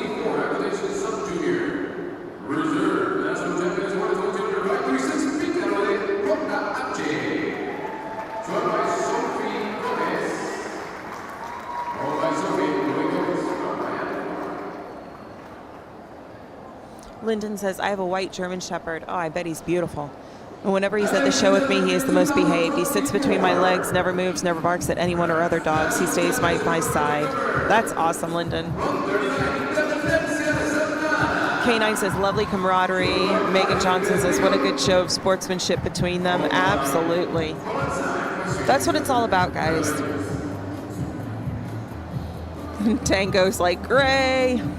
Oh, God. Tango, don't get Ashley all worked up again.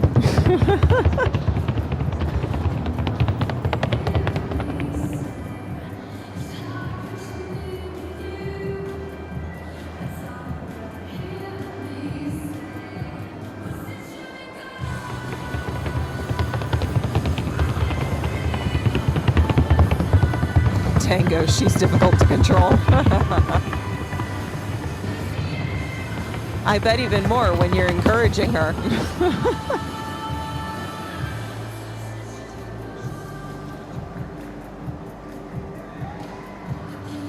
Oh, Lord, Ashley, nothing to see here. Nothing to see here.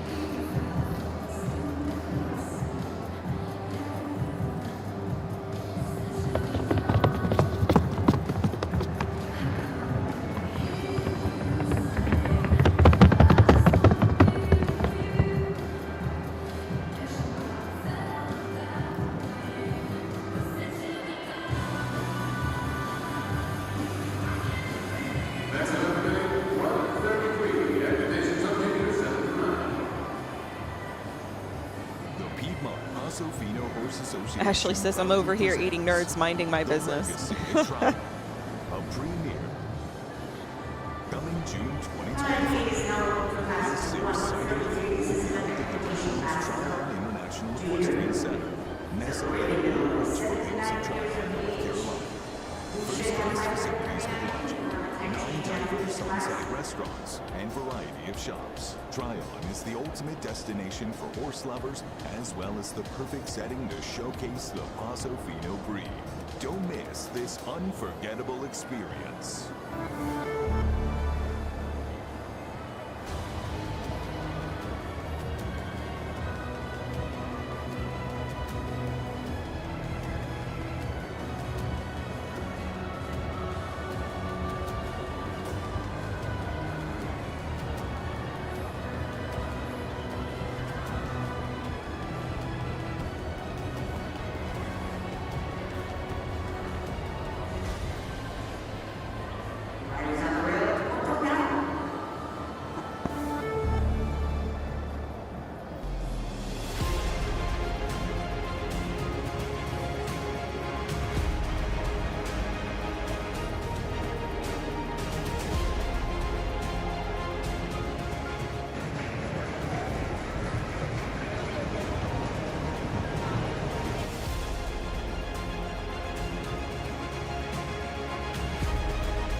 All right, guys. Sorry about that. Lyndon Lockett says, my kids grew up around our horses. I thought they were going to be interested in showing. They always rode with me until I bought them dirt bikes and four-wheelers. Yeah, that happens every once in a while. Yvonne Marquez says, always wondered if it matters how a horse holds its tail when crossing the board. Does it matter any? So, Yvonne, it doesn't really matter unless the horse has a dead tail. So, you know, our rules specifically state that the tail shall not be altered. You know, they want everything to be natural. If the tail appears to be dead, then that would be something that the steward would probably need to get involved in. But quick answer to your question is no. As long as they're not swishing it all over the place, it does not matter how a horse holds its tail.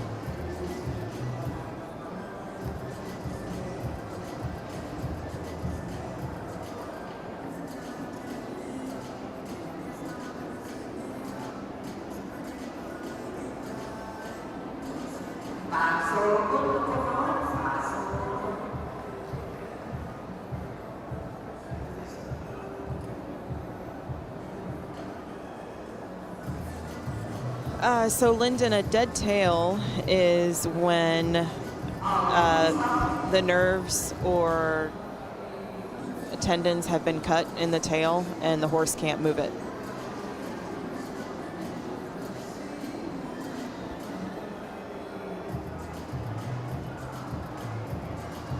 Tango says these horses should get a vacation in Tahiti. I don't know if they would like Tahiti.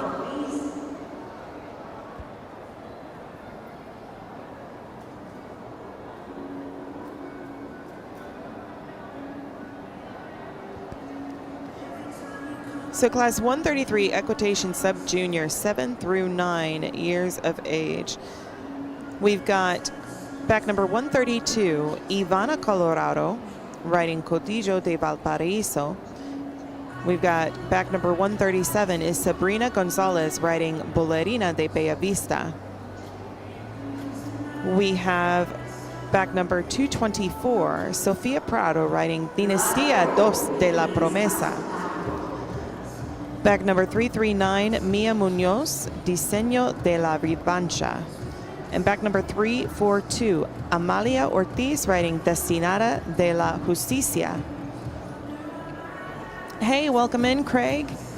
You love this channel. First time I have ever understood the process and rules. Thanks. You're so welcome. Thank you for letting me know that it's helped you. I'm glad to be here.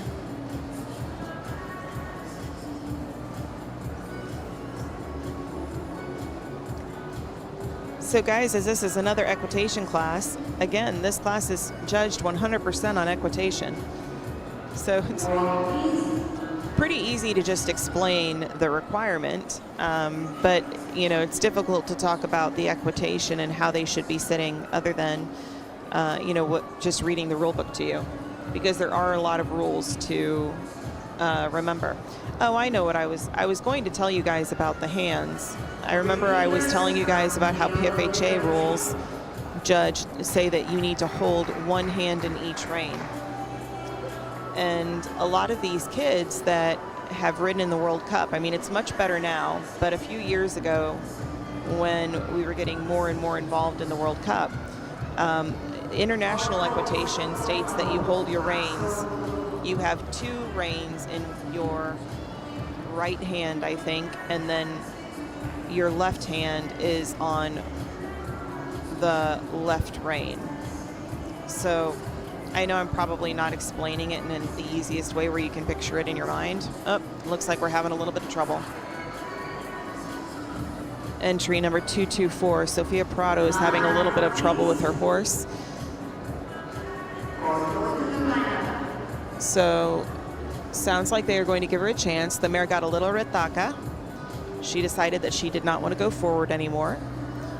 And the judges went ahead and called for a lineup. So she is making her way to the lineup. So I think she got saved by the bell there.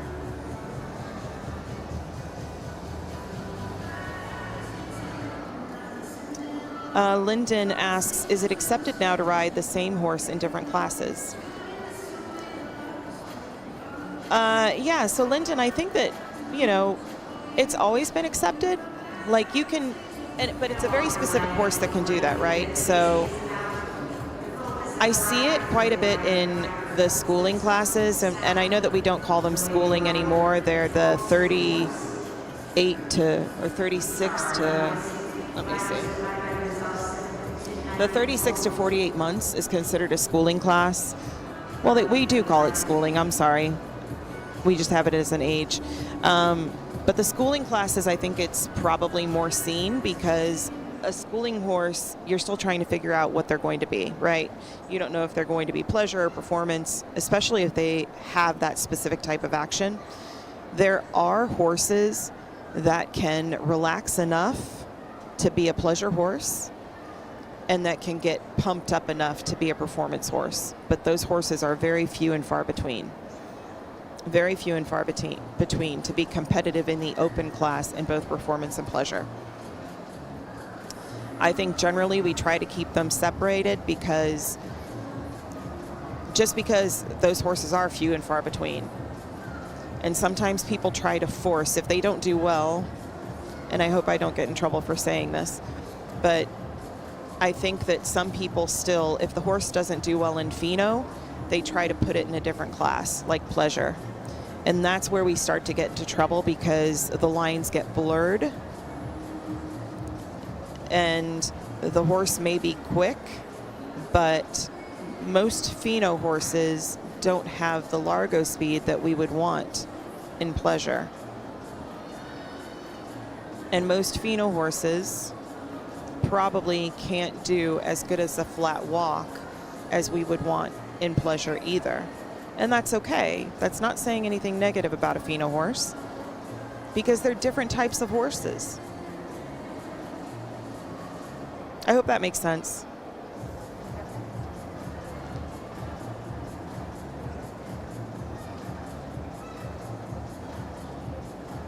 You know, it's pretty simple when you guys think about it, right? The horse has to meet the requirements of the class. So if the pleasure class requirements in the rule book say that the horse needs to be brilliant and bold and animated and et cetera, in performance, but then also says in pleasure it needs to be relaxed at the walk, it needs to have a flat-footed walk, then if you have a horse that can do all of that and check all the boxes, you're lucky.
Sorry about that, guys.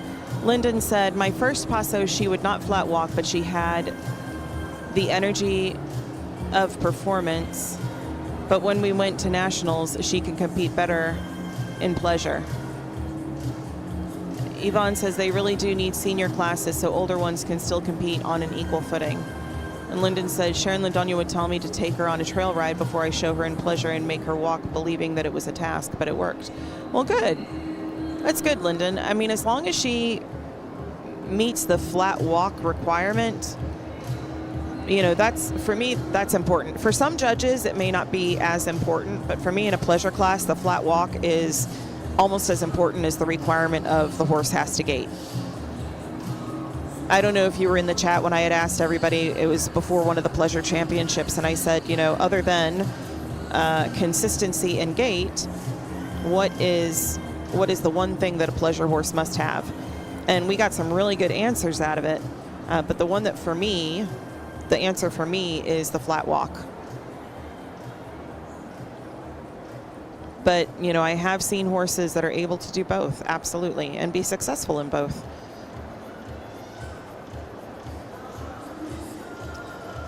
Yvonne, regarding the classes for the older horses, you know, again, I agree with that. We just would have to figure out a way to make room for it, you know. You guys heard me get on my soapbox a couple nights ago that we have way too many classes, and at the regional shows, it is brutal, especially when you only have like 50 horses show up. Hold on one second, I got a phone call coming in.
All right, sorry about that, guys. But yeah, you know, especially at the regional shows when we only have 50 horses show up at a show and you've got 130 classes or 140 classes, a lot of those trainers, since there's so little horses showing up, a lot of those trainers end up being in back-to-back classes.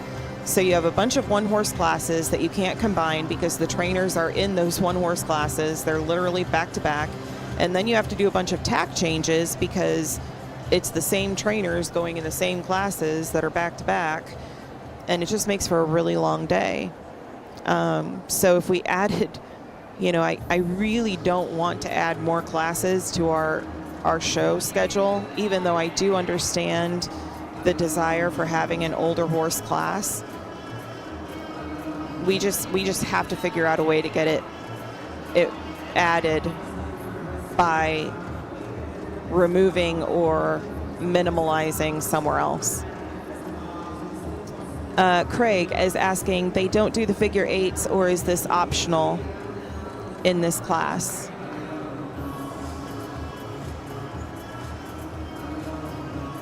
So, Craig, they can do the figure eight as a test. In equitation, they do not require it, but it is optional as a test.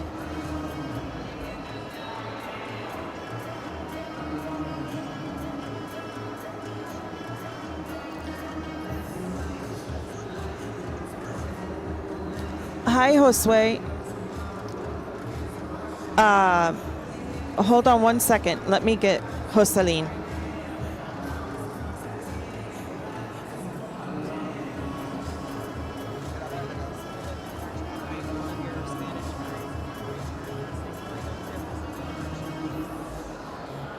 Let me see what it's.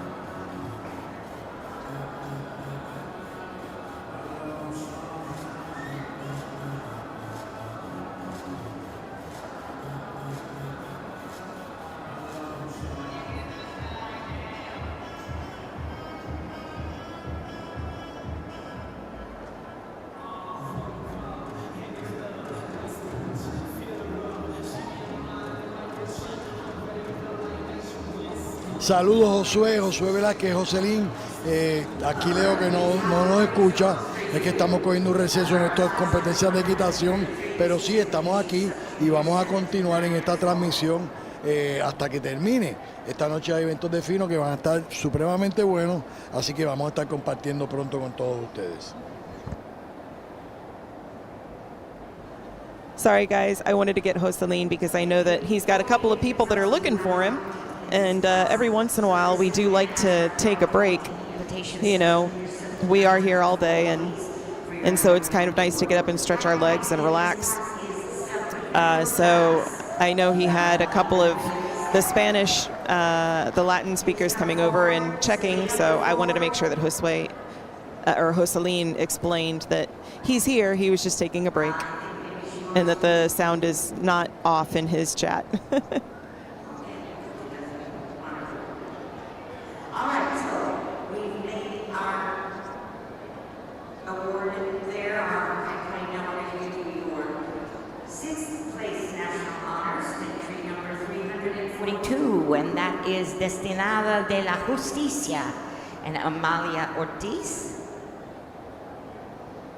Congratulations, Yeah, guys, this is a good Amalia. conversation about the older 5th place, horse national age honors, class. going to entry number 224. I definitely had some Dinastía additional thoughts. So after we de la finish getting Premisa, Sofia Prado. the placements, I'll jump in again. We're giving 4th place national honors to entry number 132, Código de Valparaíso in Ivana, Colorado. Down to our final 3 now. Final 3. 3rd place honors 339, Diseño de la Revancha. Jacqueline Munoz, the owner, Mia Munoz, in the saddle. There are 2 left. We come down to the final 2. Your reserve national champion is entry number 137, Bolarina de Bella Vista and Sabrina Gonzalez. Congratulations, Sabrina.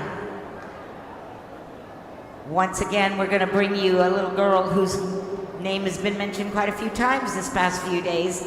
Your national champion here in Equitation Sub-Junior 7 to 9 is entry number 346, Miroslava Ishutina and Picasso de Gasparilla.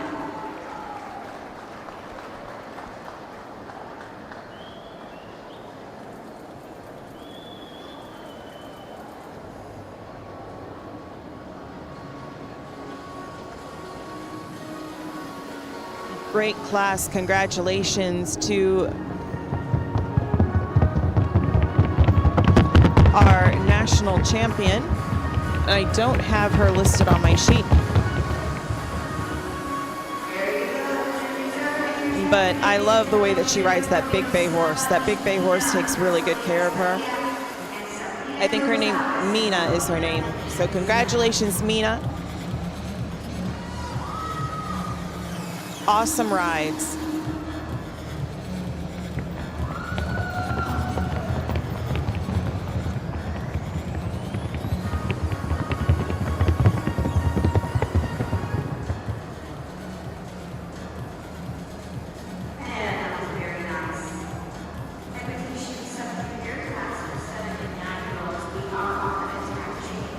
All right, so it sounds like we are on a tack change.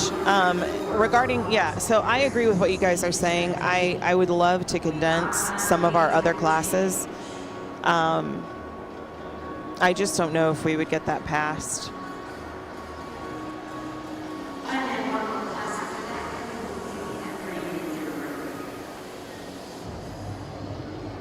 I would love to, but I don't know. I think that definitely at like fun shows and stuff like that, or maybe an all-gated breed show or state fairs, you could probably get a class like that put in. I love the commercial.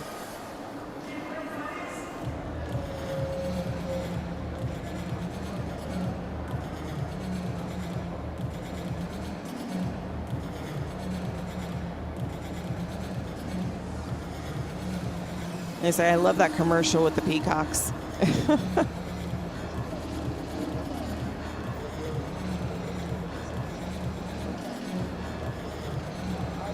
Yeah, I feel bad for Sus Caballos because we have been talking so much that they like don't have time to run their paid advertisements. And I don't want to get them in trouble either. So I'm like, just cut me off if you need to run one of your commercials.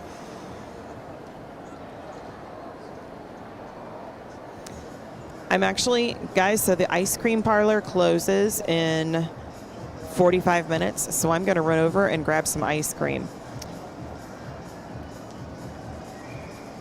The next class coming in the arena is class 134, Performance Junior 16-17. I would wait until the 30-minute break, but I'm afraid that it's going to close before before I'm able to get over there if I wait for the break. So if I can't do Cuban coffee, end a coffee. There you go. Go get that helado. Oh, that's funny. Wilmon Rodriguez and I were, I don't even remember what show it was. I think it was actually here. It was at Extravaganza earlier this year.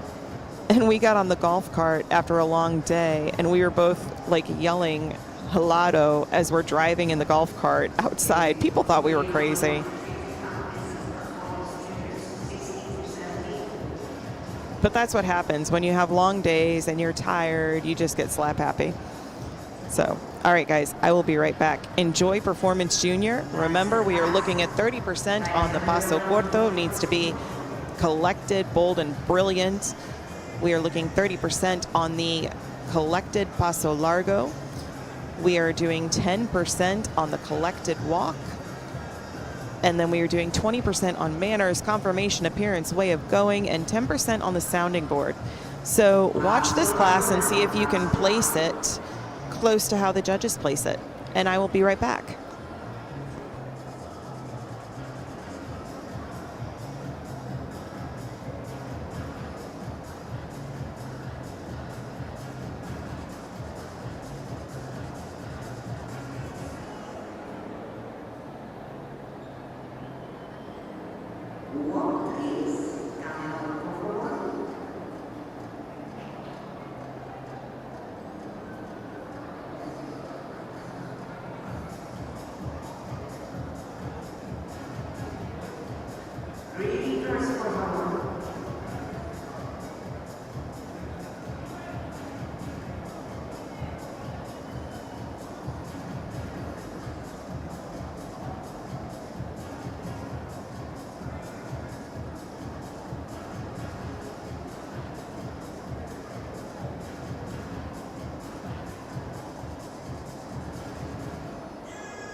On the rail.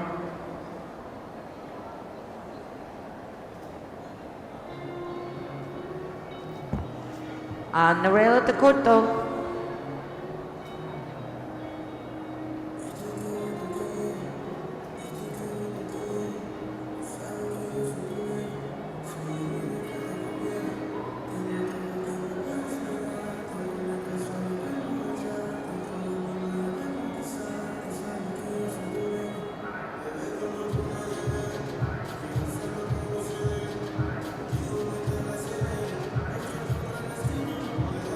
Reverse.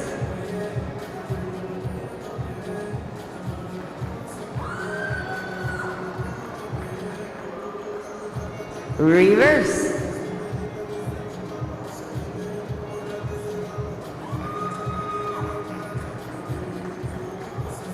Paso largo.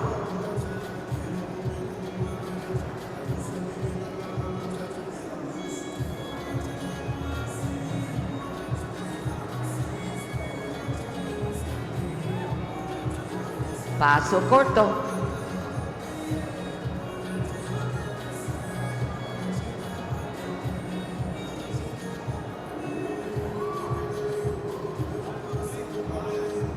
And line them up, please. Back to the lineup now.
And we have the results for you of our performance juniors 16 through 17 years old. First, we must announce another High Point Award. Maximo Bay United and Kayla Barron. Kayla and Maximo are not in this class tonight, but we do need to announce them and recognize them for their achievements in performance junior 16 and 17 this year. Here we go. These are your placings. Your fourth place national honors to entry number 132, Código do Valparaiso and Harrison Klein.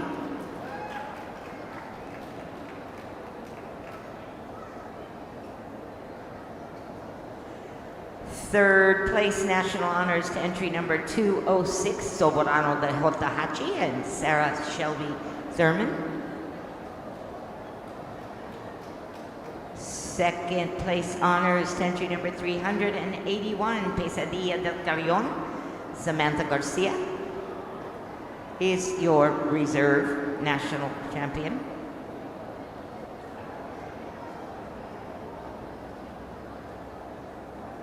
And your champion, ladies and gentlemen, entry number 110, El Aventurero de Hotahachi and Kevin Carrera.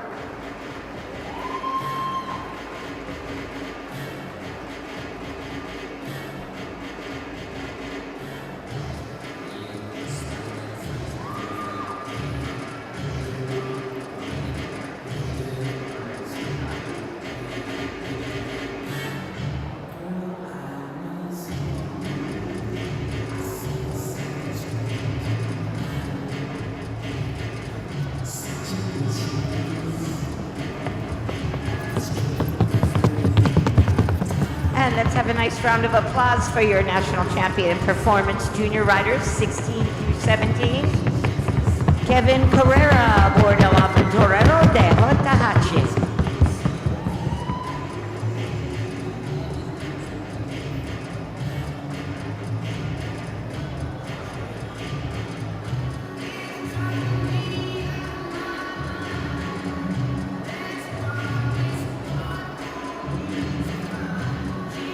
One final class before we take our dinner break. This is class 135, Performance Juniors, 13 through 15, looking for one entry.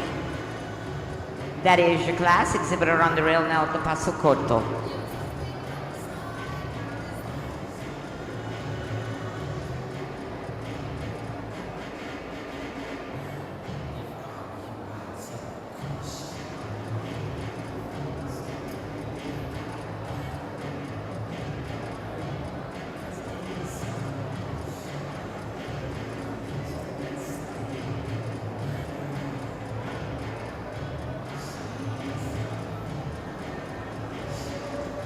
Paso largo, por favor.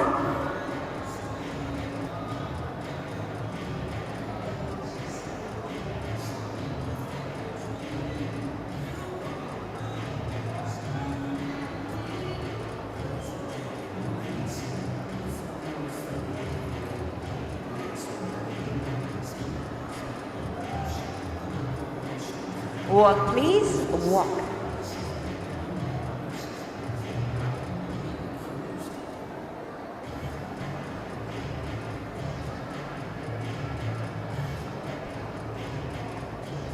Reverse, please. Cambio de dirección.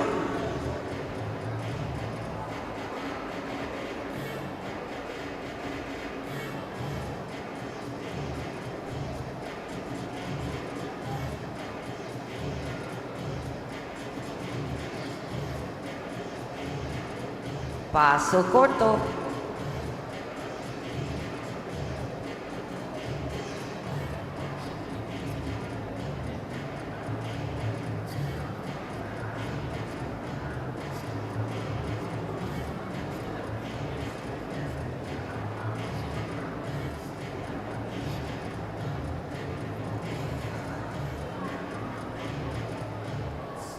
Paso largo.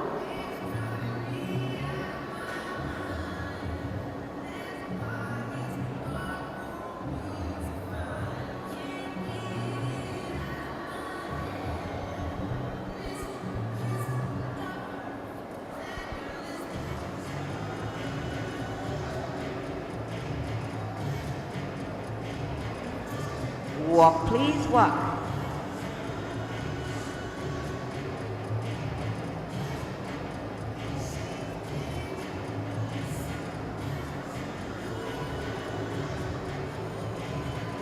Reverse.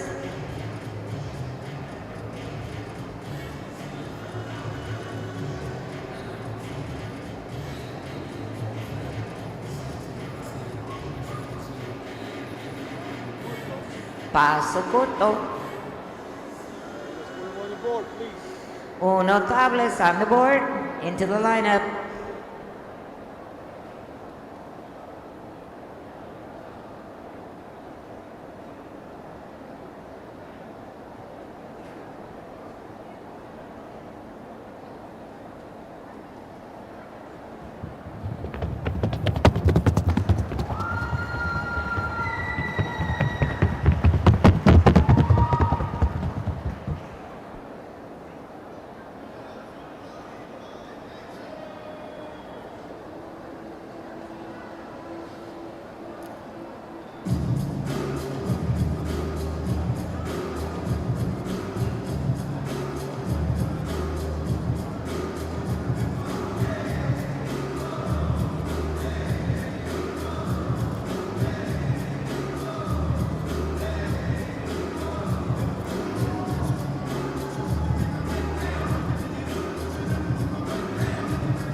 And we have the results for you of our Performance Juniors Class 13 to 15. We want to also award this exhibitor with their High Point Award for the year. This is El Triunfo de Mayo en Juan Paez.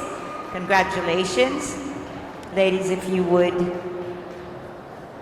present one with his High Point. He's the High Point winner of the year for Performance Junior Riders between the ages of 13 and 15.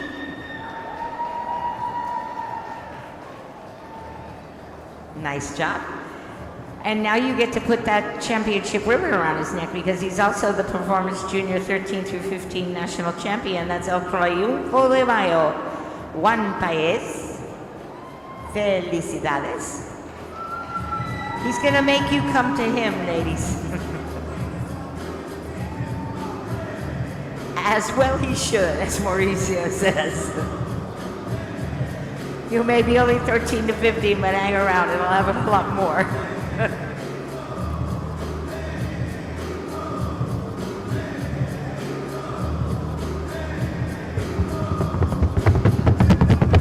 That is your Performance Junior National Champion, Juan Paez, and El Triunfo de Mayo.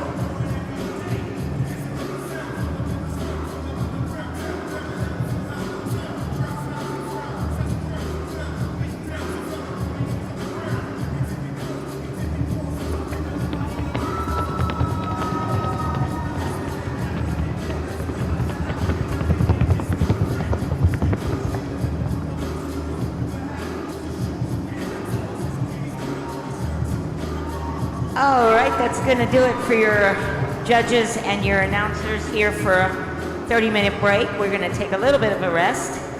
We're going to be back in 30 minutes.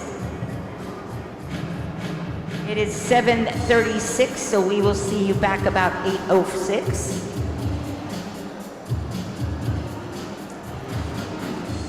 And our first class back in will be 136 Pleasure Sub-Junior Youth Championships. That is a Grand National Championship, and we will have 9 entries. So see you in 30.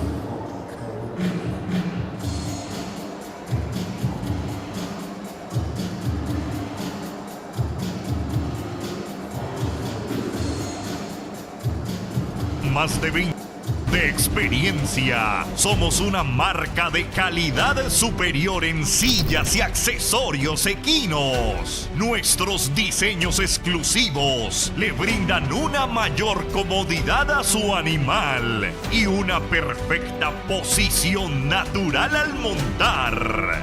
Cuda, las originales. The Piedmont Paso Fino Horse Association proudly presents The Legacy at Tryon, a premier Paso Fino horse show coming June 2025. This exciting event will be held at the renowned Tryon International Equestrian Center, nestled in the Blue Ridge foothills of Tryon, North Carolina. First-class facilities with lodging, 9 diverse on-site restaurants, and variety of shops. Tryon is the ultimate destination for horse lovers, as well as the perfect setting to showcase the Paso Fino breed. Don't miss this unforgettable experience.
Duende de Puerta del Sol, criadero Puerta del Sol de Summerfield, Florida.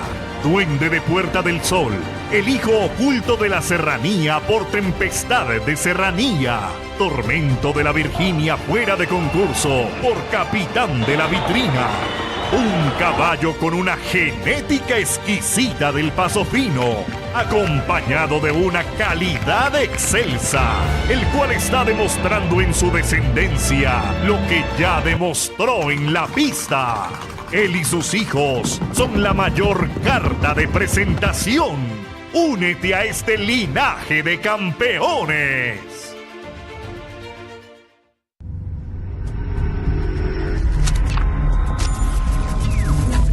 Genética Selecta. Comprometidos con la excelencia. Una encantadora melodía que enaltecerá este bello andar. Eminencia del samán, que con su nobleza y hermosura ha cautivado nuestros corazones. Y con su andar y precisión ha encendido nuestra pasión. Eminencia. Criadero el Arca. Siciliano de 10 minutos.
El pórtico. Cuda, con más de 20 años de experiencia, somos una marca de calidad superior en sillas y accesorios equinos. Nuestros diseños exclusivos le brindan una mayor comodidad a su animal y una perfecta posición natural al montar. Cuda, las originales. The Piedmont Paso Fino Horse Association proudly presents The Legacy at Tryon, a premier Paso Fino horse show coming June 2025. This exciting event will be held at the renowned Tryon International Equestrian Center, nestled in the Blue Ridge foothills of Tryon, North Carolina. First-class facilities with lodging, 9 diverse on-site restaurants, and variety of shops. Tryon is the ultimate destination for horse lovers, as well as the perfect setting to showcase the Paso Fino breed. Don't miss this unforgettable experience.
Duende de Puerta del Sol, criadero Puerta del Sol de Summerfield, Florida. Duende de Puerta del Sol, el hijo oculto de la serranía por tempestad de serranía. Tormento de la Virginia fuera de concurso por capitán de la vitrina. Un caballo con una genética exquisita del Paso Fino, acompañado de una calidad excelsa, el cual está demostrando en su descendencia lo que ya demostró en la pista. Él y sus hijos son la mayor carta de presentación.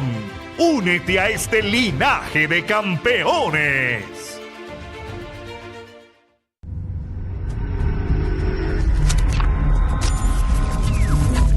Genética Selecta. Comprometidos con la excelencia. Una encantadora melodía que enaltecerá este bello andar. Eminencia del samán, que con su nobleza y hermosura ha cautivado nuestros corazones. Y con su andar y precisión ha encendido nuestra pasión. Eminencia. Criadero el Arca. Siciliano de 10 minutos.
El pórtico. Cuda, con más de 20 años de experiencia, somos una marca de calidad superior en sillas y accesorios equinos. Nuestros diseños exclusivos le brindan una mayor comodidad a su animal y una perfecta posición natural al montar. Cuda, las originales. The Piedmont Paso Fino Horse Association proudly presents The Legacy at Tryon, a premier Paso Fino horse show coming June 2025. This exciting event will be held at the renowned Tryon International Equestrian Center, nestled in the Blue Ridge foothills of Tryon, North Carolina. First-class facilities with lodging, 9 diverse on-site restaurants, and variety of shops. Tryon is the ultimate destination for horse lovers, as well as the perfect setting to showcase the Paso Fino breed. Don't miss this unforgettable experience.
Duende de Puerta del Sol, criadero Puerta del Sol de Summerfield, Florida.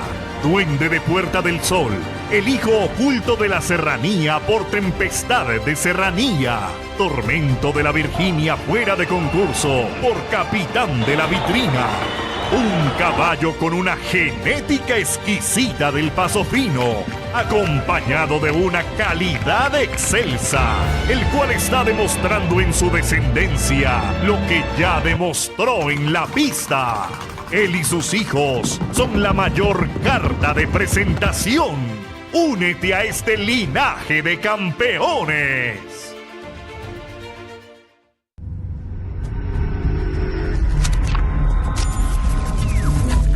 Genética Selecta. Comprometidos con la excelencia. Una encantadora melodía que enaltecerá este bello andar. Eminencia del samán, que con su nobleza y hermosura ha cautivado nuestros corazones. Y con su andar y precisión ha encendido nuestra pasión. Eminencia. Criadero el Arca. Siciliano de SH.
El pórtico. Cuda, con más de 20 años de experiencia, somos una marca de calidad superior en sillas y accesorios equinos. Nuestros diseños exclusivos le brindan una mayor comodidad a su animal y una perfecta posición natural al montar. Cuda, las originales. The Piedmont Paso Fino Horse Association proudly presents The Legacy at Tryon, a premier Paso Fino horse show coming June 2025. This exciting event will be held at the renowned Tryon International Equestrian Center, nestled in the Blue Ridge foothills of Tryon, North Carolina. First-class facilities with lodging, 9 diverse on-site restaurants, and variety of shops. Tryon is the ultimate destination for horse lovers, as well as the perfect setting to showcase the Paso Fino breed. Don't miss this unforgettable experience.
Duende de Puerta del Sol, criadero Puerta del Sol de Summerfield, Florida.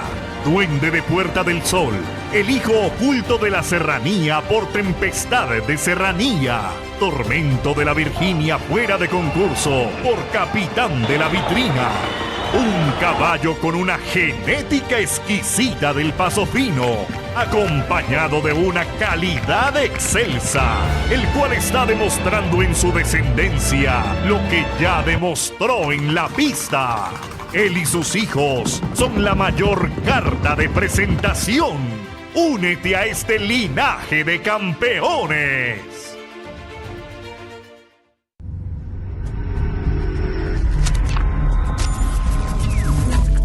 Genética Selecta. Comprometidos con la excelencia. Una encantadora melodía que enaltecerá este bello andar. Eminencia del samán, que con su nobleza y hermosura ha cautivado nuestros corazones. Y con su andar y precisión ha encendido nuestra pasión. Eminencia. Criadero el Arca. Siciliano del SH.